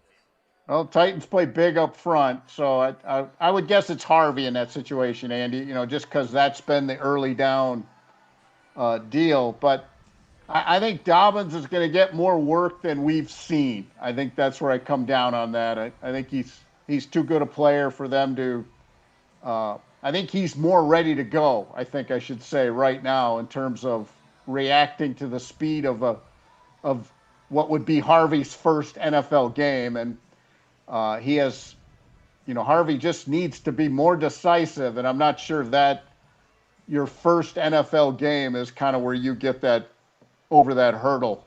That's the fastest feeling game most players say they've ever played, is that first time you're in an NFL game and see the speed that's available. next to only the first time you play in a playoff game. How aggressive do you think Sean Payton is going to be with the quarterback run game this year with Bo Nix, be it design stuff, RPOs, or really his encouragement of Bo tucking and running rather than trying to look for plays down the field on the scramble? Yeah, Nate, I don't have a good sense of that yet, I don't think, Yeah. because, that's a lot of that's improvisational and how effective are you in the scramble drill. I think Ingram changes the whole lifestyle of a late in the down passing attack, because I think that's an available target he didn't have last year in the short to intermediate area. So I think that does change how often he just fully tucks it and goes. I also think he's already had a back injury last year, a fracture in the transverse process of your back, and an ankle surgery after one season. I think they definitely would like him to be judicious about when he uses those skills, even though they are effective. But like everybody who can run at the quarterback position, eventually you've got to make better choices or you're just not going to play as many games as you'd like. Jeff, let's look at the league before we get you out of here on this Labor Day weekend. Not that you're going anywhere. You got work on Monday, my friend. All right, this we've seen what Jerry said about the trade. Of course, Nate brought it up beginning of the conversation and how it relates to Nick Bonito. How could this go poorly for the Packers?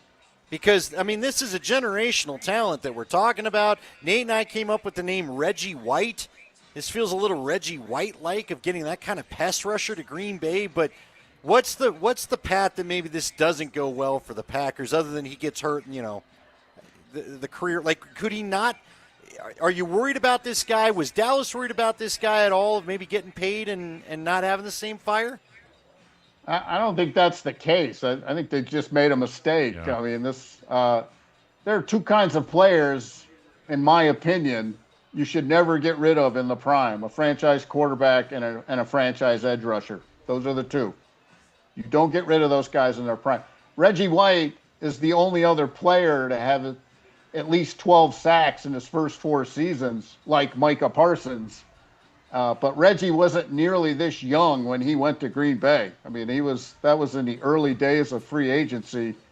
I'll tell you my beef with this trade, and honestly, only catastrophic injury is probably the only way this goes bad for the Packers.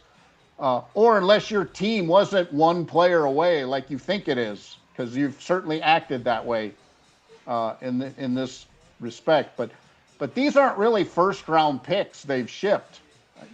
Green Bay, I don't think has had a top 10 draft pick since 2009 or something like that. It's been forever. These are going to be picks in the 20s if things go even remotely average for the Packers in this. And as we've talked a lot on this show, the first-round grades are running out in most drafts at 19, 18, 17. So I don't see any way, honestly, other than Parsons getting injured, which you don't wish on anybody, that this works out for Dallas.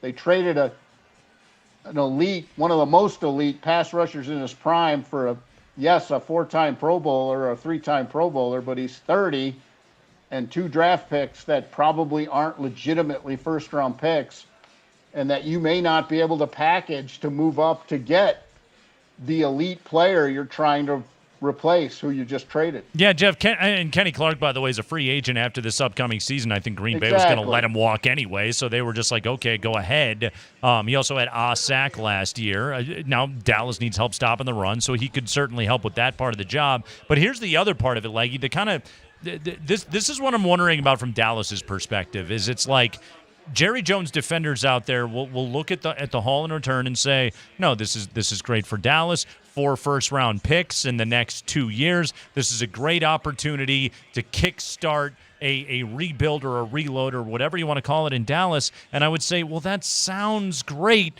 except for the part where you paid Dak Prescott $60 million a year. You have the most expensive quarterback in the entire NFL by a whole $5 million. He's making 22% of that team's salary cap.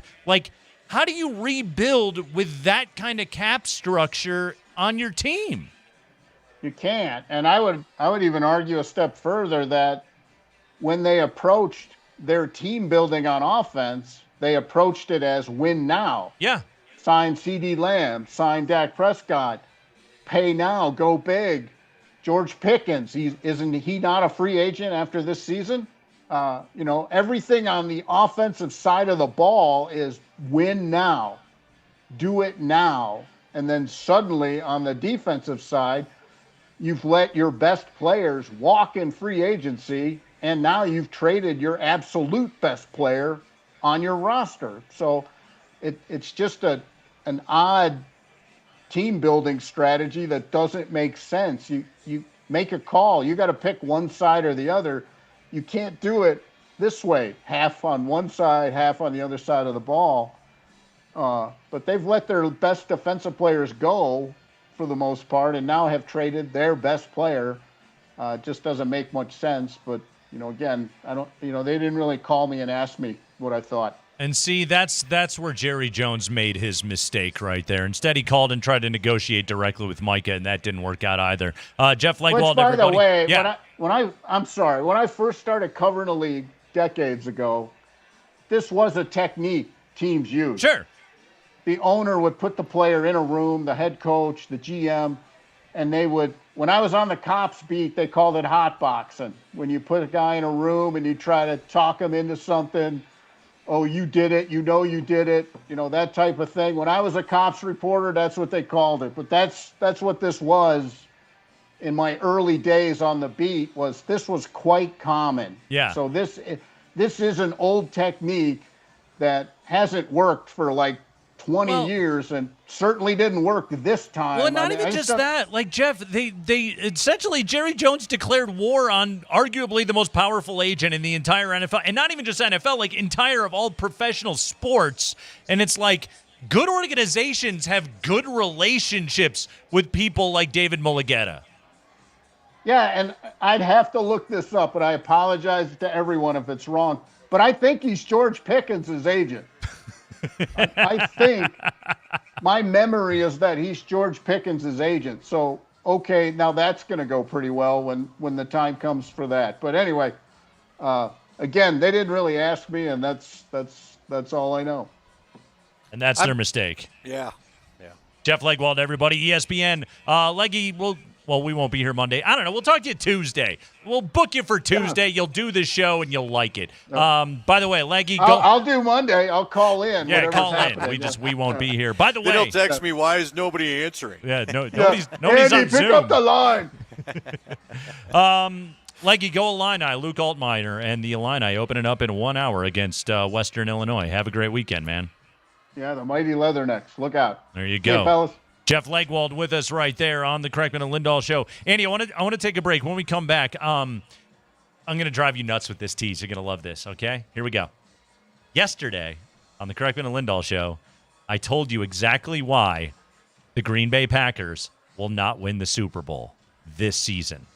When we come back, Andy, I will tell you why the Green Bay Packers will win the Super Bowl this season. Come on back, everybody. That's right. The Pack, they're actually going to get it done this year. That's coming up next on the Kreckman and Lindahl show.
Bud Light Football Friday. Bud Light, the official beer sponsor of the Denver Broncos. Remember to enjoy responsibly.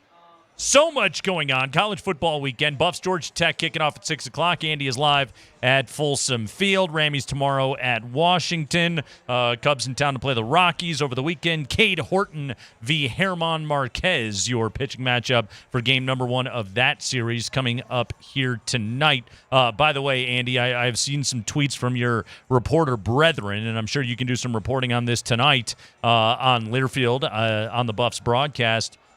Indeed, the portable toilet is there on the sideline, and it is a tented portable toilet. And on the tent, the Depends logo, as Dion said, he depends on Depend. The Depend logo is on the tent for Deion Sanders' sideline portable toilet after overcoming bladder cancer this offseason. Well, there's, let's see, there's the sideline. Yep. I can't tell you that I've laid eyes on it yet, but and I can't zoom in on our Zoom call, but I think if I had to guess, it's like, we'll try to get it. I can't even get the camera right. I think it's about right in here, roughly, is what we're talking about. From that looks like probably what we're discussing. So there you go. All right, live Andy, from the field. Let me tell you why. Go Pack Go. The Packers are going to win the Super Bowl this year. You ready for this? Yes. All right, so I told you yesterday they can't. They can't because Jordan Love is the second highest paid quarterback in the NFL, and since 2011, top 2 highest paid quarterbacks in the NFL have not gone to the Super Bowl. So the Packers have no chance to be able to go to or win the Super Bowl. Yeah, but here's where you flip that on its head, Andy. That's where you make the numbers work any way you need them to, okay? When the Packers and Brett Favre won their first Super Bowl, do you know how old Brett Favre was that year, Andy?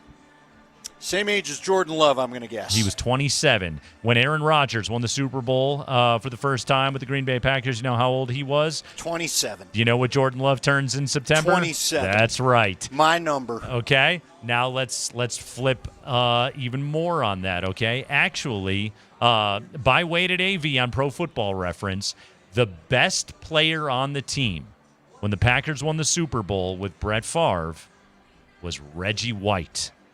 The best player on the team by AV on Pro Football Reference when Aaron Rodgers and the Packers won the Super Bowl was Clay Matthews. Micah Parsons now walks in and gives Green Bay the pass rusher that they need. Oh, it's all adding up, my friend, for the Green Bay Packers to win the Lombardi in Santa Clara coming up in February. Okay. You know, yeah, okay. Uh-huh. I don't know about all this fancy accounting you're doing, Enron guy, but and I do, look, I do like the similarities. I do like that there's a precedent. Uh-huh. Both Favre and Rodgers in their Super Bowl championships in Green Bay were playing with the best defenses of their career. Now, you look at that Green Bay defense a season ago, top 10 in most overall metrics, and yet the pass rush was their weakness. Oh, by the way, they just added Micah Parsons now to lead their pass rush. So you're talking about a team that already had a very good defense, and you have just added a generational pass rusher to this group. That's something else that the Packers have going for them. Can we just talk about how cruel the NFL can be, quite honestly? And here's why I pointed out. Now, it's not played out yet, and so we don't know. Obviously, there's a whole season ahead. Yeah. But, look, the Packers may have just made the trade. Jeff Legwald just said right there, Packers are acting like they are, in fact, one player away. One player away, I should say, to making the Super Bowl. Okay, so does that all of a sudden knock the Packers, if that's true, out of the window with the Detroit Lions, or knock the Lions out of their window, I should say, because they lost both their coordinators. They've had a couple of cracks. You've not cashed in on it. Sometimes the football gods are not nice to you when you do that. Sure. We can look at Buffalo and Baltimore, two teams that we all feel like should be real close to getting their crack at this thing too. A matter of fact, I think you and I, frankly, I think right now I love the chances of the Baltimore Ravens if they stay healthy, but we'll wait and see. But let's just say the Broncos have that defense of 2015. Let's just say the additions in the offseason has that Broncos offense near the top 10, top 12, I think, as you put it this week. where that gets them right in that perfect wheelhouse to try to make a run at this thing. Super Bowl 32 rematch, baby. Yeah, and then you jump in all of a sudden. I'm just talking about it's amazing when you don't cash in on your windows. You know what I mean? Like, again, the Lions are going to be kicking themselves. Oh, they're cruel. If all of a sudden, and look, I'm not saying it's going to happen, but you and I have seen where a coordinator and a quarterback maybe don't jive as easily as the last guy. I'd even go back to, what happened with Jake Plummer. I don't know that Jake Plummer loved Mike Heimerdinger the way he loved Gary Kubiak, I mean, we could go on and on and on. I don't think, listen, Peyton Manning, we know, did not love Gary Kubiak the way he loved Adam Gase, right? So you got to take advantage of these things while you have it. And if all of a sudden the Packers become the team in that NFC North and make it to the Super Bowl, Lions fans, God, the Brett Kanes of the world, it's just another cruel reality. Yeah, you think Lions and Vikings fans are miserable now? God, man, imagine if that were to happen and they got leapfrogged now because Micah Parsons is on the Packers. On Micah Parsons, here we go. Since getting drafted by the Cowboys back in 2021, Andy, the Cowboys defense has allowed 6.3 yards per pass attempt. 6.3 yards per attempt, tied with San Francisco and Kansas City for the number 5 mark in the league in that span. That's with Micah Parsons on the field.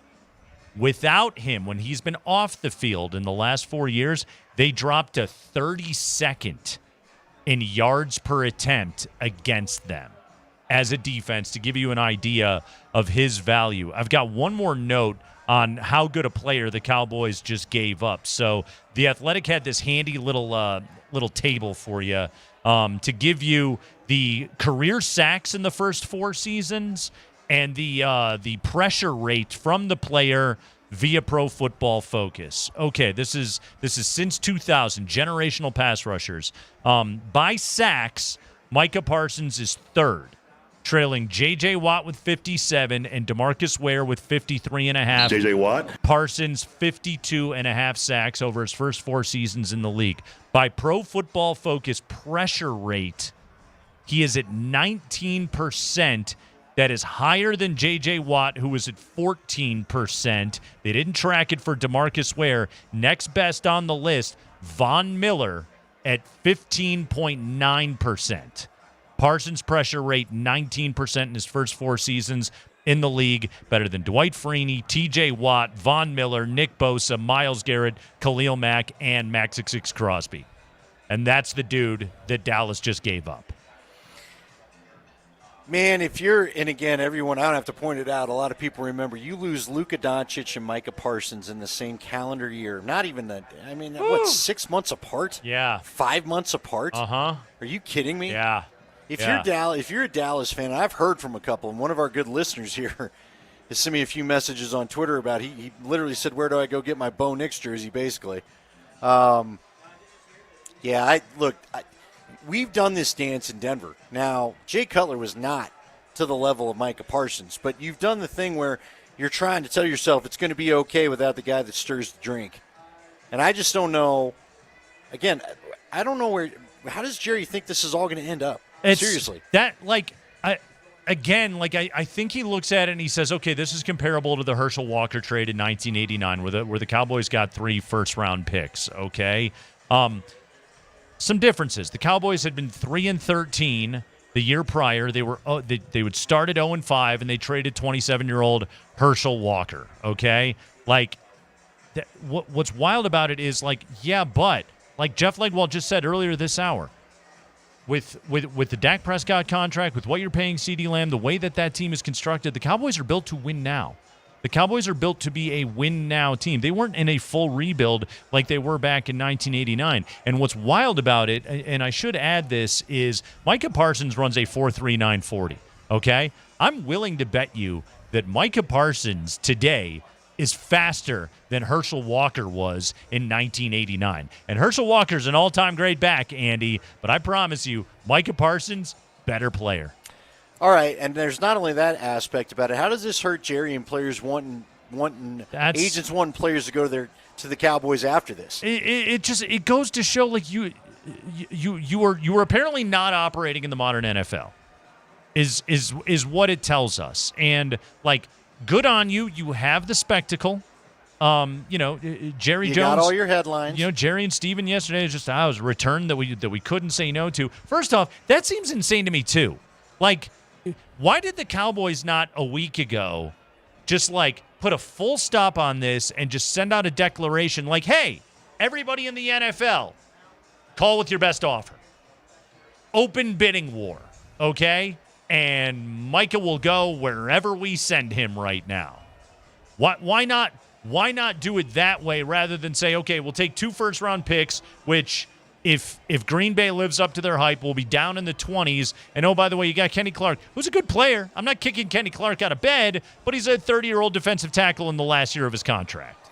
Yeah, and, I mean, again, we're talking – you bring up the point about why not just let everybody know you're open for business, because you ended up sending him to an NFC team anyway. Right. You know what I mean? Right. Oh, okay, you avoided sending him in division, but he still is with an NFC team. Yeah. I mean, what did you really avoid in this whole thing? Nothing. Is this really the best offer you could have got? Yeah. So yeah, it was mishandled and botched and misplayed the entire time.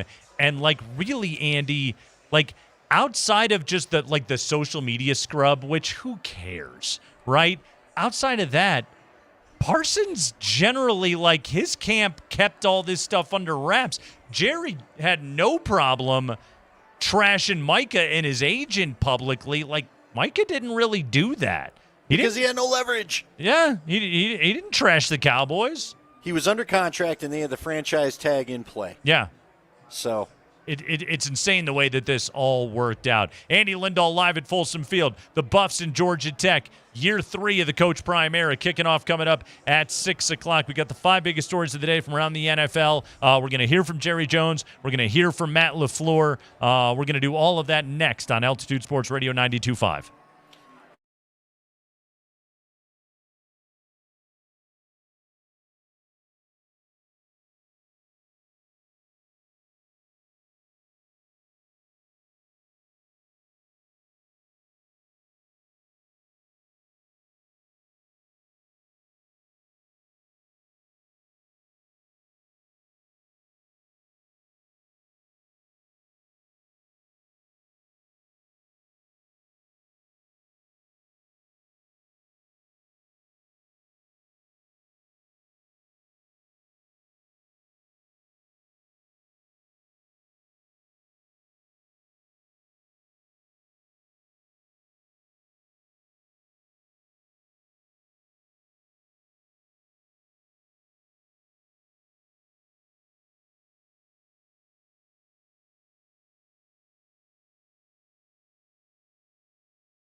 Oh, we got a good college football weekend on deck on a Bud Light Football Friday. Bud Light, the official beer sponsor of the Broncos. Remember to enjoy responsibly. Texas, Ohio State. Listen to that game tomorrow at 10 a.m.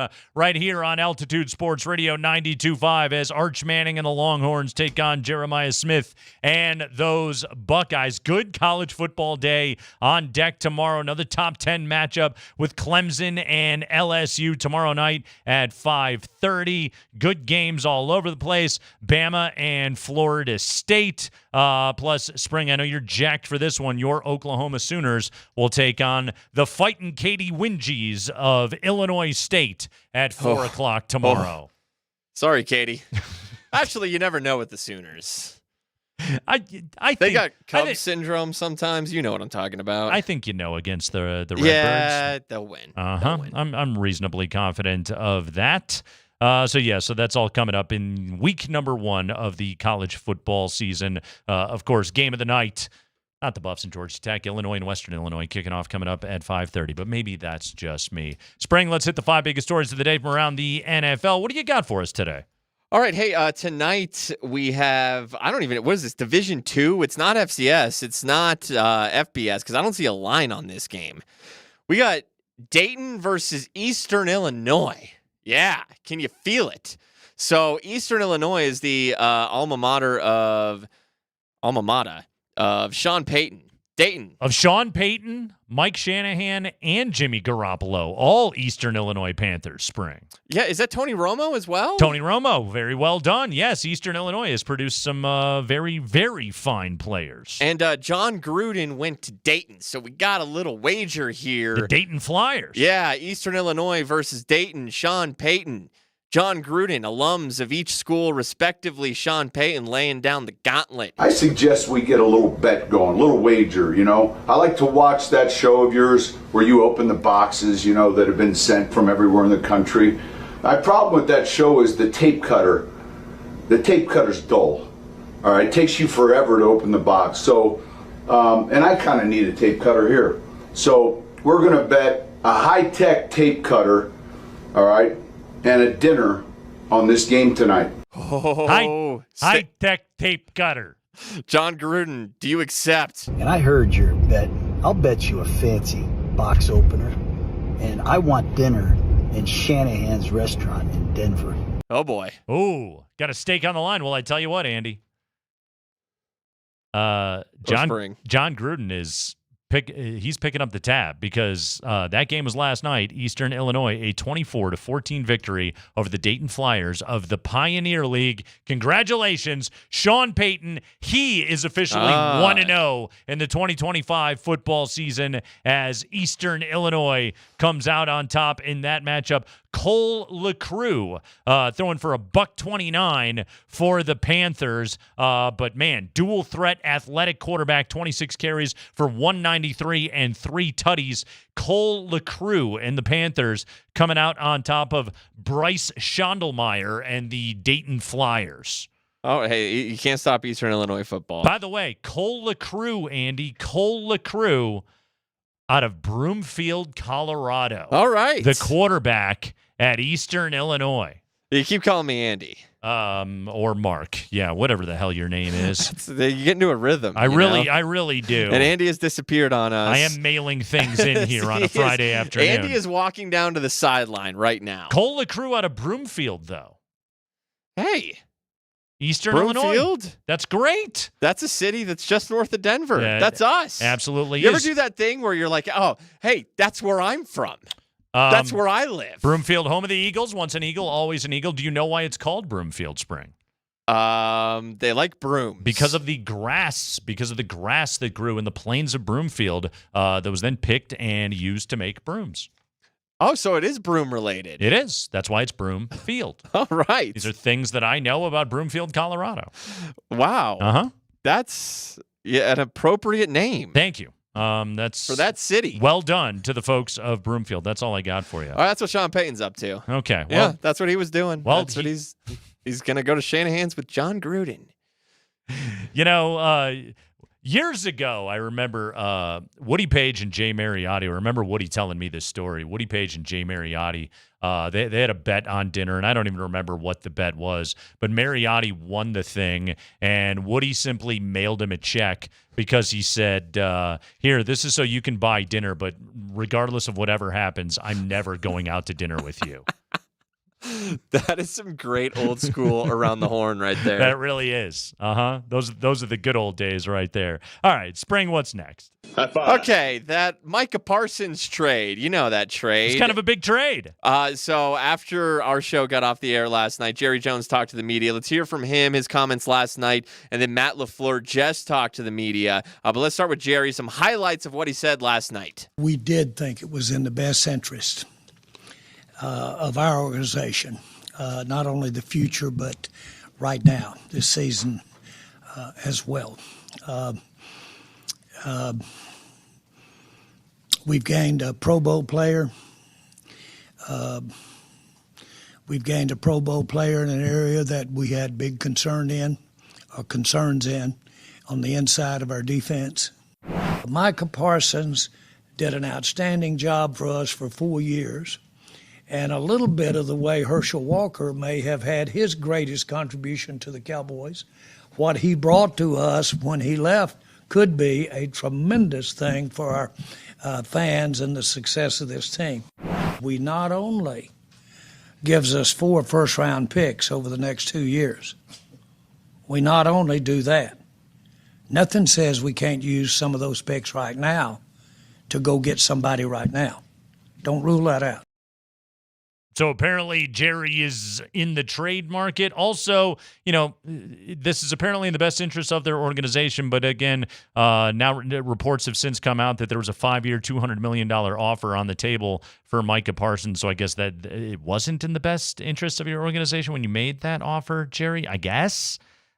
Also, in 1989, when they swung that trade, who was the one who shepherded that Cowboys organization into winning a bunch of Super Bowls in the 90s? Jimmy Johnson ain't walking through that door. Shoddy Shots is your coach right now. Again, the amount of things that Jerry seems to think are 1989 aren't actually occurring right now with this team. And this really, if you're a Cowboys fan, and I'm sure it's not the first time you thought it, but Has the NFL moved past Jerry Jones? It kind of looks like it has, at least in terms of this negotiation. All right, now let's hear from Matt LaFleur, who's been, and you've mentioned it, Nate, he's been testy this preseason. Irritable is another good word. He had a smile on his face today. Let's start it off. So you seem to be in a good mood. I'm always in a great mood, aren't I? What does this mean to your team? What does this mean to you? Yeah, what a rare opportunity to get a guy of his caliber. Now, I will say, for me, it's extremely bittersweet because Kenny Clark, since the day I was here or got hired here, I want to say I think he's the last guy that was on the roster when I was hired. Now I know we drafted Elton and Rashawn, but I'm really thankful for our time together because he is a pro's pro. Obviously a great player, and as great of a player as he is, I believe he's an even better person. And I think you guys probably feel the same way in terms of just he is going to treat everybody with the utmost respect. And he is revered in that locker room. And so it is bittersweet when you lose a player not only of that caliber, but just the type of leader he was for a locker room. Yeah, but at the same time, certainly, like I said, it's just rare that you rare get an opportunity to get a guy like a Micah Parsons. Man, we like Kenny Clark so much that we sent 2 first-round picks with him to go get Micah Parsons. Exactly. Yes, we love the guy, but Micah Parsons is way better and going to be a way more impactful player on this defense. Rashawn Gary, I believe, was the pass rusher who led them in sacks last year, but it was only with 7.5. Very good defense, but their pass rush was not up to snuff. Now they add Micah Parsons to that group. Generational talent. Farvin, Reggie White, Aaron Rodgers, and Clay Matthews. This is the profile of what it looks like. Can Jordan Love be that guy? If he is, and you put Micah Parsons on that defense, look out for the Green Bay Packers. This is an elite team, since we're saying everything 3 times, and a rare opportunity to go and get a player like Micah Parsons. So, yeah, I think Matt LaFleur's in a little bit of a good mood. Next up, Spring. High five. All right, Broncos' Week 1 opponent is the Tennessee Titans. ESPN has an exclusive interview with their number 1 wide receiver, Calvin Ridley, who I actually kind of am intrigued by from a fantasy perspective, because I think Cam Ward, as the season goes on, is going to be good. Sure. I think he's going to have maybe not quite a Jaden Daniels season, but I mean, Calvin Ridley, I think, and he was a good receiver with the Falcons until he got suspended for betting on the NFL in this interview with ESPN, and he did return 2 seasons ago with the Jaguars, then went to the Titans. He's good. Not quite what he was with the Falcons, sure. But telling ESPN now, quote, "The suspension gave me time to rest, get physically better, and mentally stronger. After that year, I was ready to come back." I love the spin of it's actually a good thing that I lost a year of earnings in the middle of my NFL career, substantial earnings in the middle of my NFL career. But Calvin Ridley, he was honest in this story. He had, towards the end of his tenure in Atlanta, his house had been burglarized. He was dealing with some serious mental health strain.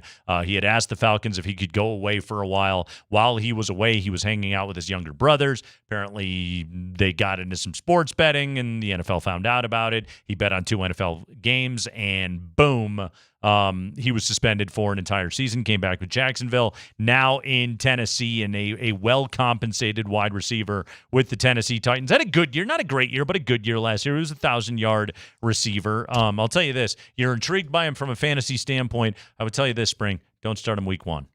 Yeah, no, that's a rough matchup. Bad matchup. They had Tyler Lockett too, veteran wide receivers, capable wide receivers for Cam Ward. Yeah. I don't hate what they've done. It's what you should do with a rookie quarterback. But terrible matchup week 1. Exactly. Kyle Shanahan said he expects a hell of a year from Valor Christian alum Christian McCaffrey. His number 5 is retired with them, and Shiloh Sanders hoping for another NFL opportunity after getting cut by the Buccaneers, not getting picked up on any rosters or practice squads. Afterwards, talking about his life after football or life outside football, he just says, "I feel like this is just part of my story to grow and do bigger and better things, whether it's finding another team, whether it's getting another opportunity in the NFL. It is what it is," says Shiloh Sanders. So I listened to some of his comments. It sounds like he's not sure he's going to ever play in the NFL. There is no shame in taking a Canadian football paycheck, Shiloh. Nothing wrong with that. The NFL feels like an absolute long shot for Shiloh Sanders right now. Shiloh Sanders Buffs getting ready to host Georgia Tech in game number 1 of the season. We'll take a break. When we come back, we'll go down to field level, where, according to reports, it is absolutely pouring in Boulder right now. We'll go check in with Andy down on the field at Folsom Field next on the Kreckman and Lindahl Show on a Bud Light Football Friday, Altitude Sports Radio 92.5.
Let's go to Boulder right now on a Bud Light Football Friday. Kreckman and Lindahl. Andy Lindahl joining us now via phone call from Folsom Field. Andy, can I get a weather update from Boulder? Cats and dogs, raining everywhere. They're not living together.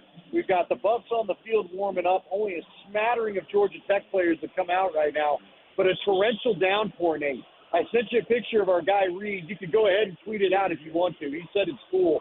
But, I mean, he got soaked because I'm not a part of the pregame, obviously, because I was doing our thing, our main job. And they do it from a stage over by the library. And so the whole broadcast crew, Mark Johnson, Reed, Coach Barnett, had to run back over there. And they are all just soaked as if they had just been standing out in the rain for days. For days, I'm telling you. It's unreal how this weather rolled in. And it's still raining hard now, so we're going to have a wet turf to begin with when we get this thing going. And remember, they went to that sport turf, Nate, so we'll see how slick this stuff is right away. I'm heading out to the west side of the press box to take a look.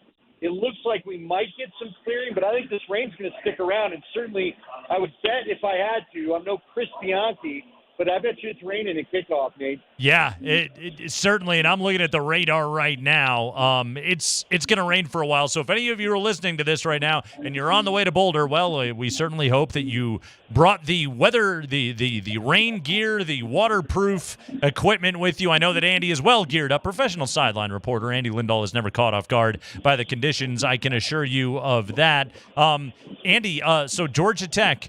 First, they have to deal with the altitude. They have to deal with the battles of playing at elevation in Boulder, Colorado. And now, as you said, only a smattering. Well, good use of smattering. Only a smattering of Georgia Tech players out on the field. I'll ask you the classic analyst question here, Andy. Who does this favor? Well, you know what? When we talked about the three plays Georgia Tech runs, they do run the football. They do have the 4 tight ends ready to go as well, it feels like at times. Whereas Coach Barnett said, we're lucky to just have 2. We can't even really do the 2 tight end set if we don't want to. So I think if whatever team gets the ball running and gets their physical nature imposed, that's probably who it's going to favor. Now, I've heard that this CU defensive line, I can tell you I'm watching where I'm standing right now is if you were looking from our side, if you had the big scoreboard and the fancy seats to your left, CU's warming up in that end zone. And so there are a lot of big boys down there. It's a different-looking team than a year ago. Here come the rest of the Georgia Tech players now out and down the tunnel from the side where Ralphie's trailer usually pulls up. And, again, no Ralphie run today. Even if Ralphie was going to run today, I think this weather would have prevented it, by the way, for whatever that's worth. But if Georgia Tech gets that run game going, what CU has to do is just maybe hang in that first quarter or so. I was talking to Coach Barnett and Chad Brown about this just in the hallway before you called me, Nate. And do you remember when Mel Tucker won that Nebraska game, had the big comeback in the second half, and CU pulled off what felt like a miracle comeback at the time? I saw those Nebraska players wear out of the halftime tunnel and just didn't have the same spunk. It's what the altitude does. Now, that day was also tremendously hot, one of the hottest that we've had a game here for. There won't be dealing with that because it's very cool thanks to this rain. But I'll tell you what, if CU just keep it close, remember they are the underdog tonight, I think they can get them in the second half. Landy, speaking of them being the underdog, game was 4.5 as of this morning. Line has moved to Georgia Tech as a 3-point favorite. So the line has moved considerably in Colorado's direction as we have gotten closer to kickoff. Now, the national brand of Deion Sanders in Colorado football is always going to attract, a heavy amount of action from the public. But when you're sitting here describing what these weather conditions are going to be and asking Georgia Tech to deal with both the challenges of altitude and then pouring rain. I mean, one of the good news is it's kind of been raining all week here in Colorado, Andy. So at the very least, I'm guessing the Buffs have been practicing out in these kind of conditions. This is not severely unexpected for them to have to deal with. No, it's not. But you know what? See, Nate, all I can do is go back to the Minnesota Vikings when they opened their dome. Remember their beautiful, I think it's U.S. Bank Stadium out there. You haven't given me my stadium quiz. I'm sure that's coming next week. You can hear the students, by the way. I do want to say most of the stadium is empty, Nate, just a few people here and there. Yeah. The students are out in full force. Yes. They've all got their white shirts on. I hope people have undergarments too. It's going to get a little bit. We may have a T-shirt contest going on, like it's a bar, but let's not go pulling that. But they're out here and they're living with it. Look, man, I think I just wonder, is this going to be a slick turf with it being new? How much has it been able to be worked in? Now, maybe that's not a factor at all, but remember, I just remember as I was talking about the Minnesota Vikings stadium, they did have a couple complaints that floor was a little bit slick when that thing first opened up. Now, I will tell you, as I'm watching, Caden Salter's having no problem throwing the football, and the receivers seem to be holding on to it right now in warm-ups, whatever that's worth. By the way, I mentioned the all-white shirts the students are wearing. Again, I don't know how this happens, but Georgia Tech is completely trimmed in white head to toe. Even the helmets are white. The numbers are gold. The Georgia Tech logo is gold. Everything else is completely white. So there seems to be are you supposed to wear white again before Labor Day, Nate? Isn't that breaking a fashion rule? No, you're not supposed to wear white after Labor Day. So I think they're this is the last one. Yeah, they're in the clear. But wait a minute, didn't you say the CU student section is in white, but then also Georgia Tech is in white? Yes. Okay. This happened last year too. I don't know who organizes these things, but I sent you here. I'll send you a picture. But yeah, it's wild because they're all in white. Okay. Well. Yeah. Okay. Andy, where are you going to post up tonight for your sideline reporting duties on Learfield? Listen, Nate, you know where I got to be. I got to be in the end zone. Yeah. I went and bought a good Columbia jacket. Remember the guy and his mom? And his mom was always having him just go and sleep outside in the cold and had to go and deal with the torrential rain in the rainforest. I bought that brand. I'm good to go. Like you said, not my first rodeo. I checked out Chris Bianchi and everybody that, all our friends. And you know me, I got to name every weather person in town now. But I checked all their forecasts, and I was ready for rain here. From what I understand, from what I read on the apps, it looks like this could be like a couple hours up here in Boulder tonight. I think the Rockies are going to have more trouble with the rain than the Buffs are, but we'll see. It's definitely, I think, going to affect the beginning of the game. I got to tell you, too, you know what else I see down there? A guy you and I covered quite extensively, Big Domataw Pecco. Yeah. Domataw Pecco is out there in a single – he's got his long-sleeve shirt on, but he's in shorts. He's got his beach cap on, one of the bucket caps, and he's got the brim kind of circled around and up. He's got a big ponytail going, and he's coaching the big fellas. So I know we know about Warren Sapp.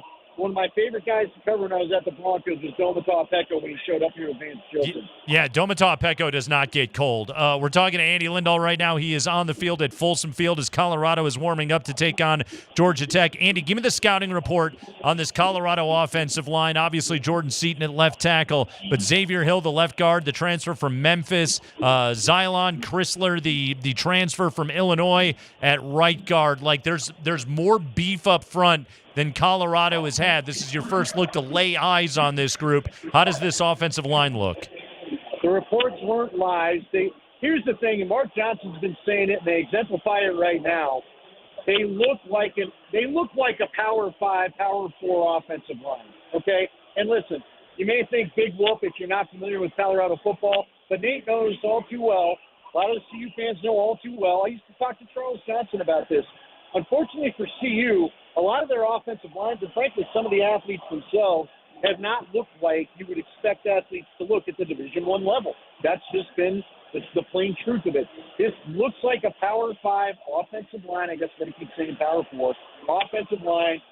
I've heard they believe they'll play physical, but both Chad Brown and Coach Barnett made mention of it. What you think you are in practice, especially in college where they don't have preseason games, you don't do a lot of scrimmaging except against yourself, you don't know until you get out here and you find out. I would ask you, Nate, what's more unpredictable in your mind? It used to be NFL preseason, but the NFL right now, they barely do anything in the preseason. What's more unpredictable, your first college game or your first pro game or your favorite team when you watch it?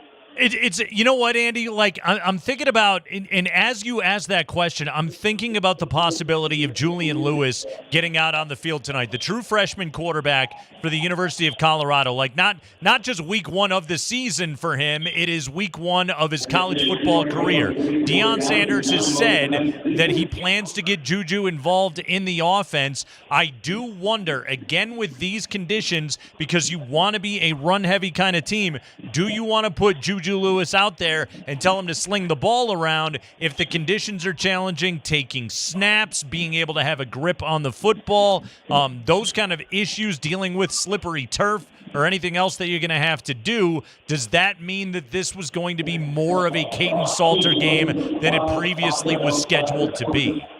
It could be, Nate, but I got to tell you again, the intel that I'm getting from my guys on the inside, and I think Mark Johnson gave us some of the same intel when we talked to him, I think it was going to be heavy Caden Salter to begin with anyway.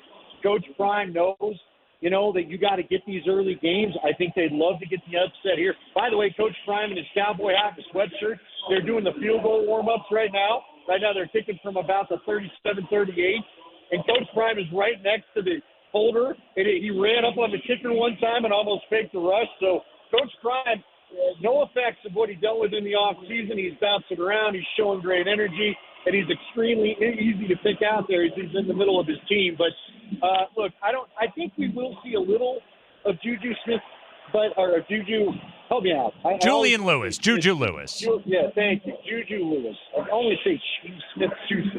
I think we'll see some of him, Nate. I wouldn't be surprised. Someone said to me they wouldn't be surprised if it was maybe a drive a half, maybe it's a drive. I think they'll play it out. Look, you and I both know if Georgia Tech were to get up big and this becomes a throwing game, then maybe that's where Juju Lewis comes in and that's where we start seeing more of him. But Salter has been real good with his legs. Coach Barnett, if you missed it, 320, he said, look, if things break down, Salter's going to go north and south. He's not going to go looking to run around or try to buy time to get a big passing play downfield. He's going to – if anybody watched the game last night, Nate, I know you did, that Cincinnati quarterback really burned Nebraska running a lot, especially late in the game. That might be a little more of the game you see out of Salter, but I think he can throw the ball just fine, too. He's not a hindered thrower. He's just real dangerous with his feet. Yeah, no, he's dangerous. He was a 1,000-yard rusher a couple of years ago, but that was that year that Liberty, what did they win, 11 games that season, and he threw 32 touchdown passes that year. So it's not as though Caden Salter can't sling it. When we talked to Gary Barnett earlier in the show, Andy, he talked about the receiving core for the Buffs. Obviously, Omarion Miller and Draylon Miller are back with this team. Draylon Miller, a guy started the year at running back last season, but they're back with this team. Taking a look at the receivers right now, Andy, for Colorado. You lost a lot of NFL talent out of that group, to be sure. There's no more LeJontay Wester. There's no more Xavier Weaver. And, oh, by the way, Travis Hunter, the Heisman Trophy winner, isn't there anymore. But one of the things I'm going to be keeping a close eye on tonight is that skill position talent and that receiving group and how they're going to look. Yeah, but I'll tell you again, when I asked Mark Johnson, how are we going to get back after losing so much of that exact talent to the draft, he said it is amazing that Coach Prime, if Coach Prime knows how to recruit one thing, it's those freak athletes for both offensive and defensive, for the skill positions, I guess, defensive backfield, the receiver room. He could not believe how athletic this whole group looks yet again. And I'm telling you, these receivers, and I'm watching them warm up, all the big fellas have gone in. We've just got both quarterbacks and receivers out there working on their routes in the end zone from about the 10 out. Again, easy cheese throwing the football for both guys. I believe Salter's one in there right now. But this looks like the same, like, again, Nate, the size, the skill, the get off, the moves, it looks the same as it did a year ago. It's amazing since Coach Prime got here how much he's able to change the athletic profile of the DBs and the receivers in particular.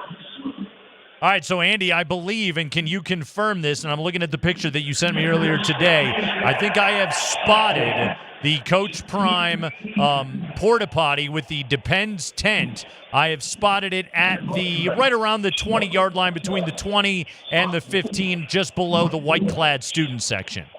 That is where you're exactly looking right. That was the place I tried to show you on my really terrible weatherman attempt, but it's at the 20. It's by the student section. The kicking net is in front of it right now, and the Aflac logo is about 10 yards away. So all the big sponsors have been hit. Does Dion have, does he have like... By the way, again, Nate, I've got the whole police force looking at me, and I think it's because of your stupid comment about the pot in the second quarter. It's Colorado. It's legal here. By the way, Andy, is there a bathroom attendant for Dion? Is there like a guy out there with like mints and a towel and some nice lotions and aftershaves? I don't believe so. I don't believe so. I can tell you getting a good look at it now because I put on my old man glasses. You know what it is? It's basically a black version of the blue tent they put up when they're checking a player for so everybody can imagine when they're checking a player's health. But it's got a large Depends logo on all sides of it. And I do think it's not. I believe that is one of the products that's on the side of it that the Depends is in the middle of it. Is it not? Yes. So good on Dion right there. Again, turned it into a branding and earning opportunity up there. Andy Lindahl joining us live for Boulder. Andy, as we are concluding this conversation, give us the latest weather update from the field at Folsom. You know, it's funny because when you look down at the field, it doesn't look like it's raining, but when you look to the side, it is still coming down pretty heavy. Again, what are we, 20 minutes from kickoff? I'll be shocked if this hasn't subsided by the time we kick off, but I promise you it's going to be wet and slick no matter what. Although I warn everybody in Denver, it looks like it's heading your way. It's nothing but gray and a little bit kind of foggy, if you will, as I look out at the top of the stadium before I head down. All right, Andy Lindahl, everybody, fulfilling his sideline reporting obligations for Learfield Sports tonight, along with Mark Johnson, Gary Barnett on the broadcast as the Buffs will open the 2025 season against Georgia Tech, the Yellow Jackets of Georgia Tech in the 1990 Split National Championship grudge match being played this evening in Boulder. Andy is geared up for the weather. Andy, have fun out there, pal. Can't wait to hear you. Can't wait to talk about it Tuesday, and it will be Tuesday. That's right. Andy Lindahl, everybody, joining us from Boulder, where he is braving the elements to bring you all of that information right here on Altitude Sports Radio 92.5. My guy's geared up with the rain gear. You're not going to catch Andy Lindahl off guard. That man is a professional sideline reporter. There's a little Weather Channel reporter element to that. There was. Felt like he was in a hurricane. It did. He was. There was sheets of rain. He was in the monsoon, the deluge, as it were, there in Boulder. But you know what? He battled because he's like he was holding on to a street pole, and the windbreaker was really flapping. They'll be going down to him for sideline reports tonight. Mark Johnson, Gary Barnett, Andy Lindahl on Learfield Sports. Colorado and Georgia Tech kicking off at 6:00. This is the Kreckman and Lindahl Show. Me and Spring taking you home before the Blitz with Mark Bertinoli going at 6:00 ahead of your college football weekend. So much going on, but the inclement weather is the story in Boulder, at least prior to kickoff. We'll find out if that CU run game is going to be the story after kickoff. Much more on that, as well as a couple of further notes on the Micah Parsons trade before we get out of here on a Friday afternoon on Labor Day weekend. Altitude Sports Radio 92.5 Bud Light Football Friday.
About 15 minutes from kickoff right now, or not kickoff, but, broadcast start time, etc. in Boulder.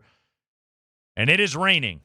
And it is raining considerably right now in Boulder, Colorado. So if you're headed to the game, hope you brought the rain gear with you. You're probably sitting in traffic just trying to get up 93 or get up 36 or whatever else it is that you are having to deal with right now. Rockies and Cubs tonight, first of 3 over at Coors Field. Cade Horton, the rookie sensation for Chicago, going up against Herman Marquez. Spring, have you seen any updates? Are we in any kind of delay for the 6:40 first pitch? Do we know? Good question. I haven't seen anything. I will effort that. As of yet. I'm not seeing anything. I watched by the way, in the break, I watched an explanation that Susie Hunter had tweeted out about Warren Schaefer and Warren really expanding on lineup construction, etc. Which I thought it was funny because I literally just read a story or read a piece about lineup construction, and it's one of those things that I feel like as baseball fans get so worked up over is lineup construction, and you know how much it matters? Not really. Over 162 doesn't matter. All that matters is your best players have more at bats. Yeah. That's why Mike Trout. It's why Ohtani bats leadoff. I was gonna say, you know who constructs the best lineup in baseball? Dave Roberts, because he has Shohei Ohtani leadoff. No, and I do think the whole you want your best hitter hitting third or even fourth in the cleanup spot. Nope. Hit him leadoff. That's less of an opportunity that if it's ninth inning and it's 7-8-9 due up or 8-9-1, you might not get to that 3-hole. Also, Spring, do you know how many 300 hitters there are in baseball right now? Probably fewer than there ever have been. There are, with the qualifying number of at-bats, there are 5 guys in baseball with a batting average as of today, 300 or higher. Oh, gone are the days of DJ LeMahieu and Justin Morneau. Right. I mean, I'm looking at it like, again, by qualifying at-bats, there's 2 guys with an on-base percentage of 400 or higher. Like, it's and people want to know why is that? Because I think people look at that and they go, oh, it's because everyone's swinging for the fences because hitters suck. Pitchers are better than they've ever been. Sure. They all throw 96, and again, the way they are coached is your job as a starting pitcher is not to go 7 innings. It's not to get 20-plus outs. Just empty the chamber, man. And if that means that you went 5 or 6 innings, whatever it is, guess what? We're going to go to our bullpen, and we're going to put in a bunch of guys to throw 99 or higher after that. It's just really friggin' hard to hit. I mean, I think that's definitely reason number one, but I think there also is a hint of hitters, I don't want to say selling out, but more power swings than hit to contact. Yes. And why is that the case? Because hitting to contact is really friggin' hard to do. Sure. It's just hard to make because, like, really, and what's funny about, like, Warren Schaefer is, like, he's really thinking small ball. And I'm not saying that's the worst thought in the world at Coors Field, but, like, you do have to have somebody that can hit the ball in the damn seats eventually. The challenge is like, getting 3 guys to get hits in a row. Exactly. It's too hard right now. That's a great point. Somebody is going to strike out. Somebody is going to give you soft contact and ground into a double play. Mm-hmm. It's just, small ball's tough to do. Mm-hmm. It's really tough to do in this hitting climate in baseball. Yeah, you're better off, swinging for the fences, to be cliche, or, swinging for the gaps. Contact guys are great, but, like, Ryan McMahon actually had some trade value. That's what I'm saying. Despite his awful average and his high strikeout rate. Because he can hit the ball into the seats. Yep. You got to find the problem is Springs. You can't be Michael Toglia. Yeah. You can't strike out 40% of the time. Mm-hmm. That's when you're unplayable. By the way, he's back in AAA and good. It's like a Sam Hilliard, Yeah, he's got that 4A written 4A all player. over him. Mm-hmm. 4A written all over him. So Rockies and Cubs this weekend out at Coors Field. Dude. I hate last year's White Sox because the Rockies deserve to be the worst team in the modern era in the actual MLB history. 41-121 the White Sox last year. And the Rockies have a month and 2-3 days to get at least three wins. They'll do that. I think they need 4. Or no, you're right. They do need 3 now. Yeah, you're 3 right to about tie. That. Yeah, 3 to tie, 4 to get it. They'll do that. Yeah. Which, man, how bad were the Whites? Because this has been a slog. Well, the White Sox also, they made several trades at the deadline last year, so they were already crap. And then they traded what little remaining major league talent they had last season, so they got even worse at the deadline last year. Their second half was absolutely abysmal. Hey, Germán Márquez is starting tonight, and remember he got a little, the forearm, elbow, whatever it was, right before the deadline. Oh, is that going to impact his trade value? Would any team want him? Here he is starting again. Should have moved him, even if it was for peanuts and Cracker Jacks. Yeah. I agree. But here he is starting for the Rockies for the Rockies tonight as he begins, September 1st, Monday, will mark his final month as a member of the Colorado Rockies. There's no planet in which Germán Márquez is coming back to Colorado next year, nor should he. Yeah. He's not going to want to, nor should the organization want him back. And what sucks about it, Spring, is I think Germán is a top 5, and you can make a case he's a top 3 pitcher in Rockies history. A team could have had interest in him as, a 4th playoff starter or a fringe contender. Yeah. Long reliever. If he didn't make the rotation for that team, should they have gotten into the postseason? Yep. Banged up at the wrong time, man. And even if he wasn't, let's be real. Yeah. Because they didn't trade Freeland. They could have done that. Yeah. They're loath to make deals. They did a little better, but still not enough. Yeah.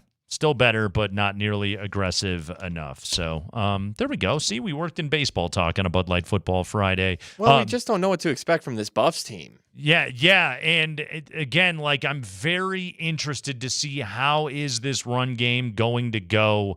Spring plus 135 on the money line on Colorado tonight at home in the season opener against a Georgia Tech team that I don't think has ever played at Folsom Field. And if they have, it was the 40s or something like that, so I'm not too worried about it.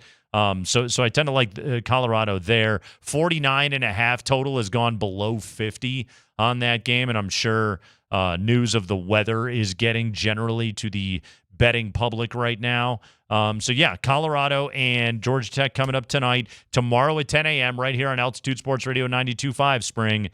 Texas, Ohio State. Arch Manning and the Texas Longhorns going to take on an Ohio State team that now features Bill Belichick protege Matt Patricia as the defensive coordinator of the Buckeyes. So a little Manning-Belichick battle going on tomorrow at the Horseshoe for Ohio State.